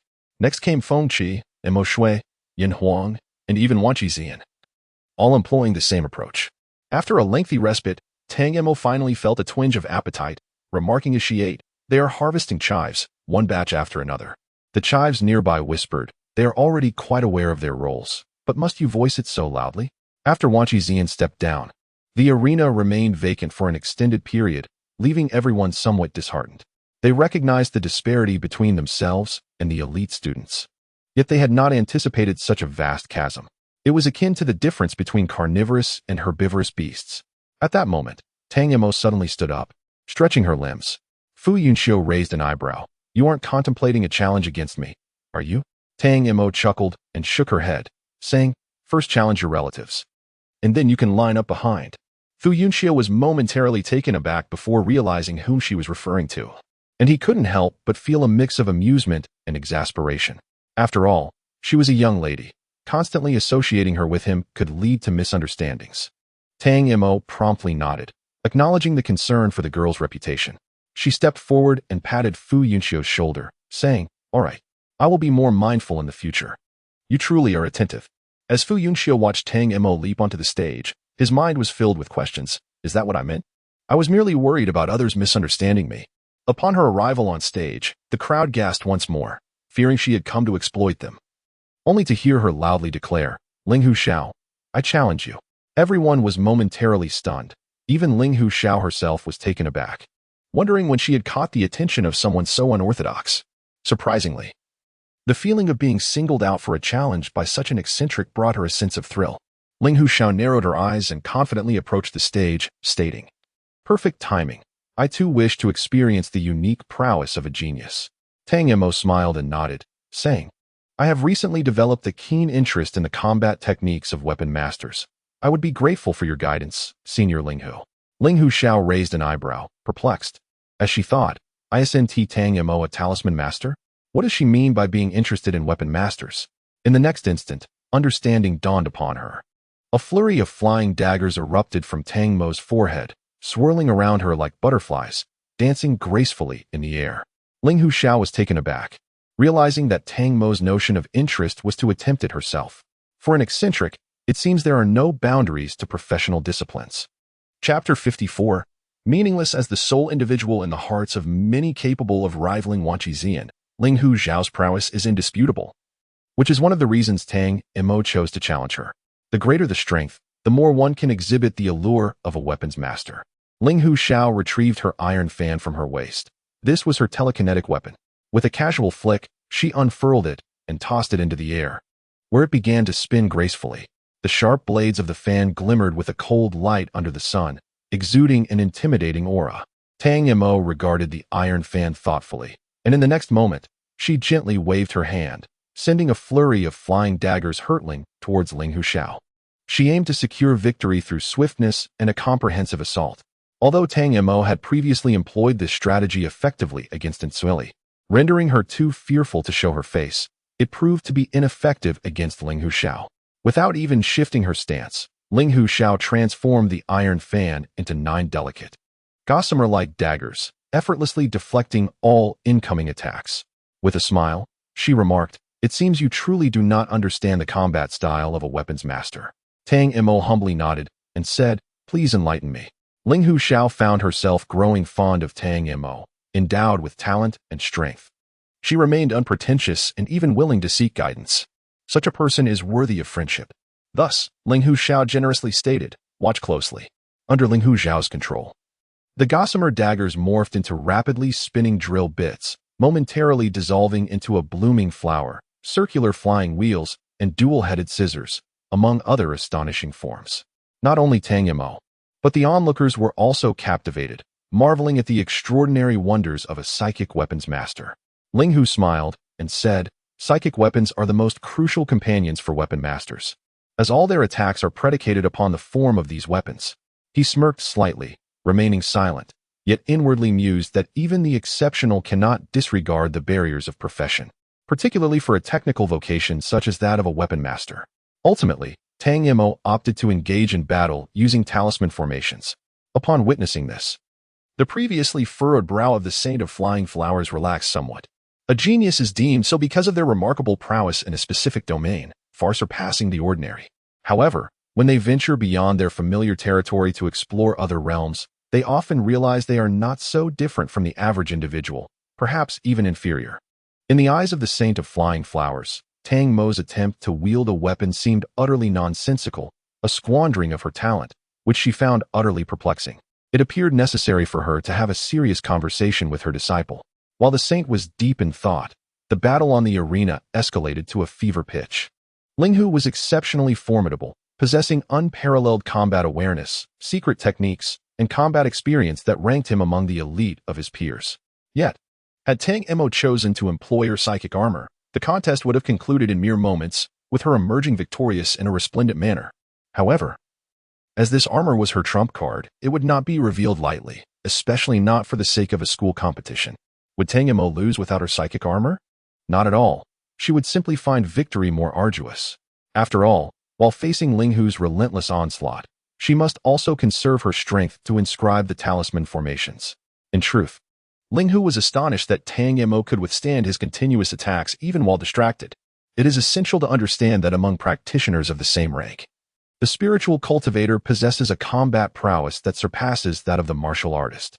This is especially true for weapon masters, whose relentless assaults can suffocate their adversaries, ultimately extinguishing their will to resist and securing victory. Despite being embroiled in the fray, there exists an air of detached leisure. As she observed Tang Mo's desperate dodging of attacks while persistently casting array symbols into the void, Ling Huxiao was suddenly engulfed by a sense of helplessness. Each time, she believed Tang Mo would falter, yet she always managed to endure by the narrowest of margins.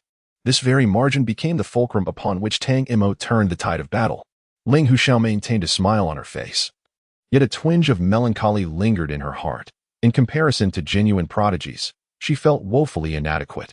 Indeed, once Tang Mo's array was established, Ling Huxiao conceded without much resistance.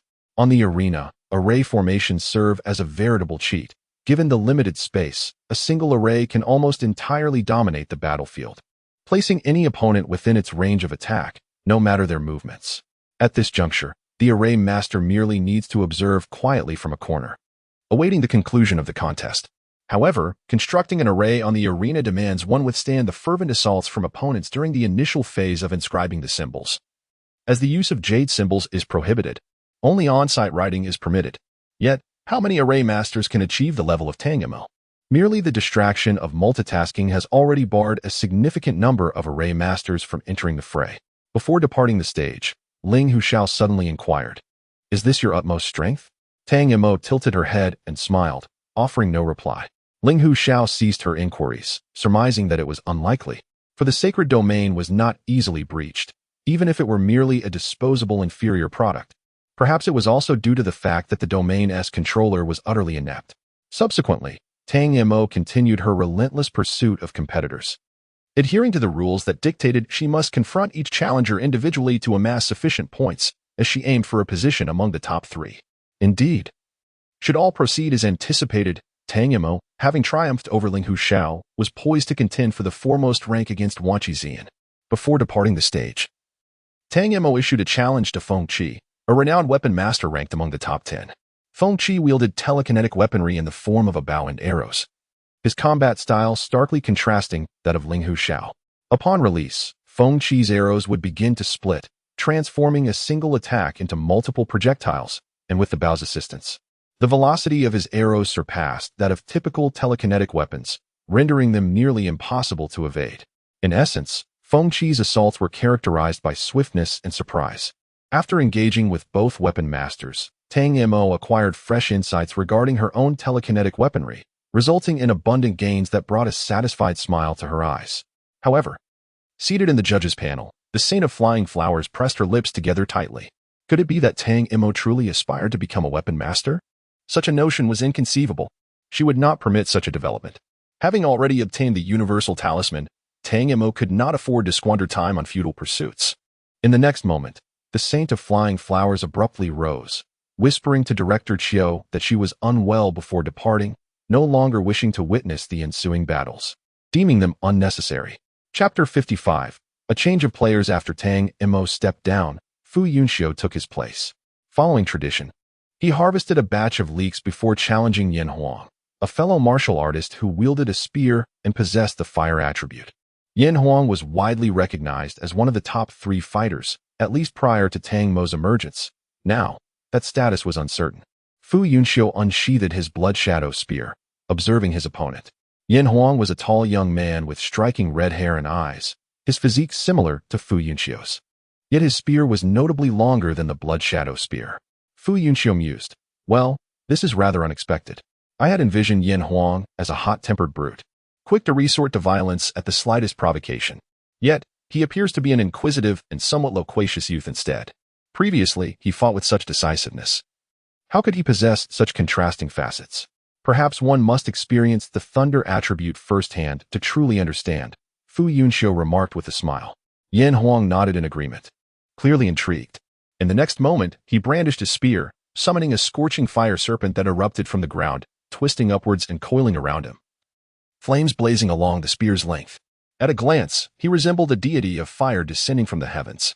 Fu Yunxiu blinked, contemplating the visual spectacle. Regardless of whether Yin Huang's appearance augmented his offensive capabilities, it was undeniably striking. He felt a flicker of admiration, albeit just a hint. While the display was impressive, he couldn't help but feel that such flamboyance would be somewhat awkward for himself. Only a youth in the throes of adolescence would find such ostentation irresistibly cool. The audience below erupted in a chorus of cheers. Many had witnessed this spectacle before, yet they remained profoundly impressed. Consequently, Yin Huang's popularity soared to extraordinary heights. Go, Yin Huang. Yin Huang will surely prevail. Yin Huang, the Emperor of Flames. Strangely, the crowd began to fervently repeat the chant. Fu Yunxiu felt a twinge of embarrassment on behalf of others, regretting his decision to challenge Yin Huang. Meanwhile, Yin Huang appeared to be in high spirits, even provocatively lifting his chin at Fu Yunxiu, as if taunting him. Fu Yunxiu closed his eyes, feeling utterly exasperated. To his surprise, Yin Huang seized the opportunity to launch an attack. He charged forward with remarkable speed, raising his spear to strike at Fu Yunxiu's head. With a huff, Fu Yunxiu proved he was not entirely devoid of strategy. He shifted his weight slightly, deftly evading the blow. Yin Huang, channeling force into his arm, transitioned from a strike to a sweeping motion aimed at Fu Yunxiu's midsection. However, at the moment he struck true, he felt as though his spear had become ensnared in a quagmire, rendering it immovable. His eyes widened in astonishment as he attempted to withdraw the spear, only to find it burdened with an unbearable weight, refusing to budge an inch. Alarmed, Yin Huang glanced at Fu Yunxiu, who offered a faint smile. In the blink of an eye, Fu Yunxiu swept him aside with a single strike. After this exchange, not only did Yin Huang return empty-handed, but he also lost his weapon. Yet, he seemed unfazed, his eyes sparkling with curiosity as he looked at Fu Yunxiu and inquired, "What was that just now? Could you possibly teach me?" Fu Yunxiu shook his head firmly, stating that it was impossible, The lightning attribute's derivative skills could not be cultivated with any other attributes. There was no need for him to inquire about the reason behind Yin Huang's desire to learn. It was likely simply a matter of wanting to appear impressive. Upon hearing this, Yin Huang's eyes dimmed in an instant. With a disappointed sigh, he admitted, "I concede. His weapon had been seized. And had Fu Yunxiu not shown him mercy, he would likely be lying down by now." The crowd was taken aback. Yin Huang's defeat was remarkably swift and decisive. After all, he was one of the top 3 candidates. The latter felt a tinge of anxiety, yet his expression remained remarkably indifferent. With barely any fluctuations in emotion that outsiders could discern, they could only perceive Mo Shui's commanding presence, remaining composed even in the face of an overwhelmingly powerful opponent. Indeed, after witnessing Fu Yunxiu's numerous battles, particularly the most recent one, their perspective shifted from disbelief that Tang Mo could be pressured to the realization that if the individual in question was Fu Yunxiu, it was indeed plausible. Who could maintain their composure when confronted by someone even more formidable than themselves? Hadn't Yin Huang already exhibited signs of distress? However, Mo Shui could. She was the epitome of a true warrior. Her method of attack was uniquely peculiar. While others employed illusions targeting their adversaries, her illusions were cast upon herself, rendering it impossible for her opponents to accurately pinpoint her location. An attack, no matter how potent, would be futile if it couldn't strike its target. It could be asserted that as long as no one could shatter her illusion, Mo Shui would remain invincible. Alas, there are always certain elements that counteract one another. For instance, Fu Yunxiu's magnetic field. The moment he activated it, he sensed Mo Shui's position, which was entirely different from what his eyes perceived, revealing a significant distance between them. At that very moment, the true Mo Shui, concealed in the shadows, silently approached Fu Yunxiu from behind, raising her diamond-shaped cone to strike. Yet, in the next instant, she was entirely subdued by the magnetic field, compelled to reveal her form. Mo Shui maintained her posture with the cone raised, suspended in midair. Though the scene was undeniably awkward, she displayed an unusual calmness. "I concede," she admitted. Fu Yunxiu gently lowered her and apologized. "My apologies." Mo Shui shook her head and inquired softly, "How did you detect me?" Fu Yunxiu replied candidly, "You entered my magnetic field. Eyes can deceive, but the magnetic field cannot." Mo Shui nodded, her expression neutral, indicating her understanding before descending from the stage. Those interested had already issued their challenges, and Fu Yunxiu also intended to leave. However, at that moment, Wan Shixian leapt onto the platform and boldly declared, "I wish to challenge you." This proclamation incited a wave of astonishment. Was the peak battle of this Koi championship about to commence so soon? Tang Mo was momentarily taken aback, but upon reflection, she thought it might be beneficial for Fu Yunxiu to gauge Wan Shixian's capabilities, especially since the latter had yet to draw his blade. No one knew how formidable he would be when he finally did. Fu Yunxiu had not intended to face Wan Shixian so soon, yet with the latter stepping forward, he had no choice but to engage. Wan Shixian stated, "I possess only one strike. If you can withstand it, you shall win. If not, it will be either death or grievous injury. Do you dare to accept the challenge?" Fu Yunxiu raised an eyebrow, but before he could respond, a sharp voice rang out from below, "Preposterous." Both individuals turned their heads in unison, only to see Teacher Ing wearing an expression of disapproval. "Wan Shixian, you are prohibited from using excessive force in this competition. That move is not allowed. Choose another." Wan Shixian replied, "I cannot change it." Chapter 56. Dread and apprehension. Teacher Ing furrowed his brow and demanded, "Give me a reason." Wan Shixian responded earnestly, "Fu Yunxiu is formidable. With other techniques, I may not be able to defeat him. Only this blade can do so. However, once unleashed, I cannot guarantee control over it, which is why I mentioned it beforehand." Teacher Ing appeared troubled. If he refrained from using it, defeat was certain, yet using it would lead to a lack of control. What was to be done? Observing the situation, Fu Yunxiu interjected, "Teacher Ing, I possess the means for self-preservation. You need not worry." Teacher Ing cast him a skeptical glance, clearly unconvinced. "You claim to have confidence. But if everyone were to think that way, would it not render the competition rules meaningless?" Wan Shixian displayed a stubborn demeanor, convinced that none of his other techniques could vanquish Fu Yunxiu. If he were to miss out on first place because of this, who would compensate him? Fu Yunxiu vigorously asserted that he could indeed protect himself. He would neither harm others nor face death. Yet, Teacher Ing remained unconvinced. After a prolonged stalemate, the Sage of Nine Thunder personally arrived, first glaring at his own disciple before stating, Since you all wish to compete, then proceed. I will be watching. Nothing will go awry. Only then did Teachering finally exhale in relief. The Sage of Nine Thunder accompanied Teachering to the sidelines to observe the match. While the surrounding students retreated, creating a vast open space, the Sage of Nine Thunder lamented, "Am I truly that fearsome?" Teachering glanced at the formidable beard on the opponent's face and chuckled, "Everyone respects you." Before the contest commenced, Fu Yunxiu cast a fleeting glance at Tang Mo, who responded with a clenched fist and an encouraging gesture. At last, the highly anticipated pinnacle duel was about to unfold. Fu Yunxiu and Wan Qizian stood facing each other, both bearing solemn expressions. "Unleash your aura," Wan Qizian remarked, "or you shall have no chance." Fu Yunxiu, not one to be overly proud, chose to compress his aura, elevating his defenses to their utmost. In the next moment, Wan Qizian slightly bowed his head and bent his body, placing his right hand upon the hilt of his sword. This seemingly simple motion transformed his entire demeanor. Behind him, a shadowy figure clad in armor began to materialize. The movements of this apparition mirrored those of Wan Qizian, emanating an intensely ferocious and menacing aura that left the spectators feeling an inexplicable oppression, silencing them completely. As his opponent, Fu Yunxiu was acutely aware of a pungent scent of blood that intensified with each passing moment. Observing this, Tang Mo's previously carefree expression was replaced by a grave concern. She regretted not having intervened to stop Fu Yunxiu earlier. However, with the presence of the Nine Thunder Sage, she felt reassured that no calamity would befall them. Yet, the demeanor of the Nine Thunder Sage was no longer as relaxed as before. He focused intently on the colossal apparition, speculating on which departed sage or deity it might represent. The figure remained too indistinct to discern any clear features. At that moment, Wan Qizian suddenly raised his head. His once pitch-black eyes had transformed into a blood-red hue. In a hoarse voice, he proclaimed, "Blood demon, slash." Before the words had fully escaped his lips, the long blade was drawn in an instant, its shadow behind mirroring the action. The indistinct blade shadow melded with Wan Qizian's long sword, instantly multiplying into a colossal crimson blade, descending upon Fu Yunxiu with overwhelming force. The latter was taken aback. The blood-red blade was immense, and its speed unfathomable, crashing down like a small mountain, the oncoming pressure rendering him breathless. What followed left Fu Yunxiu even more astounded. The compressed magnetic field he had conjured was effortlessly cleaved apart. It was as if a mere sheet of paper had been sliced, offering no resistance whatsoever, with the speed of the blood blade remaining entirely unaffected.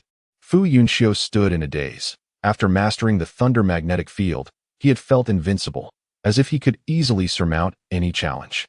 Previously, overcoming obstacles that were beyond his reach had been arduous, yet with the thunder magnetic field, everything had become remarkably simple, almost a matter of course. So much so that when his magnetic field was breached, he found himself momentarily paralyzed, stunned into silence.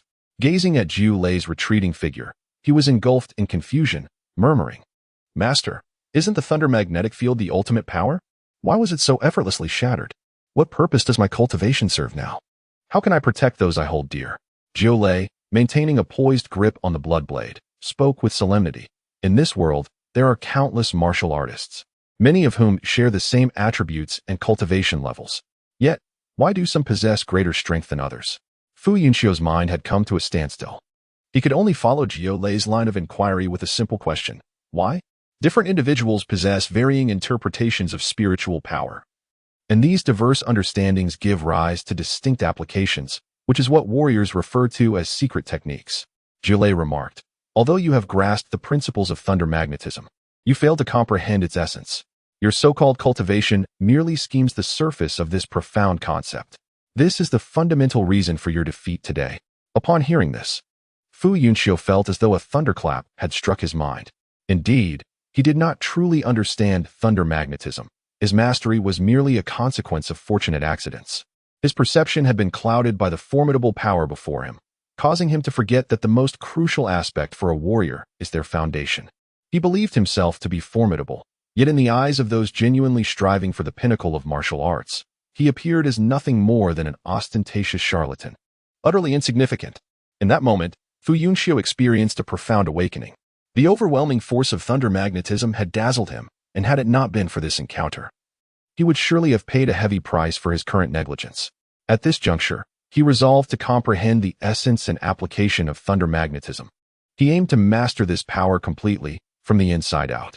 Seeing Fu Yunxio's eyes regain their brilliance, Jiulei felt reassured and shattered the blood blade in his hand, relieved that his words had not been in vain. From the moment Fu Yunxio emerged from the secret realm, Jiulei had recognized his shortcomings, but had refrained from speaking out due to a lack of suitable opportunity. Voicing it would have been futile. Now, the burden in his heart had finally been lifted. As the blood blade vanished, the onlookers exhaled deeply, overwhelmed by the spectacle. It was astonishing. The might was truly formidable, instilling a sense of dread. It was almost inconceivable that this was an attack launched by a mere 7th-tier student. Fu Yunxiu offered her a reassuring smile before approaching Wan Qizian, clasping his hands in a formal salute. The latter was taken aback and hurried to support him. However, Fu Yunxiu insisted on performing 3 bows before expressing his gratitude. "Thank you, senior, for awakening me with your decisive actions. From this day forth, Wan Qizian shall be regarded as my benefactor. Should there ever be a time when you require my assistance, I shall not hesitate to traverse fire and water." Wan Qizian stood in stunned silence, astonished by Fu Yunxiu's unexpected gesture. The 2 individuals behind them, Jiulei, could not suppress their laughter, clearly impressed by the clarity of grievances and loyalties. Truly a worthy disciple. Tang Mo, observing this, let out a huff. Although she did not fully comprehend the situation, she resolved that if Fu Yunxiu could overlook it, then she too could begrudgingly pardon Wan Qizian. However, once her own cultivation reached fruition, she would undoubtedly deliver a sound thrashing to Wan Qizian, for she could not let her moments of trepidation go unpunished. Chapter 57. Infinite possibilities. As the competition progressed to this stage, the rankings had become increasingly clear, with at least the top 3 participants determined. The first place, without a doubt, belonged to Wan Qizian. The second place was claimed by the enlightened Fu Yunxiu. The third position was held by the extraordinarily gifted Tang Mo. These 3 would have the opportunity to represent the academy in exchanges and training with other institutions or continents, referred to simply as further study. The remaining participants, aside from the academy's resource rewards, did not possess any notable distinctions, and thus shall not be elaborated upon. By the time the competition concluded, it was already late into the night, yet teachering did not permit the students to depart. Instead, he announced, "The New Year's bonfire banquet has officially commenced." As soon as the words fell, a procession of individuals clad in crimson garments entered the arena, bearing an array of exquisite delicacies. They arranged the tables in a grand circle around the platform, and shortly thereafter, a magnificent bonfire erupted at the center, prompting the gathering to join hands, dancing and singing in unison. Thus commenced the banquet. Tang Mo found herself utterly captivated. How could the New Year's feast seamlessly transition into a koi competition? What of those who were absent? In response, Teacher Ing advised not to inquire further, for it was all about fate. Before long, Tang Mo realized her concerns were unwarranted. Humans are the most contagious of beings. One inspires another, and soon the number of participants in the martial arts arena swelled. Observing the lively scene before her, Tang Mo gradually felt a surge of excitement, just as she was about to pull Fu Yunxiu into the dance. The compass at her waist suddenly quivered. The noise was overwhelming, and she could not discern what Yin Huang was saying. He ceased to elaborate and simply took hold of her, leading her away. Upon arrival, Fu Yunxiu's eyes immediately fell upon the large wine jar on the table. His companions, Qi Kai and Feng Qi, were already flushed from drink, while Wan Qizian appeared dazed, as if intoxicated. Noticing this, Fu Yunxiu regretted his decision, realizing his tolerance for alcohol was quite poor. Just as he contemplated retreating, Yin Huang firmly seated him at the table's edge. By the time Yun Shi and Tao Shouqi arrived, Fu Yunxiu was already in a state of semi-intoxication, embodying the audacity of a brother who would force a drink upon you if you dared not partake. Meanwhile, Tang Mo distanced herself from the clamor, stepping into the tranquil Feihua courtyard, where the Feihua sage awaited her arrival. Tang Mo approached respectfully, bowing as she addressed him. "Master, you summoned me." The Feihua sage replied in a deep voice, "Do you understand why I have called you here?" The sage of flying flowers inquired further, "Are you interested in weapon masters?" Tang Mo nodded and replied, "The combat methods of weapon masters align perfectly with my abilities." Upon hearing this, the sage felt a pang of concern and reminded herself to remain calm. She took a deep breath and continued, "In what way do they align?" At this point, Tang Mo had already sensed her master's intentions and directly asked, "Do you not wish for me to cultivate as a weapon master?" The sage nodded affirmatively. "You already possess the universal symbol. It is imperative that you focus on mastering it and not dilute your efforts." However, Tang Mo expressed her frustration. "But I am striving to cultivate the universal symbol." The sage found this amusing and absurd. What possible connection could there be between the universal symbol and being a weapon master? Tang Mo, brushing her hand over her battle armor, proudly proclaimed, "This is the finest creation I have crafted since acquiring the universal symbol." Although she had always been unconvinced by the sage's previous assessment, witnessing Tang Mo's application of the universal symbol today made her realize the validity of that judgment. Yet Tang Mo was unique. Her thoughts were dynamic and her ideas boundless. Only someone like her could unlock the infinite potential of the universal symbol. Believing she had convinced her teacher, Tang Mo left joyfully. Unaware that the Sage of Flying Flowers had begun to reflect on her own qualifications as a mentor, she pondered whether she was truly fit to guide a disciple. Having nearly led Tang Mo astray moments ago, if Tang Mo had been less articulate, unable to convey her thoughts, would she have heeded her master's instructions and ceased her pursuit of weapon mastery, thus irrevocably shutting the door to another realm of the universal symbol? Upon contemplating this, the Sage of Flying Flowers felt an overwhelming sorrow. Tang Mo's extraordinary talent should not be confined. She deserves to explore broader horizons, to expand her vision, and to liberate her thoughts. Only then can Tang Mo journey further, ensuring that her innate gifts and the hard-won essence of all things are not squandered. The Sage of Flying Flowers pondered throughout the night, and only with the dawn did she resolve to pave the way for her disciple. With this thought, she departed from the Flying Flower Academy, presumably seeking out Director Chiao. Meanwhile, Tang Mo found herself with a drunken, disheveled partner. Fu Yunxiu, utterly inebriated, had succumbed to sleep atop the table, much to Yan Huang's amusement. Initially, all seemed well, but midway through, Fu Yunxiu abruptly awoke for reasons unknown. Desperately searching for Tang Mo, his eyes reddening with urgency, unable to manage the situation, Yunxi and Tao Xiuji had no choice but to escort him to the Flying Flower Academy. Half awake and half drunk, when Fu Yunxiu was placed on the bed by Tang Mo, he finally recognized the person supporting him, causing him to tighten his grip instead of releasing it. In a moment of distraction, Tang Mo was pulled down alongside him, her forehead colliding with his chin, eliciting a pained gasp. Infuriated, she looked up, ready to scold him.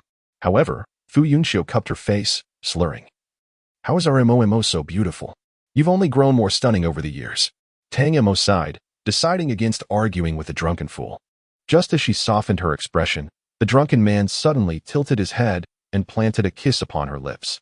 Instantly, Tang Mo froze, and although it lasted but a fleeting second, the warm, soft sensation imbued with the scent of alcohol lingered in her mind, refusing to dissipate. Chapter 58. Returning home, it was not until the afternoon that Fu Yunxiu awoke, his brow furrowed in discomfort, his head heavy and muddled. After sitting on the edge of the bed for a while, he realized he was in Tang Mo's residence. Upon entering the courtyard, he spotted Tang Mo hanging out the bedding to dry and remarked with a smile, "Do you truly disdain your brother so much?" Assuming that his intoxication from the previous night had angered her, Fu Yunxiu approached, offering assistance while saying, "I promise I shall never drink again, so please do not be upset." Tang Mo cast him another glance, yet remained silent. Fu Yunxiu continued, "How about I stand here and let you hit me instead?" Tang Mo immediately paused, contemplating the feasibility of his suggestion. Sensing her deliberation, Fu Yunxiu quickly added, "But could you allow me to eat first? I indulged too much last night, and my stomach is quite unsettled. By the way, how did I end up sleeping here last night?" Tang Mo turned to glare at him, incredulous. "You truly do not remember?" "Very well." Tang Mo seethed inwardly, vowing that he would never have the opportunity to kiss her again in this lifetime. Fu Yunxiu was subsequently driven out of the courtyard by Tang Mo, and for several days thereafter, she offered him nothing but cold shoulders. Yunxi was similarly unwelcoming. Her mother had written to urge her several times. As for Tao Xiuji, he was the only one left in his household, and it mattered little where he went. He preferred to remain at the academy to cultivate. Tao Xiuji felt that the current time and his identity were not quite appropriate. He resolved to pay a visit at a more fitting moment in the future. However, since none of the three could operate a spirit crystal vehicle, they collectively decided to hire a flying demonic beast, which would take them to Wuming City in about 7 or 8 days. For days later, the trio arrived at Yunding City. After another 3 days, Tang Mo and Fu Yunxiu reached Wuming City around noon. As flying was prohibited above the city, they landed outside its walls. Entering the city required a fee. But both Tang Mo and Fu Yunxiu possessed the Tang family's token, which they presented, prompting the guards to respectfully allow them entry. Upon seeing the familiar scenery within the city, Tang Mo couldn't help but feel tears welling up in her eyes, an overwhelming desire to see her parents surge within her. Difficult to contain. Fu Yunxiu noticed and sighed softly, gently taking her hand to offer comfort. Tang Mo quickly regained her composure. Though it had little to do with his soothing words, her attention was captured by the sight of the Zui Xian Tower. After days of roughing it, her appetite had become insatiable. Sweet and sour crispy fish, honey-glazed chicken, spicy lamb legs, osmanthus cake, peach blossom pastries. Here I come. Meanwhile, Tang Xingrui received the news and promptly informed his wife, Yu Hua. The couple anxiously waited in their courtyard for a while, unable to remain seated. They decided to step out to greet their daughter. Their search led them down the mountain, where they fortuitously spotted Tang Mo and Fu Yunxiu, burdened with numerous packages. Mo, Yu Hua cried out, her eyes immediately filling with tears. Tang Mo looked up, her own eyes reddening, and she called out for her parents as she rushed forward, throwing herself into Yu Hua's embrace. The items wrapped within Tang Mo's package were an assortment of delectable delicacies recently prepared at Zui Xianlu, leading to an awkward moment. Tang Xingrui gently patted Fu Yunxiu's shoulder and remarked with a smile, "Indeed, you have grown taller and stronger, resembling a young adult." Fu Yunxiu replied with a grin, "Uncle, you seem to be looking younger by the day." In a courtyard located in the southwestern direction of the Tang residence, a robust young man with a chiseled visage was practicing swordplay. This individual was none other than Tang Mingqian. Renowned as the foremost newcomer at Kanwu Academy after over 2 years of study, from the very beginning, the compass at his waist vibrated incessantly, yet he appeared oblivious, continuing his training with calm determination. It was only after sheathing his sword that he opened the compass to inspect it. This year, during the clan's end-of-year competition, he was resolute in proving to all his kin that he, Tang Mingqian, was the most exceptional talent among the younger generation of the Tang family. Noticing this, Tang Mo swiftly intervened to halt her father, then shyly unveiled the packages she and Fu Yunxiu carried, revealing exquisite meal boxes within. Yu Hua and Tang Xingrui were momentarily taken aback before bursting into laughter, with the former exclaiming, "After more than 2 years, you are still an insatiable little glutton." Tang Mo chuckled, happily popping a pastry into her mouth, her fair cheeks instantly puffing up. Though her demeanor was utterly ordinary, the 3 onlookers found her irresistibly adorable. Chapter 59. A Sense of Guilt, second update, as the family dined and conversed. The somewhat calm Tang patriarch finally noticed that his precious daughter had remarkably reached the 6th stage of cultivation. Tang Xingrui's demeanor shifted to seriousness as he grasped Tang Mo's wrist to examine her condition. Upon witnessing the scene, Fu Yunxiu immediately understood, while Yu Hua remained perplexed and somewhat anxious for a fleeting moment. Tang Xingrui examined the situation for a considerable time, his furrowed brow gradually relaxing, yet he still questioned. How could one cultivate so rapidly? At this juncture, Tang Mo, filled with pride, proclaimed, "I am a genius among geniuses," knowing that his daughter was unharmed. Yu Hua smiled once more, affirming, "Indeed, you are the most brilliant, the most formidable." Observing her mother's skepticism, Tang Mo quickly added, "You may inquire with Fu Yunxiu. It is precisely because I am so remarkable that the students at the academy refer to me as a freak." This nickname, which she had once found distasteful, had now become a potent testament to her capabilities in proving herself to her parents. Upon hearing this, Yu Hua's smile faded, and with a hint of displeasure, she remarked, "That is rather unpleasant. How can a lovely young lady be called a freak?" Tang Xingrui also assumed a serious demeanor, inwardly wondering if his daughter was facing any bullying at the academy. Fu Yunxiu clarified, "It is because Mo has accomplished feats beyond the reach of ordinary individuals, which left the students in such astonishment that they bestowed upon her this moniker." Although Yu Hua remained somewhat dissatisfied, the knowledge of Tang Mo's continued excellence at Qihai filled her with pride, affirming, "My daughter is undoubtedly the best." Tang Mo immediately lifted her chin in response. Tang Xingrui affectionately ruffled her hair and said, "Well done, you have not brought shame to our Tang family." Indeed, Tang Mo beamed with delight. Though a hint of shyness crept in, prompting her to redirect the conversation towards Fu Yunxiu. Tang Xingrui and Yu Hua were utterly delighted to learn that Fu Yunxiu had unexpectedly mastered the art of laziness. They exclaimed that their outing had not been in vain. Such an extraordinary opportunity would hardly have presented itself at home. Fu Yunxiu, though flattered by their praise, felt a tinge of embarrassment, as his understanding of laziness was still rather rudimentary. After dining, Tang Mo eagerly showcased the remarkable utility of the Wanwu talisman to her parents, conjuring a bouquet of flowers for her mother and creating a complete set of writing tools for her father. The couple examined the creations for quite some time, astonished by their striking resemblance to the real items. Though the flowers lacked fragrance, the tactile experience was indistinguishable. Tang Mo nodded, stating, "My cultivation is still in its infancy. When perfected, the Wanwu talisman could even breathe life into existence." It was only at this moment that Tang Xingrui and Yu Hua truly recognized the substantial growth Tang Mo had undergone during her 2 years away from home. While they felt a sense of pride, it was tinged with bittersweet emotions. Their child was maturing, and the time spent apart would only increase. This time it had been 2 years, but how long would it be next? Their conversation lingered on into the evening. Tang Xingrui had already arranged a family banquet, inviting several close relatives to welcome Tang Mo and Fu Yunxiu back. During the feast, the elders offered yet more accolades. Fu Yunxiu chuckled. "Uncle Tang and Aunt Tang are simply too eager to see you. Give it a couple of days, and you will surely notice their enthusiasm waning. That's for the best." Tang Mo replied, glancing at him. "You're not staying a little longer?"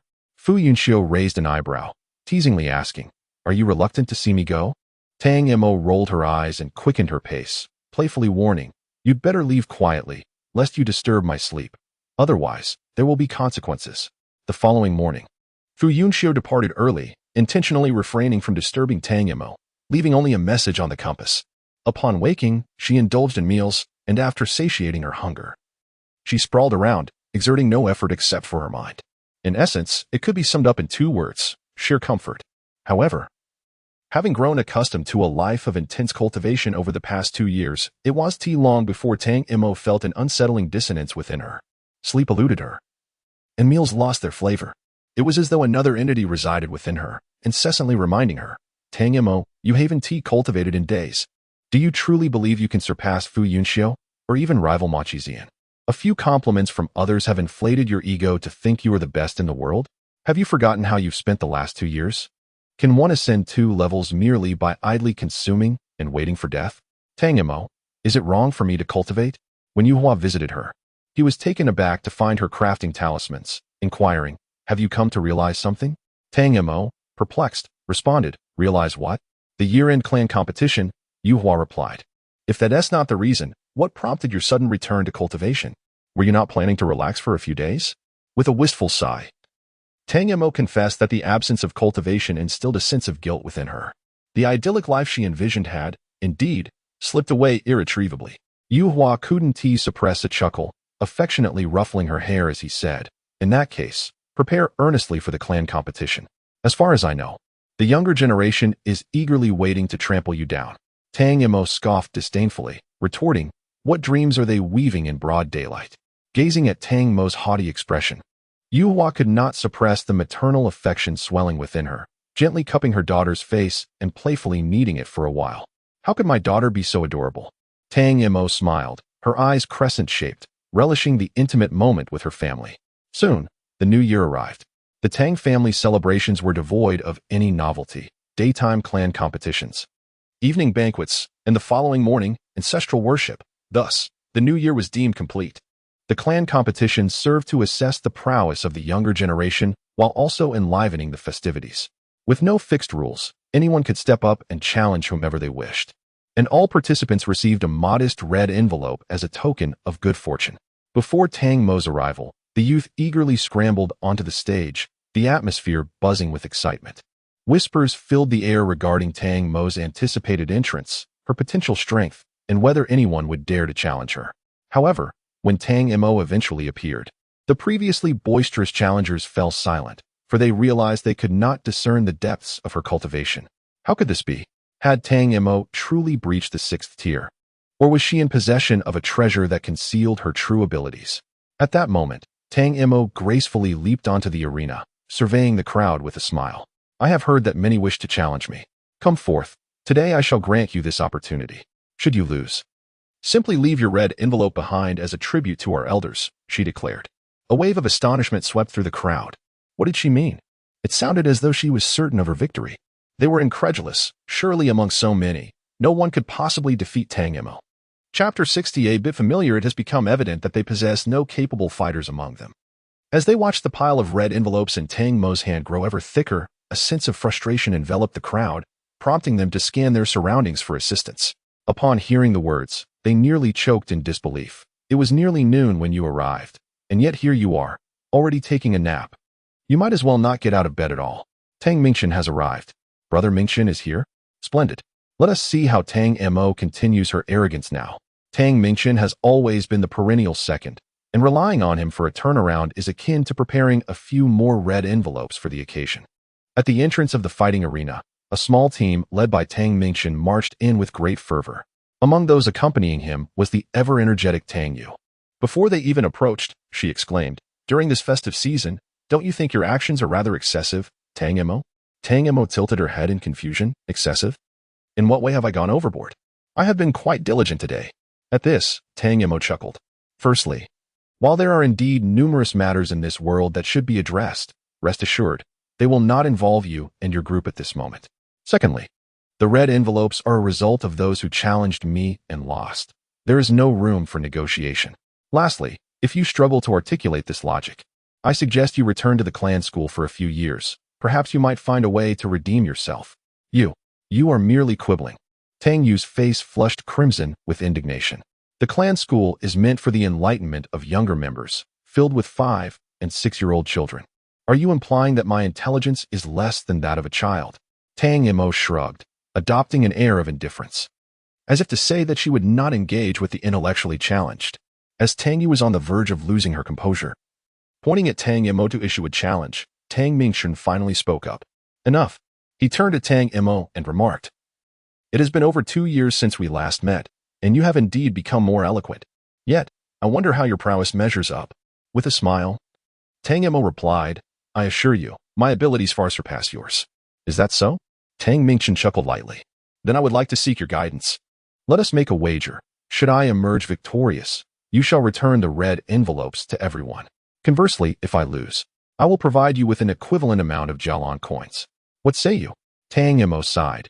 You certainly know how to negotiate, making me appear the villain. Tang Mingchen smiled. On the first day of the new year, I wish to bring a bit of joy to everyone. Tang Mo nodded, though the amount was not substantial. Given the eagerness to present it, she reluctantly acquiesced. Ascending the stage, Tang Mingchen calmly stated, "The outcome remains uncertain. Let us not speak too soon."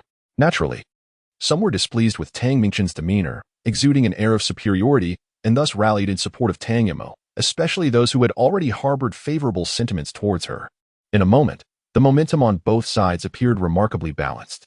From a distant high-rise, Tang Xingrui, Yu Hua, and several elders from the Tang family sat, sipping tea and engaging in conversation while observing the spirited younger generation. Upon witnessing the standoff between Tang Mo and Tang Mingchen, opinions among them varied. The elder with a goat beard, Elder 7, remarked, "Mingchen has made significant strides in these 2 years, particularly in his swordsmanship, demonstrating a commendable presence.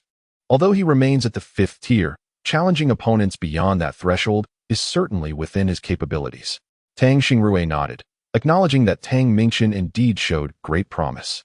Tang Mingchen was a child from a collateral branch of the Tang family, and due to his exceptional talent, he garnered the attention of numerous elders, particularly the 7th and 2nd elders.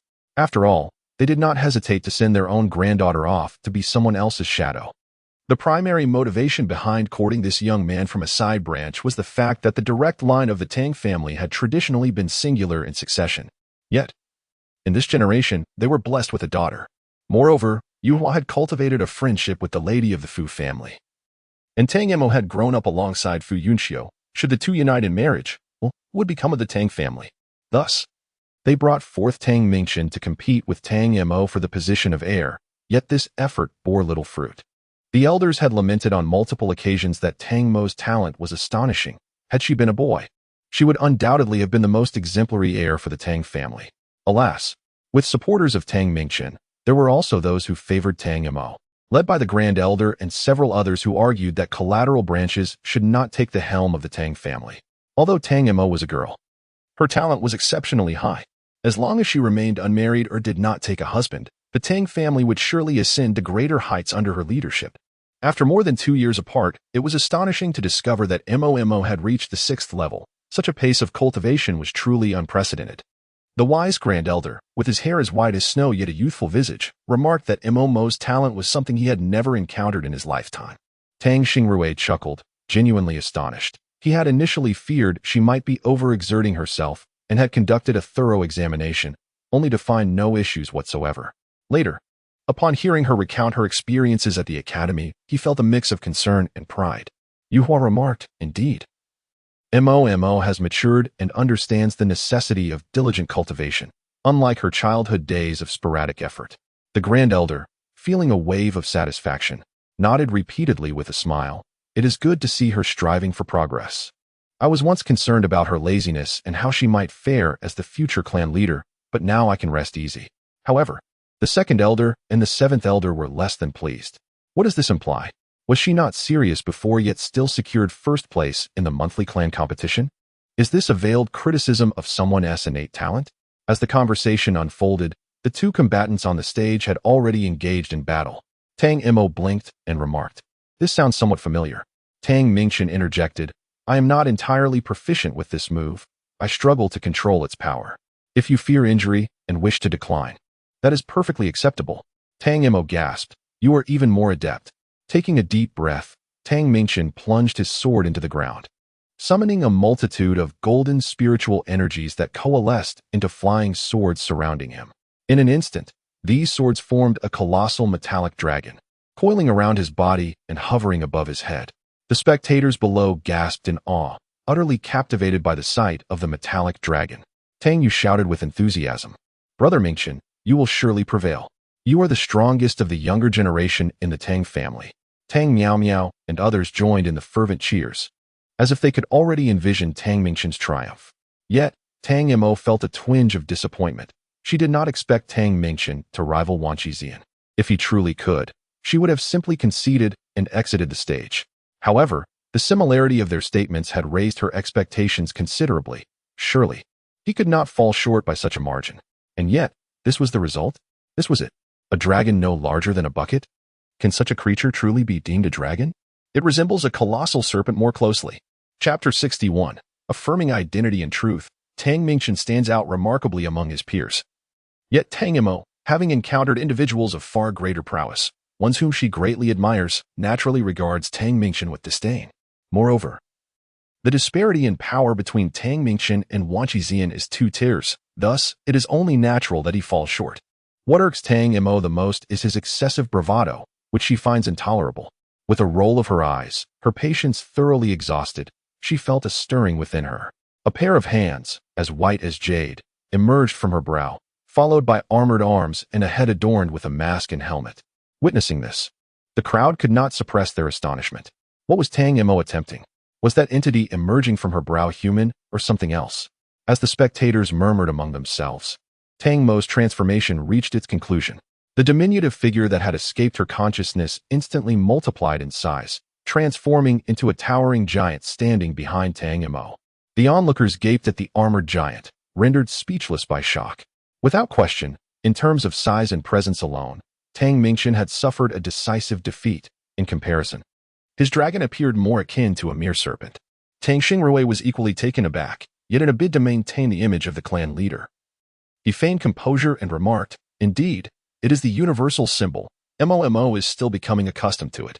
At this, the elders beamed with delight. The eldest elder laughed heartily, his aged face flushed with excitement as he proclaimed, "With Tang Mo's innate talent and the aid of the universal symbol, who could possibly deny that she is the most exemplary heir of our Tang family?" This time, even Elder 2 and Elder 7 found themselves at a loss for words to refute the claims. Although their supporters differed, they were ultimately united in their desire for the prosperity of the Tang family. The next clan leader should naturally be the one with the greatest strength. "I support Tang Mo's ascension to the position of clan leader." Elder 2 spoke solemnly. However, Tang Mo must not marry outside the family. She can only take a husband from within. Upon hearing this, Yuhua furrowed her brows slightly. The matter of her daughter's marriage was not something a group of old men should meddle in. Just as she was about to speak, Tang Xingrui gently patted her hand in a calming gesture. Yuhua glanced at her husband and ultimately swallowed her words.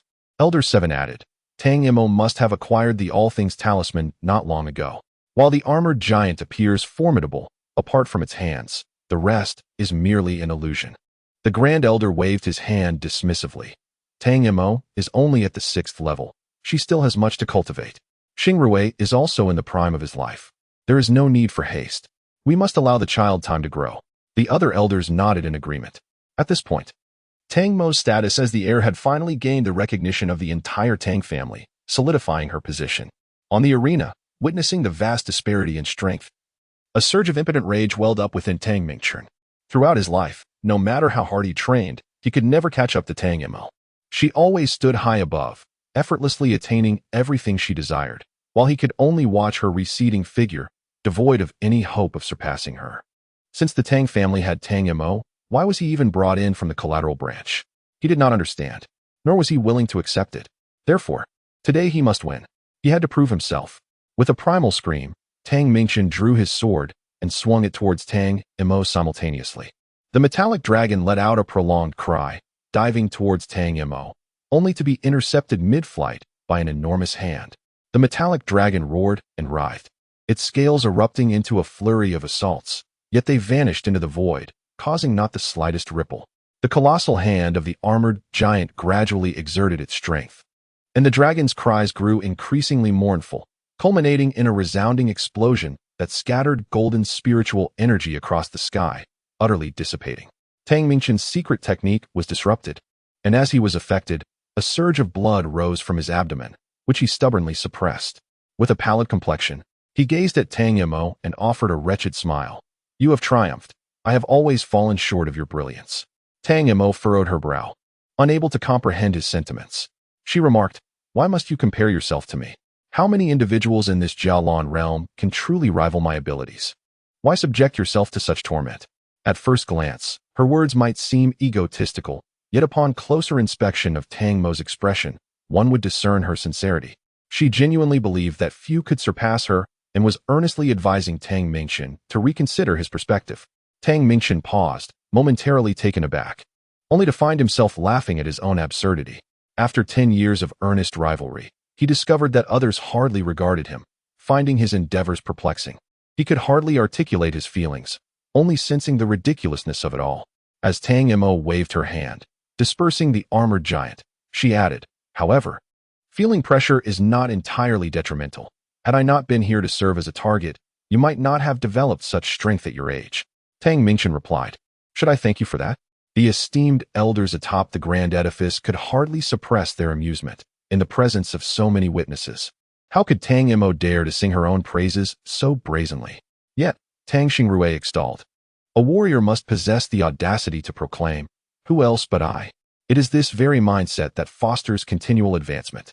Yuhua nodded proudly, for her cherished daughter had maintained an unwavering confidence since childhood. On the arena, just as Tang Mingchen prepared to descend, he was halted by Tang Mo, who he presumed had something to convey. Instead, she reminded him, you ought to settle the wager, a mere several thousand Jialan coins. Surely, you do not intend to renege? The following morning heralded the ancestral worship. The Tang family ancestral hall had been meticulously renovated, situated atop a mountain in a locale that basked in sunlight and rain, surpassing even the grandeur of the Tang family mansion. Before their ancestors, Tang Xingrui proclaimed to the clan, from this day forth, Tang Mo shall officially assume the role of the young clan leader of the Tang lineage. Upon my abdication, she shall inherit the responsibility of safeguarding our kin and advancing our family. Tang Mo approached to pay her respects to their forebears, then received the token symbolizing her new position from her father, bowing respectfully to him as well. Rising, she faced all the members of the Tang clan and declared with conviction, long live the Tang family. The clan members knelt in reverence, echoing in unison, long live the Tang family. Chapter 62. Disciple Su He, second update. The day after the ancestral worship, families from the eastern continent began to visit in succession. Conventionally, the newly appointed young clan leader, Tang Mo, would accompany her father, Tang Xingrui, to receive guests and familiarize herself with the prominent figures of various factions. However, Tang Xingrui, considering that Tang Mo is still quite young and that the title of the young clan leader has yet to be publicly announced, decided to let her enjoy herself this year. As per usual, it was only when they arrived at the entrance of the Fu family's old residence that Tang Mo dismounted from the hawk, which then proceeded to the back mountain, where the Fu family's exotic beasts were kept. Unable to suppress her laughter, she remarked, "Miss Tang, you have finally arrived." Tang Mo paused and inquired with a smile, "What has happened? Were you waiting for my arrival?" With a playful huff, she added, "I'm not here for him. I've missed my aunt. Is she at home?" The guard nodded, confirming, "Yes, the mistress is home today." Even after Tang Mo had vanished from sight, the guard continued, "Did you see? This is truly the descendant of a prestigious family, approachable and amiable. Unlike that one, who merely apprenticed under our mistress and genuinely believes they have become part of the Fu family." Tang Mo was exceedingly familiar with the Fu household. Upon entering, she felt as though she had returned home. The servants she encountered greeted her warmly, and the younger generation smiled and exchanged pleasantries with her, her popularity far surpassing that in the Tang family. She proceeded smoothly into Qinya courtyard, and upon reaching the entrance, she called out, "Aunt, where are you? I have come to see you." As soon as her voice faded, the door to the alchemy room on the left side of the courtyard swung open, revealing Cheng Qinya, her face alight with surprise. Upon seeing Tang Mo, her eyes sparkled with delight. Mo. With a beaming smile, Tang Mo rushed over and asked, "Aunt, am I interrupting you?" Cheng Qinya affectionately took Tang Mo's hand and shook her head, saying, "Not at all. I was merely guiding my disciples in alchemy. Alas, it has been 3 years since I last saw my dear Mo, and indeed, she has grown increasingly beautiful, blossoming into a young lady." Tang Mo, with a shy smile, sweetly remarked, "Auntie, you have become even more youthful." Cheng Qinya beamed widely, taking her by the hand as they entered the room. "Let us go inside and share how the past 2 years at the academy have been. Was the training arduous? Have any young men pursued you?" Compared to her usual demeanor, Tang Mo seemed like a completely different person. However, having always been exceptionally well behaved in front of Cheng Qinya, the latter found nothing amiss. In the alchemy room, a young woman clad in azure attire was meticulously tending to the spiritual herbs while inquiring of the attendant beside her, "Who was that young lady just now? I do not recall having seen her before." The attendant replied with a smile, "That is Miss Tang Mo, the eldest daughter of the Tang family. She has been close to the mistress since childhood, and for the past 2 years, she has been studying at Qihai with the second young master. So it is only natural that you have not encountered her." The azure-clad woman paused her tasks and asked, "Is Miss Tang Mo on good terms with the second young master?" The attendant nodded affirmatively, explaining that their childhood friendship was exceptionally strong, with rumors suggesting that the second young master had gone to Qihai specifically for Miss Tang Mo. "Is that so?" the azure-clad woman murmured softly. Suddenly, the attendant's eyes widened as he exclaimed loudly, "Be careful." With a sharp intake of breath, the azure-clad woman recoiled slightly, a drop of crimson blood oozing from her finger, nearly falling onto the precious herbs. Swiftly, she caught it, exhaling in relief as the spiritual herb was spared. "You have injured yourself. Why concern yourself with the herbs?" The attendant expressed his concern. "Miss Suhi, are you all right?" Suhi shook her head, stating that it was merely a flesh wound, and a little medicine would suffice. She did not insist further and nodded before departing. It was not until dinner that the servants came to knock on the door, prompting Suhi to freshen up and make her way to the dining room. Upon her arrival, the family was gathered around the table, engaged in cheerful conversation. Tang Mo had evidently said something amusing, as the entire Fu family, including the usually stern Fu Hong, was laughing, a sight Suhi had not witnessed in her 2 years of visiting the Fu household. Pausing for a moment, she stepped inside and smiled, saying, "Master, I apologize for my tardiness." Cheng Qinya shook his head, indicating that it was of no concern, and invited her to sit. He then turned to Tang Mo, introducing her. Mo has yet to meet Suhi. She is my newly accepted disciple, having joined shortly after you and Yun Xiu when at Qihai. Tang Mo scrutinized Suhi for a moment, noting her delicate appearance and gentle demeanor. When she smiled, a dimple appeared on her left cheek, adding to her sweetness. "Sister Suhi, that dimple is quite lovely," she complimented. Suhi felt her cheeks flush slightly, seemingly bashful, and replied softly, "It pales in comparison to Miss Tang." Tang Mo blinked and laughed. "You are my aunt's disciple. You may simply call me by my name. I call you Sister Suhi, do I not? Suhi nodded in agreement. Noticing that Suhi seemed somewhat reserved, Tang Mo shifted the conversation to the Koi Championship, emphasizing how Wan Zian had defeated Fu Yunxiu with a single strike. The others listened intently, even forgetting to eat at times. However, Suhi found it hard to believe. Did not prestigious families have numerous rules? Was it not customary to refrain from speaking while dining? Why is Tang Mo continuously speaking without anyone paying her heed? Yet the members of the Fu family listened so enraptured. Suddenly, Tang Mo turned to Fu Yunxiu and inquired, "Didn't he, the Nine Thunder Sage, mention that there would be a reward for entering the top 10? What treasure did you receive?" Suhi was taken aback. Was it permissible to ask such a question? In the next moment, they heard Fu Yunxiu chuckle. "It's a protective inner armor infused with lightning attributes. But it is of no use to you." Tang Mo sighed with a hint of disappointment, murmuring, "Consider yourself fortunate." Suhi felt utterly stunned. Was it truly acceptable to so brazenly covet another's treasure?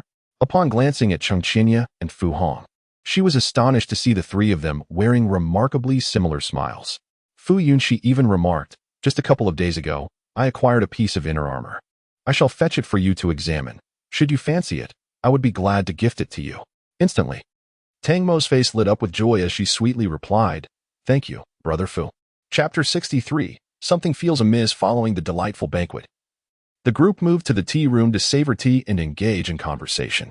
Overwhelmed by the recent events, Suhi suddenly remarked, "Is Mo planning to stay overnight at the Fu residence?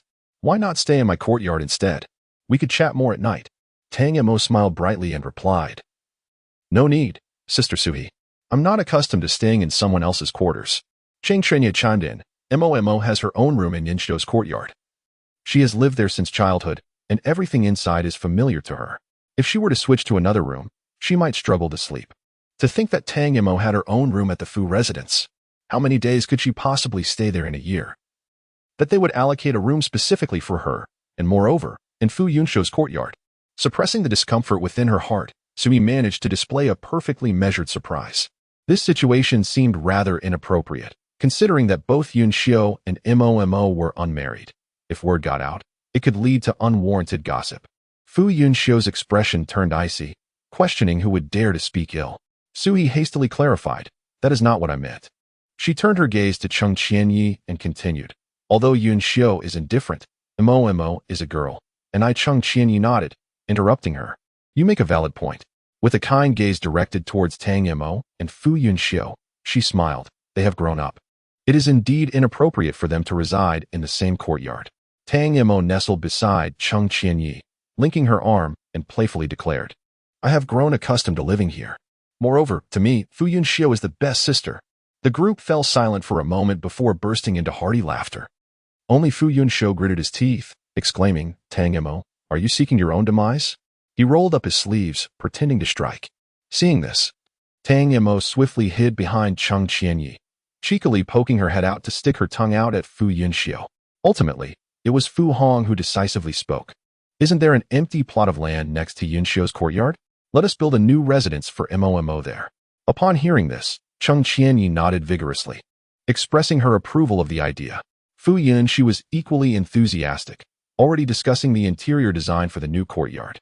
With a wave of his hand, the eldest brother offered several precious items to adorn Tang Mo's new room. Tang Mo and Fu Yunxiu exchanged glances, and aside from accepting the situation with gratitude, it appeared they had little choice in the matter. Beside her, Suhi was once again struck by a sense of shock. This was entirely different from her expectations. Early the next morning, the blacksmithing team from Qinya City arrived at the Fu residence. After thoroughly inquiring about Tang Mo's requirements, construction of the new courtyard commenced. Although Tang Mo was designated as the supervisor, she merely wandered about for a couple of rounds each day, spending the rest of her time hunting in the back mountain with Fu Yunxiu. This had become their traditional pastime. In their youth, both she and Fu Dage were full of vigor, often causing their family considerable distress. Eventually, the adults decided to introduce a pack of demon beasts to the back mountain, allowing the children to hunt on their own. Thus, this activity was preserved. Now that Fu Dage's identity as the heir had been publicly acknowledged, he no longer had time to frolic with them, leaving only Tang Mo and Fu Yunxiu to partake in the fun. On this particular day, as Tang Mo stepped outside, she encountered Suhi. Mo, Are you heading to the back mountain again? Suhi inquired with a smile. Tang Mo nodded. Sister Suhi, do you need something from me? Suhi hesitated slightly. I've seen very few types of demon beasts in my life. I would like to accompany you to take a look, if that would be convenient. Of course, Tang Mo readily agreed. The back mountain is home to a multitude of demon beast species, including several rare ones acquired from various regions. I will show you when we catch some. Suhi breathed a sigh of relief, smiling. As long as I don't interrupt your hunting, I'm glad. Tang Mo waved her hand dismissively. We're just playing around. However, as you are an alchemist, make sure to stay close to us in the back mountain. We wouldn't want you to get harmed by the demon beasts. Suhi nodded in agreement. However, upon getting acquainted, Fu Yunxiu soon realized that Suhi's intentions were far from the innocent facade she presented. She always seemed to approach him with a certain deliberation, if one were to claim she had affections for him. The lack of genuine emotion in her eyes would contradict that assertion. Conversely, if one were to argue that she merely sought to cultivate a rapport, her occasionally ambiguous remarks suggested otherwise. Unable to decipher Suhi's true motives, Fu Yunxiu felt it inappropriate to discuss the matter with his mother, leaving him to endure the situation in silence, which consequently rendered him somewhat irritable in her presence. Yet, as Tang Mo had already acquiesced to accompany her, he naturally refrained from voicing any objections. Thus, the trio made their way to the back mountain. The area near the old residence was home to Fu family's beast taming workshop, where they raised magical creatures. Venturing deeper led them into the hunting grounds. Given that this was a hunting game, fairness was paramount. Tang Mo and Fu Yunxiu selected standard bows and arrows from the workshop, while the former encouraged Suhi to don protective armor. As Suhi donned the unflattering armor, she inquired, "Aren't you both wearing any armor?" Tang Mo replied with a smile, "After the age of 10, we no longer require armor. Since this is your first time and you lack combat prowess, it is wise to ensure your safety." Reluctantly, Suhi donned the unsightly armor to keep pace with the two. Having spent several days in the area, it was evident that the number of magical beasts had significantly dwindled. One had to venture deep within to catch a glimpse of their presence.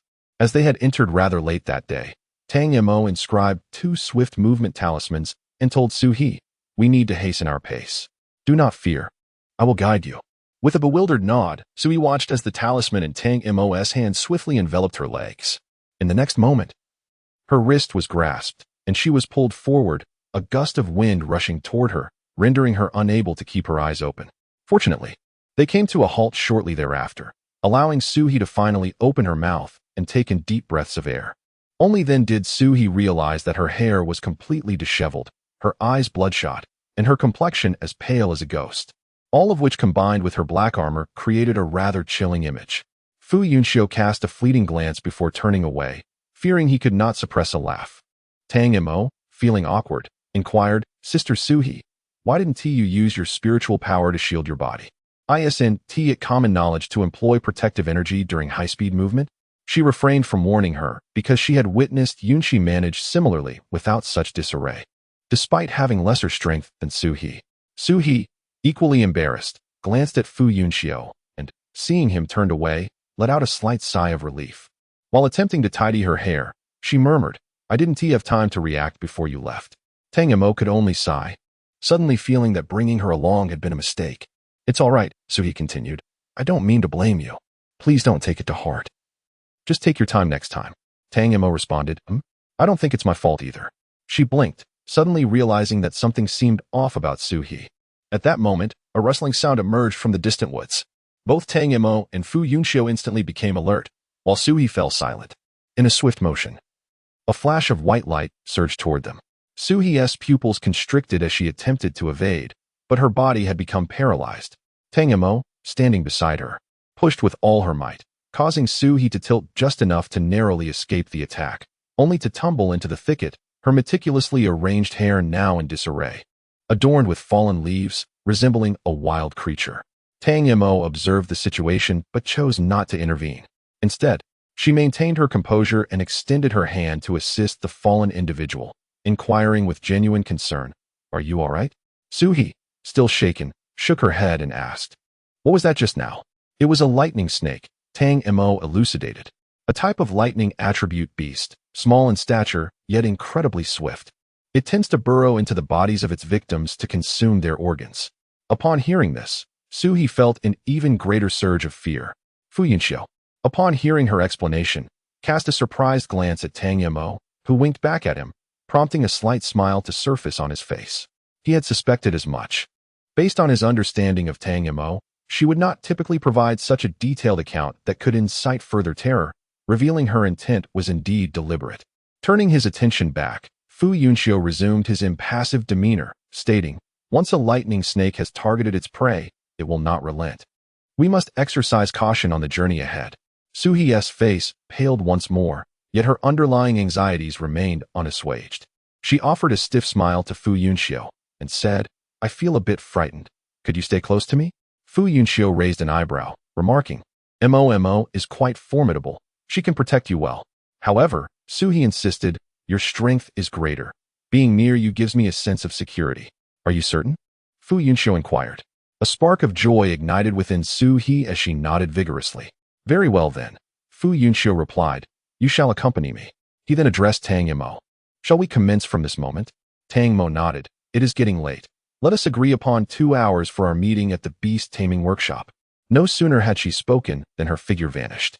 Suhi, momentarily taken aback, asked, "Where has she gone?" Fu Yunxiu spoke softly. "The game has commenced, naturally. We must separate for the hunt. If we remain together, distinguishing our quarry becomes arduous." Upon hearing this, Suhi felt a surge of delight, as the opportunity for solitude had unexpectedly arrived. Fu Yunxiu smiled gently, lifted the armor from Suhi's back, and took off into the air. While Tang Mo had merely run quickly, he truly soared, his speed unparalleled, and the duration of his flight was substantial. Only when he spotted his desired prey did he set her down. As Suhi landed, her legs weakened, and she sank to the ground. He feigned concern, asking, "Are you all right?" Suhi managed a faint smile, remaining silent as she bowed her head and closed her eyes to alleviate her discomfort. She felt a wave of nausea wash over her, having suppressed her urge to cry out in order to maintain her composure. The moment they halted, her stomach churned. Before long, Suhi heard Fu Yunxiu inquire, "Are you feeling better? We should be on our way." Feeling considerably improved, she looked up to offer him a perfect smile, only to be greeted by the gruesome sight of a bloodied beast's head. Suhi gasped sharply and, with a roll of her eyes, fainted. After a moment of silence, Fu Yunxiu moved the beast's head aside and scoffed disdainfully, "Truly useless." Throughout the journey, Suhi was dragged alongside Fu Yunxiu by his magnetic force, oscillating up and down, remaining unconscious. 2 hours later, Tang Mo and Fu Yunxiu reconvened at the Beastmaster's workshop, where they exchanged their findings while encircling the comatose Suhi. In the end, they reached a consensus that this individual harbored nefarious intentions and could not remain in their midst for long. However, how could they make their elders see Suhi's true nature? The disciple, it seems, has grown up with an extraordinary timidity. One wonders how she will fare when she ventures out for training in the future. Cheng Qinya shook his head with a sigh as he departed from Suhi's residence. Upon witnessing this, Tang Mo suddenly had a stroke of inspiration. They need not reveal Suhi's true nature to Aunt, nor must they uncover her genuine intentions. All that was required was to incite Aunt's disdain for her, thus facilitating her expulsion from the Fu family. When she shared this notion with Fu Yunxiu, he gazed at her in astonishment, as if seeing her for the first time, exclaiming, "It is said that women are born strategists in domestic affairs. You have yet to enter the household, and your talent has already awakened at such a rapid pace." This provoked a relentless pursuit from Tang Mo. Consequently, the following morning, still reeling from her previous experiences, Suhi received yet another hunting invitation from Tang Mo. Initially, she declined, citing a lack of physical well-being. Tang Mo, ever resourceful, replied, "Sister Suhi, although Aunt may be somewhat disappointed in your courage, do not take it to heart. Bravery can be cultivated. I, too, feared the demonic beasts in my youth, but with time, I grew accustomed to them." With a reassuring smile, she added, "You should rest. I shall take my leave." Suhi stood frozen, her heart sinking at the thought of disappointing her master merely due to her cowardice. Was Tang Mo's assertion genuine or merely a fabrication? The more she pondered, the more uneasy she became. With a pale countenance, she made her way to the alchemy room in Qinya courtyard, where Cheng Qinya was engrossed in his craft. She offered him a respectful greeting, though she swayed slightly as she rose, still recovering her strength. After a night of introspection, Suhi finally summoned the courage to visit Yunxiu courtyard, where she sought out Tang Mo and Fu Yunxiu. imploring them to accompany her to the back mountain once more to fortify her bravery. Tang Mo expressed her concern, stating, "Your body has yet to fully recover. There is no need to rush the training of your courage." Sui hesitated momentarily. Suddenly, Fu Yunxiu interjected, "My mother will understand your predicament." Instantly, Sui's resolve solidified. Just as she began to relax, Tang Mo exclaimed, "Oh no. We are surrounded by mud beasts." Mud beasts? Sui became immediately alert. Fu Yunxiu, fearing she might not comprehend what mud beasts were, elaborated, "Mud beasts are earth attribute monsters that travel in packs. Due to their subterranean habitat, they possess a rather unsightly appearance. However, their strength is not formidable, so there is no need for concern." With wide eyes, Sui focused on the ground, when suddenly a shadow erupted from beneath, lunging towards her. Unable to contain herself, she screamed for help. Yet, Tang Mo and Fu Yunxiu were preoccupied with confronting other mud beasts and could not assist her in time. The mud beast tackled Sui, its large claws, oozing with black slime, seized her and began to drag her underground. Within mere moments, she felt as though half her body was engulfed by the earth. Soon after, her breathing became labored, and dizziness enveloped her. Sui felt as though she were on the brink of death, her vision fading as she succumbed to unconsciousness. Chapter 65. Continue training courage. Upon witnessing Sui faint, Tang Mo rushed forward to rescue her, while Fu Yunxiu swiftly dispatched the mud beast. The surrounding terrain had been disturbed by the mud beasts, and the two of them carried Sui a short distance, seeking a relatively flat area to lay her down. Tang Mo produced a fan, thoughtfully fanning Sui, inquiring, "When do you think she will awaken?" "Soon," came the reply. Fu Yunxiu, while speaking, took out a vial of elixir and waved it gently beneath Sui's nose. She furrowed her brow slightly and slowly opened her eyes. Tang Mo's eyes sparkled with excitement as she gave Fu Yunxiu a thumbs up, playfully remarking on his cleverness. Fu Yunxiu raised his eyebrows in smug satisfaction. Instantly transforming into a caring little sister, Tang Mo reassured him, "Do not worry, the mud beast has been driven away." Upon hearing this, Sui finally exhaled in relief. Only to express her frustration, "I fainted again." "It's all right. With a few more attempts, you will surely improve," Tang Mo encouraged. Sui hesitated but nodded in agreement. Fu Yunxiu added with a smile, "Then let us proceed. There is still ample time." Throughout that day, Sui lost consciousness countless times, feeling that her courage had not only failed to increase but had, in fact, diminished further. On the return journey, she clung tightly to Tang Mo, every rustle of the wind causing her to tense as if she were a bowstring stretched to its limit, fearing it might snap with the slightest additional strain. Upon returning to the Fu residence, Sui's illness, predictably, worsened. Cheng Qinya visited once more, clearly concerned for her disciple, but this time, in addition to fright, there was an evident weight of worry upon her. She began to reflect, wondering if Sui was truly unhappy living in the Fu household. To be candid, Sui's talent was not the most remarkable among Cheng Qinya's disciples. Her residence in the Fu family was a gesture of compassion. Recognizing her loneliness and lack of support in the outside world, and the Fu family could spare one more person. However, it now appeared that this may not have been the wisest decision. Upon seeing her emerge, Tang Mo hurried forward to inquire, "Auntie, how is Sister Sui faring?" Cheng Qinya shook her head and remarked, "It is nothing of great significance. Rather, it is merely a case of her spirit being unsettled due to excessive fright. What good is it to practice courage? Can one truly cultivate bravery in a single day? It is utter nonsense." Tang Mo, gently shaking her arm and adopting a playful tone, replied, "Auntie, please don't be upset. Sister Sui merely wishes to overcome her weaknesses as soon as possible. Consider this. There are usually fierce beasts guarding the vicinity of spiritual herbs. If Sister Sui faints at the mere sight of a beast, how can she possibly gather the herbs?" Cheng Qinya paused, reflecting on her previous thoughts. Upon hearing Tang Mo's words, she realized it indeed posed a problem. Alas, such timidity stems from a lack of experience. After some contemplation, Cheng Qinya suggested, "Once Sui has regained some strength, you and Yunxiu should take her to the beast arena. It is a safe environment where she won't have to confront the beasts directly. The exposure will be less overwhelming, allowing her to gradually acclimate." Tang Mo obediently replied, "All right, I will heed Annie's advice." After bidding farewell to Cheng Qinya, Tang Mo promptly relayed the news to Fu Yunxiu. He couldn't help but smile at the thought of the arena's brutal and bloody spectacles, eagerly anticipating the experience. This time, Suhi rested for 3 full days, upon learning that they would not be heading to the rear mountain, but rather to the arena to witness the fierce battles alongside countless spectators. She felt an immense sense of relief and broke into a relaxed smile. Tang Mo and Fu Yunxiu exchanged glances, sharing a smile of their own. The Beast Arena in Qianya City is located on the outskirts of the Western District, featuring a funnel-shaped design. The arena's base serves as the battleground for the beasts, while the audience sits in concentric circles above, with the uppermost tier reserved for VIP boxes. The arena typically opens only at night, attracting individuals who possess a rather wild disposition towards the thrill of combat. Upon entering this threshold, it feels as though the savage beast within is unleashed.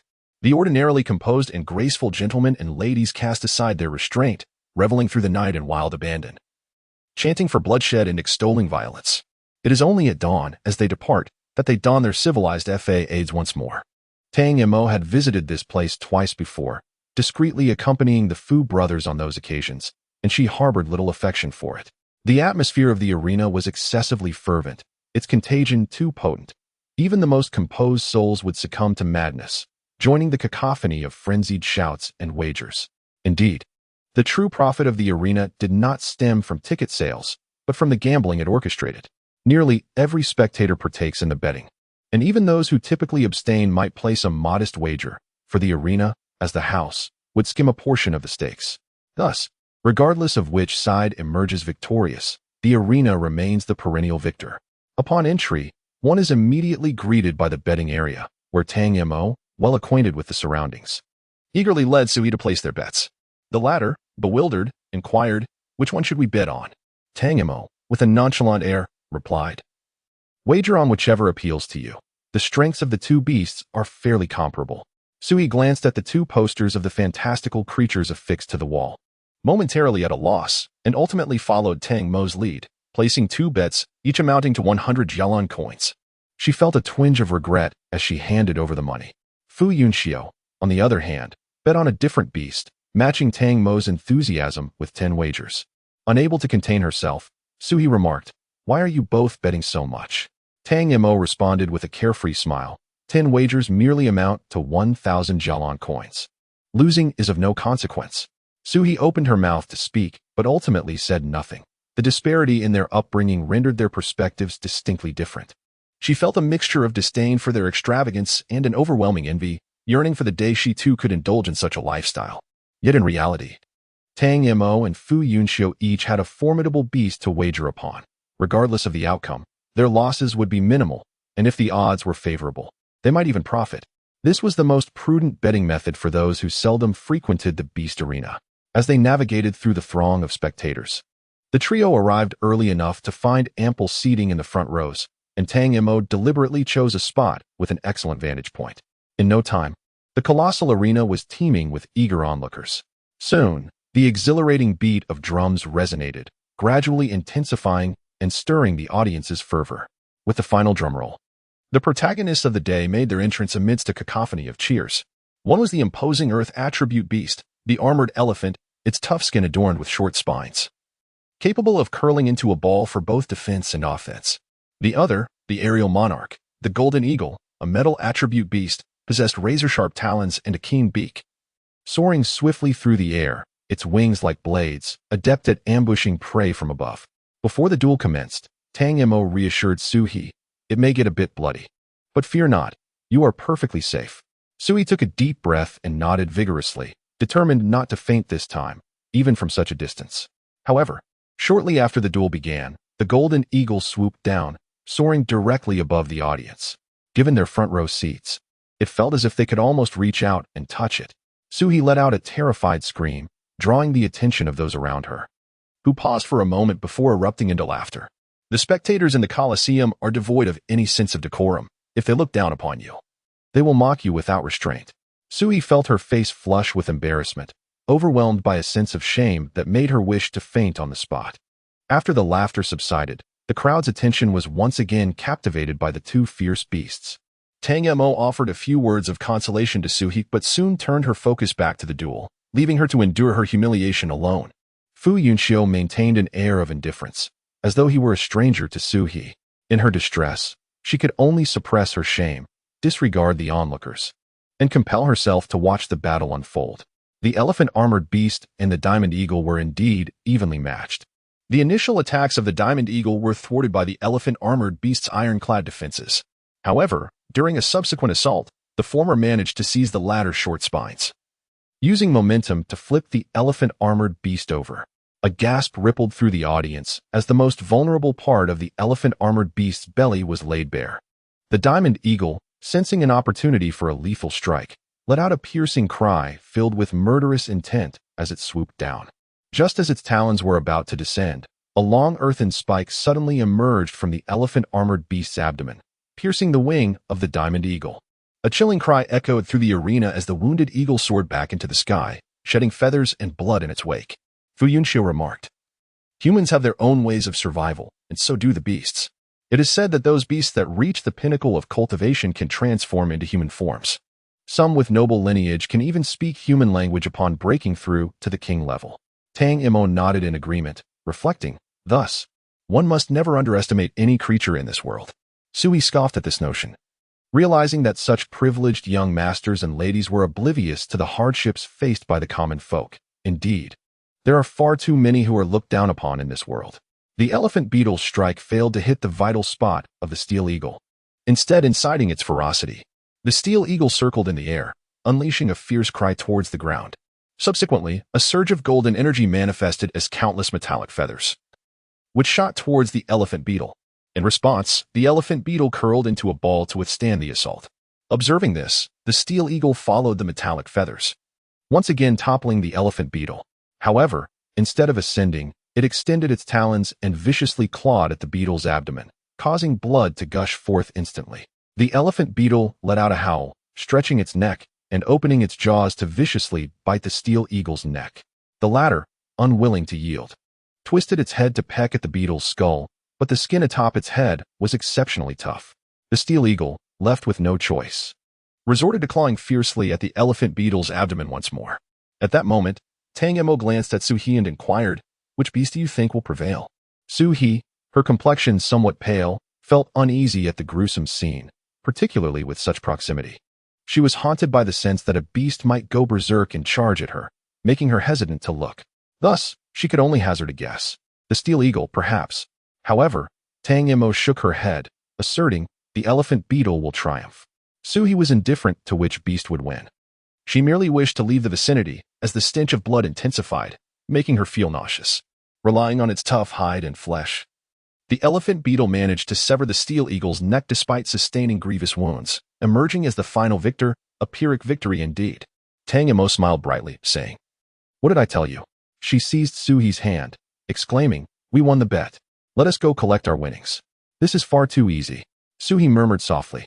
Tang Mo distributed 1,000 Jelon coins to Fu Yunxiu, then shook the money bag in her hand and smiled. "Sister Su, he didn't faint this time. Let us go out and celebrate, especially since I've made some money." Fu Yunxiu naturally had no objections. Sui hesitated for a moment but ultimately agreed, eager for the opportunity to spend more time with Fu Yunxiu, though it seemed he was not particularly keen on engaging with her. Sigh. Next to the arena was a tavern, modest in size yet remarkably clean and tidy. After the three settled at a table, they ordered several appetizers along with a jar of wine. Having experienced drunkenness on 2 occasions, Fu Yunxiu felt apprehensive upon seeing the wine, questioning whether such a quantity was necessary. "1 jar suffices." Amused yet exasperated, Fu Yunxiu placed a glass in front of him and called out, "Waiter, bring another jar of wine." "Coming right up." The waiter swiftly served the wine. The two began to drink fervently, 1 cup after another. Su He looked at them in confusion, unable to comprehend how a simple gathering had escalated into a drinking contest. Before long, both Tang Mo and Fu Yunxiu's faces flushed red, having consumed little food and drinking hastily. It was no surprise they were intoxicated. Sui felt a headache coming on and said, "Stop drinking. I cannot carry 2 drunken fools by myself." Her words indeed captured their attention. Tang Mo gazed at her intently for a moment before exclaiming, "Today is a celebration for you. How can you not drink?" Fu Yunxiu chimed in, "Drink, you must." With that, the two, in perfect harmony, poured wine for Su He, clinked their glasses together, and then fixed their gaze upon her. With no other option, she tilted her head back and drank. Observing the situation, the two swiftly poured the wine from their cups behind them, feigning the appearance of having just finished drinking. Tang Mo filled the glasses of the three once more, proclaiming, "May Sister Su He flourish evermore." Su He drank again. Fu Yunxiu added, "Become a grand alchemist." Su He continued to drink. "Become a medicine sage." Su He persistently imbibed. "Become a paragon among men." Su He drank again. Suddenly, with a resounding crash, Su He slammed her cup onto the table. Tang Mo, interrupted mid-sentence, assumed that Su He had discovered their ploy to pour more wine into her glass. Just as she was about to clarify, she heard Su He, in a tipsy haze, declare, "I shall become a paragon among men. I command all those who look down upon me to kneel before me." Tang Mo and Fu Yunxiu exchanged glances, the latter remarking, "In the Jialan realm, martial prowess is revered. Those with strength earn respect wherever they go. Ultimately, diligent training is essential." Su He, her vision blurred by intoxication, shook her head, insisting, "No, that is far too slow." A spark of inspiration ignited within Tang Mo, and she instinctively probed, "Then what is the fastest way to become a paragon among men?" On the verge of slumber, Su He murmured, "Naturally, marrying into the Fu family, becoming the lady of the house." Tang Mo understood, realizing the nature of her thoughts.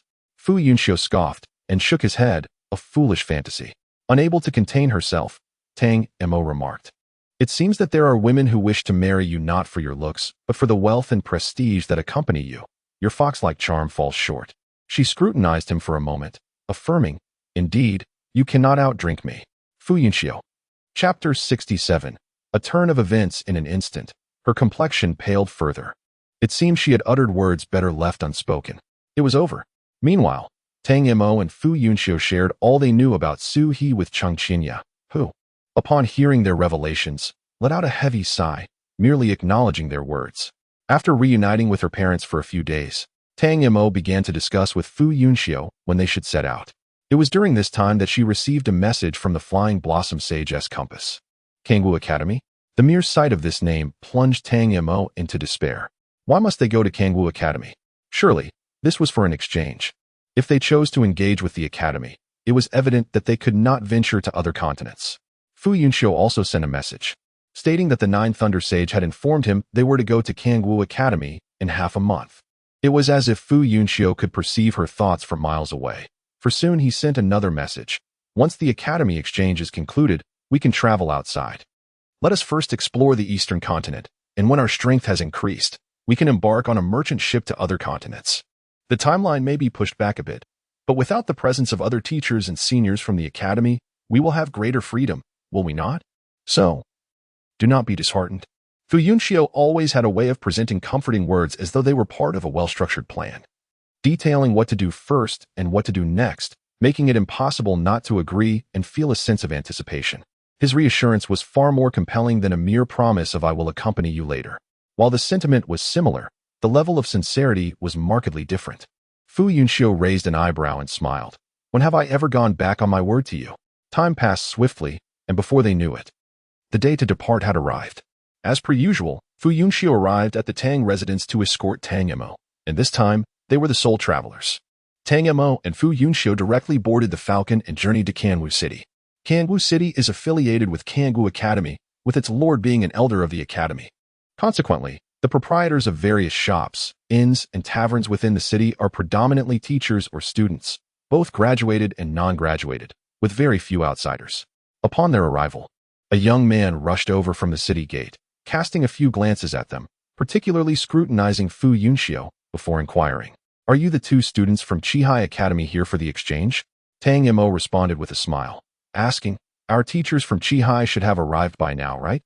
The young man chuckled and nodded, saying, "Indeed, they have arrived. Please follow me."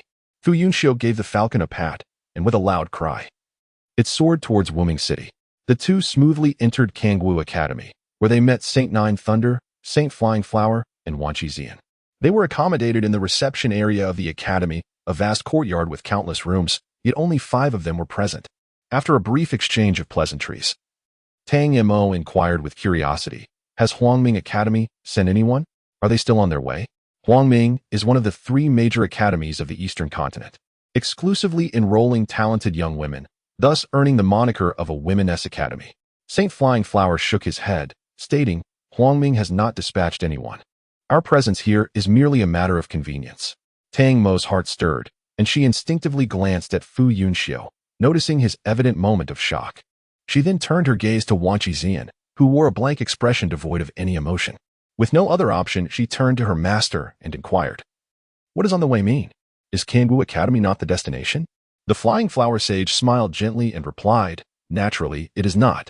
The Thunder Sage could no longer contain himself and interjected, "Kangwu Academy is secondary. The primary goal is to traverse the Boundary Mountain Range and head to the northern continent."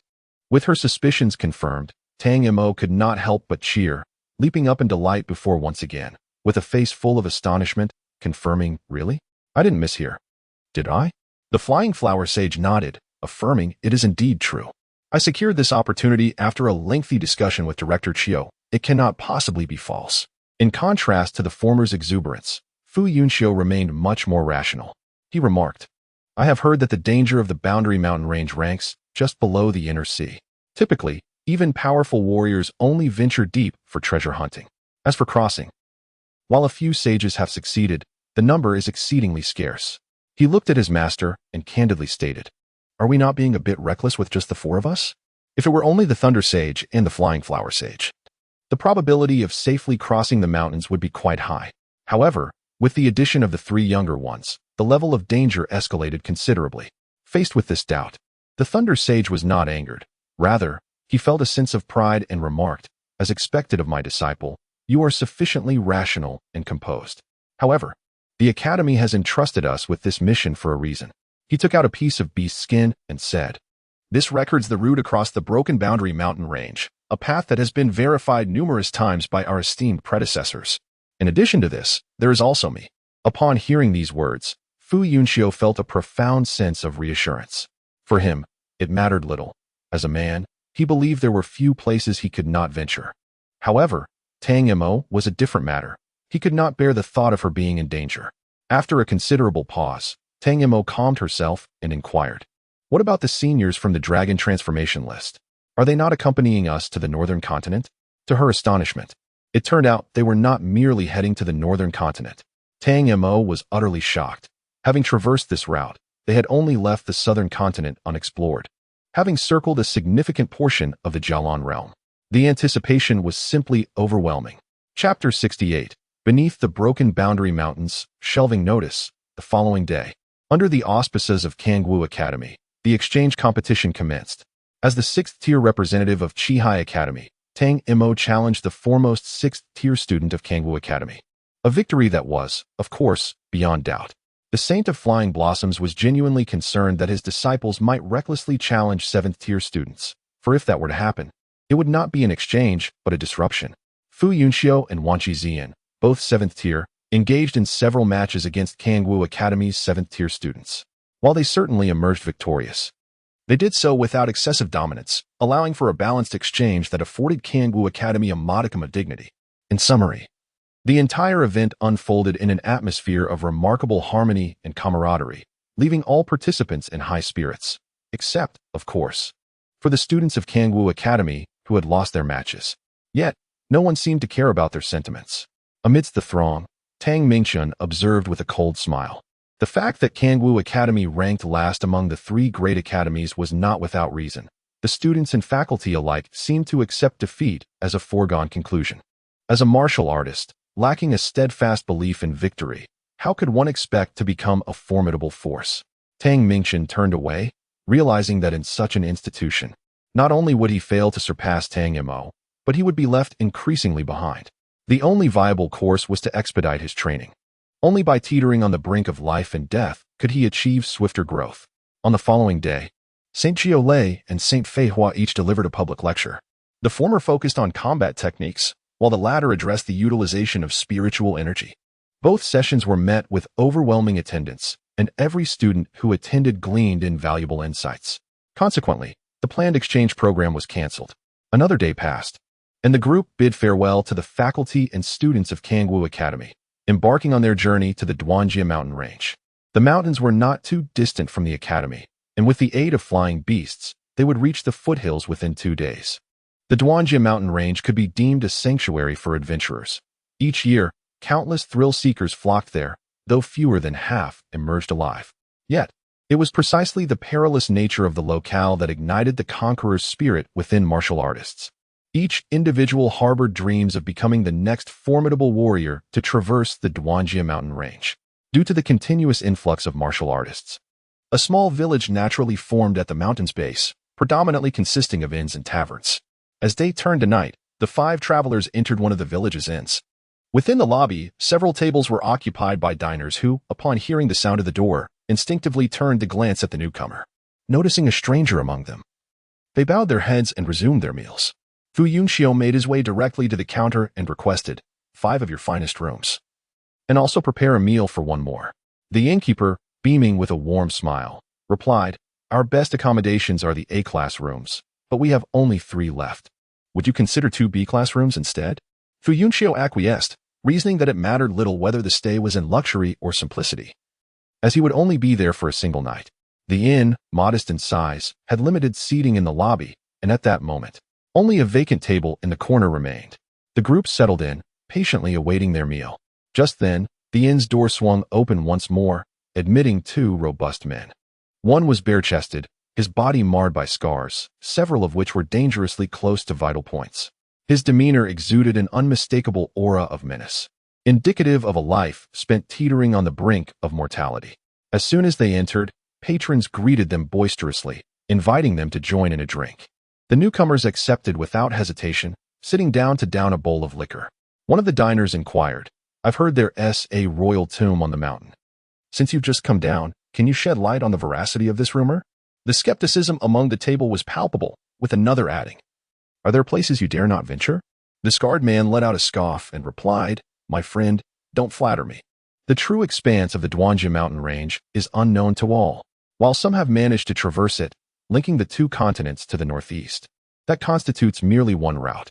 Even that path is not abundant in safety, and the perils lurking in the unexplored territories are far too numerous for anyone to delineate. The companions accompanying him also nodded, stating that the Boundary Mountain Range spans the entire continent, and no one has ever truly traversed it from beginning to end. The royal tomb in question lies within an unexplored zone, and its discovery was merely serendipitous. The scarred man added, let us take the usual route up the mountain, turning left at the maple grove. If we walk far enough, we shall surely know when we arrive, provided we survive the journey. After downing another bowl of wine, he sincerely remarked, the royal tomb is bound to contain numerous treasures. I've heard the tomb owner was a master alchemist. However, before embarking on a treasure hunt, one must carefully assess their own strength. Nothing is worth more than our lives. The others at the table nodded in agreement, though their true thoughts remained inscrutable. In a corner, Tang Mo gazed at the flying blossom sage with sparkling eyes, eagerly exclaiming, Master, shall we go? Tang Mo nodded repeatedly. She had never entered a tomb before. It was said that the tombs of the mightiest warriors were the most concealed, rich with treasures. Some powerful beings even transcended time and space to select their heirs, leaving behind exceedingly precious legacies. Of course, her aim was not to acquire a legacy, but to broaden her horizons. The flying blossom sage pondered. The royal tomb is not entirely inaccessible, but she glanced at the Nine Thunder sage, sensing a deviation from a safe path. Nine Thunder nodded in agreement. Indeed, from the warrior's words, the route to the tomb did not seem particularly secure. What about you two? Do you wish to join? Fu Yunxiu expressed some interest, stating, if time permits, it would not be unwise to consider it. Wanqi Zian nodded and remarked, the location is of no consequence. What truly matters is the experience gained. Very well, the Nine Thunder Sage replied. Let it be understood that both Fei Hua and I will only guarantee your safety. We shall not intervene in any battles beyond that. Tang Mo smiled with narrowed eyes and responded, understood. The accommodations were indeed rudimentary, and Fu Yunxiu expressed his discontent, opting to forego sleep altogether and instead sat cross-legged on the bed, cultivating his thunder magnetic force. The moment he expanded his domain, he discovered that his neighbor was none other than the scarred man. At that moment, he was conversing with his companions. There will undoubtedly be a multitude of individuals heading to the royal-level tombs in the next 2 days. We can simply follow that group of martial artists to ensure we reach the tomb unscathed. Fu Yunxiu let out a light scoff, realizing that their apparent selflessness was merely a ruse to enlist others to pave the way for them. A clever scheme indeed. Chapter 69. Entering the mountain range early the next morning, as dawn barely broke, The 5 of them had finished breakfast and set off towards the mountains. There were countless paths to ascend, but they chose to come this way from Kangwoo Academy simply because the starting point of the route map held by the 9 Thunder Sage was here. The boundary-breaking mountain range stretched across countless miles, completely dividing the 2 continents, allowing access from various points at the foot of the mountains, albeit with varying degrees of danger. Since it was still early, there were no other travelers on the road. The 9 Thunder Sage walked alongside them, pointing out the precautions to take once they entered the boundary-breaking mountain range. Firstly, they needed to be wary of the mythical beasts. Many areas within the mountains had remained unexplored by martial artists, thus giving rise to numerous formidable beasts, ranging from royal to imperial and even sacred levels. These demon beasts each possess their own territories, and the other demon beasts residing within their domains are regarded as their protected subjects. The esteemed 9 Thunder Sage solemnly advised. Thus, when encountering a demon beast, refrain from immediate extermination. If possible, subdue it through intimidation. If that fails, retreat is preferable. Slaying should be deemed a last resort, as it may provoke formidable demon beasts and invite calamity. Tang Mo felt a sense of astonishment, perceiving the boundary-breaking mountain range as a veritable paradise for demon beasts, where even humans must tread cautiously. Should one venture into a silent and unmarked area devoid of any traces of demon beasts, heightened vigilance is imperative. The 9 Thunder Sage continued. This indicates you may have entered the realm of plant demon beasts. Attaining sentience through cultivation is exceedingly arduous for them. Their numbers are scarce, yet their power is formidable. Suddenly, Tang Mo recalled the ancient tree within the secret realm, which, at the height of its power, had once dominated an entire forest, instilling fear in both humans and demon beasts alike. This exemplifies the might of plant demon beasts. Furthermore, the most perilous aspects of the boundary-breaking mountain range are its treacherous locales. The 9 Thunder Sage chuckled, glancing at Fu Yunxiu, and remarked, "After we explore the royal level tomb, we shall proceed to a location specifically designed for your cultivation, the Thunder Falls." Thunder Falls? Fu Yunxiu's eyes sparkled with intrigue as he inquired. Is it a waterfall formed by lightning? He had encountered descriptions of such phenomena in his childhood readings, where rivers of lightning cascaded down from heights, and even the thought of it filled him with awe. The 9 Thunder Sage nodded affirmatively. Indeed, atop the boundary-breaking mountain lies a spring of thunderous waters. Its origin a mystery, yet it has flowed unceasingly for millennia. The overflow from this spring cascades down, creating the majestic Thunder Falls. Tang Mo listened with rapt attention, yearning to behold that wondrous spectacle immediately. Though Machi Zian maintained a stoic expression, his eyes shimmered with vibrant colors. Fu Yunxiu took a deep breath, suppressing the tumultuous emotions surging within him. Should he be able to cultivate within the Thunder Pool, his comprehension of Thunder's spiritual power and even the magnetic forces would undoubtedly deepen, greatly enhancing his strength. In addition to the Thunder Pool, there lay a labyrinth adorned with peculiar stones, where martial artists would lose their bearings and struggle to ascend, relying solely on luck to find their way out. Jiao Lei continued, describing a blood-stained hillside, where broken weapons were thrust into the ground, and the soil was saturated with blood. Tens of thousands of years had passed, yet that hillside remained as parched as it was in its original state. The malevolence of the blood slope was formidable. Those with wavering resolve would be driven to madness merely by approaching it. Of course, this is precisely the cultivation ground prepared for you, Jiao Lei remarked, turning his gaze to Tang Mo. You should accompany us. Tang Mo's eyes widened in reluctance. She wished to see the Thunder Falls, not the gruesome sight. The Holy One of Flying Flowers interjected, "You would do well to explore both locations. It will benefit your mastery of the myriad symbols." Upon hearing this, Tang Mo could only acquiesce. As they looked upward, they were met with an expanse of towering trees. The 5 members of the group traversed swiftly, but it was not until sunset that they finally beheld the red maple forest mentioned by the scarred man, bathed in the glow of the setting sun.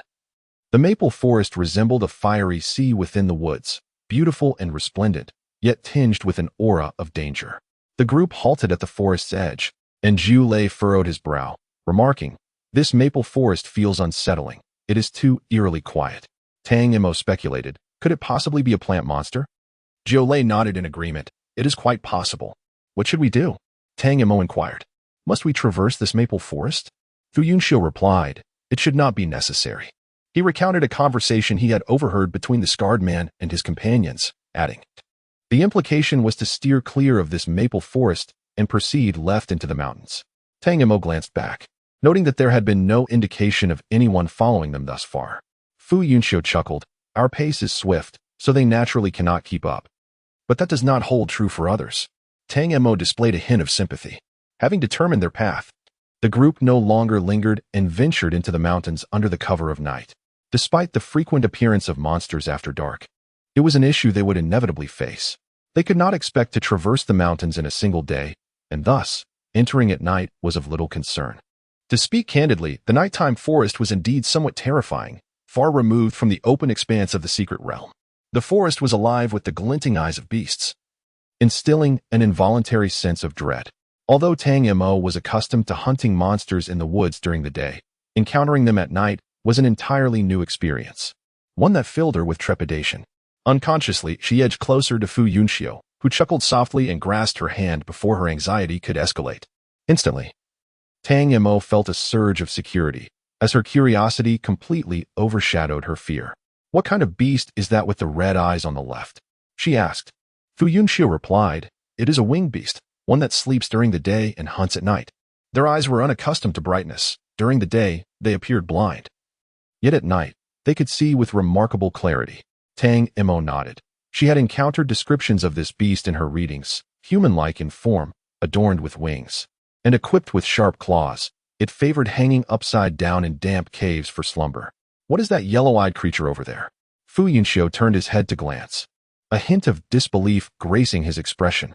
That is a giant bear beast. Impossible.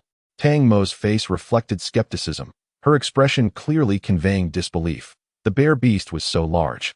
Its eyes could not possibly be so small. Fu Yunxiu sighed. It is because it is quite distant from us. Do you not detect the bear beast scent? Tang Mo blinked, falling silent. The books had mentioned that the bear beast emitted a strong odor, which could be used to avoid it in the wild.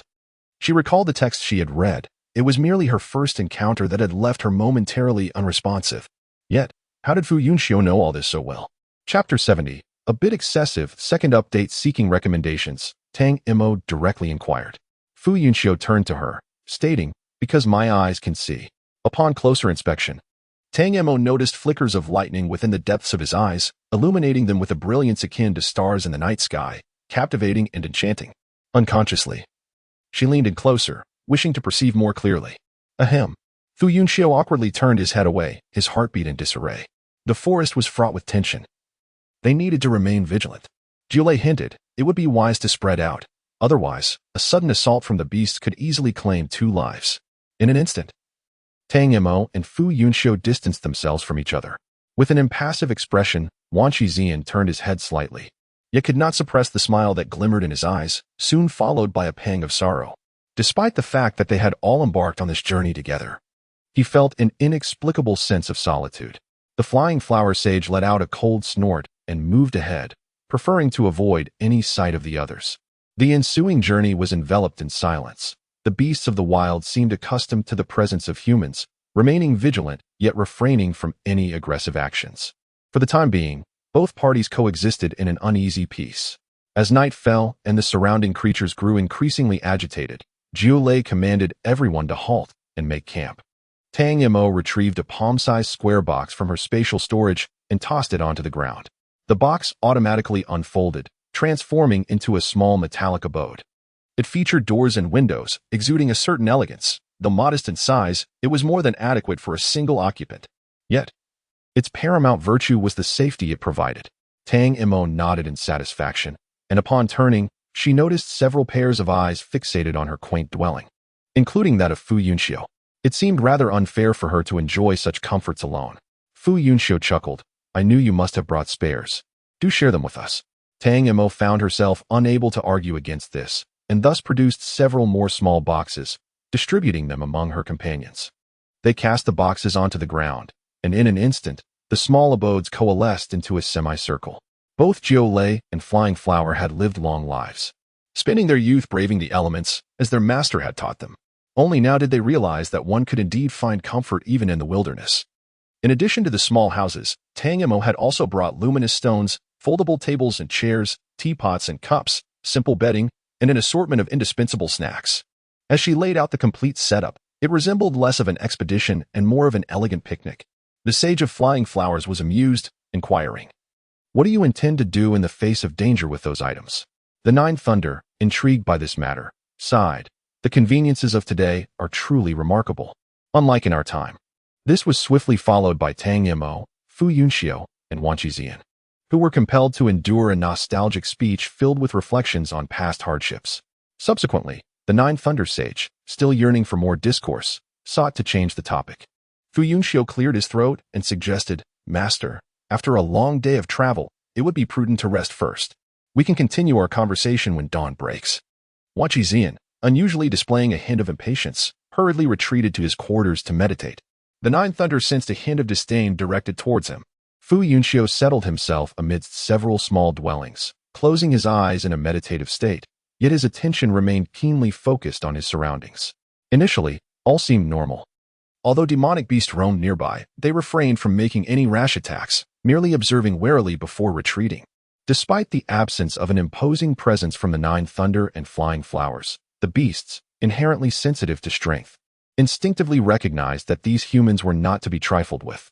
Gradually, Fu Yunxiu began to relax, reactivating his thunder and magnetism domain for cultivation. However, it wasn't long before he detected the faint sound of fluttering wings through his domain, so subtle that he would have otherwise missed it entirely. What could this be? Furrowing his brow, Fu Yunxiu transformed the domain into his eyes, expanding his search in all directions, and at last, he beheld a flying insect. Transparent wings, 6 slender legs, an oval abdomen, a lattice-like compound eye, and a long, delicate proboscis. It is a bloodsucker. Fu Yunxiu abruptly opened his eyes and declared in a solemn tone, "A bloodsucker is approaching. We must leave immediately." Fei Hua and Jilei were the first to step out, having sensed the disturbance earlier, yet refraining from speaking, adhering to the previously established rule that they would not intervene unless their lives were at stake. With a swift gesture, the small house folded neatly into a box-like form and was stored away. Jilei remarked, "This device is truly remarkable." Fei Hua huffed disdainfully, choosing silence. At that moment, Tang Mo also emerged, burdened with too many items. She found it challenging to pack them away and could only wave her hand to place everything, untouched, into her spatial pocket. Jilei chuckled, "Little girl, you seem to be flaunting your wealth." Tang Mo smiled shyly in response. Noticing that Wan Qizian had yet to emerge, Fu Yunxiu anxiously approached to check on him, only to find the latter furrowing his brow, his aura fluctuating intensely, indicating he was on the verge of a breakthrough.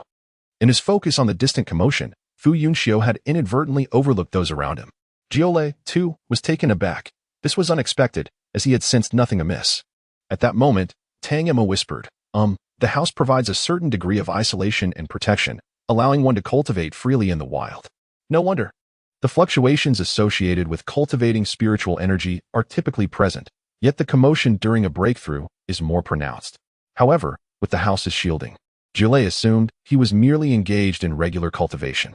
Jilei hurriedly approached and observed that Wan Qizian had reached a critical juncture in his breakthrough. Awakening him at this moment could easily jeopardize his foundation. However, the blood-sucking worms were drawing dangerously close, and their numbers were considerable, rendering the situation rather dire. Ultimately, the Saint of Flying Flowers calmly declared, "Prepare for battle. As long as we can fend off the more formidable ones, the remaining blood-sucking worms can serve as a trial.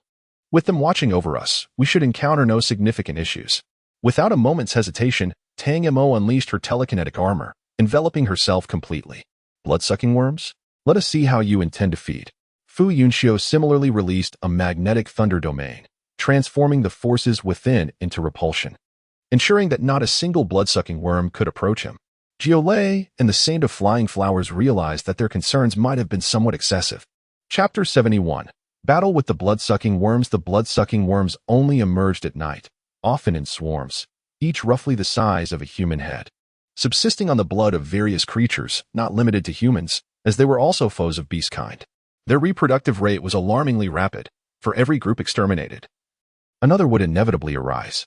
The sound of their wings was barely audible, and their flight speed was moderate when one could finally discern their approach. It signified that they had already been encircled. From countless harrowing experiences, it was understood that just 2 blood-sucking worms could entirely drain a person. Thus, the paramount strategy for escaping their clutches was to avoid close encounters. In this regard, Tang Mo and Fu Yunxiu excelled remarkably. Tang Mo utilized the universal symbol to conjure a large cauldron, placing it over Wan Qizian's small dwelling, ensuring he could focus on his breakthrough undisturbed. "They're coming," Fu Yunxiu intoned solemnly. Indeed, it was not long before the surroundings resonated with the incessant buzzing of wings and irksome cacophony. The blood-sucking insects congregated above the heads of the group, resembling a swiftly moving cloud that obscured the sky and instilled a profound sense of oppression. Tang Mo suddenly recalled the words of the Sage of Nine Thunder, advising them to disperse. Otherwise, a single wave of attacks from the beasts could easily claim 2 lives. A thought sparked in her mind, and a vast net shimmering with the brilliance of lightning materialized. Under Tang Mo's command, the electric net hovered high above, waiting for the blood-sucking insects to coalesce once more. As they united, the net abruptly expanded, swiftly ensnaring a multitude of the pests. "Hurry, strike them with lightning," Tang Mo urged fervently. Fu Yunxiu extended his hand, conjuring a sphere of lightning, which he hurled towards the net. The sphere detonated instantly, emanating a blinding white light that, to the onlookers, was merely an exquisite spectacle. Before long, the blood-sucking insects within were charred beyond recognition, utterly vanquished. Tang Mo let out a soft snicker, reveling in their demise for clustering together. This act incited the previously hesitant blood-sucking insects into a frenzy. The oppressive cloud descended ominously, while those of lesser strength were naturally repelled by Fu Yunxiu's domain of electric magnetism. However, the more formidable ones, undeterred by the pressure, ventured closer. The Sage of Flying Flowers observed carefully and remarked, "Fortunately, the strongest among them is merely of the 9th tier. They pose no significant threat." With a flourish, Nine Thunder unleashed bolts of lightning, transforming them into threads that firmly bound several 9th-tier bloodsuckers without inflicting any harm upon them. This display of control alone was a testament to his extraordinary prowess. As the 9th-tier creatures were drawn away, the remaining swarm of 6th, 7th, and 8th-tier insects was left for Fu Yunxiu and Tang Mo to hone their skills. Observing the unfolding scene, the Sage of Flying Flowers quietly retreated from the fray. The swarm dispersed around them, rendering the previous tactic ineffective. Tang Mo conjured 18 blades as delicate as cicada wings, grouping them into spirals of 3, swiftly harvesting the surrounding blood-sucking insects. Thus far, 18 was the utmost number of blades Tang Mo could manipulate while maintaining peak offensive power. This was a testament to her recent mastery of the flying flower technique. Without it, she would have found herself quite overwhelmed. After practicing in secret for an extended period, the results were extraordinary upon deployment. She and Fu Yunxiu exhibited a remarkable synergy. One utilized her domain to hinder the insect's speed, while the other wielded telekinetic weapons for slicing. The blood-sucking insects, which had plagued countless individuals and beasts alike, appeared utterly feeble before the duo. Jiu Lei and Fei Hua were equally astonished, after observing for a while. The latter suggested, "Let us release a 9th-tier insect for them to test their mettle." Jiu Lei hesitated, pondering whether a 9th tier might be excessive. Fei Hua shook his head, asserting, "A bit of appropriate pressure may foster quicker advancement. They have been training too comfortably." In response, Jiu Lei nodded in agreement and loosened the restraints on one of the blood-sucking insects. The insect, lacking intelligence, could not comprehend its predicament. It merely recognized that its kin were on the verge of being annihilated by the 2 humans, who were enemies that necessitated elimination. Thus, upon gaining its freedom, the 9th-tier blood-sucking insects surged toward Tang Mo and Fu Yunxiu. Although blood-sucking insects were naturally attuned to mental energy, their telekinetic abilities were exceedingly feeble, rendering them nearly incapable of inflicting any significant damage. However, when a swarm of blood-sucking insects congregates, even the faintest of psychic energies can coalesce into a formidable force, requiring a singular intellect to harness it. This intellect is embodied by the swarm's leader, the 9th Order bloodsucker. A battalion devoid of leadership is akin to scattered sand, easily vanquished. Yet, with a leader, the disarray transforms into a focused weapon, capable of striking true. Now, the leader of the swarm has arrived. After rubbing its hind legs together in the high skies, the insects besieging Tang Mo and Fu Yunxiu ascended, gathering behind it. This transformation occurred in an instant, and the duo quickly grasped the gravity of the situation. Fu Yunxiu remarked, "It's time to get serious."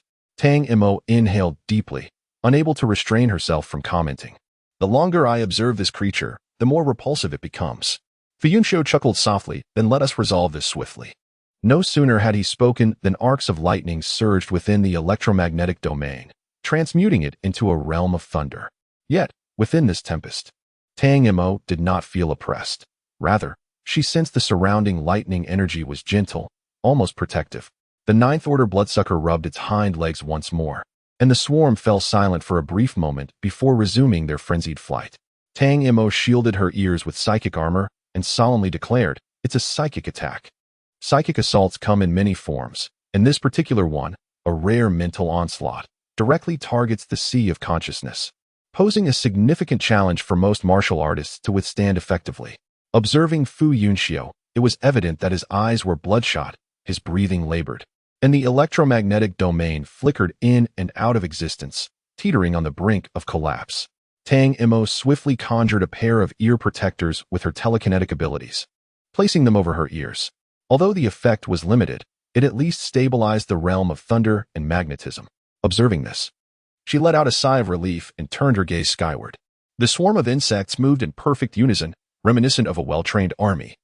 With the pivotal role played by the ninth-tier blood-sucking insect, a thought flickered in Tang Mo's mind as her telekinetic battle armor extended to shield her head and face.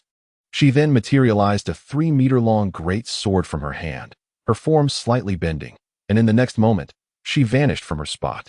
Witnessing this, Jiu Lei exclaimed in astonishment, "What incredible speed!" Chapter 72, Exhausting Every Effort. Second update. As the first strike descended, it seemed destined to land upon the ninth-tier blood-sucking insect. However, the insects flanking it swiftly surged forth, recklessly placing themselves in harm's way to shield their leader. After returning empty-handed, Tang Mo withdrew her sword and attempted another strike, only to encounter the same outcome. A sense of despair washed over her. The reaction speed of these creatures was astonishingly rapid, akin to instinctively protecting their leader without a moment's thought. In the next instant, the sword in Tang Mo's hand disintegrated, transforming into 18 flying daggers that aligned in a row, once again aimed at the ninth-tier blood-sucking insect. As the daggers were launched, she descended toward the ground. Suddenly, a dozen blood-sucking insects launched an assault against her, and she hastily retrieved her talisman pin, but there was no time to inscribe any runes. The blood-sucking insects were nearly upon her. Just as Tang Mo braced herself to endure the onslaught, a flash of lightning surged forth, piercing through the surrounding blood-sucking beasts in an instant. The insects froze momentarily before plummeting from the sky, devoid of life. Tang Mo landed safely and turned her gaze towards Fu Yunxiu, who struggled to say, "You focus on dealing with that ninth-tier bloodsucker. I will handle the rest." Tang Mo nodded and looked back into the air. The flying daggers formed a line, prolonging their attack duration. After slicing through several insects, they indeed struck the ninth-tier bloodsucker. However, the creature's slender mouth was unexpectedly resilient, deflecting all the daggers. After several ineffective attempts and being subjected to constant mental assaults, Tang Mo felt a rising sense of frustration. How could she possibly slay the ninth-tier bloodsucker? Did it possess no weaknesses? Taking a deep breath, she suddenly retracted her psychic armor, and the armored giant, which had once made a fleeting appearance at the Tang family's annual clan competition, re-emerged. This time, it wielded a long blade. Jiu Lei was astonished, wondering how the ancestral apparition had become so commonplace. The flowering saint was equally taken aback. However, after scrutinizing it closely, he shook his head and remarked, "It is merely a construct, not a true apparition." Jiu Lei focused intently, realizing that the armored giant lacked that indescribable aura of power, which allowed him to breathe a sigh of relief, so it was merely a fabrication. Nevertheless, the girl displayed remarkable audacity, daring to conjure such things. The armored giant stepped out from behind Tang Mo and charged towards the swarm of bloodsuckers. It was not a flesh-and-blood being. The insect's attacks were utterly ineffective against it. Tang Mo sheltered within the electromagnetic field, directing the armored giant to plunge into the swarm while wielding the long blade with abandon, each swing claiming a cluster of bloodsuckers. The ninth-tier bloodsucker, infuriated once more, rubbed its hind legs together, causing the swarm to scatter. Yet, they maintained their prior method of flapping their wings, and the mental assault continued unabated.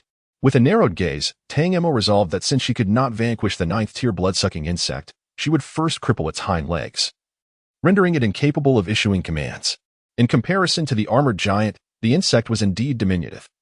The giant swung its blade with such force that not only could it not strike the insect directly, but the gust created could also propel the small creature away.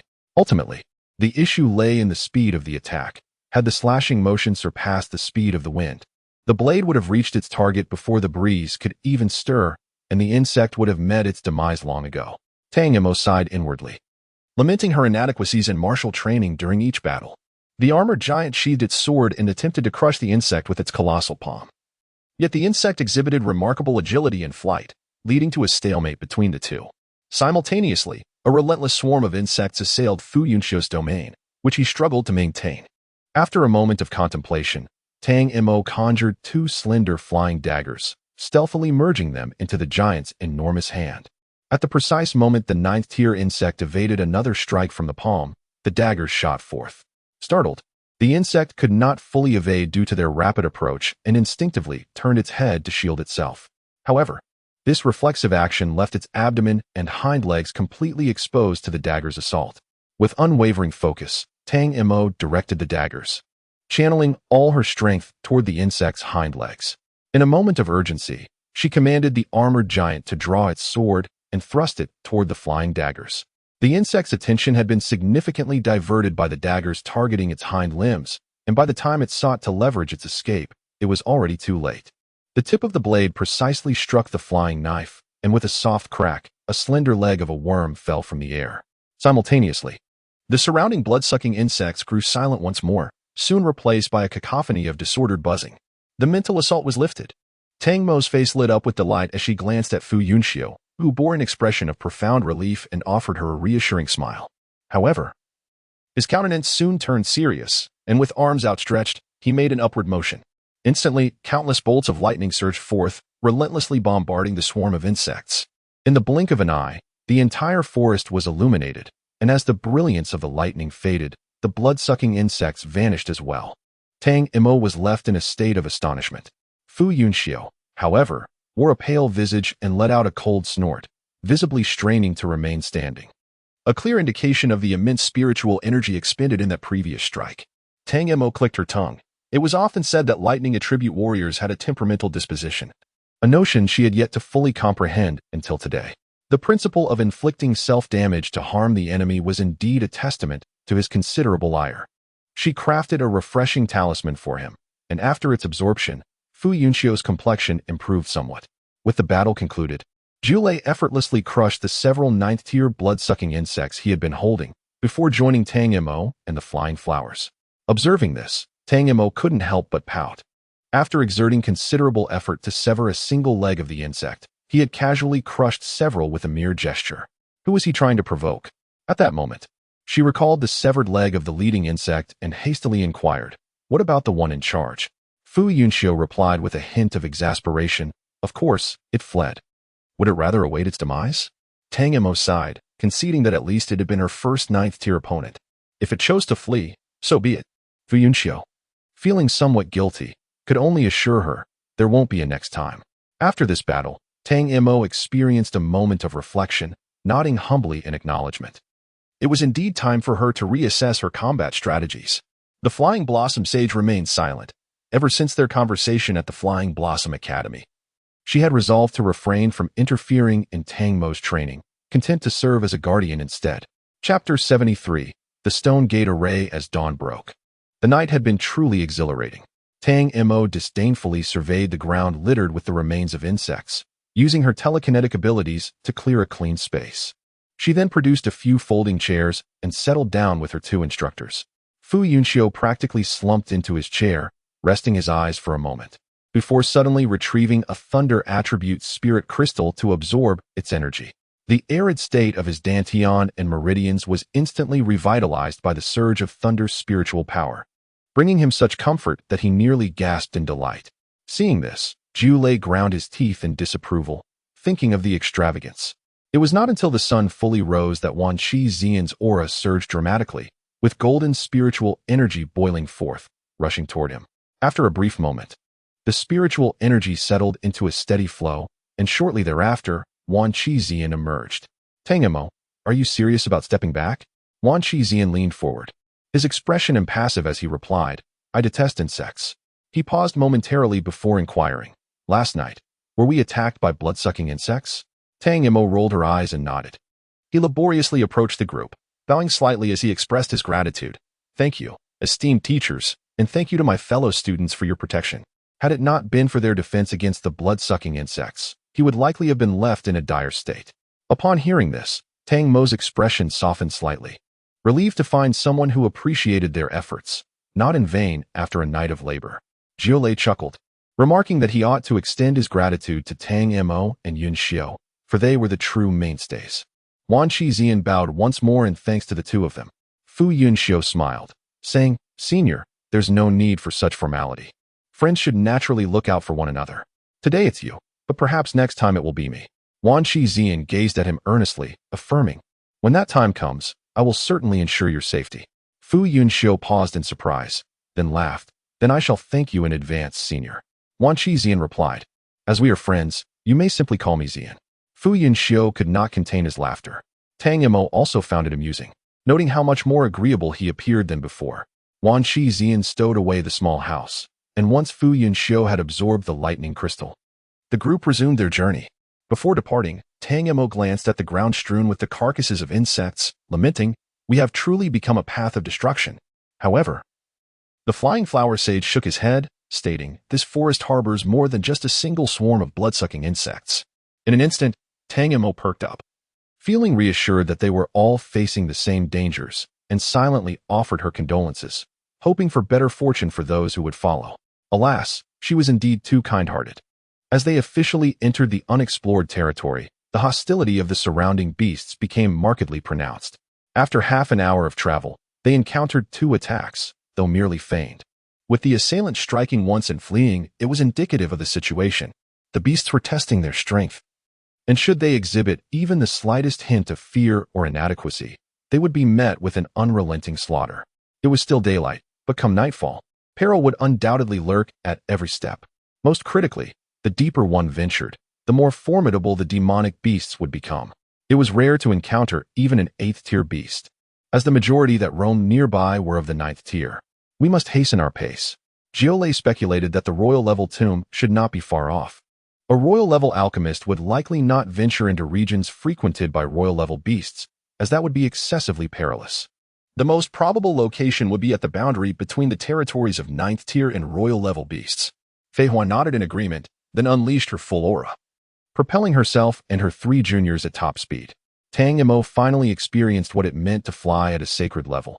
It was akin to instantaneous relocation. Shortly after midday, the group came to a halt.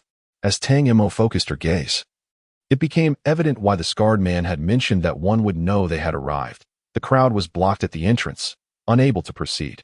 The individuals there were no strangers to newcomers and bore no hostility, for they too could not enter. Some even called out loudly, asking if there were any alchemists among them willing to attempt opening the door. Tang Mo, intrigued, inched closer and inquired, Is there some sort of trial? We have tried dozens of formulas, none of which have proven successful.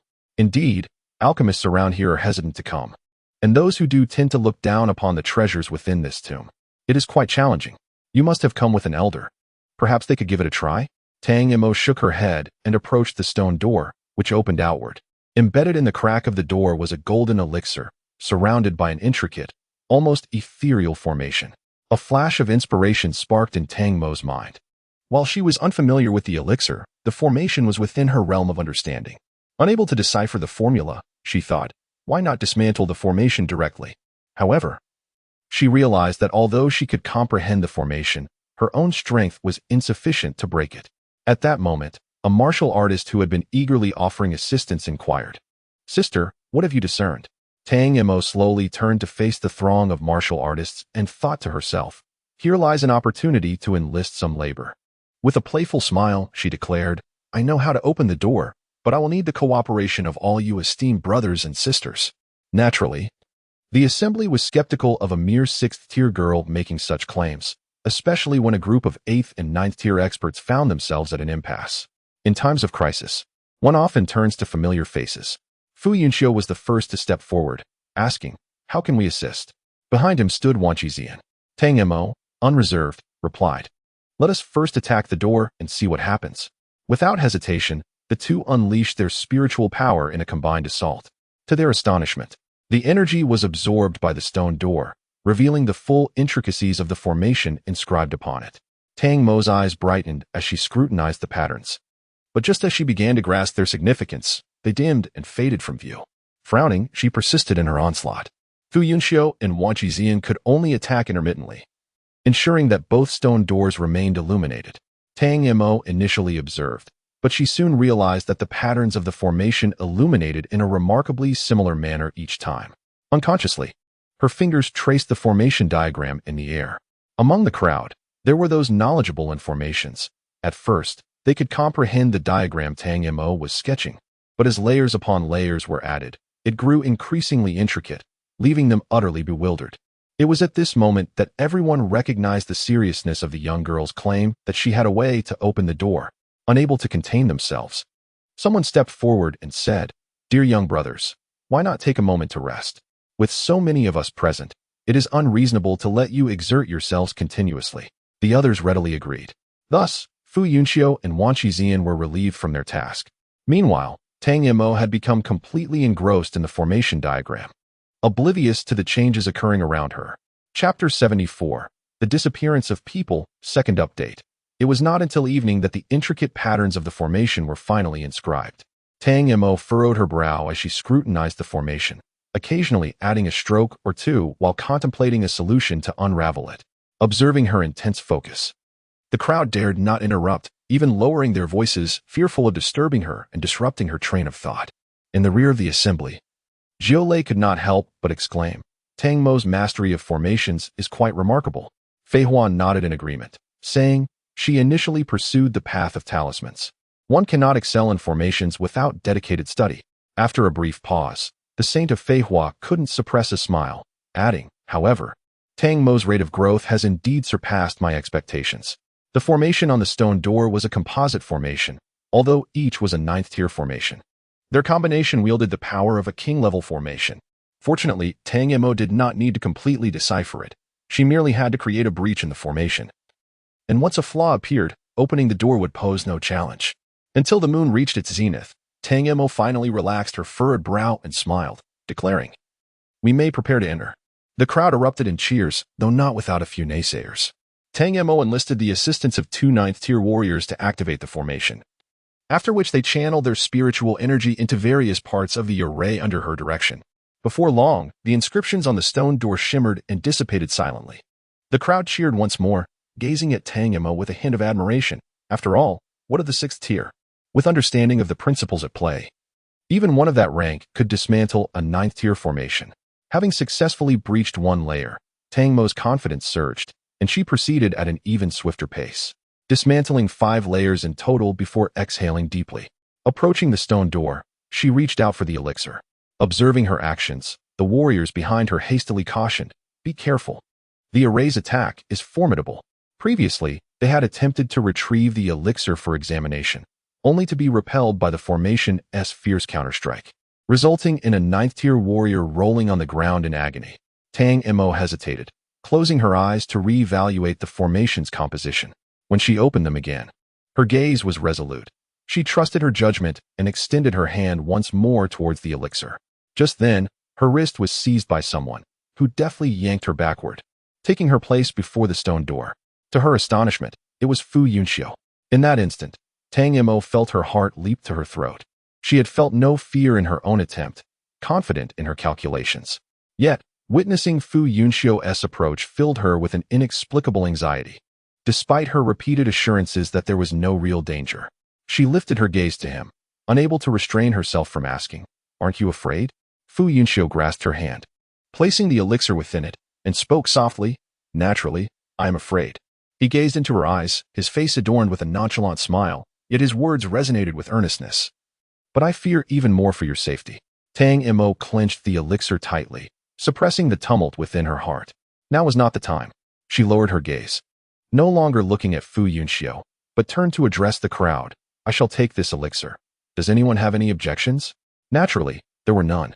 "Were it not for you, we wouldn't even have been able to enter the tomb, let alone request the elixir. You earned it through your own strength. Hence it rightfully belongs to you. Should we encounter each other within the tomb, I assure you, I shall not covet your treasures. Tang Mo replied. I would be truly grateful. She then looked towards the two most capable ninth-tier warriors and said, Gentlemen. They waved their hands dismissively. There are surely many valuable items within the tomb. Take the elixir. After all, you exerted the most effort. We merely expended a bit of spiritual energy. It is of no consequence. At their words, Tang Mo felt justified as she stowed the elixir away. Although she remained unaware of its nature, it was undoubtedly a treasure, being one of the many pivotal elements of the ninth-tier formation. With the door now ajar, the crowd ceased their formalities, eager to surge inside. With treasures limited, it was a race against time. Those who arrived late would find nothing. Tang Mo and her companions wasted no time, joining the throng as they entered the tomb, while Jiu Lei and Fei Hua remained outside to await their return. Shortly after passing through the stone door, they encountered 3 identical forks in the path, where the crowd began to disperse. Opting for the central path, the trio of Tang Mo advanced, enveloped by a landscape dominated by stone, prompting them to question the authenticity of the purported king-tier tomb. After traversing an indiscernible distance, the vista broadened, revealing a stone chamber brimming with armaments and armor. However, their quality appeared meager, with some items exhibiting decay and rust. Several martial artists were meticulously sifting through the contents, salvaging anything deemed worthy. Disregarding these relics, Tang Mo and her companions merely glanced at the chamber before departing through a lateral doorway. Has this chamber remained unexplored? Fu Yunxiu inquired, noting its pristine condition. Where have those who preceded us vanished? Wang Ziyan posited, the preceding chamber seemed to possess an additional portal. Fu Yunxiu demurred, even so. One would expect at least a solitary individual to have ventured in. This chamber emanates an unsettling aura. Proceed with caution. Concurrently, Tang Mo was perusing a bookshelf, collecting medical treatises, pharmacological compendiums, formations, and miscellaneous notes. Despite lacking the immediate opportunity for perusal, she intended to scrutinize them upon their exit, speculating on the potential discovery of rare or unique editions from bygone eras. Overwhelmed by the sheer volume of literature, Tang Mo resorted to indiscriminately extracting volumes and depositing them within her spatial dimension. Were it not for spatial constraints, she would have pilfered the entire bookshelf. Ah? Tang Mo exclaimed, upon extracting a particular volume, noticing a ring positioned at the rear of the shelf. A surge of excitement coursed through her as she contemplated the possibility of a spatial ring. Retrieving the ring, she examined it with her mental acuity, confirming its nature as a spatial repository. Had Fu Yunxiu and Wang Ziyan departed ahead of her? Tang Mo instantly dismissed the notion, simultaneously heightening her vigilance. She recalled hearing Fu Yunxiu mention that this house was peculiar, and that the two individuals' disappearance must be connected to this strangeness. Tang Mo stood rooted to the spot, feeling an overwhelming sense of insecurity in every direction. An invisible mental force surged forth, probing each item in the room until she finally discovered the unusual object. Chapter 75. A glimmer of hope. Tang Mo cautiously approached the desk, her mental energy enveloping the surface at all times. She meticulously circled the table, using her mental force to shift a chair aside before stepping closer to gaze down at the ink wash painting. It was a landscape piece that, at first glance, appeared entirely ordinary. However, a closer inspection with her mental energy revealed that the painting was, astonishingly, breathing. The rhythm was incredibly slow, with only subtle fluctuations. She nearly overlooked it. Furrowing her brow in contemplation, she pondered whether beasts and plants could cultivate. Could it be that paintings possessed the potential for cultivation as well? Or perhaps it was merely a treasure. But how could a treasure consume people? Yes, she suspected that Fu Yunxiu and Wang Ziyan had been devoured by this painting. Tang Mo hastily inscribed a flame talisman and directed it at the painting on the desk, threatening, "You had better release the people quickly, or I shall set you ablaze." Ink wash painting. Burp. Tang Mo. Are you burping? She exclaimed in disbelief. Are you challenging me? The ink wash painting feigned death once more. With no other recourse, Tang Mo, having never encountered such an eerie object, was at a loss for how to proceed. After some contemplation, she decided to cast the flame talisman, reasoning that since she had already written it, she might as well put it to use. As a creation of paper, it has transformed into a treasure, yet, at its core, it remains but paper, instinctively wary of fire, even though such flames pose no threat to its essence. Suddenly, the ink wash painting sprang to life, floating mid-air, shaking itself at Tang Mo as if in defiance.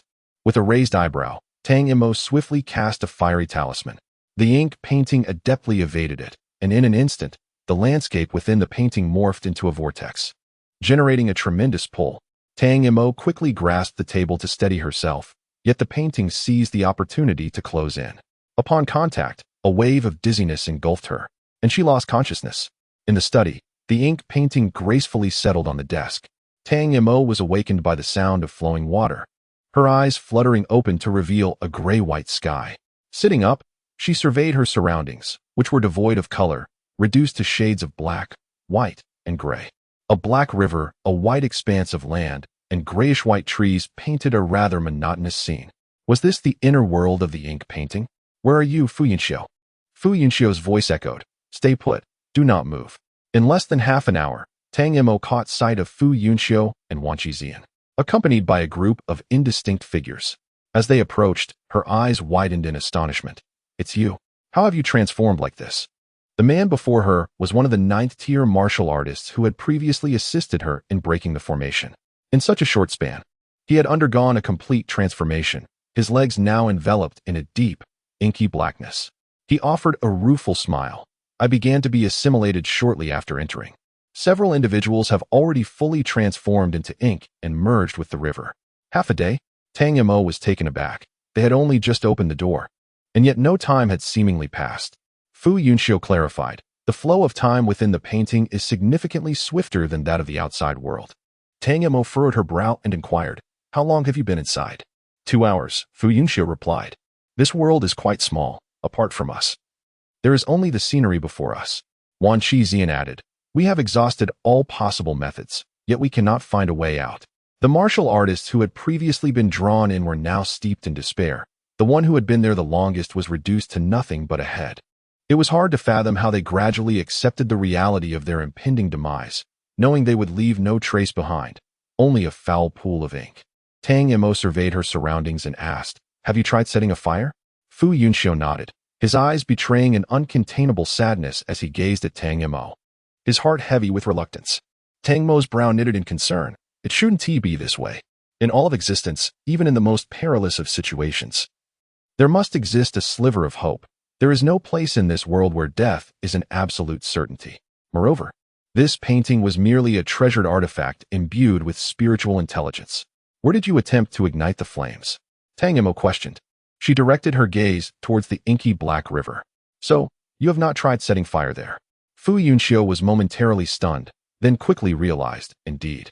Those who transformed into ink have all merged into this river. If there is a breakthrough, it is most likely to be found here. He lamented. "How could I have overlooked that?" Tang Mo reassured him. "It's just common sense. No one would think to set fire in water. It's all right. It's not too late. Let us go and give it a try." The duo proceeded to the riverbank, trailed by the ever-anxious Mo Ziyan. The remaining individuals remained seated, lost in contemplation, with several female martial artists succumbing to tears in each other's arms. She transcribed several wooden attribute runes, suspending them in midair. With seamless coordination, Fu Yunxiu summoned a bolt of lightning, striking the runes and igniting them instantaneously before they cascaded into the inky river.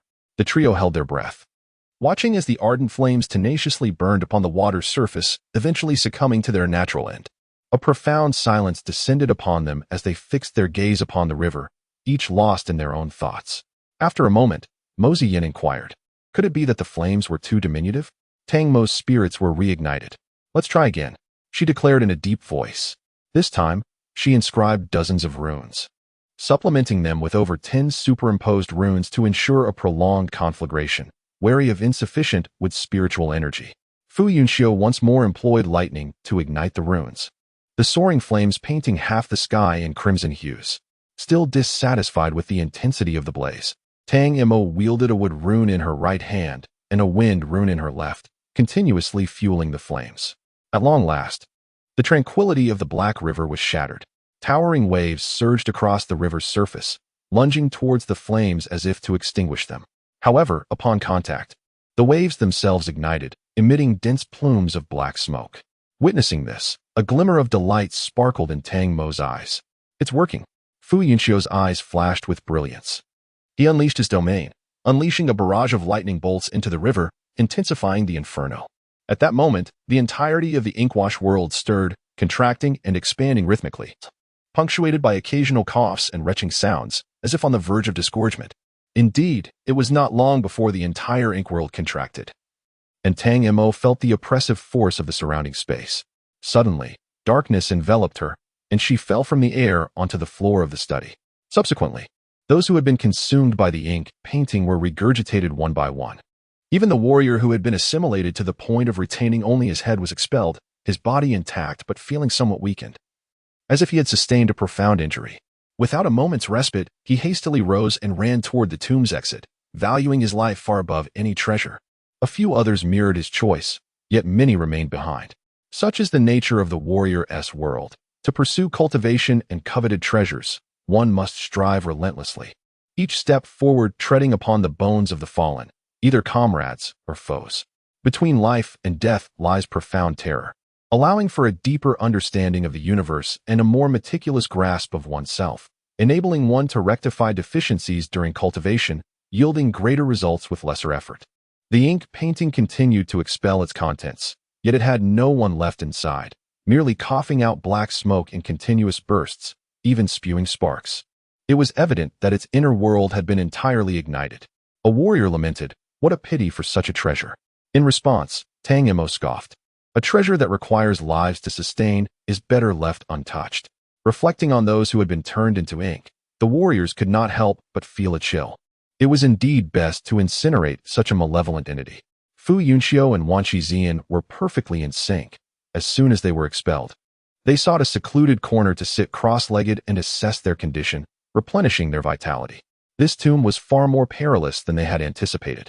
They had nearly met their demise upon entry, and the dangers that lay ahead remained unknown. It was not until the ink painting was reduced to ashes that the two exhaled a breath of relief, slowly opening their eyes, only to feel a mix of exasperation and amusement.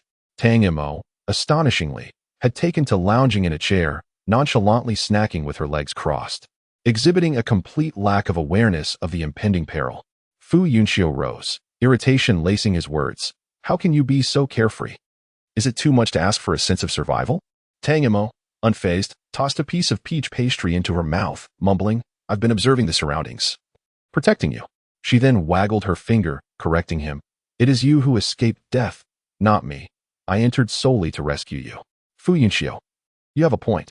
Tang Mo stood, brushing off the crumbs of her snack, recalling the moment she discovered the two had been consumed.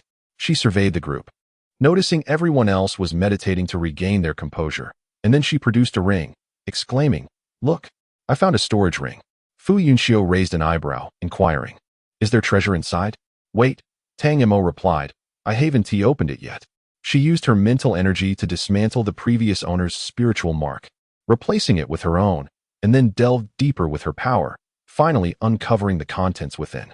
The space was filled with books, resembling a library even more than the study outside, nearly overflowing the ring. Besides that, there was only a wooden box. Tang Mo retrieved the box and opened it, revealing a piece of animal hide with a drawing on it. The three huddled together, increasingly convinced it was a blueprint of some structure. "This is a map of the tomb," Tang Mo asserted, her experience as a supervisor at the Fu residence proving invaluable, as she was well acquainted with such architectural diagrams. Fu Yunxiu concurred. "Indeed, our current location is merely the outermost perimeter of the tomb." He indicated the map, stating, "Other areas can wait. We should proceed to the alchemy chamber first." The tomb's occupant was an alchemist, and the most precious treasures within this tomb are undoubtedly the elixirs. Having determined their destination, the trio promptly changed direction. Exiting the study and proceeding straight ahead, they ventured deeper into the mountain's interior. They navigated past the bedchamber, the kitchen, and the recreation room before finally reaching the supposed location of the alchemy chamber, only to be met with a wall. Wan Shixian, gazing at the barrier before them, inquired, "Have we perhaps misinterpreted the map?" Tang Mo furrowed her brow, scrutinizing the map from every angle, muttering, "That cannot be. The alchemy chamber should be adjacent to the recreation room. The map even depicts elixirs. Observe, the wall bears the same insignia. This is undoubtedly the place. But where is the entrance?" Fu Yunxiu tapped on the wall, noting the slightly hollow sound, indicating the existence of a space within. However, the portal remained elusive. Passers-by cast perplexed glances at the group, baffled by their actions of striking a wall repeatedly. Tang Mo fixed her gaze on the insignia adorning the wall, a growing sense of familiarity washing over her. She reached out and dislodged a clump of dust, causing her to pause in surprise. Emboldened, she applied more pressure. And before long, a semicircular indentation materialized on the surface of the wall. Fu Yunxiu instantly realized and whispered in her ear, "That elixir." Tang Mo rubbed her ear, acknowledging. "I know." She wasn't foolish. Why come so close? She retrieved the elixir she had taken from the tomb's stone door and placed it into the recess, where it fit perfectly. Immediately, the entire wall began to rise, but the thunderous sound drew the attention of other warriors. There was actually a secret chamber here. There must be treasures. Hurry, let us go in. As the warriors rushed forward, they were confronted by a towering, armored giant blocking their path. Due to the confined space within the tomb, Tang Mo had reduced the giant's size, transforming what was once merely an illusion into a much more tangible form, resembling a real person at first glance.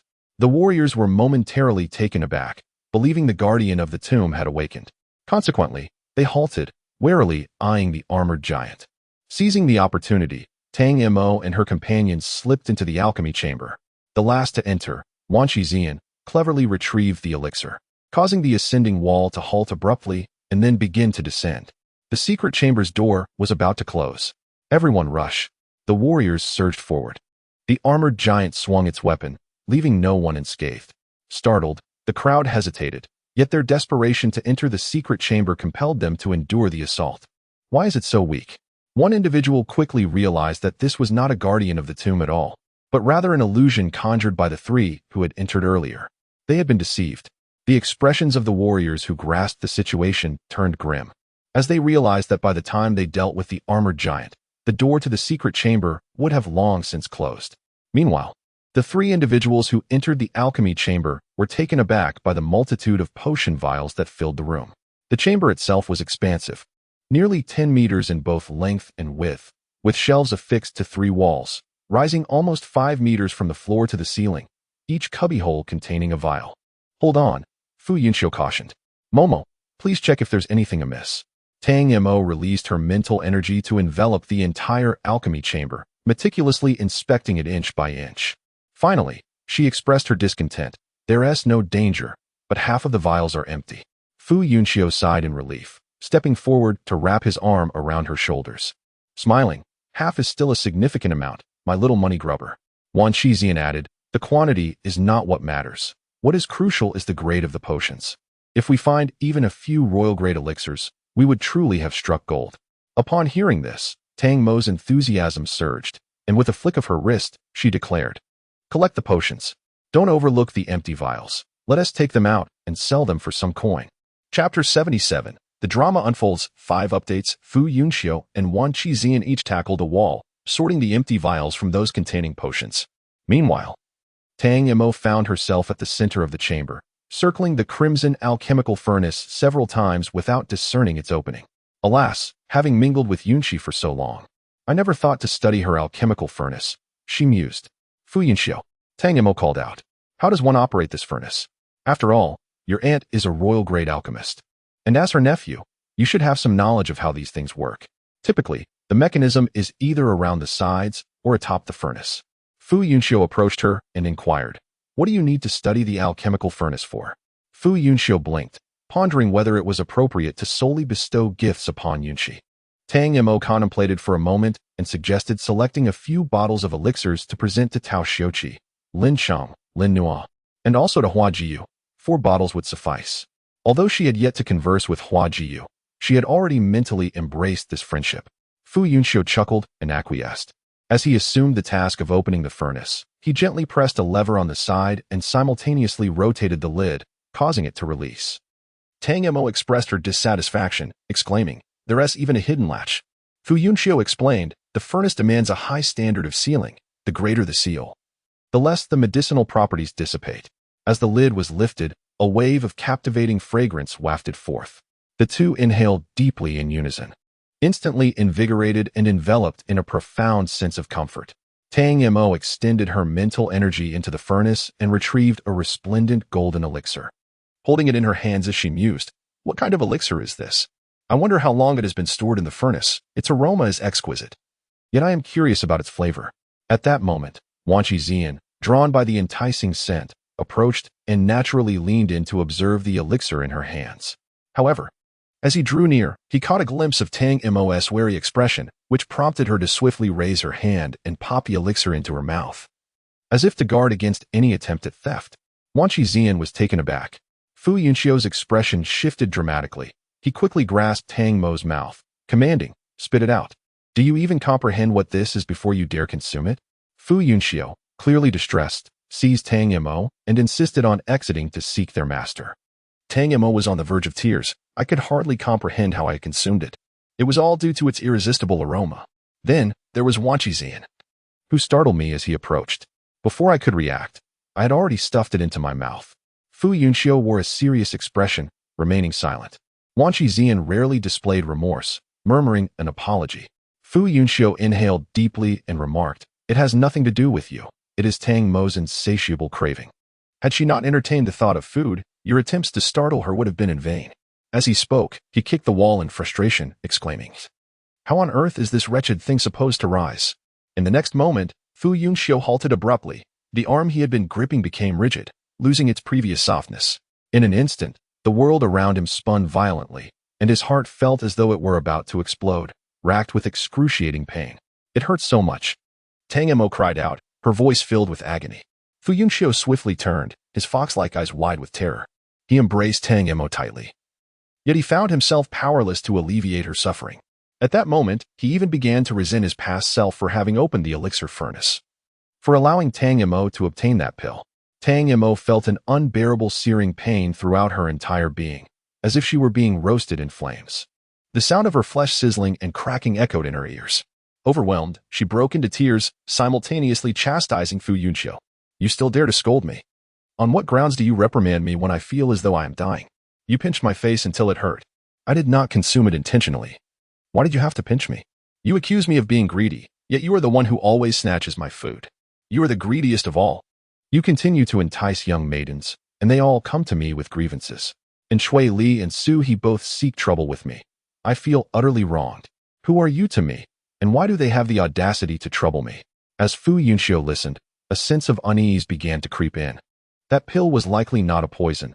Otherwise, Tang Mo would be exceedingly weak by now, rather than venting her frustrations with such vigor. Wan Shixian gradually regained his composure after his earlier panic. As long as she was alive, there would always be a way to address any physical issues that might arise. Unable to restrain himself, Fu Yunxiu inquired, "Do you still hurt?" "It hurts terribly," Tang Mo exclaimed. "Do not utter that word. The more you say it, the more it pains me." Fu Yunxiu closed his eyes momentarily, soothingly responding, "All right, I shall refrain from mentioning it. Now, focus and discern if there are any changes in your body." Tang Mo, stifling her sobs, closed her eyes and let her mental energy surge forth from her sea of consciousness, scanning her own body. The golden medicinal energy coursed through her meridians, seeping out and cleansing her flesh and bones, rendering them increasingly robust and resilient. Her physique was visibly strengthening at an astonishing rate. The crackling sounds she had heard earlier were the sounds of her meridians and bones undergoing transformation. The medicinal energy, ungoverned, surged chaotically within her, and it was no wonder she experienced discomfort.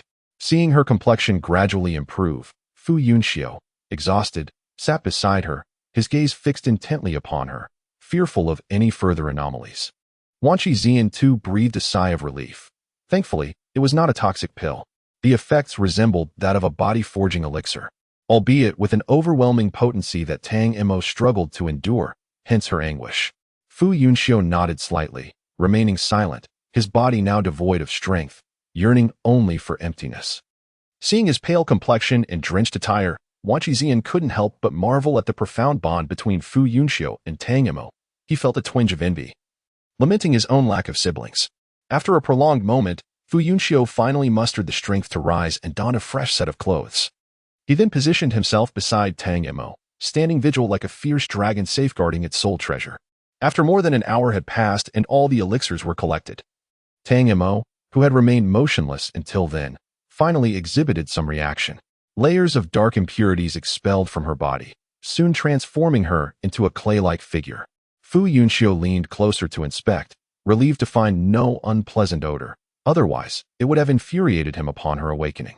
In a brief span, Tang Mo had absorbed the full potency of the medicine, her physical constitution experiencing a remarkable enhancement, not merely ascending 1 or 2 tiers, but undergoing a qualitative transformation, akin to a mortal evolving into a martial artist, transcending to a new realm.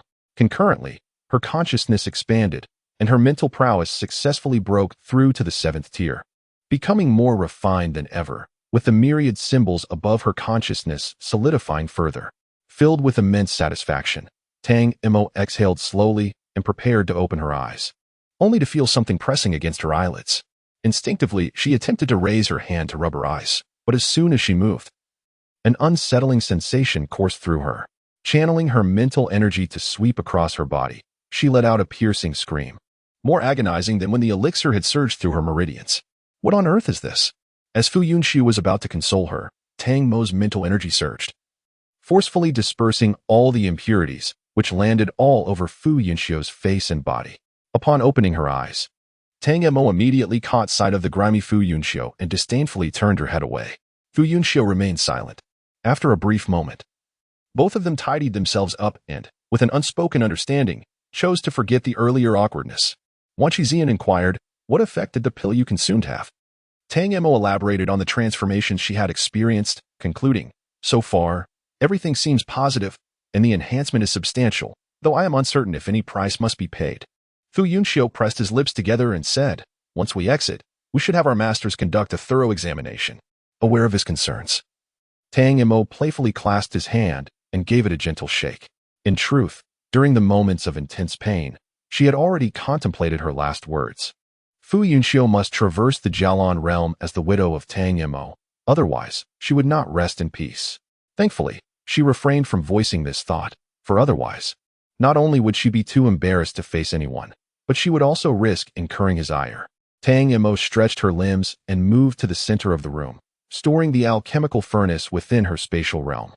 A casual glance revealed an iron ring on the ground, resembling a door knocker. She crouched down and tapped the floor, confirming that it was indeed hollow beneath.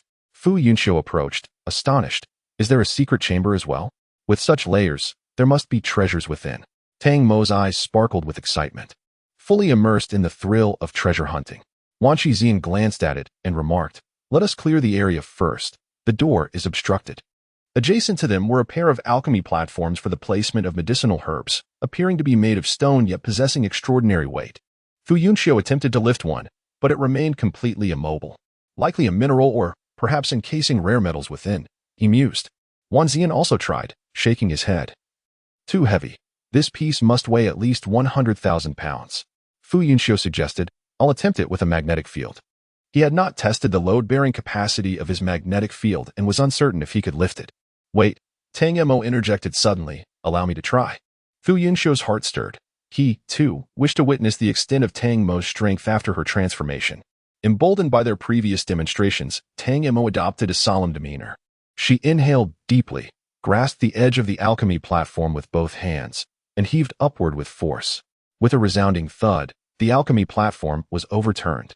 Tang Mo staggered, nearly falling due to the excessive force causing her to lose balance. Fu Yunxiu and Wan Zian were both stunned. Tang Mo blinked, walked over, and lifted the alchemy platform back into its upright position. She then seized one side, lifting and setting it down repeatedly, eventually releasing one hand and effortlessly lifting and moving the platform with a single hand. Fu Yunxiu exclaimed in astonishment, "What level of strength is this?" Wan Zian stated gravely, "At least king level. Even a 9th-tier cultivator could not lift 100,000 pounds with such ease. This is clearly not Tang Mo's limit." He paused, reiterating, "It is far from her limit. I've mutated." Tang Mo stared wide-eyed at her hands, still familiar in their fair and delicate appearance, yet now imbued with immense strength. Fu Yunxiu closed his eyes and, after calming his emotions, remarked, "It should be said that you have advanced ahead of schedule. That elixir has allowed your body to transcend the 8th and 9th tiers, even reaching the king level. In the future, you merely need to diligently cultivate your mental strength, and you will naturally ascend to the king level." Wan Shixian nodded in agreement, saying, "Indeed, if we calculate carefully, you can now be considered a half-king level. In terms of physical prowess, no one beneath the king level stands a chance against you." Tang Mo held her breath, feeling a surge of excitement. only to suddenly recall that the combat strategy she had just devised was now rendered obsolete. She shook her head, realizing that relying solely on brute strength would eventually prove futile. The immense power she had gained could only serve as a lifesaver in critical moments, but it could not be relied upon constantly. Henceforth, she must always remember that she was a talisman master, not a warrior. Exhaling deeply, Tang Mo regained her composure and moved another alchemical platform aside, then opened the hidden door in the ground, saying, "Let us descend." Wan Shixian was the first to leap down, but Fu Yunxiu remained still, pointing at the alchemical platform and suggesting, "Let us see if we can store it in the spatial realm." Tang Mo shook her head decisively, responding, "It's too heavy. It will destabilize the space. Let us go." Fu Yunxiu sighed, "What a pity. If we could bring it out, it could surely be forged into an unparalleled weapon." After a moment's contemplation, Tang Mo mused, "Bring it out?" Fu Yunxiu fell silent for an instant before conceding, "Then let us take one." Without hesitation, Tang Mo grasped one of the alchemical platforms, turned, and jumped into the underground. The platform measured 2 meters in length, half a meter in width, and 1 meter in height, weighing over 100,000 pounds. Yet, in Tang Mo's hands, it felt as light as a toy. Fu Yunxiu gazed in awe, silently vowing never to spar with Tang Mo again, for her temperament might twist him in unexpected ways. Surprisingly, beneath the ground lay a sunlit expanse, teeming with countless spiritual plants, most of which had matured, awaiting harvest. It was truly astonishing. Wan Shixian remarked, "That hanging object must be the sunstone, right? Legends say it emits radiance akin to sunlight and accelerates the growth of all things. I never anticipated it to be true." Turning to the two behind him, he was immediately captivated by a colossal alchemy platform. Wan Shixian, momentarily speechless, chose to ignore it and continued, "This space contains nothing but spiritual plants. Let us harvest some of the mature ones and depart without damaging their roots, allowing them to await the next fortunate soul." Both Tang Mo and Fu Yunxiu nodded in agreement, and thus the trio embarked on their diligent harvesting endeavor. As they gathered, Tang Mo could not restrain herself, exclaiming, "Isn't this too smooth? With so many 8th and 9th tier warriors present, we seem to be collecting all the treasures. Is treasure hunting truly this exhilarating? Smooth?" Fu Yunxiu pondered. He and Wan Shixian had nearly perished in the ink world, and just moments ago, Tang Mo had been in agony. How could they so quickly forget the dangers they had faced, enchanted by the sight of the sprawling spiritual plants? He shook his head. Humans often deceive themselves. With a pair of eyes and a heart, they not only excel in remembering the beautiful but also in concealing the ugly and perilous. Without the need for others' words or schemes, one would set traps for oneself, and unless faced with imminent death, they would never learn their lesson. Once they stepped outside, he was determined to impart some lessons to Tang Mo, to clear the confusion clouding her mind. Tang Mo paused, her smile involuntarily fading. However, Fu Yunxiu merely smiled faintly, asserting that no amount of words could rival the effectiveness of practical experience, hoping it would leave a profound impression on Tang Mo. Chapter 79. The escape. The trio gathered around the wall, studying it intently, and at last, they discovered the mechanism that would elevate it. They did not rush to exit but instead sat together, deliberating on how to break through. Considering that there were at least dozens of warriors outside who had witnessed their entrance, they were acutely aware that should they be recognized upon exit, they would undoubtedly become targets. "How about we disguise ourselves?" Tang Mo suggested, retrieving a cloak and masks from her spatial pocket, remnants from their previous venture in the secret realm. Fu Yunxiu expressed his reservations, questioning whether it might be too conspicuous. Wan Shixian concurred, stating, "Wearing these might actually draw more attention. Moreover," he glanced toward the alchemy platform, "with this item present, no matter how we disguise ourselves, it would prove futile." Tang Mo followed his gaze and, suddenly struck by inspiration, exclaimed, "I have a brilliant idea." Fu Yunxiu raised an eyebrow, inquiring, "What is it?" Tang Mo approached the alchemy platform, tapping its surface as she remarked, "Doesn't the length of this platform seem to correspond with that of the passage?" Wan Shixian stepped forward to measure it, nodding, "It is indeed just the right size to pass through." "Are you suggesting?" Tang Mo lifted the alchemy platform with determination, declaring, "We shall force our way out." Fu Yunxiu and Wan Shixian exchanged glances, recalling the path they had traversed, and both nodded in agreement. If they were to be ambushed, this indeed appeared to be a viable strategy. In this tomb, Tang Mo's strength can be described as unparalleled. As long as they maintain a solid defense, they can indeed charge forward with unwavering resolve. Thus, it shall be done. Fu Yunxiu stood up and approached the mechanism, declaring, I shall open the door. As the words left his lips, the wall once again rumbled and began to rise. Tang Mo grimaced at the sound. Having previously wanted to voice her thoughts, the design of the secret chamber's door seemed to ensure that no one would remain unaware of its opening. As it ascended halfway, Tang Mo promptly pushed the alchemy platform outside, then leaned in to listen for any sounds beyond. It appeared that, aside from the rumbling, there were no other disturbances. She nodded in satisfaction, perhaps because they had delayed for too long, causing others to depart. Indeed, with such treasures at hand, why linger by a dilapidated door? However, as the wall lifted, the trio looked up to discover that the entire passage had been thoroughly blocked. The corner of Tang Mo's mouth twitched as she muttered, "Surely. It cannot be that we have unwittingly become public enemies." Fu Yunxiu and Wan Qizian each drew their weapons, the former solemnly stating, "We shall guard the rear. You need only push forward." Tang Mo nodded vigorously. "Hand over the treasures, or do not expect us to be courteous. Surrender them," she insisted. "There must be countless treasures within. Young ones, hoarding all for oneself is hardly a commendable habit." Tang Mo lifted the alchemy platform, taking a step forward and slamming it onto the ground with a resounding thud, exclaiming, "This alchemy platform in my grasp is the finest treasure of all. If you desire it, come and claim it." For a moment, the warriors opposite fell silent. After a brief pause, one of them scoffed, "A mere stone platform. Do you take us for fools?" However, a segment of individuals discerned a subtle truth and quietly remarked, "This stone platform appears to be quite heavy." No sooner had the words left their lips than someone countered, "Warriors of the 6th or 7th rank can easily lift it. How heavy could it possibly be?" Upon reflection, the crowd concurred, only to be captivated by another revelation. "You have actually made a breakthrough. Is there an alchemy chamber within? What elixir have you consumed? Hand over the elixir." Tang Mo blinked, realizing that collective insight can be remarkably formidable, as their exchanged words unveiled the truth. "Enough of this idle chatter," Fu Yunxiu said in a low voice, "Let us charge forth without delay." The warriors, equally disinclined to engage in further dialogue, swiftly subdued 2 7th rank and 1 8th rank opponent. What more could they desire? In that moment, their intentions resonated in perfect harmony. Without a moment's hesitation, Tang Mo lifted the alchemy platform, positioning it before her as she dashed forward. The opposing warriors, weapons raised, surged toward her. The leader, with a disdainful snort, raised a hand to press against the alchemy platform, seeking to halt Tang Mo's advance. Yet, in the next instant, he was astonished to find that Tang Mo did not pause even for a heartbeat.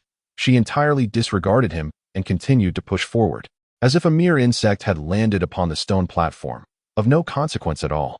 The others, bewildered, joined in pushing the platform, only to find themselves in a similar predicament as the first warrior, being forced backward with no ability to stop.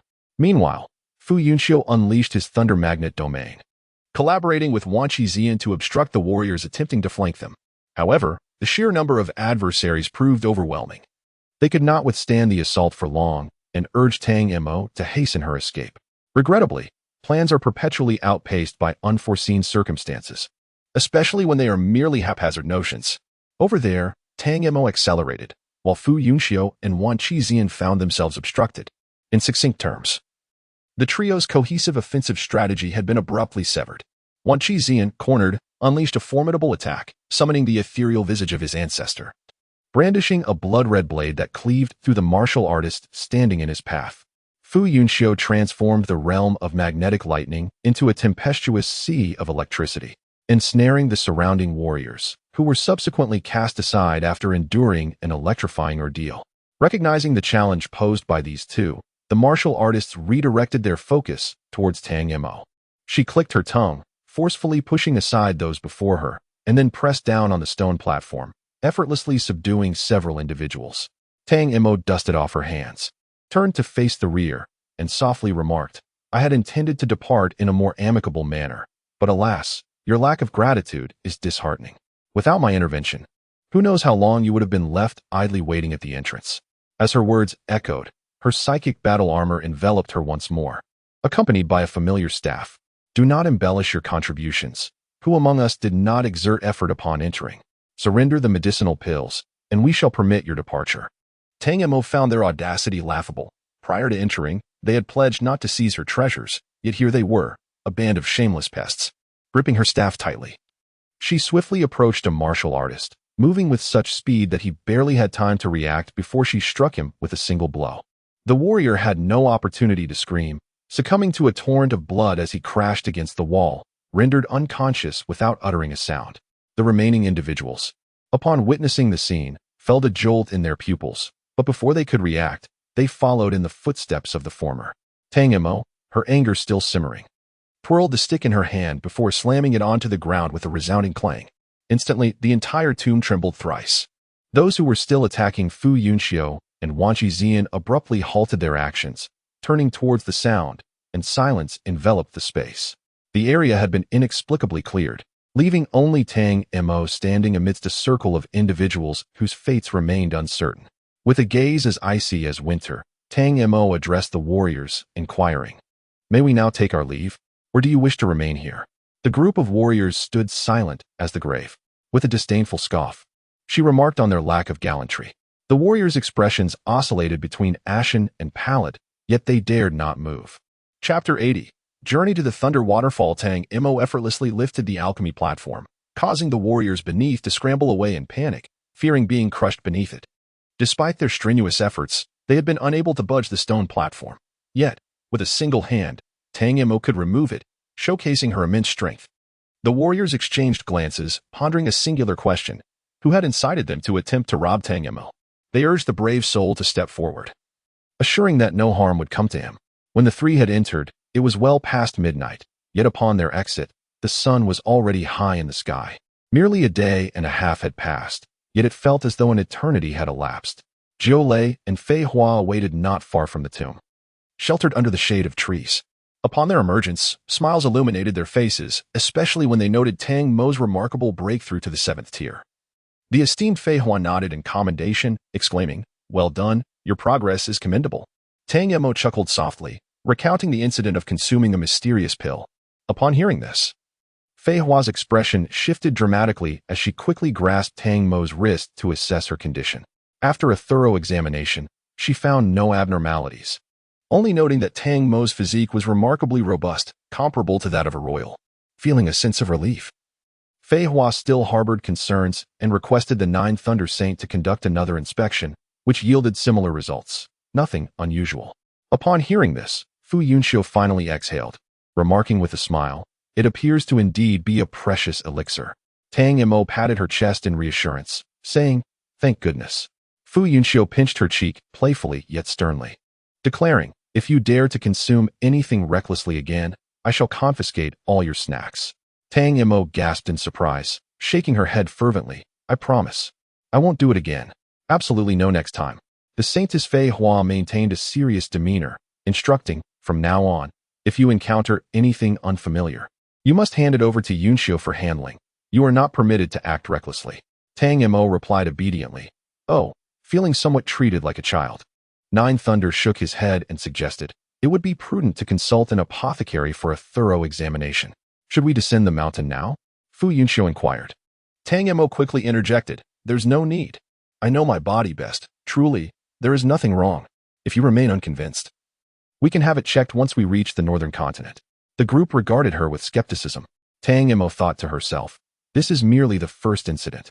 How has my credibility been so swiftly undermined?" After much persuasion, she finally dissuaded them from descending the mountain. A few individuals lingered for a moment, and as they prepared to depart, the warriors from the tomb began to emerge one by one. The most valuable treasures had already been taken, rendering their continued presence within the tomb pointless. Upon exiting, they encountered Tang Mo, prompting each of them to cautiously retreat a few steps before hastily departing. Zhou Lei and Fei Hua exchanged a glance, remaining silent. They understood the reputation the children had forged for themselves and deemed it unnecessary to inquire further. As the group resumed their journey, Tang Mo bore the weighty alchemical platform upon her back. The two sages could not discern its nature, yet its substantial weight and hardness suggested it was indeed a treasure. That evening, as they set up camp, Sage Zhou Lei remarked, "Barring any unforeseen circumstances, if we continue upward, we should reach the Thunder Falls within 3 days. The Blood Slope lies at the opposite end, far from the Thunder Falls." "Very well." The three responded in agreement. The following morning, the group prepared to depart at dawn. As they ascended, the traces of human visitation diminished, and the forests grew increasingly silent. as if concealing latent dangers. A moment's inattention could cost them their lives. Suddenly, thunder rumbled. Fu Yunxiu halted, gazing through the dense foliage toward the distant sky. Tang Mo paused to listen intently, finally discerning the faint, muffled roar of thunder, elusive and unclear. Sage Jiulei explained, a ninth-tier beast is undergoing tribulation. Should it succeed, it will ascend to the royal level, basking in newfound freedom. Failure, however, will render it naught but ash in the storm of lightning. Understanding dawned upon Tang Mo. She had mistakenly believed they were nearing the Thunder Falls. Like humans, beasts must endure the baptism of tribulation to advance to royal status. The royal level, in truth, transcends the realm of humanity, marking the formal commencement of one's path toward immortality as a cultivator. In the realm of Jialan, the lifespan of an ordinary warrior hovers around 200 years, while that of a king-level being can extend to a remarkable 2,000 years, tenfold that of a common individual. Upon breaking through to become a king-level beast, their intelligence is fully awakened, rivaling, and perhaps even surpassing, that of humans. Furthermore, they possess the ability to learn human languages and even script. They also imitate human practices, constructing cities and expanding territories to establish their own dominions. In essence, the king level represents a significant demarcation, revered by both humans and beasts alike. Can we observe the thunder tribulation? Tang Mo asked eagerly. Before Jiulei could respond, Fu Yunxiu shook his head. It is too distant.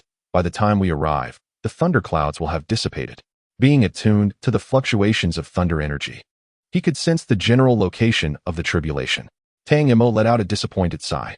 Though they had ventured deep into the broken boundary mountains, she had yet to encounter a single king-level beast, for each one possesses its own territory and typically remains ensconced in its lair, engrossed in cultivation or slumber unless significant matters arise. The prospect of encountering a talking beast was, in a word, daunting. With a sigh, Tang Mo dragged her alchemy platform behind her. Finding it cumbersome to carry, she opted to place it on the ground and pull it along. Aside from trampling several flowers and shrubs and knocking over a few trees along the way, there were no major mishaps. 2 days swiftly passed, and they finally approached the vicinity of the Thunderfall. As they traversed the forest, a silvery waterfall descended from the heights, utterly silent. Tang Mo was somewhat taken aback. She had envisioned the Thunderfall to be rife with the cacophony of crackling thunder, wild and perilous in appearance. However, the true thunder waterfall can be described as beautiful, akin to a galaxy cascading from the heavens, silently adorning the sky into a realm of divinity. Where does the source of the thunder waterfall lie? Tang Mo gazed upwards, only to be met with fleeting wisps of white clouds. The thunder pool is a domain accessible only to the saintly. Do not even entertain such thoughts, Jiulei remarked. If, in the future, you reach the saintly level and still possess an interest in the thunder pool, then return to explore it further. For now, focus on cultivating beneath the thunder waterfall. Yet, be warned, do not venture too close. Why? Jiulei explained. Being too near will provoke a thunderstorm. Countless bolts of lightning will simultaneously target the intruder, reducing even a king-level being to mere ashes in the blink of an eye. Hence, the vicinity of the thunder waterfall is quite safe, devoid of any lurking beasts. Tang Mo and Fu Yunxiu exchanged glances. The most perilous places are indeed the safest? Very well, Jiulei continued. Choose a spot to set up camp. For the next 2 months, you shall cultivate here. Chapter 81. Silver Beasts, Second Update. Once the thunder waterfall cascaded, it converged into a river that extended outward for 100 meters before vanishing, transforming into pure thunder spiritual energy. The group settled their small abode at the river's end. The concentration of thunder spiritual energy here was exceedingly high, creating an exceptionally comfortable environment for Fu Yunxiu, akin to a fish in water, utterly at ease. However, for Wan Shixian, it was somewhat uncomfortable, as the presence of gold spiritual energy was nearly imperceptible, making his stance appear particularly incongruous. Tang Mo, on the other hand, found it quite tolerable. As a mental energy master, she perceived little distinction among the various attributes of spiritual energy. At this moment, she was joyfully arranging the items she had prepared. Exquisite tables and chairs, outdoor cooking utensils, freshly washed vegetables and fruits, and marinated slices of beast meat were all laid out. Fei Hua, unable to contain herself, playfully tapped her on the shoulder, exclaiming in a mix of laughter and exasperation, "Do you really think you are here just for fun?" Tang Mo replied with conviction. To explore, to experience. First the exploration, then the understanding. One must relax when the time calls for it. Life cannot be too taut. Moreover, my current task is to observe and comprehend, so it is only natural to prepare a comfortable environment conducive to focus. Fei Hua, shaking her head with a sigh, remarked, "You do have a point. After a satisfying meal of roasted meat, the tranquil life of cultivation formally commenced. Fu Yunxiu practiced by the Thunder River each day. Initially, he remained at the riverbank, but gradually he moved deeper into the waters. After half a month, he was entirely immersed in the Thunder River, and his cultivation speed was nothing short of astounding. Prolonged exposure to the river had further enhanced his physique, allowing him to resonate ever more harmoniously with the thunderous energies. Meanwhile, Tang Mo spent her days nestled in a chair, observing the transformations of the thunderous waterfall in the river, occasionally sketching shapes with her fingers, such as ribbons, whips, and even the silhouettes of dragons and serpents. Wan Shixian also regarded this place as an ultimate environment for self-improvement. No one could be certain they would always dwell in comfort, should they ever find themselves in dire straits. The experiences of these 2 months would undoubtedly afford him a greater chance of survival than others. On this day, Fu Yunxiu was completely absorbed in the Thunder River, diligently practicing the 9 transformations of thunder. For the past 2 years, he has persistently devoted himself to mastering this auxiliary secret technique. Even after acquiring the power of thunder and magnetism, he still allocates time each day for practice. However, he has been stagnating at the 6th transformation for an extended period, unable to make a breakthrough. Unexpectedly, during his recent days of cultivation by the Thunder River, he sensed a slight loosening of the bottleneck. He resolved to seize this opportunity to achieve a breakthrough. Time slipped away, and suddenly, the flowing Thunder River came to an abrupt halt, giving rise to a series of thunder spirits that encircled Fu Yunxiu. At times, they transformed into majestic lions and tigers, at other moments into soaring birds, or even swimming fish, all vividly animated, as though they were genuine beings. This represented the level of the 7th transformation. When he reached the 9th transformation, the creatures he conjured would be indistinguishable from reality itself, even capable of being imbued with his consciousness, allowing him to utilize them as eyes and ears to explore perilous realms. With this thought, Fu Yunxiu felt a surge of inspiration and attempted to project his consciousness onto a small fish. Perhaps due to the extraordinary nature of the environment, he astonishingly succeeded. Suppressing his excitement, he guided the small fish closer to the thunderous waterfall. The entire Thunder River spanned merely 100 meters, and in the blink of an eye, the fish reached the base of the waterfall. In that fleeting moment, Fu Yunxiu was taken aback, for he beheld a monstrous creature lurking beneath the waterfall. This beast was adorned with silvery scales, possessing the head of a lion and the tail of a dragon, its claws sharp and menacing. At that moment, the silver beast lay in slumber beneath the cascade. What happened to the claim that there were no beasts near the waterfall? Fu Yunxiu was astounded. Yet the silver creature suddenly opened its eyes, revealing a pair of icy blue-violet orbs that fixed their cold gaze upon the small fish. Simultaneously, the once placid Thunder River surged to life, engulfing the fish in a tempest of lightning. In an instant, the little fish transformed back into its original form, the lingering thought energy that had enveloped it dissipating. Fu Yunxiu was struck with alarm, remaining motionless for a considerable time, fearful of attracting the attention of the silver beast. Unbeknownst to him, the silver beast regarded him with indifference. As long as he did not disturb its slumber or interfere with its waterfall, it paid him no heed. After a while, Fu Yunxiu cautiously emerged from the Thunder River, his expression grave as he sought out Jiulei to recount what he had just witnessed. Initially, Jiulei was elated by his disciple's breakthrough, but his expression shifted upon hearing the latter part of the tale. This was not his first visit to this sacred place for cultivation, yet he had never encountered a silver beast before. One possibility was that the creature had only recently arrived. The other was that it had always been present, merely dismissive of outsiders. If the latter were true, they would be safe. However, if the former were the case, Fu Yunxiu's recent actions might have disturbed it, rendering their continued presence here perilous. After all, the ability to slumber beneath the thunderous waterfall could only be described as terrifyingly formidable. A single misstep could lead to their annihilation. Although both he and Fei Hua were of the saintly level, there were distinctions in strength within that rank. Moreover, the saintly level was not the pinnacle of cultivation. There existed martial artists and beasts who had transcended this tier. He harbored grave suspicions that the silver beast was among them. Jiulei resolutely declared, "Pack your belongings. We must leave at once." Fu Yunxiu, his demeanor serious, nodded in agreement and turned to assist Tang Mo in gathering her things. "What has happened?" Tang Mo inquired as she packed. "Didn't we plan to cultivate here for 2 months?" Fu Yunxiu solemnly stated. "Beneath the thunderfall dwells a peculiar beast, fraught with peril." Tang Mo, aghast, inquired as to the nature of the creature. Simultaneously, Jiu Lei imparted the intelligence of the silver demonic beast to Fei Hua, who pondered. "It is highly probable that it is a thunder spirit engendered from the thunderfall." Jiu Lei concurred, acknowledging the plausibility. "Indeed, that is a distinct possibility. However, we must not jeopardize the children. It would be prudent to depart." Fei Hua nodded in accord and, with a flick of her wrist, inscribed a rune that transformed into an avian form and soared toward the adjacent woodland. The entourage hastily departed, while the silver beast beneath the thunderfall, as if sensing their departure, languidly opened its eyes, its gaze nonchalantly sweeping across the river above. Subsequently, it stretched languidly, assuming a more comfortable posture, and resumed its slumber. Once they had distanced themselves, Wan Shizi Yin gleaned the existence of the silver beast from Fu Yunxiu. Although his countenance betrayed no emotion, he harbored a trace of regret. Curious as to the appearance of the beast that instilled dread even in the hearts of the sanctified. The company, each immersed in their own thoughts, maintained a taciturn silence. This incident further impressed upon Tang Mo the paramount importance of strength.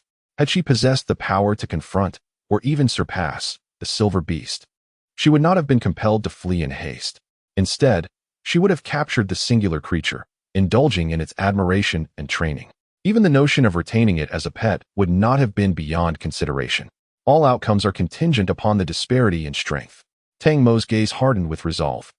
Sooner or later, she would ascend to the zenith of power, surveying all creation, rendering the world devoid of peril and mystery in her eyes. Chapter 82. Still naive. First update.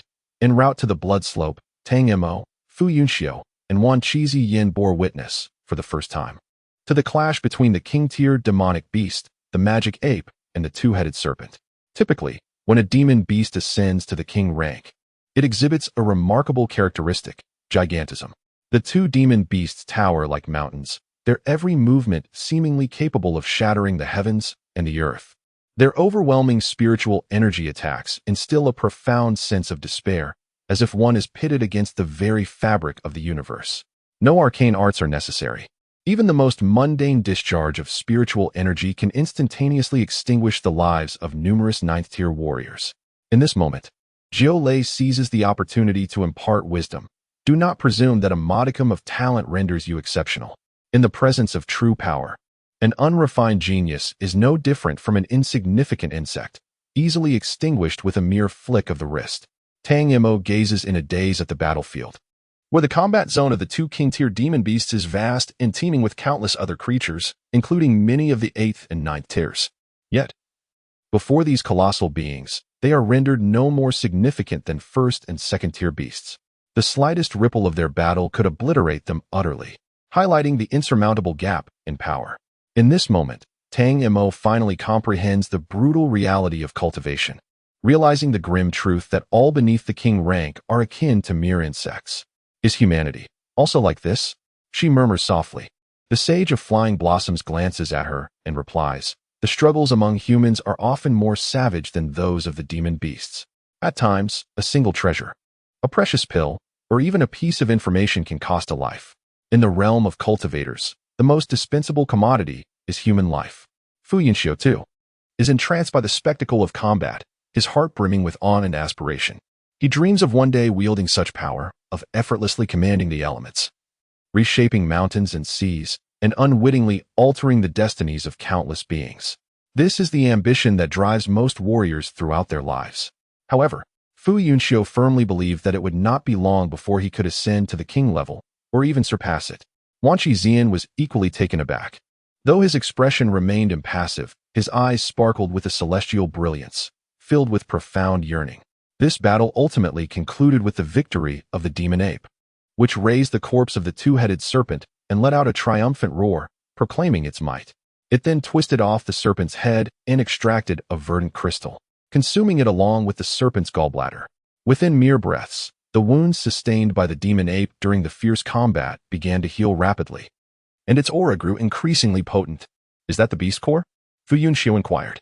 Jiu Lei nodded affirmatively. "Indeed. Only demon beasts of king level or above can condense a beast core. The beast core serves as the source of a demon beast's power, containing pure energy that can be directly absorbed by any entity, whether beast or human, as long as their attributes align. This explains the sudden surge in the demon ape's cultivation. For a considerable time thereafter, the three young individuals remained silent, each lost in their own contemplations. This battle had irrevocably opened the door to the realm of cultivation in their hearts, revealing a world entirely different from their previous understanding. Jiu Lei and Fei Hua exchanged a knowing glance, refraining from disrupting the moment. The essence of their training lay precisely in this: to witness a broader world, to shatter preconceived notions, to refine the soul, and to elevate one's realm. This journey of cultivation had only just begun. 5 days later, the group arrived near Blood Slope. Even before approaching, Tang Mo felt an overwhelming malevolence assailing her, silently eroding her will and consciousness, leaving her mind plagued by images of bloody carnage. In an instant, she regained her composure. The terrifying aspect of Blood Slope lies in its ability to render you unconscious without your awareness, if one cannot break free. The remainder of one's life may devolve into that of a mere monster, driven solely by the instinct to kill. Here, Nine Thunder remarked, it is perilously close. I fear you may not withstand it, yet too far would yield no effect.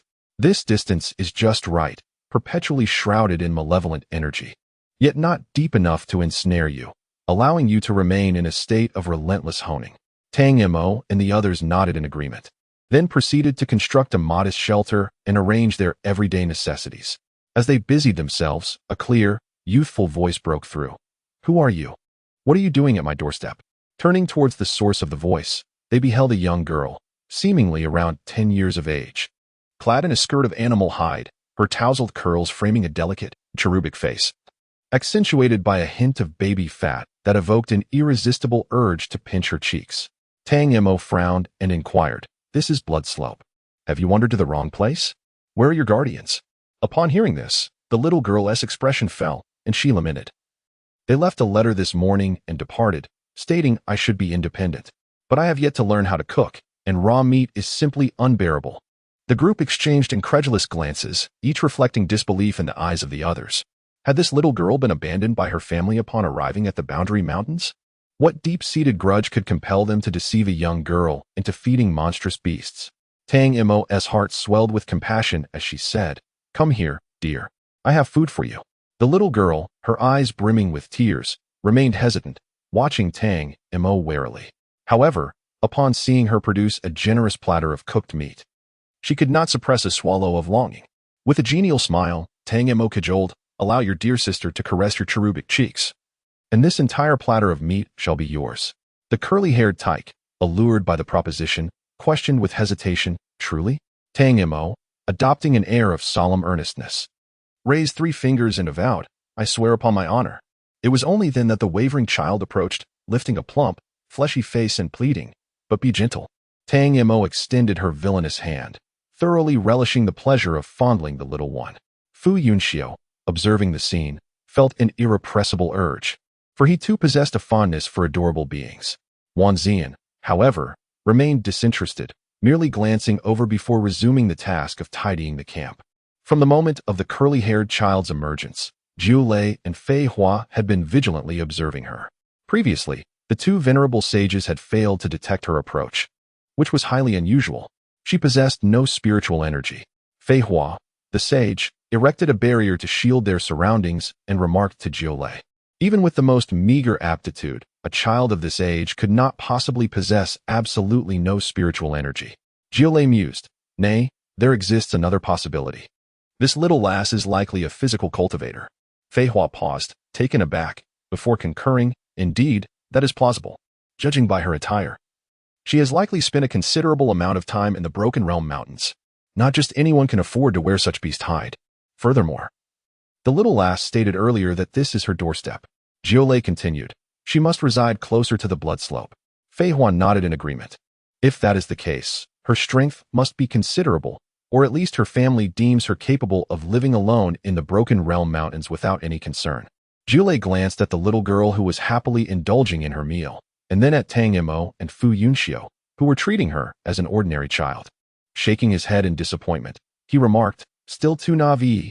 She completely lacks the ability to think critically. Aside from her cultivation, she is utterly inept. The Sage of Flying Flowers sighed in agreement, noting that there was still much to be refined. Chapter 83. There are people beyond people. Second update.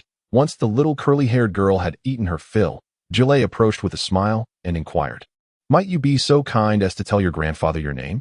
The girl, so young yet daring to live in the Boundary Mountains, was certainly more formidable than these three older siblings, Julie observed with a hint of disdain directed at them. The trio exchanged puzzled glances, questioning silently, "Have we offended you?" The little curly-haired girl proudly lifted her chin. Julie continued, "As you can see, we are quite unfamiliar with this area since we have only just arrived. If we were to seek your assistance in the future, you would not refuse us, would you?" "Of course not," the little girl exclaimed, thumping her small chest in assurance. "You can count on me, Grandpa. This area is my specialty." Julie nodded with a smile, then shifted the conversation. "Now, there is a matter where I would like to request your help." He pointed to a stone platform and added, "Do you see that? It's a bit of an obstruction over there. Could you assist your grandfather in moving it this way? It would serve perfectly as a dining table, and we could all enjoy meals together upon it." The little girl, recalling the deliciousness of the recently roasted meat, swallowed hard and replied, "No problem at all." Tang Mo looked at the sage Julie in astonishment but remained silent, having discerned that this little girl might possess extraordinary capabilities. But could it truly be possible? A 10-year-old child handling an alchemy platform that even a 9th-tier martial artist could not move. In the next moment, Tang Mo opened her eyes. The little curly-haired girl tentatively lifted the table and, somewhat astonished, murmured, "This table is rather heavy." Observing this, Jiolei and Fei Hua exchanged glances, confirming that she was indeed a body cultivator. The little girl nodded vigorously, feeling a surge of admiration for Tang Mo. Fu Yunxiu and Wan Qizian were on the verge of despair. The combined strength of the two grown men was no match for that of a 10-year-old girl. It was utterly embarrassing. But what about the table? The little girl pouted, wondering if she could still dine with her grandfather without a table. Tang Mo said, "Sister will get it," and rose to approach the table. The little girl wore an expression of utter dejection. She was acutely aware of her own strength, knowing that even a 9th-tier martial artist could not contend with her, and her sister appeared rather frail. How could she possibly lift the table? It seemed she was destined to miss out on the delicious meat. However, when Tang Mo effortlessly moved the stone platform with one hand, the little girl immediately changed her attitude. Her large eyes sparkled with admiration and astonishment, and her lips curled into a sweet smile as she exclaimed, "Sister, you are incredible. You are the most remarkable sister I have ever seen, as well as the most beautiful. When I grow up, I will strive to be as formidable as you. You are my role model." Tang Mo smiled and raised an eyebrow at Fu Yunxiu. He quietly turned his head away, unable to suppress a chuckle. The proud little girl was simply too adorable. Everyone smiled and waved, watching as the little girl walked towards the blood slope. Once she was out of sight, Tang Mo couldn't help but inquire, "What is the background of that girl?" "Her strength is extraordinary." Jiolei nodded in affirmation, stating, "She is a body cultivator." Unlike the common warriors and spiritual practitioners, body cultivators are exceedingly rare, yet each one possesses unparalleled strength. They dedicate themselves to honing their physical forms, unlocking the latent potential of their bodies, and each breakthrough signifies a monumental elevation in their life essence. When cultivated to the utmost, they can achieve a corporeal sanctity, embarking on the path to immortality. Upon hearing this, Tang Mo couldn't help but exclaim, "Indeed, there are always those beyond oneself. Living within a confined circle, one may forever be the most exceptional, unaware that outside, there exist even more extraordinary talents." The path of body cultivation demands immense hardship. The Sage of Flying Flowers remarked, "Wei Chi must have been taken to the Duanjia mountain range for training at a very young age, now, at merely 10 years old. She must navigate this perilous environment alone." The three felt a twinge of shame, for they were twice her age, yet still required the guidance of their elders to enter the Duanjia mountain range, hardly a point of comparison.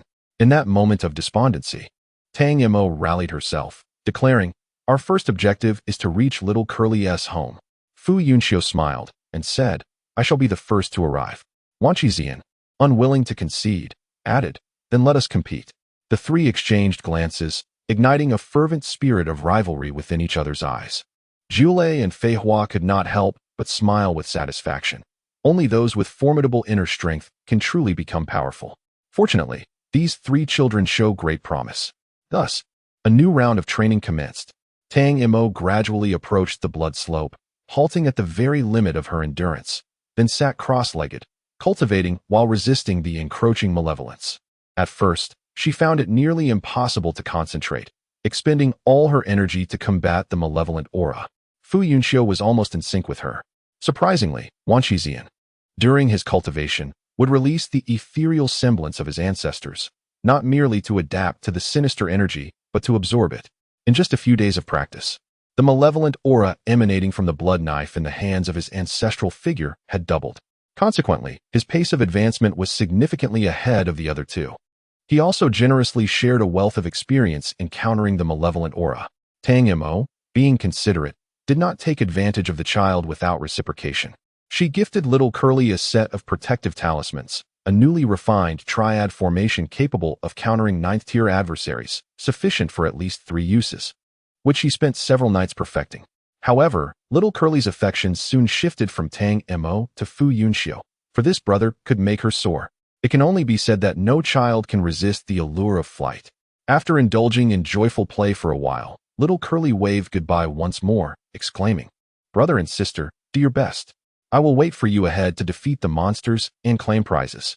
The blood slope, acknowledged by high-level warriors as one of the perilous zones, had, in little Curly's eyes, transformed into a playground. Yet, what exactly were these monsters? And what did the prizes entail? Tang Mo couldn't help but feel a surge of anticipation. As the days passed, after a month and a half, Tang Mo and Fu Yunxiu finally arrived at little Curly's home. As for Wan Shixian, it seemed this place was perfectly suited for him. He was so engrossed in his cultivation that he occasionally forgot to eat and sleep, having long since moved ahead. The residence of Curly Hair, constructed from timber, was modest in size yet comprehensively equipped, adorned with a cozy ambience, and remarkably sturdy, evincing meticulous craftsmanship from its inception. Elder sister, Curly Hair inquired, seated cross-legged upon the carpet, resting her chin in her hands. "How long will your sojourn here last?" Tang Mo pondered for a moment before replying. "Our stay shall likely be brief, extending no more than a month. This locale is not our ultimate destination, merely a temporary sanctuary for cultivation." Curly Hair emitted a sigh. Her spirits visibly dampened. She harbored a genuine affection for her newfound companions and wished for their perpetual presence. However, she recognized the impossibility thereof. Akin to her parents and grandfather, each bound by inexorable obligations, ultimately leaving her to her own devices. Tang Mo reciprocated with a sigh, affectionately caressing her hair. At that juncture, Fu Yunxiu interjected, "Though our departure is inevitable, perhaps you might accompany us on our journey." Curly Hair abruptly raised her head, her eyes widening in astonishment, incredulously exclaiming, "I, too, may embark with you?" Fu Yunxiu responded with a smile, "Your prowess is by no means inferior to ours. We shall traverse the lands, and your participation is equally permissible." He paused momentarily before adding, "Provided, of course, that your family grants their consent." Upon hearing this, Curly Hair promptly produced a compass, exclaiming in a resounding tone, "I shall confer with my father forthwith." Tang Mo, observing the scene, nodded inwardly, deducing that Curly Hair's family held her in high regard. Before 3 days had elapsed, a figure descended from the heavens with unparalleled audacity, alighting before Curly Hair's abode. At that precise moment, Tang Mo was partaking an afternoon tea with Curly Hair. Upon raising her gaze, she recognized the familiar curls atop the man's head, as well as his strikingly similar large eyes, and she instantly felt a sense of relaxation wash over her. Indeed, the little one with the curls beamed a radiant smile and, in a flash, leaped into the man's embrace, exclaiming joyfully, "Father." Tang Mo rose and approached them. After the father and daughter had shared enough affection, she politely clasped her fists and said, "It is an honor to meet you, esteemed elder." The man scrutinized her with deep, contemplative eyes before suddenly inquiring, "Are you Tang Mo of the Tang family?" Tang Mo was taken aback, yet maintained her composure as she nodded, "Have you heard of me, esteemed elder?" A smile crept across the man's face, only to be replaced by a hint of disdain as he continued, "On the day you became the young master of the Tang family, your father sent your portrait to the High Lu Chamber of Commerce. Perhaps several other premier factions in the Eastern continent have received it as well." Tang Mo found herself at a loss for words. "I am Wei Dong, the president of the High Lu Chamber of Commerce." He affectionately ruffled the little one's hair and added, I am also Chi-Chi's father. You may refer to me as Uncle Wei, as you and Chi-Chi are like sisters. Before arriving, Wei Dong had assumed that his innocent daughter had fallen victim to a wandering martial artist. He rushed over, fearing that if he arrived too late, his daughter might be harmed. He had even envisioned how he would deal with the martial artist who had deceived his beloved child. However, upon recognizing Tang Mo, he began to contemplate the feasibility of his daughter's travels. While he could not place his trust in just anyone, he found the young master of the Tang family to be utterly reliable. Tang Xingrui would never jeopardize the future of the Tang family. With Tang Mo by Chi-Chi's side, she would undoubtedly be safe. Uncle Wei, I am accompanied by 2 elders on this journey, Tang Mo stated. Allow me to take you to meet them. Xiaowan seemed to comprehend that this meeting would determine whether she could accompany everyone on their journey. In a display of her determination, she unexpectedly broke free from her father's grasp and stepped forward to firmly take hold of Tang Mo's hand. Wei Dong was momentarily taken aback, then found himself in a state of amused disbelief, feeling a twinge of sentimentality regarding the notion of a daughter reaching maturity. Upon learning that the second young master of the Fu family was also part of this expedition, Wei Dong could hardly contain his laughter. Such a high-caliber travel group was rare, and it was astonishing that his own daughter had stumbled upon it. One must admit, fortune plays a significant role in life. Wei Dong felt entirely at ease with the group, not solely due to the esteemed positions of the Tang and Fu families, but also because he had been longtime friends with their patriarchs and had frequently heard them boast about their offspring. Thus, he trusted they would take good care of his cherished daughter. Had it been other young masters or ladies from different factions, he would have felt far less secure. With his father's approval, Xiaowan was overjoyed, her little face flush with excitement, for she could finally leave the Duanji mountain range and explore the world beyond. Tang Mo inquired in astonishment. Did you encounter a monster? Were you injured? Wan Qixian hesitated before producing a broken sword. Is this what you mean? Indeed. Xiaowan nodded vigorously, then sighed. It's a fine sword, but alas, it is broken. However, it can be melted down and reforged. Seeing her earnestness, Fu Yunxiu couldn't resist teasing. This task is entrusted to you. Xiaowan immediately responded, no problem. I have 2 more broken swords. If we melt them together, it will be enough to create a new weapon. What style would you like, brother? Upon hearing this, the crowd could not help but express their astonishment. Wei Dong, witnessing their reaction, burst into hearty laughter and remarked, do not be deceived by our little Chi-Chi's tender age. She is already a skilled blacksmith capable of forging an array of weaponry. The audience responded with further admiration. Tang Mo could not restrain her curiosity and inquired, so, what exactly is the monster? Mu Qixian pondered for a moment before answering, if I am not mistaken. It is likely an embodiment of weapon spirits formed from the remnants of weapons enveloped in malevolent energy. Indeed, by vanquishing the weapon spirit, one could claim the weapon within as a reward. Wei Dong chuckled. These are merely tales I crafted to encourage Chi-Chi's training in her youth. I apologize if I have amused you all. The 3 shook their heads in disbelief, with Tang Mo praising, Uncle Wei, your dedication is truly commendable. Wei Dong smiled warmly, gazing affectionately at his daughter, his only treasure, pondering how he could not be attentive. The following day, Wei Dong solemnly entrusted Wei Chi-Chi to the group, reflecting on the distant journey to the northern continent and how much she would have grown by the time of their return. This thought stirred a sense of reluctance within him. Chapter 85. Unexpected Transformation. Second update. Just as Wei Dong declared his intention to depart, he had been fretting over a lack of excuses to linger longer when he happened to notice the peculiarities of the stone platform. Although he held the position of president of the Maritime and Land Trading Company, his true vocation was that of a blacksmith. It was he who had imparted the art of forging to Wei Chi-Chi, and there were few metals in this world that he did not recognize. This is, Wei Dong mused, brushing his fingers against the stone platform, hesitatingly asking, is this mineral essence? Tang Mo's heart stirred with intrigue as she queried, Uncle Wei, do you know what this is? Kneeling down, Wei Dong scrutinized the object intently before remarking, it appears to be a piece of sea netherstone, though I've never encountered one of this magnitude. Upon hearing this, Jiu Lei expressed surprise. Sea netherstone originating from the inner sea? Indeed, its size is extraordinary. No wonder I didn't recognize it. Sea netherstone is well suited for forging weapons with water or ice attributes, but typically, only fist-sized pieces circulate in the market, with the largest being no bigger than a human head. It's understandable that he didn't recognize such a large piece. Tang Mo, however, was somewhat disappointed. As the stone held no value for them, she inquired, "Uncle Wei, would it be possible to temporarily store this sea netherstone at the Sealand Commerce? Carrying it on our journey would be quite inconvenient." Wei Dong nodded with a smile. Storage is one of the services the Commerce provides. However, considering Chi-Chi's involvement, I won't charge you this time. Upon hearing this, little curly hair proudly raised her chin. Sensing the underlying meaning in Wei Dong's words, Tang Mo responded with a smile. "Then we must thank our Chi-Chi." After lunch, Wei Dong reluctantly departed with the sea netherstone. Seeing this, Tang Mo gained a new understanding of her own capabilities. In terms of physical strength alone, she likely met the minimum standard for the emperor rank.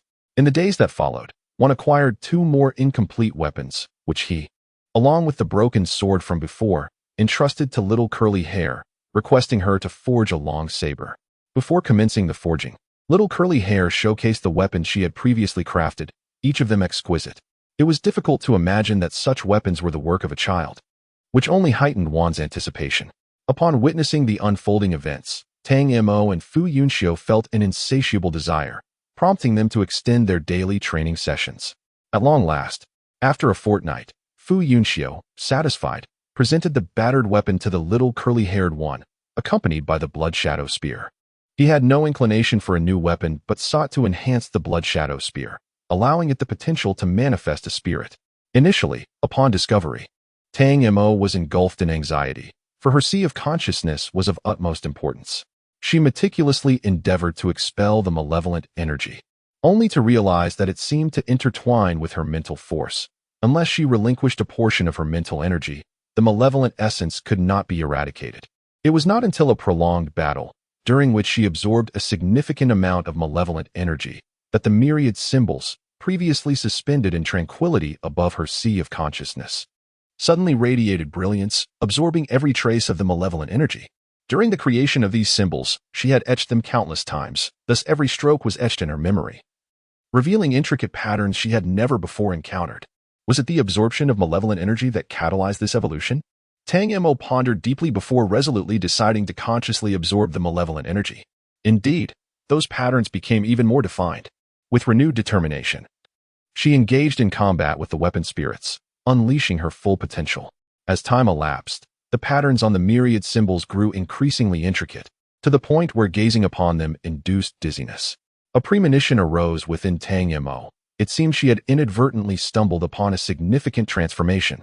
From that day forth, she became engrossed in battles with weapon spirits, only revealing the changes in the myriad symbols to the Sage of Flying Flowers when the absorption of malevolent energy ceased to yield further benefits.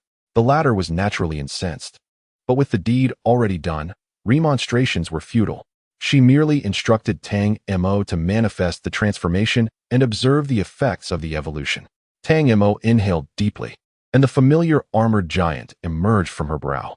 Simultaneously, a dense miasma of baleful energy coalesced into dark clouds, swirling around the giant's form, giving the appearance of a deity or demon descending upon the world. The onlookers were rendered speechless by the spectacle, remaining silent for a long while. The evolved myriad entity talisman was indeed more enigmatic and potent than before. Tang Mo was elated. Her intuition had proven correct.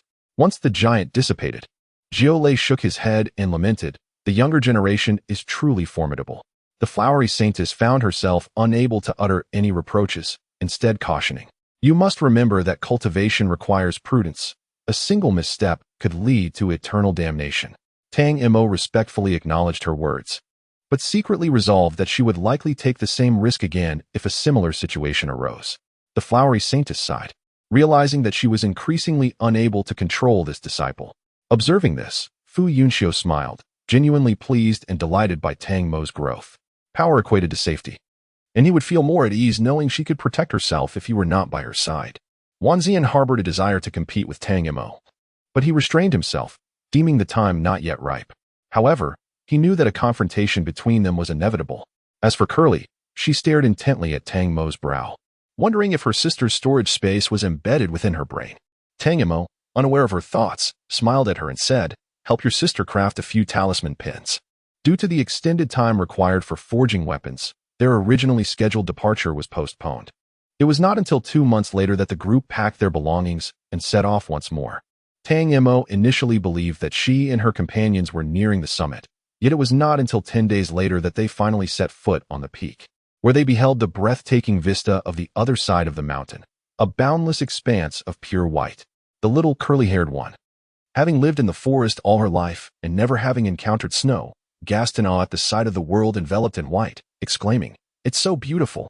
Tang Mo smiled as she gazed across, her heart brimming with dreams. Descending from the mountaintop led directly to the northern continent.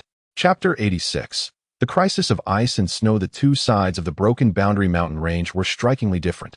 One side was lush and teeming with life, while the other was a desolate landscape of ice and snow, where as far as the eye could see lay only frost and stone, devoid of any plant life. Unexpectedly, the first crisis encountered upon entering the northern continent was not from demonic beasts or martial artists, but from the frigid environment. Although Jiulei had previously traversed the northern continent, he had long since attained the saint level, impervious to the elements, and had not troubled himself with the discomforts of temperature for many years. Suddenly embarking on a journey with the children, he had naturally forgotten this aspect. Tang Mo, with a physique comparable to that of a royal, felt only a slight chill, yet Fu Yunxiu and Wan Qizian were not so fortunate. Their faces turned pale and blue, as if they might freeze at any moment. Fortunately, she had clothing stored in her spatial storage, and she retrieved several fur coats to share with the two. The little curly-haired one, hearing this, pouted in indignation, declaring, "Sister is the real weirdo. There's a monstrous beast living inside her." She was, of course, referring to the armored giant. Despite Tang Mo having explained this matter several times, the girl remained obstinate, convinced that it was indeed a beast. And Tang Mo could only acquiesce to her whimsical notions. Not only is there a monstrous beast inside sister, but also a great magic shark. Tang Mo raised her hand in a gesture as if to catch someone, exclaiming, "The great magic shark has a particular fondness for tender young girls." Upon hearing this, the little curly-haired girl let out a shrill scream and turned to flee, laughter escaping her lips as she ran. Tang Mo swiftly pursued her, declaring, "I shall devour you." Jiulei and Fei Hua could not help but smile at the scene. Meanwhile, Fu Yunxiu and Wan Qizian huddled together for warmth, enviously observing the playful antics of the two. Suddenly, with a misstep, the little curly-haired girl tumbled into the snow, disappearing from sight in an instant. Tang Mo was momentarily taken aback before bursting into hearty laughter. The girl struggled to extricate herself from the snow pit, casting an accusatory glare at Tang Mo, who only laughed more heartily in response. That evening, the group settled down to camp on a gentle slope close to the rocks. Due to the biting cold, Tang Mo and the little curly-haired girl decided to share a space for warmth. Fu Yunxiu and Wan Qizian exchanged silent glances before continuing their own preparations for shelter. "Share a bed with a man? I would rather freeze." Tang Mo scoffed, rolling her eyes and muttering, "Better to suffer disgrace than endure hardship." Once the camp was established, Jiulei skillfully ignited a campfire, and the group gathered around it, finally feeling a semblance of warmth. Utilizing the fire's heat, Tang Mo prepared a pot of meat soup, which everyone enjoyed with great satisfaction, feeling cozy and content. During the night watch, Tang Mo initially volunteered for the duty, but Fu Yunxiu, unwilling to let her take the risk, decided to take the watch himself, reasoning that the campfire would keep the cold at bay. Fu Yunxiu scoffed. "Do you think I believe that?" Wan Qizian feigned sleep in response. Uncertain whether it was due to the sudden warmth, both individuals found themselves remarkably relaxed, ultimately succumbing to slumber. Meanwhile, a tempest arose in the distance, growing increasingly fierce, swirling ice and snow upward, creating a colossal snow tornado that bridged the heavens and the earth. This snow tornado rampaged through the mountains, leaving devastation in its wake, relentlessly advancing towards the camp of the gathered individuals. When the two were roused from their sleep by the icy winds, the snow tornado loomed ominously close. Fu Yunxiu was taken aback, hastily awakening the others. As they emerged, their expressions shifted dramatically. The snow tornado had always been eerily silent, rendering it nearly undetectable unless one maintained a constant vigilance through spiritual energy. Jiulei had also felt at ease during his cultivation, trusting the two young ones to keep watch. Little did he anticipate that a moment's lapse would lead to such chaos. "We must flee," Jiulei exclaimed. Fei Hua swiftly inscribed several swift travel talismans, bestowing them upon the four younger individuals. With no time to gather their belongings, they fled in haste. Yet, the speed of the snow tornado was formidable, and the surrounding environment grew ever colder. Fu Yunxiu and Wan Qizian had scarcely distanced themselves when they felt their bodies begin to stiffen, prompting them to channel their spiritual energy to invigorate themselves. However, the pull from behind intensified, rapidly depleting their energy.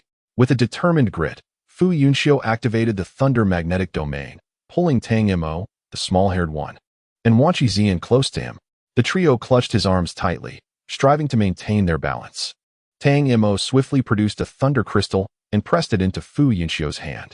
The latter's aching meridians experienced a modicum of relief, but it was clear that this was not a sustainable solution. On the other side, Zhu Lei and Fei Hua sought to buy a little more time for the children. Bolts of lightning accompanied by countless runes surged toward the snow vortex. They had not expected to disperse it. Their only aim was to delay its advance. To their astonishment, the snow vortex merely paused momentarily before it began to consume their attacks. Zhu Lei's expression turned pale as he shouted, "Take the children and flee." Fei Hua turned and flew towards the children, but at that moment, the snow vortex suddenly expanded, engulfing both her and Zhu Lei in an instant. "This is disastrous." Fei Hua struggled to maintain her form within the swirling chaos, yet the fierce winds proved overwhelming. Even she, a saintly figure, found it challenging. The four children were utterly scattered upon being swallowed. They drifted like fragile boats in a tumultuous sea, powerless against the relentless currents of the vortex, which spun them rapidly until they lost consciousness. Anxious and desperate, Fei Hua felt a sudden lash of lightning ensnare her waist, pulling her irresistibly to the right. Turning her head, she recognized Zhu Lei, who had grasped her firmly. He then conjured another whip to rescue the others, but the four children remained oblivious, swirling helplessly in the tempest. Despite Zhu Lei's frantic efforts, his attempts to catch them were thwarted repeatedly by the gale's ferocity. Growing increasingly frantic, Zhu Lei's body crackled with the energy of thunder, which surged outward, coalescing into a thick rope aimed at the nearest child, Wan Qizian. After several slips, he finally managed to secure a grip. Just as it seemed they might avert disaster, Zhu Lei realized with horror that Tang Mo and Fu Yunxiu were drifting farther away. In that moment, dread consumed him as he realized, this is bad. The snow tornado began to split. The snow tornado continuously absorbed energy from the external environment. Yet upon reaching a certain threshold, it would divide.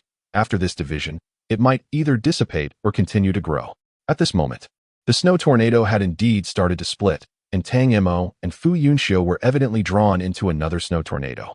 Zhu Lei and Fei Hua were consumed with anxiety. Yet they were entirely unable to escape the tornado's pull, left helplessly watching their two beloved disciples vanish into the swirling snow. Chapter 87. Return to Snowfly City. First update. Ultimately, the snow tornado dissipated and tranquility returned to the mountains. The beasts that had been hiding in the depths of the snow emerged in search of sustenance. A snow fox darted forth, shaking off the accumulated snow from its fur and sniffing the air for the scent of prey. Suddenly, it paused, lowering its head to sniff the snow beneath it, and as if confirming its suspicion, swiftly began to dig with its front paws. Before long, it uncovered a man buried beneath the snow. The man was still alive, though his breath was faint, posing no threat.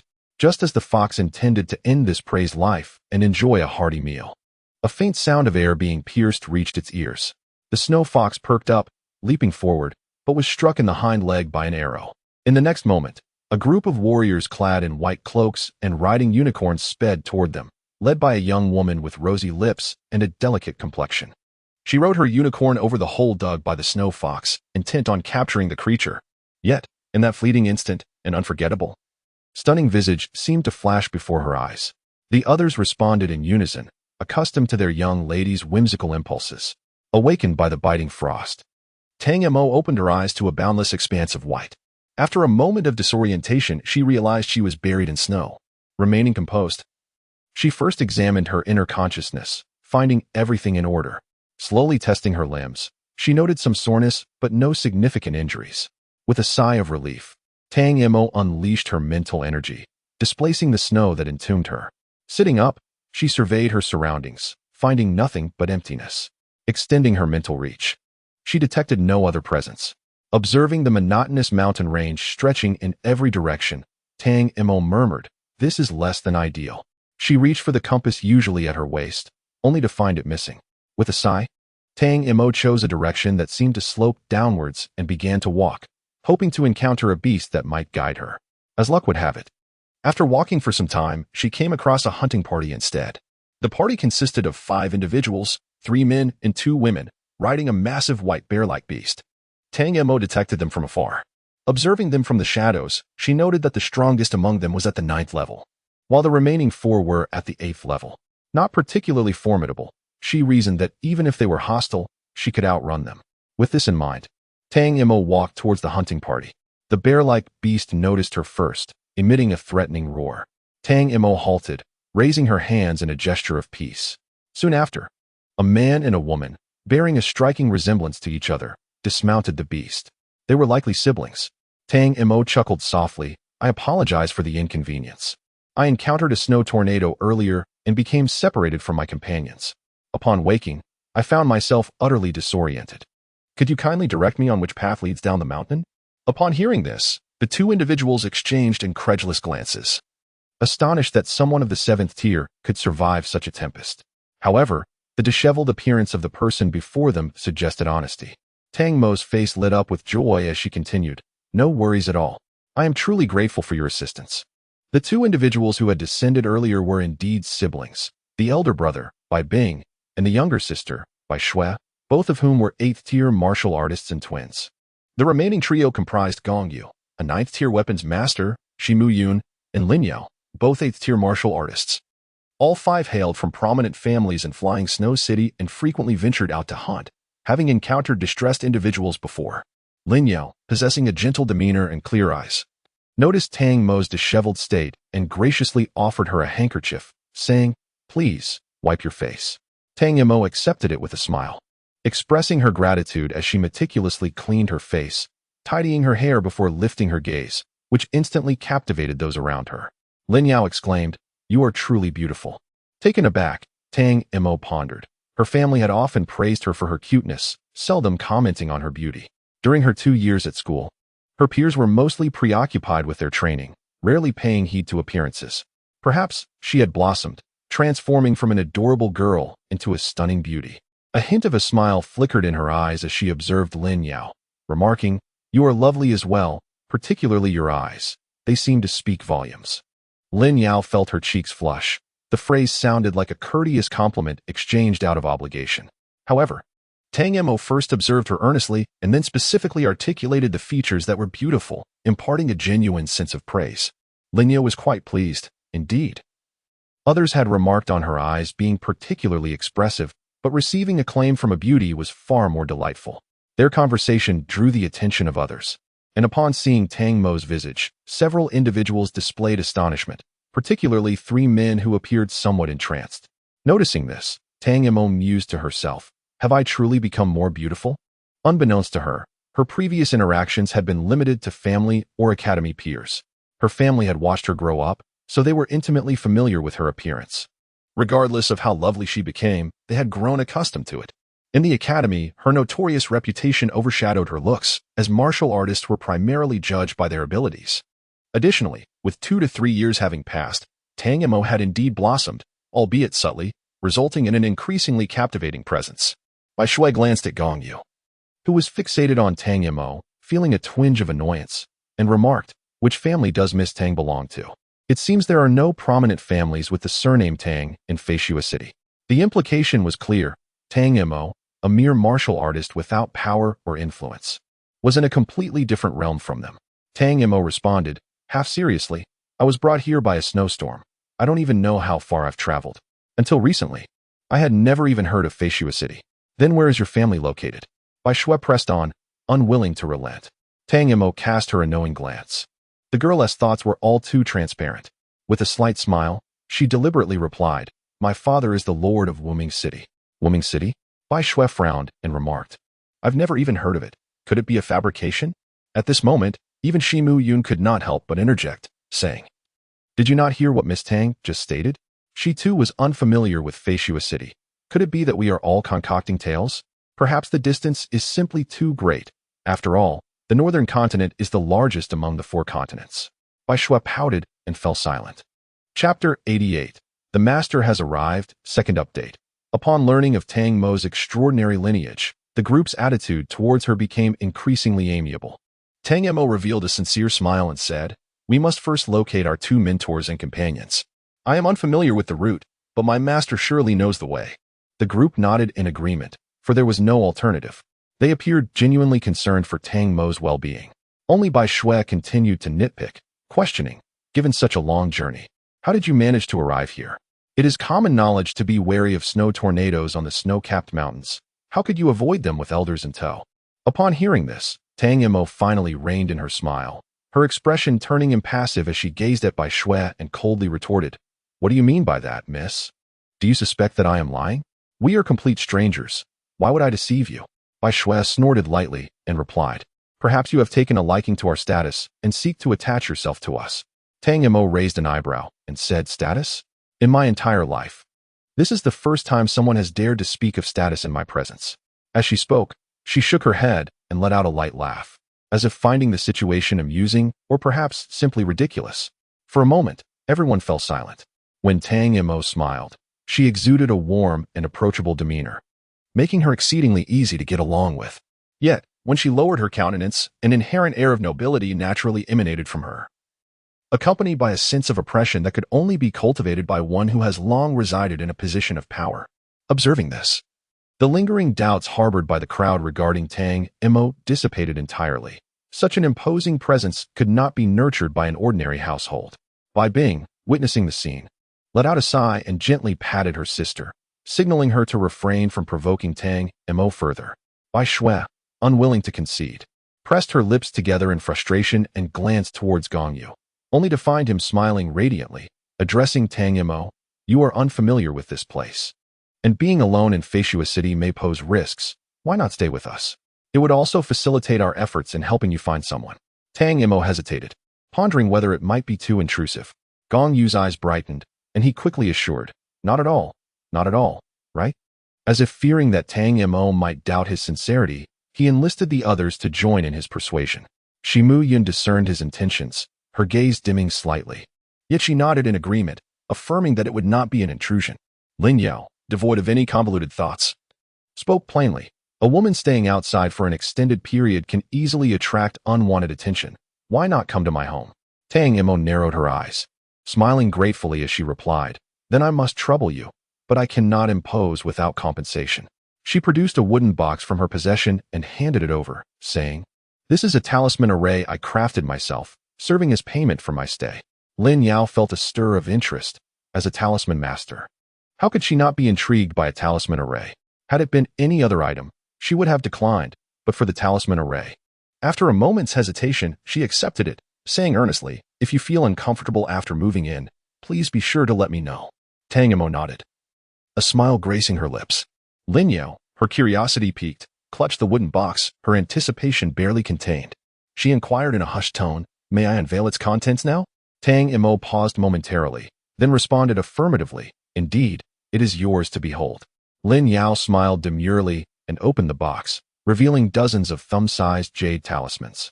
She exclaimed softly, picking one up for closer inspection. An inscription of fire-attributed runes adorned the center, encircled by intricate patterns. "What are these?" she asked, her curiosity evident.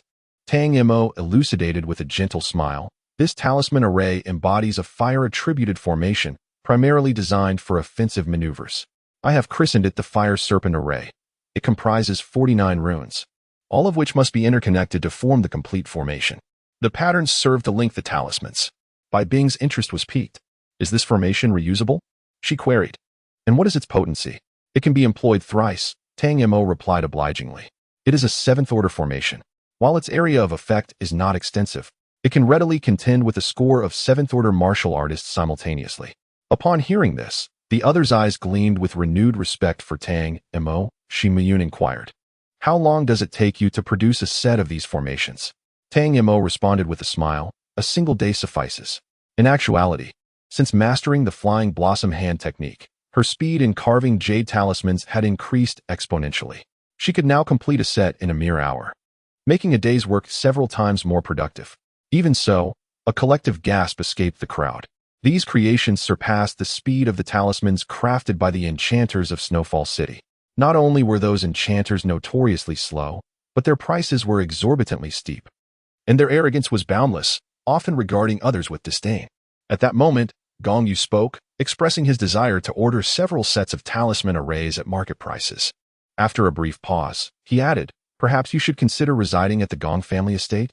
The reputation of the noble families sounded impressive, yet the number of high-ranking warriors was limited. Most of the enterprises beneath them were managed by lower-tier warriors. In essence, it was the lower-tier warriors who formed the backbone of any power. The one who could elevate their strength would inevitably rise to prominence. Moreover, the strongholds, shops, and even the family estates of various factions required protective arrays for safeguarding. Consequently, talisman arrays, regardless of their grade, were scarce. Tang Mo had offered her talisman arrays as gifts with this thought in mind. The kindness of a stranger who rescues you should not be forgotten. However, the true challenge lay in how to repay this kindness and even elevate it to a higher level of gratitude. Moments earlier, the invitation to stay at their homes was perhaps a gesture of goodwill or a reflection of their desire for her beauty. Regardless, Tang Mo found herself in a position of dependency. Yet, after they witnessed the brilliance of her talisman arrays, the invitation transformed her status to that of an honored guest. The distinction between these two identities was unmistakably more comfortable in the latter. "I have already accepted Miss Lin's invitation," Tang Mo replied with a smile, "and I can visit the Gong family at a later date." Upon hearing this, Lin Yao breathed a sigh of relief. Gong Yu glanced at Lin Yao, recognizing the situation, and refrained from further comments, simply inquiring, "As for the talisman arrays?" Tang Mo nodded. "Of course, creating talisman formations is also a form of cultivation for me. However," she turned to Gong Yu, "what kind of formation do you require? What level? What attributes? Is it a single attribute, a dual attribute, or perhaps a combination of 3 attributes? It is wiser to approach business with caution, as the consumption of energy varies greatly, and so do the prices." Upon hearing this, not only Gong Yu but also the others were momentarily taken aback. This Tang Mo is quite extraordinary. Just listen to her tone. She far surpasses those so-called masters of talisman formations in the city. After a brief pause, Gong Yu nodded repeatedly and said, "You are correct. We can discuss the specifics in detail once we arrive at Feishua City." Tang Mo nodded again and added, "Please prepare the materials for the talismans yourself. The better the medium for the runes, the more times they can be utilized." Gong Yu smiled and nodded. "Rest assured, I will be well prepared." Chapter 89. Staying at the Lin residence as soon as business commenced, Tang Mo received several orders, all from significant clients, including the Gong family, the Shimu family, and the Bai family, all expressing their intent to purchase talisman formations. Lin Yao felt a twinge of interest but refrained from making any immediate declarations. After all, Tang Mo was set to reside at the Lin residence, so there was no rush. However, witnessing Tang Mo's popularity only intensified by Shui's discontent. What was so remarkable about her? Was it merely her ability to craft talisman formations? Every one of their families had supported a few talisman masters. Why was Tang Mo so esteemed? As the sun began to set, Tang Mo inquired, "How long until we reach Feishua City?" Lin Yao replied, "Dabai has good stamina and speed. We should arrive at the western city gate in about 2 hours." Tang Mo was momentarily taken aback, realizing how swiftly events had unfolded. It seemed that the snowstorm had indeed whisked her away to a distant place, even saving time on the descent. She pondered the whereabouts of the others, unaware of where they had been taken. Sighing, she dismissed her concerns for the 2 saints, Ju Lei and Fei Hua, knowing they could fend for themselves. Her primary worry lay with the safety of Fu Yunxiu and the tousle-haired Wan Qizian. Yet, in comparison to herself, she believed the others would likely not face mortal peril. The uncertainty of when they would reunite lingered in her mind. As night enveloped the sky, the group arrived at Feishua City. The western gate of the city towered impressively, facing the Duanjia mountain range, where most martial artists rode fearsome beasts. It was evident that the townsfolk were eager to hunt in the snow-capped mountains. Perhaps due to the regulation allowing magical beasts within the city, the internal roads of Feishua City were remarkably wide, devoid of stalls, as purchases necessitated entry into shops.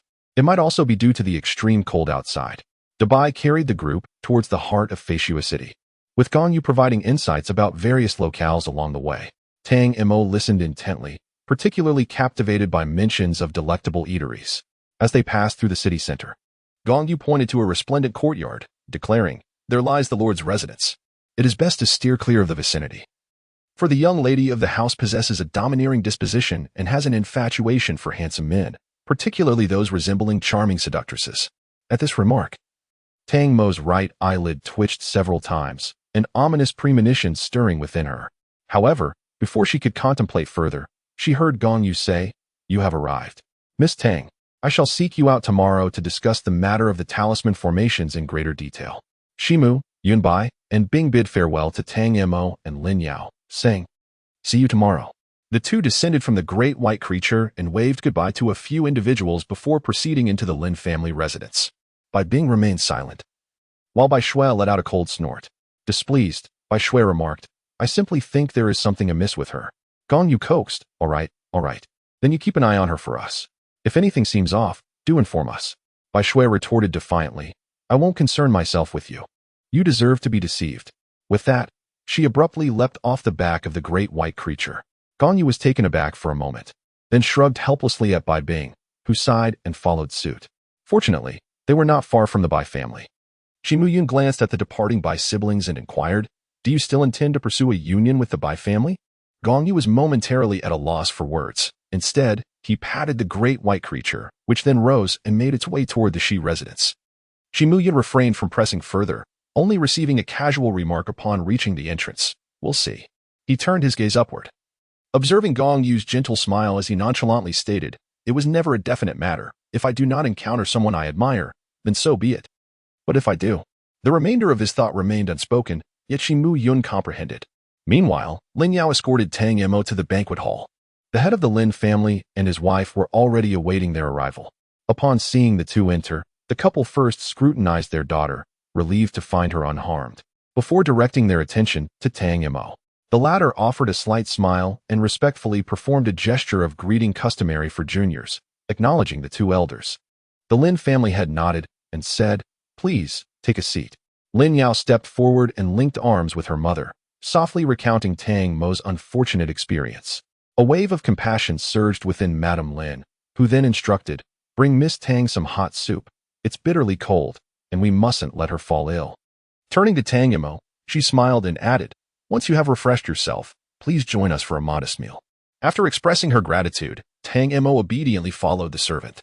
Although she appeared composed, her heart was keenly aware that the three of them had matters to discuss, and her presence was likely an inconvenience. Moreover, her garments were soiled by the snow, which was indeed rather improper.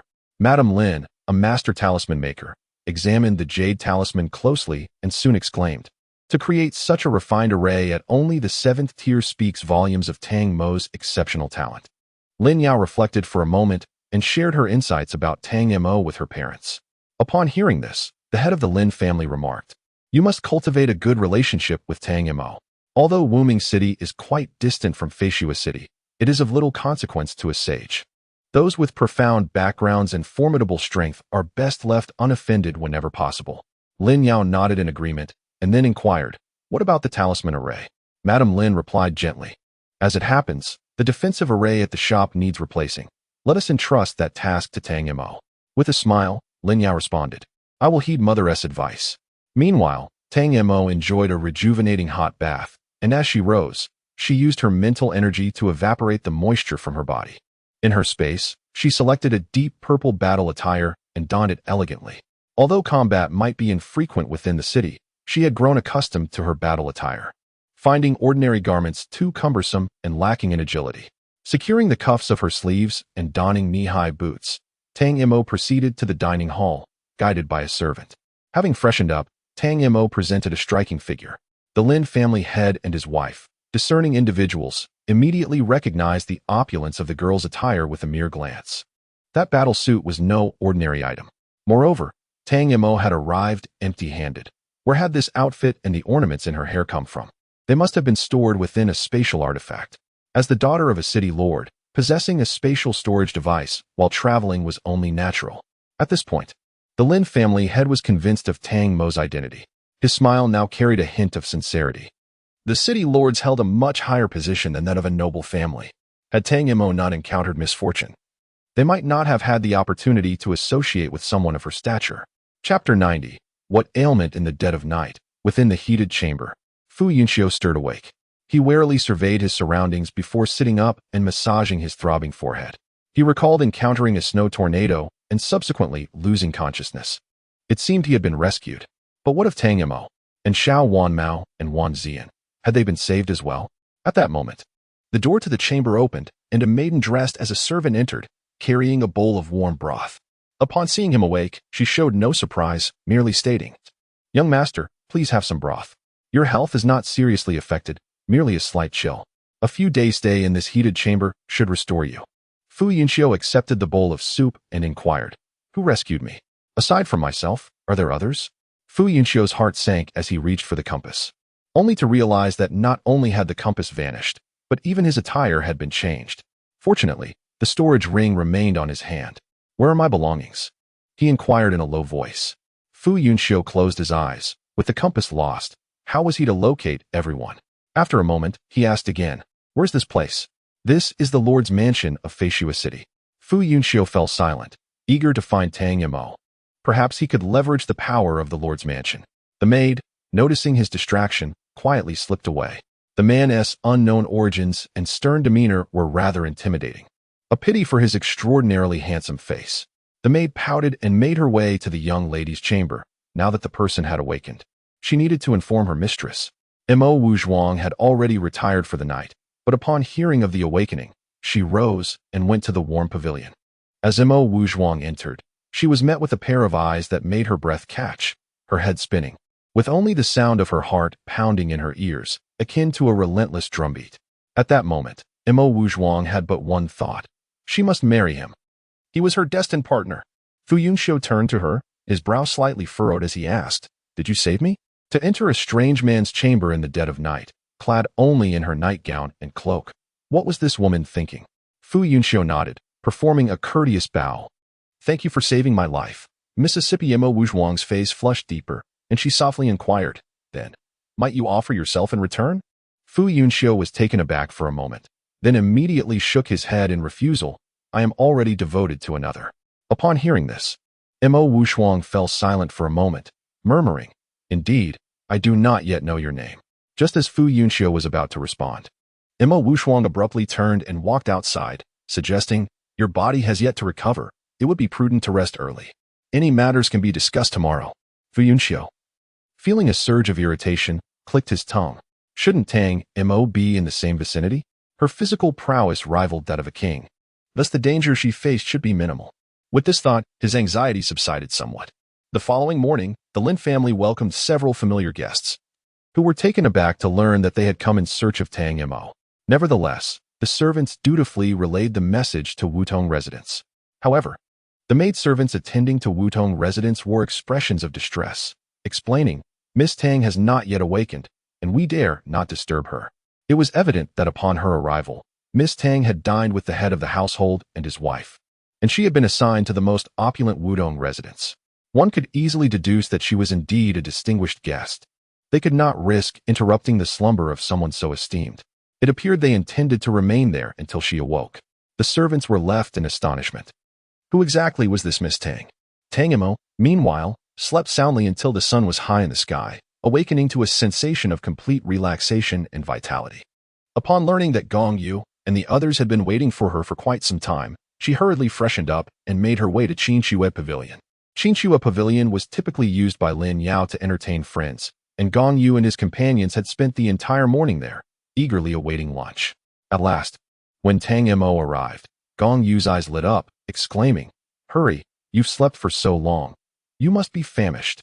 Tang Mo smiled apologetically and said to the group, "I'm sorry for rising so late." Lin Yao shook her head with a smile. "It's quite all right. You encountered a snow tornado. It is only natural for your body to feel fatigued. Rest is essential." As she spoke, she gestured for her to come and sit.